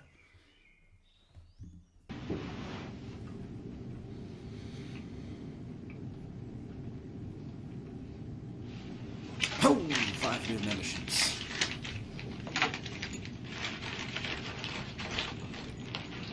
Another fantastic bit of Jeff just going through his bag, sitting back and thinking. I just love it. I need to put that all together and just put it up. No commentary, no General Isom, no Jeff talking, nothing. Just him in a chair, eating gum and thinking.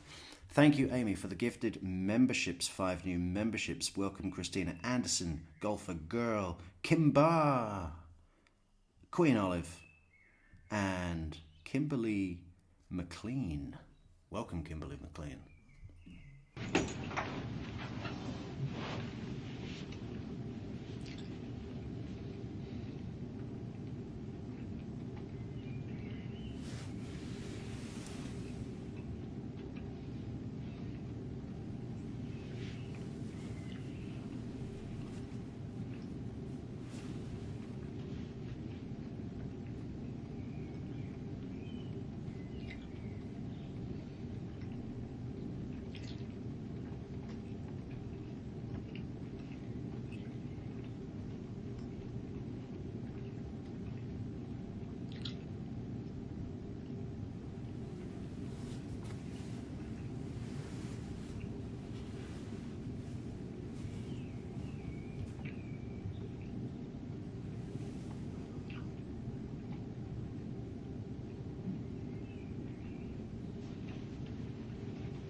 That was the shot from our thumbnails. Uh-oh. Doesn't he look like an absolute don there? Very, very regal. I mean, it's like King Henry IV or something.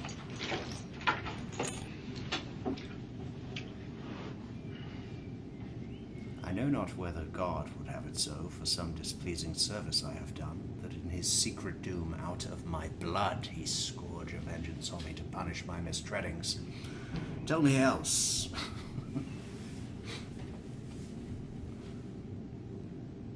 Such barren pleasures, lewd society, that thou art matched to.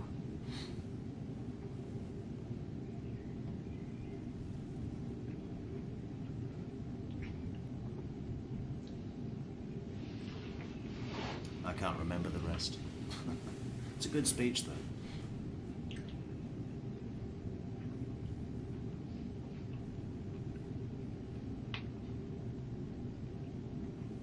Thank you, coercive control is a crime. It is. It really is.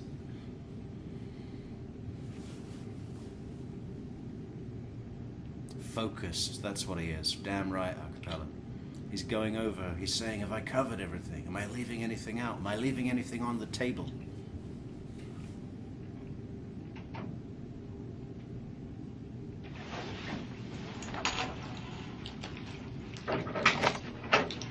Still trying to get that photograph. I don't know if it's still going to be on his Facebook page or not. I just want to see if, I just want to confirm this is the individual. I think I'd recognize it if I saw it. At least it was the same photograph I saw. Yeah. The photograph I recall was 4 guys like this. Okay. Okay. All right, I got the men that you're talking about. She made, well, first of all, does she still have the same phone number? She switched her phone 3 or 4 days after the shooting because she thought you guys had bugged it. Okay. All right, do you have the new number? I don't. I think she has the same number. She has a different phone. She just. Yeah, I like that, Jane. Wendy was like a psych patient with benefits. That's going on the merch list. A psych patient with benefits. I can see that gaining some customers.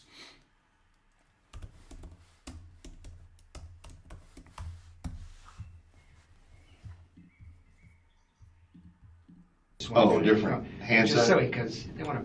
You don't need to put a bug on a phone physically. Right. I mean, it's funny. Why would she be concerned about people bugging her phone, or police bugging her phone, I guess is what she's specifically concerned about? She's real concerned about that. She told me that. If I was afraid that the police were bugging my phone, I'd probably get rid of the physical device as well. I mean, why take a chance? Just get a brand new fucking phone. I mean, I know that it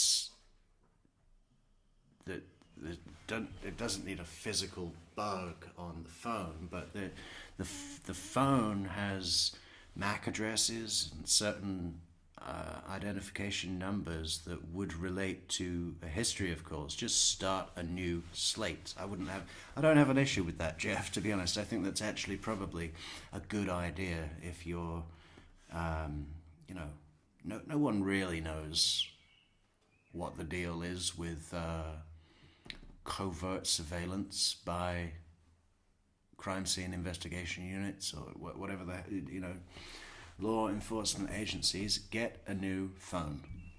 Did you ask why? No, I knew I immediately thought she did this, and so she told me 50 times, Jeff, I had nothing to do with this. And I always just let it be silent, sorry. I just let it be silent because I didn't want to go there. I didn't want to play my hand. I've never said anything to her. I just wanted to listen. I was hoping she might give me something interesting, and I would come tell you guys. Because she's erratic enough, I thought she might say something stupid. She must have said 50 times, I had nothing to do with this. And you saw her statement in the press. She's worried for the safety of her and her children. No one's suggesting a serial killer looking for Jewish warriors, I mean, this was pretty targeted, so. Yeah, you think Well, she's concerned for her children's safety. Wendy plays the victim so well. To me, it looked like classic Wendy. That tone from Isom, it sounded like he was defending her position on that. Well, she is concerned for her children's safety. We met her. She's a very loving mother and an innocent victim in all of this. That's why we let her go. Isom, look at the notes, show them to a real professional, and have them tell you what to do next. Wendy. Everybody else felt bad for her. I thought, holy crap, she did this. She plays the victim instantly. She's great at it. You said something a minute ago, and I didn't want to interrupt you, but I know it was about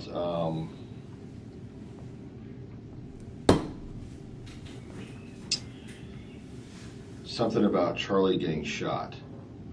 Charlie getting shot? Yeah, I thought she said something about. I thought you were telling me that Wendy was up here or had said. Look at Jeff's face. And it's taking Isom a minute to realize that he's confused the names with the victim and the suspected hiring individual. Charlie getting shot. Jeff is so confused right now. Look at that face. Let's see it again. Just the total look of what is this guy on? No. You said something a moment ago about Charlie getting shot. Jeff's just lost now. He's like, okay, I want to speak to Investigator Hale. He didn't listen to anything I said either, but it was better than this. It was about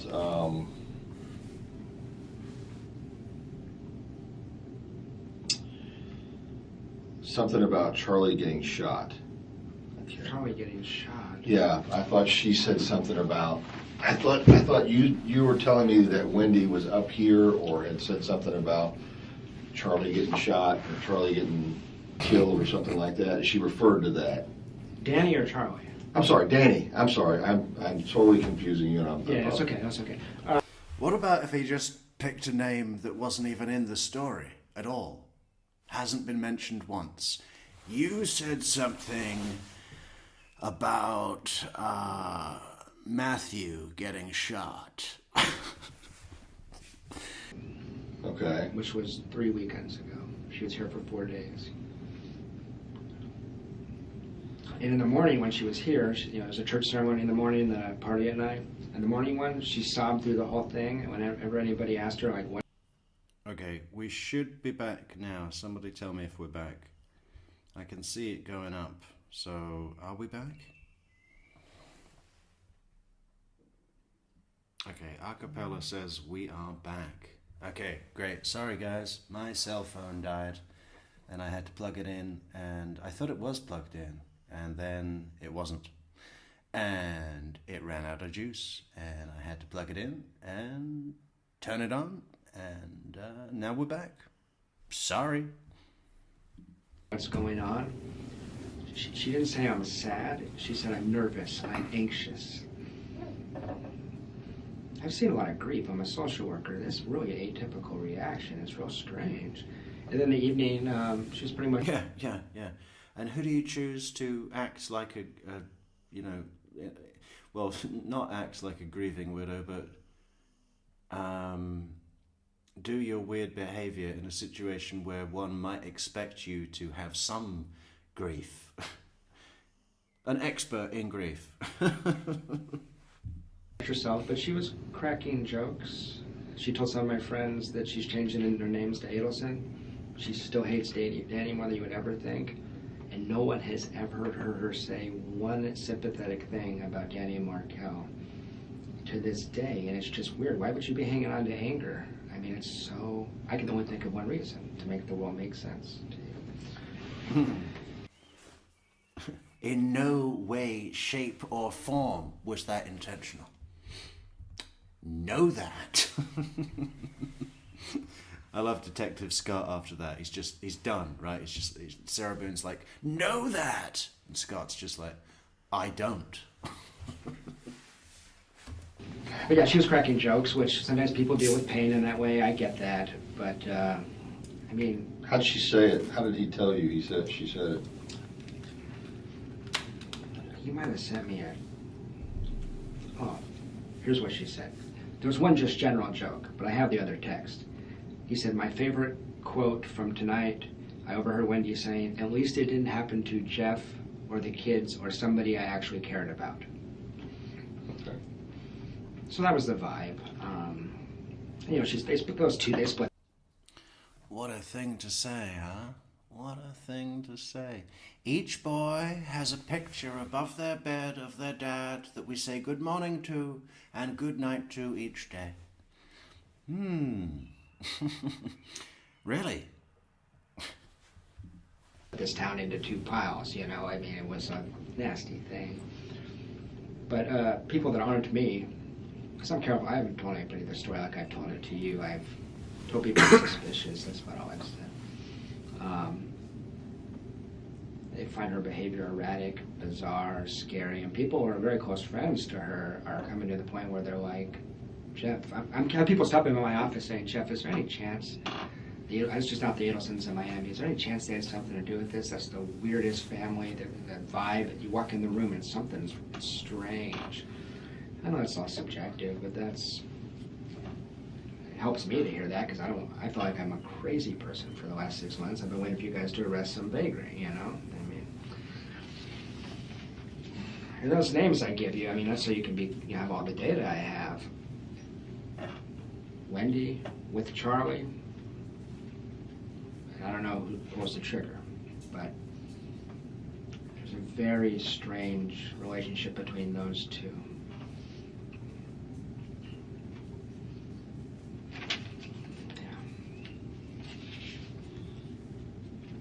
I acknowledge this might all sound real crazy to you, Mr. Gary. I'm not, no. No, I'm very interested in this. Yeah. I want to make sure that I understand it completely and thoroughly. Yeah. And I can see that it's been weighing on you heavily. Well, it has, because it sounds crazy to people, obviously. Although I've told a couple of people the whole story like I told it to you start to finish, and no one else has said I'm crazy. My therapist said, one thing This is Isom's best quality, you know. He just comes across as a really nice and caring person. You know, I think he's got a lot of time for people, which in his position as an investigator or detective might be more damaging than it is a benefit. You know, he's a caring person. He wants to understand people. I really do like him, even though some of his, shall we say, quirks can be frustrating. I forgot to tell you. I had to go get a damn therapist. It was so crazy. So I to try to manage her, I tried to get some advice on relationships. And in April of 2014, he tells me, look, he's real blunt. I gotta be honest with you. There's two possibilities. One is she's just getting over a divorce and drinking too much, and she'll settle down over time, maybe live happily ever after. Second option, she sounds an awful lot like a sociopath to me. That's an objective person. Right. And I said, sociopath? I said, yeah, high functioning, but she doesn't seem to have a conscience. And I said, oh, Jesus, what I got myself into? Because I was in love with her and I wasn't going to leave at that point. But that's the kind of feedback I've gotten when I tell people what she's actually like. Okay. I prefer that you guys catch somebody else, obviously. Right. When's the last time you talked to her or had any conversation? I could find it for you. It would have been in around August 20th. Oh, that long ago. Yeah. She cut off all contact because I didn't tell her I was dating. It was just bizarre. That was the time, it was about the time of commencement, summer semester commencement. That was another thing as far as narcissism and a crazy person. You know what Wendy was mostly upset about? that she told me this. The fact that she had to cancel her commencement speech because Danny was shot. Her attorney said it's a bad idea to get yourself in front of the media like that. Inside Edition will show up. You can't do it. She was devastated.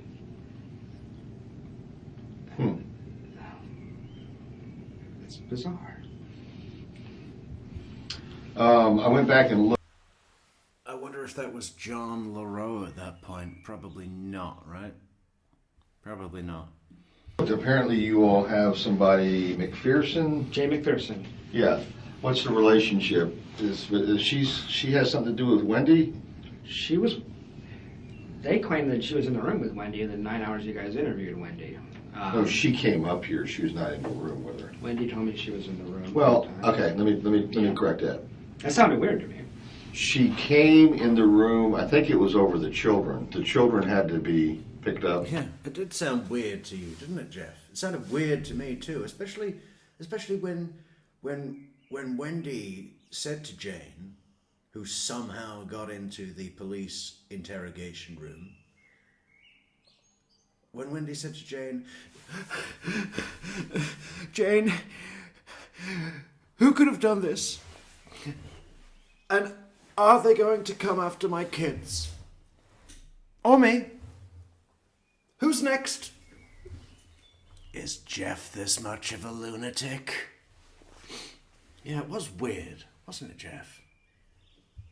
Of course, I don't think certainly he's not seen that video at this point.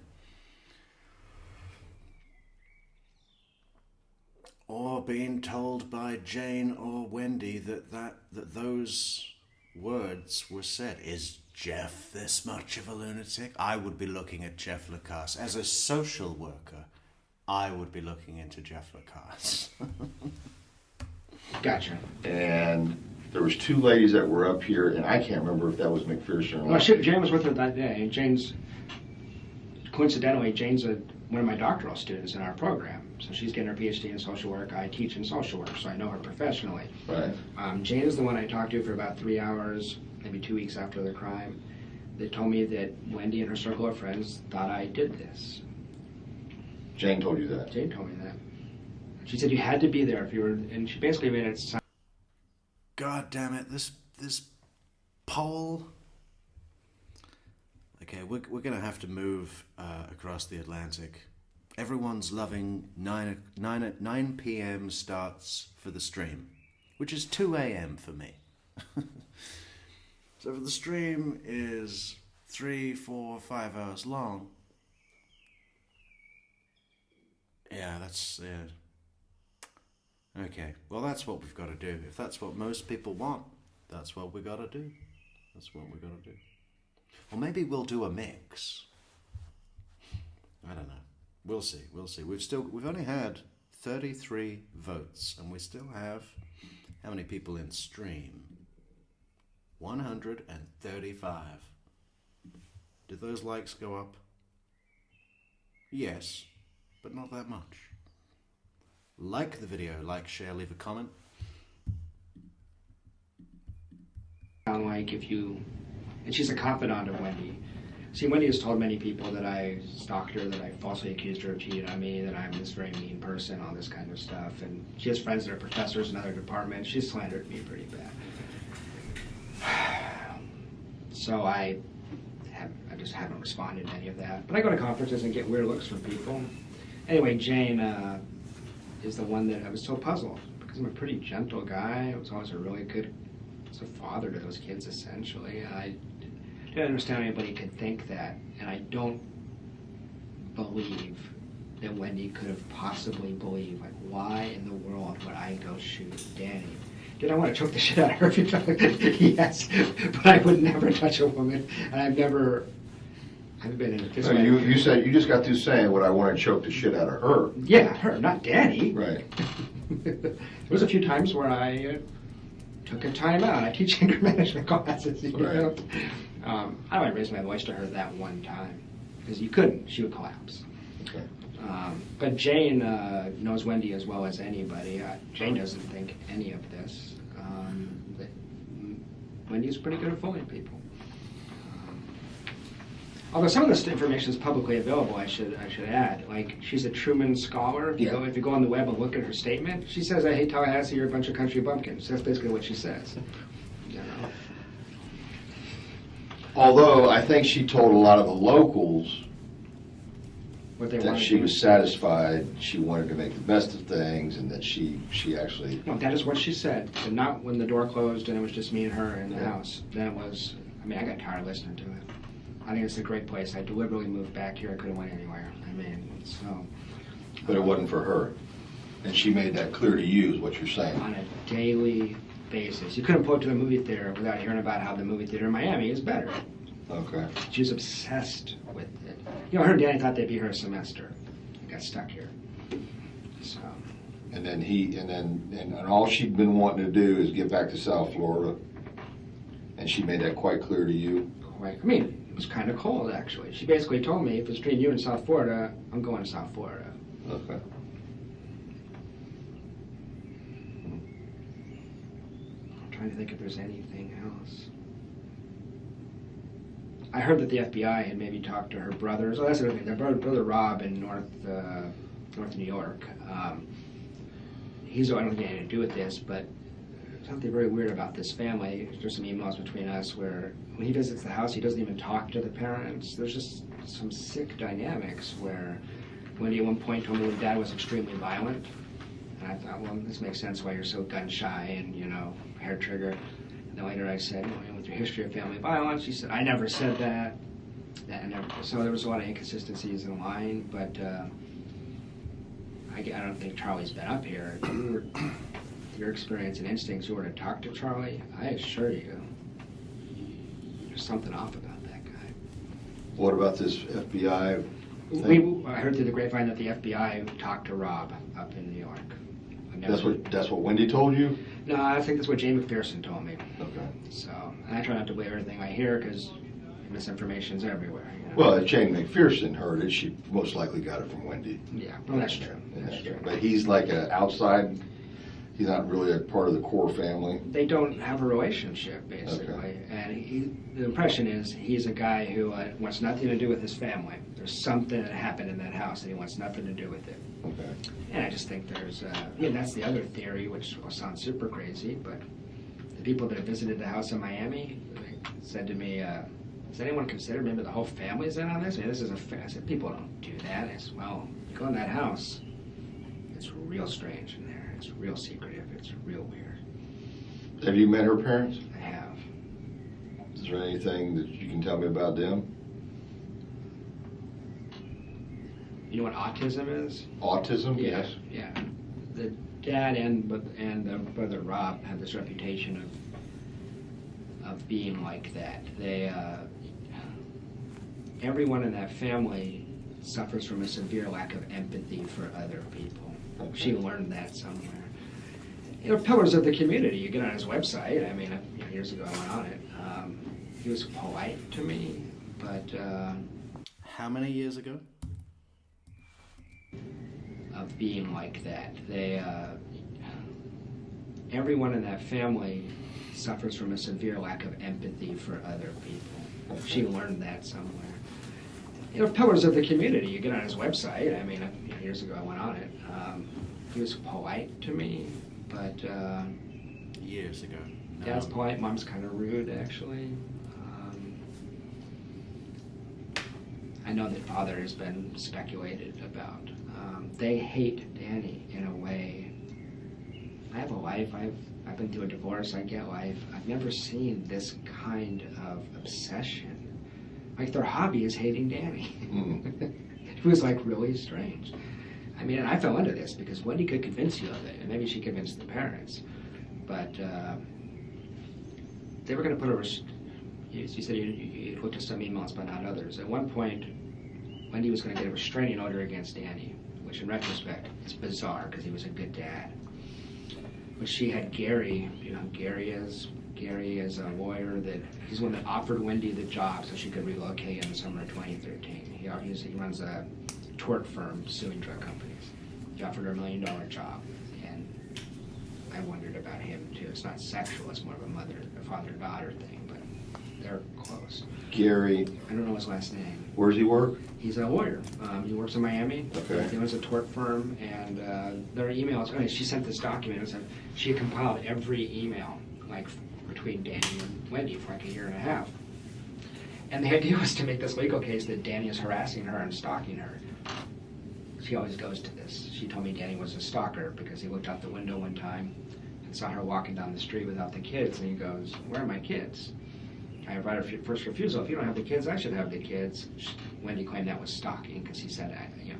So anyway, all these emails, and the idea was we're going to persuade some judge that Danny needs to be reined in. I read this document, and at this point I'm a little skeptical because she's screwing everybody else. And I said, this is an indictment of Wendy Adelson's character. You read this thing, you get the impression this woman is a total loon. You know, it was interesting because she thought it, like, from her point of view, it showed what an asshole Danny was. If you were to read this, it's like, this person is crazy. So that was when I started to figure that out. But there's that different perception. At first she seems really together, and then just loses her mind. So my worry is that she had something to do with this. And has no conscience. And it's hard for me to believe she could, I know you can't give a polygraph. I can't believe she'd pass a polygraph. I can't believe she would stand up to repeated questioning if you guys had any leverage. I understand that this was done in a smarter way, and so I don't have any leverage. But my experience with her was over time, she just collapses, you know. Okay. Well,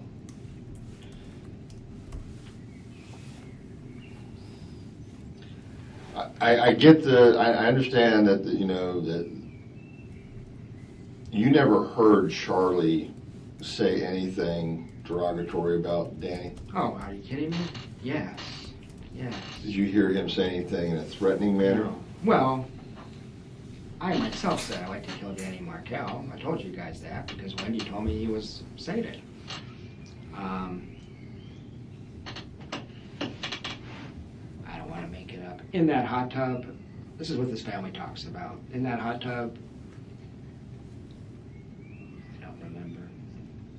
He definitely, in that hot tub, half the conversation was about what an asshole Danny Markel is. He was very heated up about it. He's a very intense guy. It was a little different than when I would say it, you know, Bandito's burrito. I was like, someone should kill that guy. I'm so sick of his shit. Really, it was Wendy's shit. I was manipulated.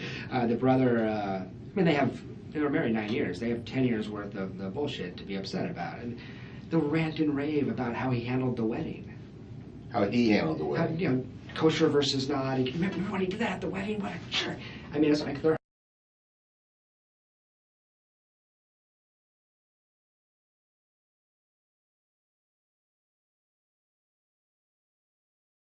You see, Isom hasn't even found out about the non-kosher wedding. I mean, it's 8 months later. You're so far behind that it looks like you're leading.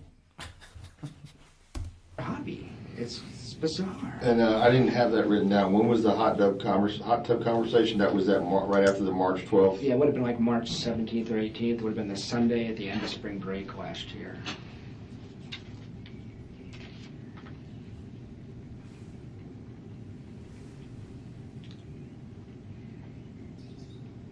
But if the question is, did he threaten Danny? No. If the question is, was he pathologically upset with Danny in a way I found disturbing and that put me off and it was different than, say, even Wendy or her mom? Yes. Incredibly intense about it. Incredibly intense.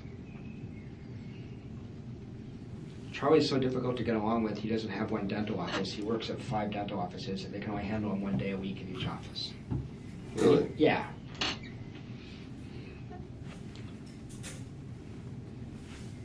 And he seems to know this and strategize it. He's figured out how to make it work for him. But he was a special ed kid, I believe. He was very difficult to get along with.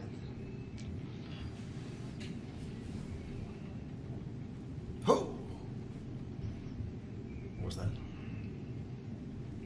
Thank you, Brenda Willie. And he is fiercely protective of Wendy.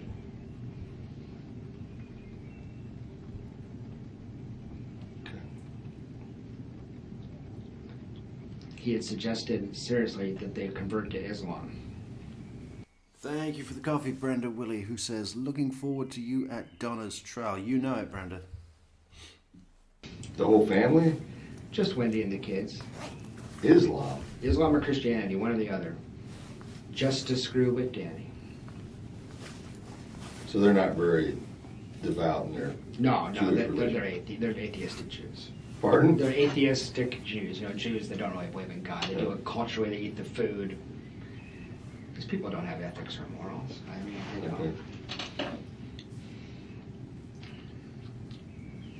they don't. Immediately after the homicide, you came back. I'm with that, and then you reached out to Wendy, or she contacted you.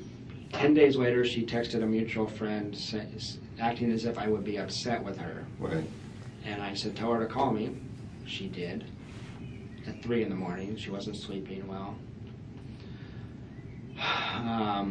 Well, that was considerate, wasn't it? And we had a very awkward Wendy's not sleeping well? No one sleeps well. conversation. Mostly just, I think literally she talked for an hour and a half, and I said probably 30 words. I just listened, honestly. It was real, she wasn't sleeping. It was real crazy. But that's where she told me a lot of things that weren't true. I mean, she was, and that could just be a relationship thing. I mean, she just, I couldn't contact you until Jimmy Judkins talked to you, I believe. And I don't know. I thought it was really strange not to, all my friends were texting with her. And she wasn't writing a lot back, but everyone else she acknowledged. One of my concerns, tell me if I'm paranoid, is Wendy's no dummy. She knows I know all this stuff. Now, she may not remember everything she ever said, but if there's one person, what she told me at one point was, no one knows me better than you. I said, who have you been intimate with in your life? What people have gotten to know you? Because she's a very superficial person. She said, 2 people have ever got to know the real me, you and Danny Markel. So it's been kind of anxiety provoking to get what happened to him. But in that conversation, there was a lot of lying. Okay. And I thought that was, it wasn't like my feelings were hurt. She just had someone get killed. If she was literally a victim, I would just say, take as much time as you need. I don't care. But there was something weird.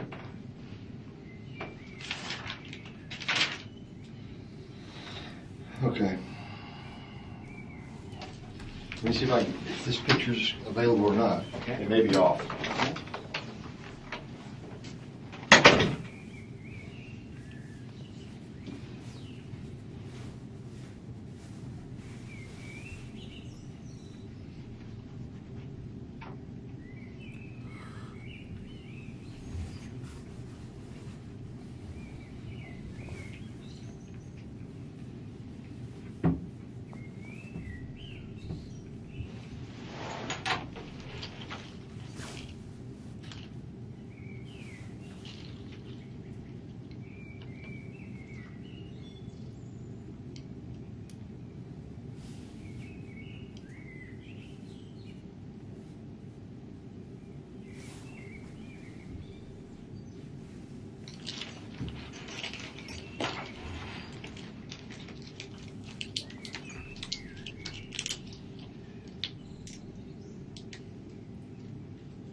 Alright, this one we're skipping.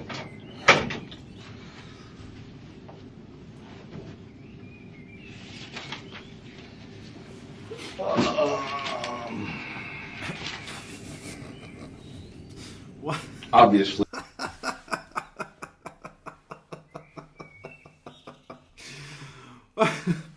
What was that?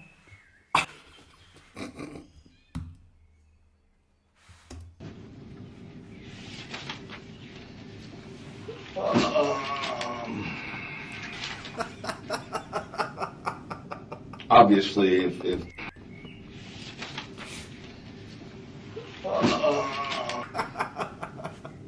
that is not obviously normal. if there's something else.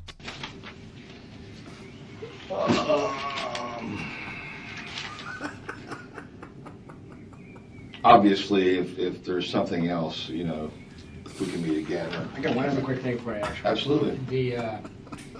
Wendy was advancing her withdrawal schedule from the antidepressants much more rapidly than was safe, and she stopped. She told me this after the fact. She dropped off the med completely on July 14th.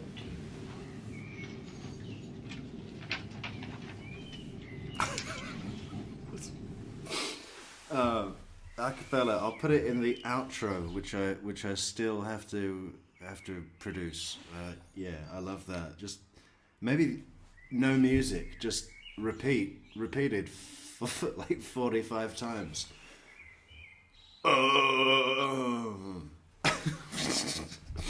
Isom getting into a chair. Imagine him at home when he really lets go. Well, that's the... Imagine him after a mud pie eating competition. Finally gets takes off his belt, lets it, and gets into a chair, a real chair. You know he's got his own chair at home just for him. The one that's positioned in the best way to see the TV. We determined that's the date that the conversation... Probably got a little refrigerator next to the door for the pudding. Spoon pockets on the side.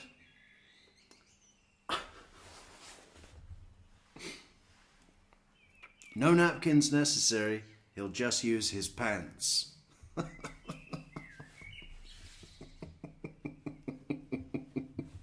Happening about Charlie and the 15,000. Happening about Charlie and the 15,000. But she doesn't tell you till later on. I just said, how are the meds? She goes, oh, I stopped. Yeah, was that him getting into the chair? Was that a redacted portion? I can see why.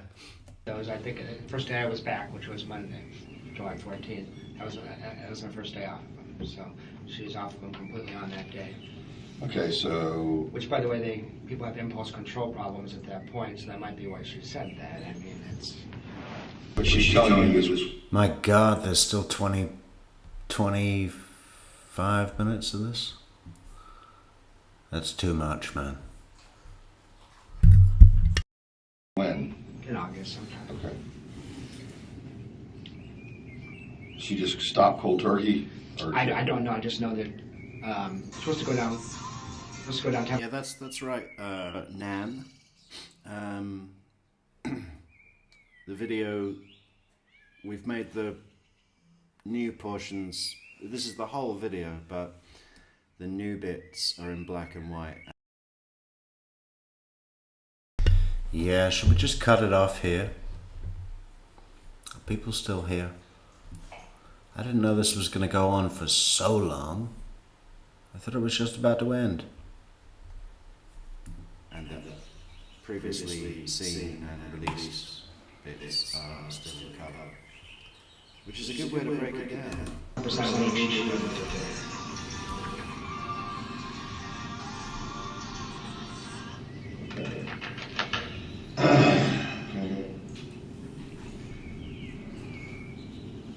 I think of anything, I'll get back. I actually have two quick questions for you, if you don't mind. Yeah.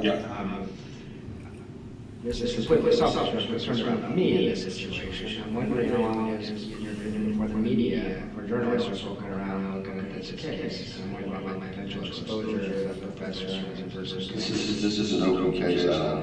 They can ask all they want to. They're not getting anything. I mean, I may call you. I mean, at some day you may be called as some type of witness. I would do it in a second. Okay, I want to make sure that we're upfront about this. I mean, this is, let's say it goes from here to an arrest to a prosecution, and for some reason, you know, your testimony is needed. I would say things I say on the road. I would. Okay. That's easy. All right, but as far as anything prior to... No, Jeff. No, Jeff. Slow down. Jeff, slow down. Hey, Barbara, how you doing? You can say everything you said today under oath 15 times over the course of the next 20 years of your life, okay? It's going to take that long. Someday you may be called as some type of witness. Yes. Correct. Many times. You know, anything that you're telling me, if for some reason that was, you know, leaked to the press or anything like that, then I got an arrest to make of somebody else, no matter who it is. I got you. Okay? I got you. Does that set your mind at ease? Well, mostly. The other question is, I was foolish enough to trade emails with Investigator Hale. Now, those, if the case ever does become closed, those are public information, are they not? They would be considered public information, but they'd have to be, someone would have to request them, and, you know, for that, it would be something specific they would have to request. I just saw the ones that leaked from Jameis Winston and went, oh crap, is this going to happen to me? Am I going to be, you know what I mean? Because Hollis and I talk about her allegations of stalking in his emails. I'm like, oh great. So I would not worry about it. Okay. I mean, I don't see a concern there. I don't know exactly what you and Hale. I just sent that email that you showed me, and my header to it was, does this sound like someone who's being stalked? This is, I'm trying to work this out with you, maybe, or maybe not, but there's no mention of that, you know. So. I mean, I look at that as you were showing a defense for why you would not be. And then one other email I sent him, I pretty much accused her. Okay. But I mean, obviously, it's more than that. I mean, yeah, you more than just suspect her at this point. That's what you've been telling me this afternoon, right? No, that's true. That's what I've basically gotten from you is this woman is directly involved. She is. Yes, after 4 hours, Ison. Thank you. Fuck, you've managed to grasp the most basic premise of this,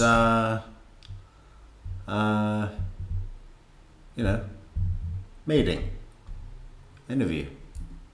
Now, I don't think you're saying necessarily that she killed her husband, but she either had something to do with orchestrating it or had knowledge that it was going to happen. That's the whole point about I have to be back on the 18th. No, give you a thumbs up, and know what's going to happen. There's something weird about that day. So I don't think she's crazy. It's still an orchestrator, but try to do. So that's fine. And But you left on Thursday, and your last conversation with her was Wednesday. My last conversation with her was on Tuesday. An hour before that email where she says, look, I need a week. No, on the email she says she needs a week. Yeah. An hour before she sends the email, she says, "Are you still in town on Friday?" That's exactly right. And you said, "I don't know, it's still up in the air." Yeah. But you did not. She did not ask you to stay in town. No, she did. But like the next day, I see Jay McPherson at work, and maybe there's all kinds of possibilities how she would have found out I was leaving. Do you have any suggestions if I know they're doing a Dateline on the Frosch guy that killed his wife out in Thomasville, and they already came to town. Any just advice from being an experienced investigator what I should do if I'm approached by the media? Because it's not unimaginable. Go talk to Investigator Eisen. Okay. How simple is that? That's easy. Go talk to Investigator Eisen. You know, if he's not asleep or in a chair. Okay. Yeah. Go talk to Investigator Eisen. He's easy to find. He's the one with the pudding all down his front. Don't have to say yes, no, nothing. I think the thing I like most about my own show. What a sentence. I want to say that again. I think the thing that I like most about my own show. I think the thing that I like most about listening to myself on my own show is when I make fun of the pudding and stuff. I mean, it's pretty basic. It's pretty basic, right? But I like it.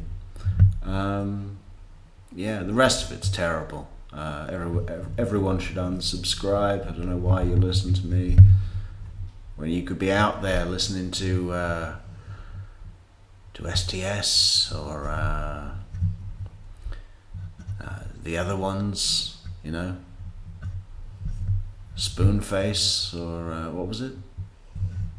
Spoonface. He's very good.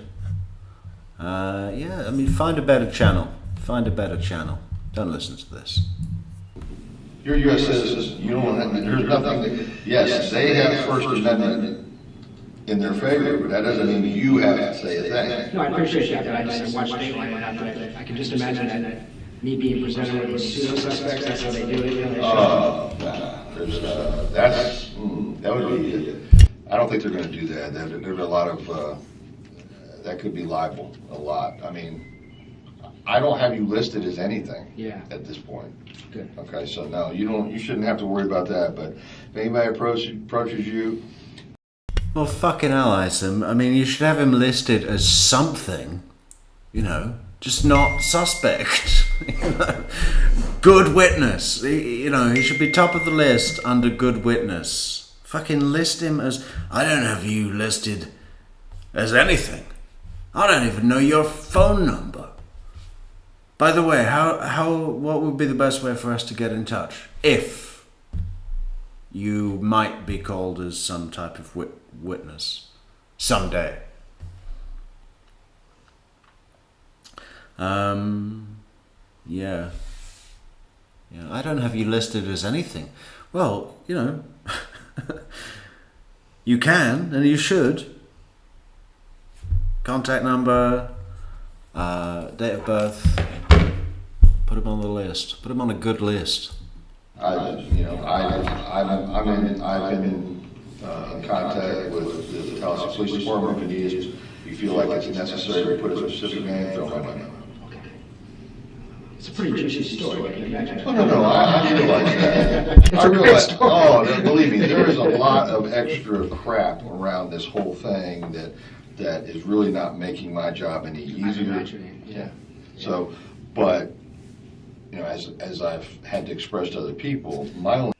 Is that a professional technical term? There's a whole lot of extra crap around this thing that is not making my job any easier.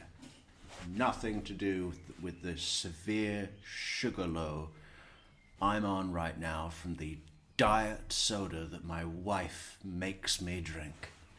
Only concern is finding out who and why this happened. That's it. Yeah. They can talk about that in Hollywood for the next century, as far as I'm concerned. But that's my only concern. Who and why? Who and why did this happen? Okay. The two things I wanted to get before you left was the girl, you mentioned her name, the one that you all are friends with. I tried to write it down. Fran Gamori? Yes. Yeah. Frana? It's Fran, F-R-A-N.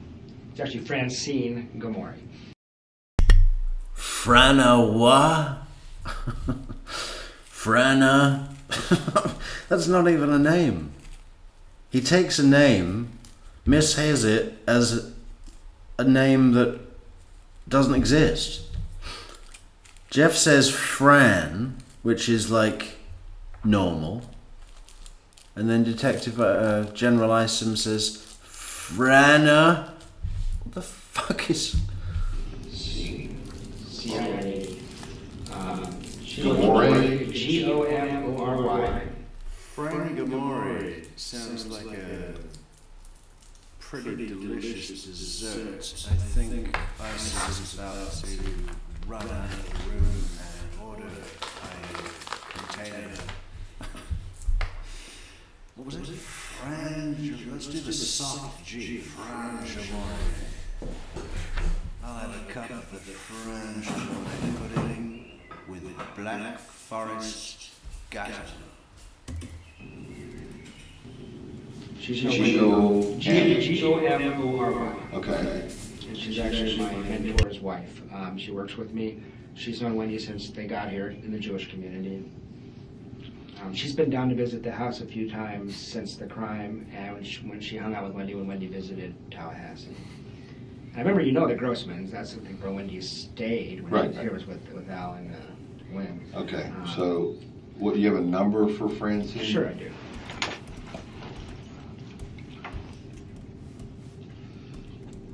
Who's your mentor? Tomi Gamori. Tomi? Yeah, T-O-M-I. It's Hungarian for Tom. Uh-oh. What's that? You're throwing an obscure spelling to General Isom? Back up, pal. It's Tom. We're calling it Tom. His name is Tom. It's T-O-M, Tom. 1 syllable, 3 letters. He can do it. He can do it. He did 4 letters, 1 syllable with Sack. Daniel Sack, S-A-C-K. It was easy for him. Throw in a Hungarian spelling of an obscure pronunciation of the word name Tom, and we are going to be lost for the next 18 days.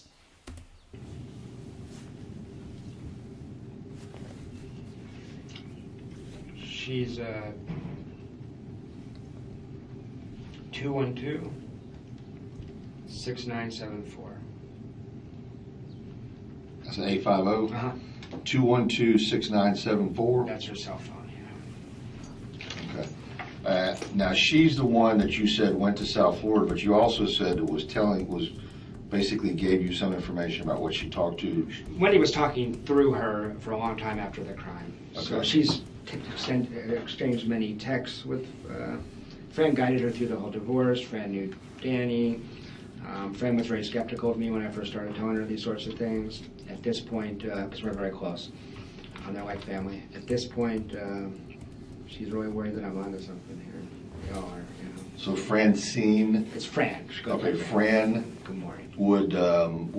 Would be someone, is basically someone that is close to Wendy, also close to you. Yes. That you and Francine Fran have confided in each other about the concern over what involvement Wendy. It's not a public conversation you want Right. to have. So we've talked very in an unguarded way about this stuff, very frankly.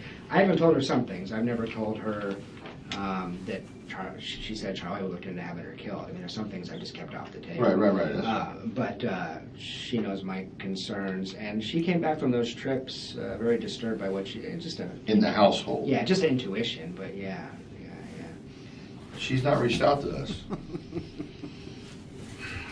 I don't know why not. It's the first time, I think you've referred to Tommy before. Yeah. I remember that, but this Francine is not. You could call her. I don't know. Well, I got to be careful because. Do you want me to get her to get? Well, she just talked to me yesterday because she was on Facebook and she got a message from Donna Adelson.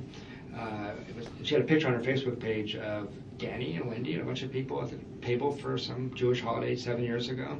And Donna said, "Could you please take this picture down? It makes me sad."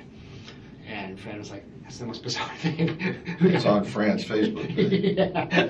So she's like, "Should I contact the police?" And I told her that seemed too casual. It just seemed worth contacting you. But she's willing to talk to you.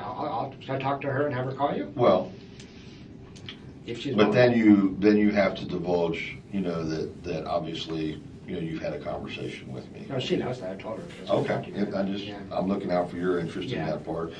Yes, I would like. The way I put it to other people is you just picked my brain because I knew a lot of people Wendy was involved. Sure, but I would say that if you could put a bug in her ear and basically say, why don't you call Investigator Isom and give him some of this information that we've been talking about, so it's coming firsthand. Sure. And because it's not right for it to come secondhand from me. Yeah, gotcha. I'll do that. Second person was you're at a bar mitzvah or bat mitzvah, and the guy that's sitting next to Wendy. Stephen Tripodi, Tripodi. P-O-D-I? Yeah, Tripodi. Stephen It's with a tripod D? with an P-H-E-N. His number I have too. And if you want, he's my... And even after he's mastered the spelling of a name that comes up, he then goes back to it and mispronounces it. It happens with regularity, It's true, he does do that. Jeff Lacass is like, yeah, it's Tripodi. That's Tripodi. TRPD. And then when he finally gets it written down, he's like, Tripudu. Stephen Tripudu.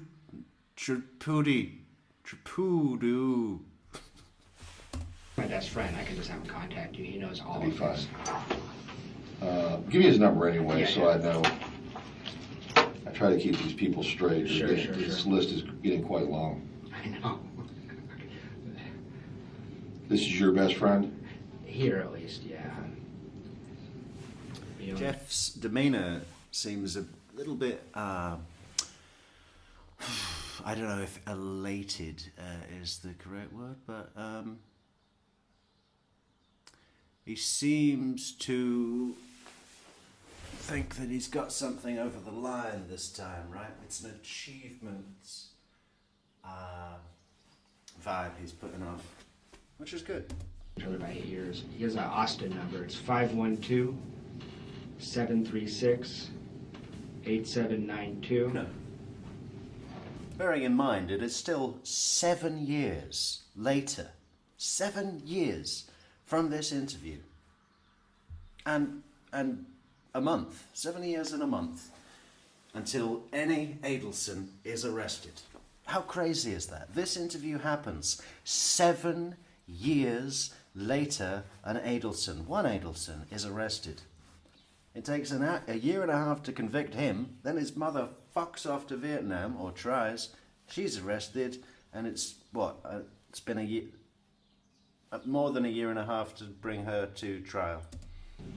512-736-8792. He's the one that introduced us. Okay. To you and he knew Danny. And you're still friends?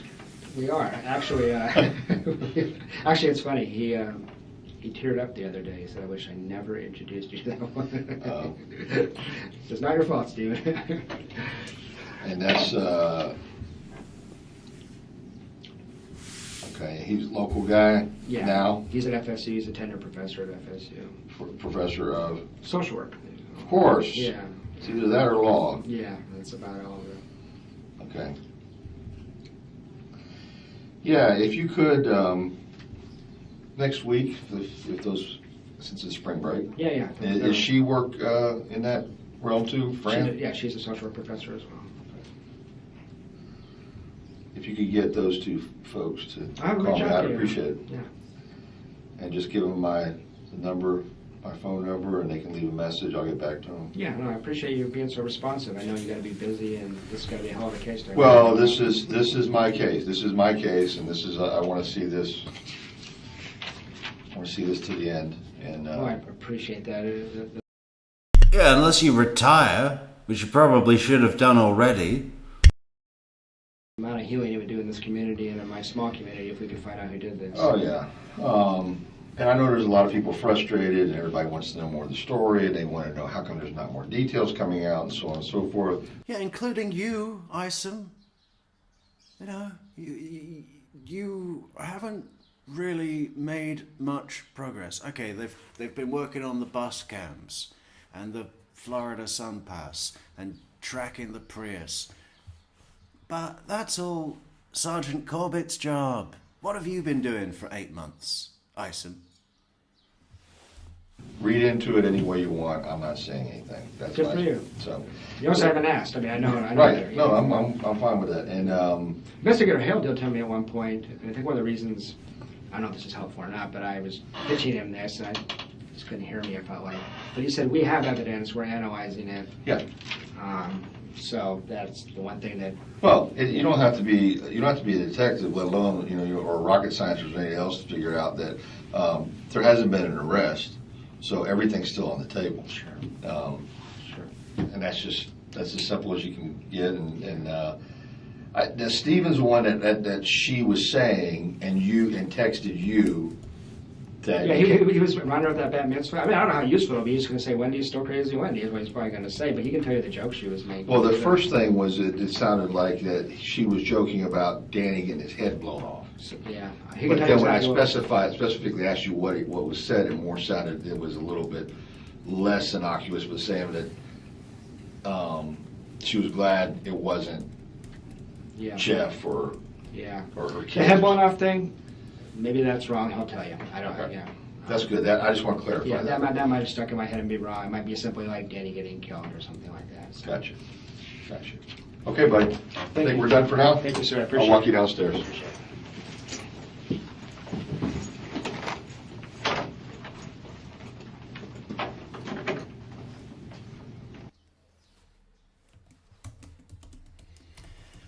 Oh, finally. We did all of the redactions, every single one. Isolated. What did we learn? Well, we learned that whoever redacted it seems to have something about, is it all about mental illnesses, or, I mean, what about Daniel saying, I don't know if I'm any clearer than I was before. I mean, it's just a mixed bag. At first, when I went all the way through, I thought, oh, they've taken all the stuff about Wendy. Who's protecting Wendy? Is it the cops? Is it the prosecutor's office? Is it the original poster? We don't know. But I will say, on the version with the, what do you call it?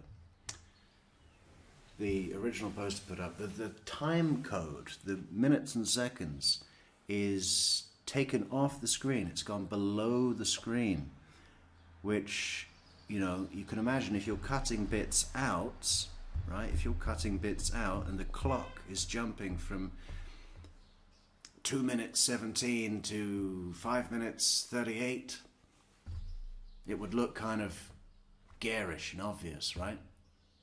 So that tells me that possibly it wasn't law enforcement, because why would they give a fuck? If it's just about legal redactions, why would law enforcement give a fuck about the time code? That doesn't matter. That only matters if you care about the presentation to a public audience, right? Which is an indicator, we can say, that it was the original poster that made those redactions. Why? Why? The original poster is a strong advocate for justice in the case of Dan Markel. Why would you remove from the public sphere such elements of the story that offer so much more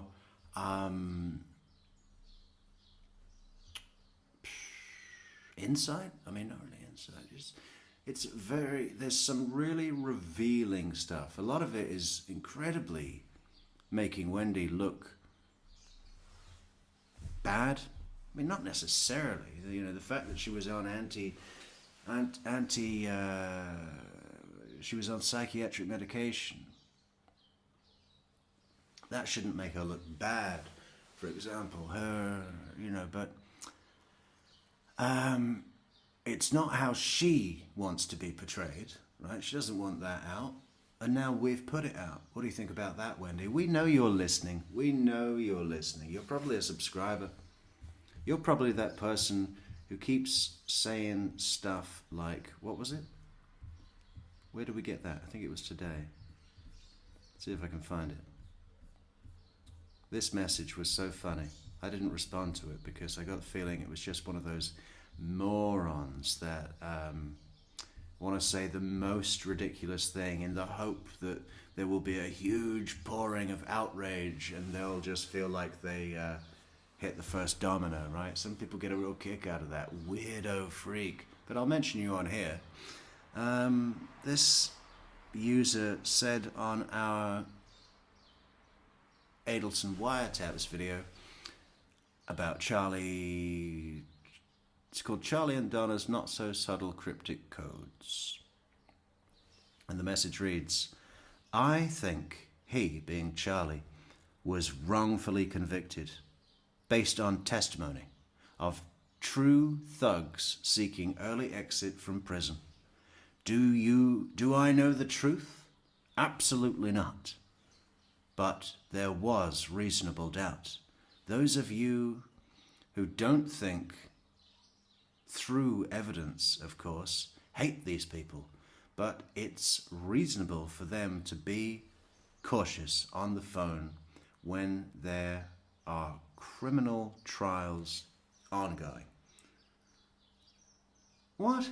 What are you talking about? There's no reasonable doubt.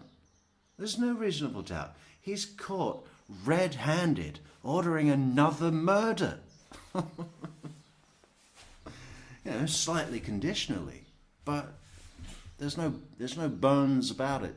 That's what he was doing. The money. He's trading the money. What, you think it was the Latin kings that drove up to Tallahassee to kill Professor Markel in the hope that they would get paid? Maybe. Maybe he just turns them in for murder. That would be a bad plan, wouldn't it? Anyway. What? Yeah, we're going to close it off now, guys. Thank you so much for the comments. Thank you so much for the likes, shares, subscribes, supports on Super Chats and Super Stickers. buymeacoffee.com/True Crime Metrix. And for everything else, and the fantastic moderators. Where are they? I think they've all gone. That's okay, because we'll be back tomorrow. Where's the chat? Any last things in the chat? Yeah, okay. Willie B, Felicia Pastor, Acapella, Lee, fantastic Lee. Oh, you're back, Lee. So good to see you again.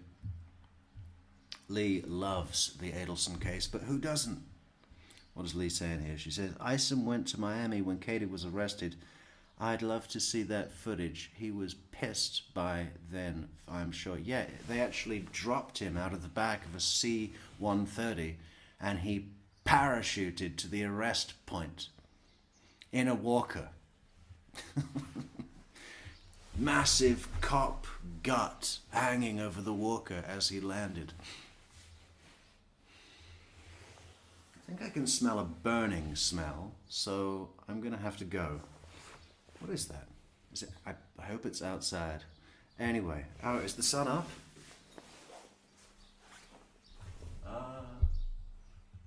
Well, it might be. There's clouds in the background. But we know where the sun does not shine, and that's Florida.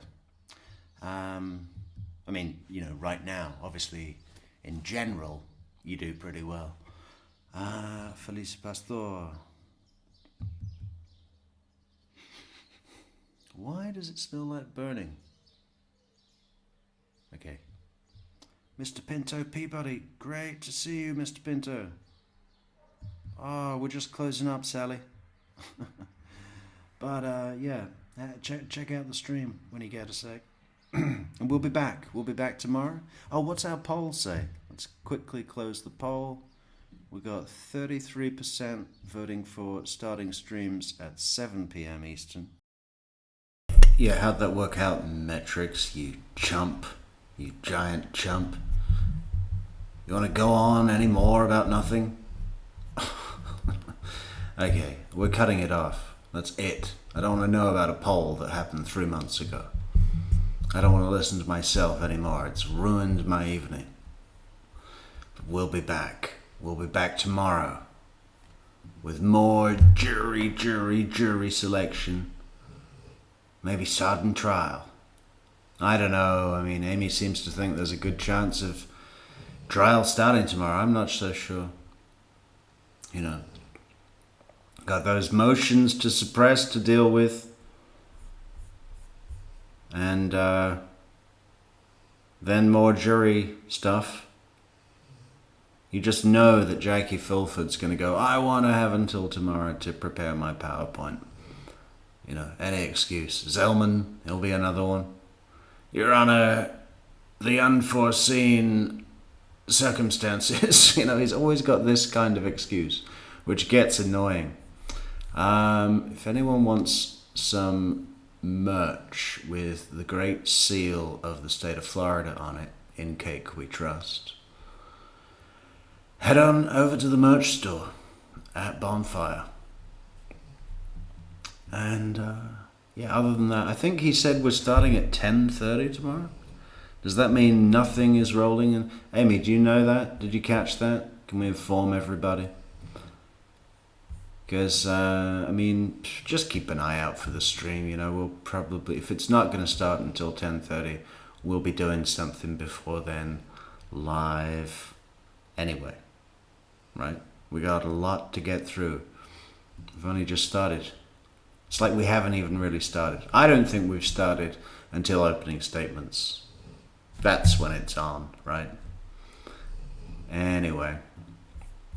Thanks for coming, guys. For coming and going and coming back again. It's been another long stream, but that's why we're wall-to-wall Adelson Live.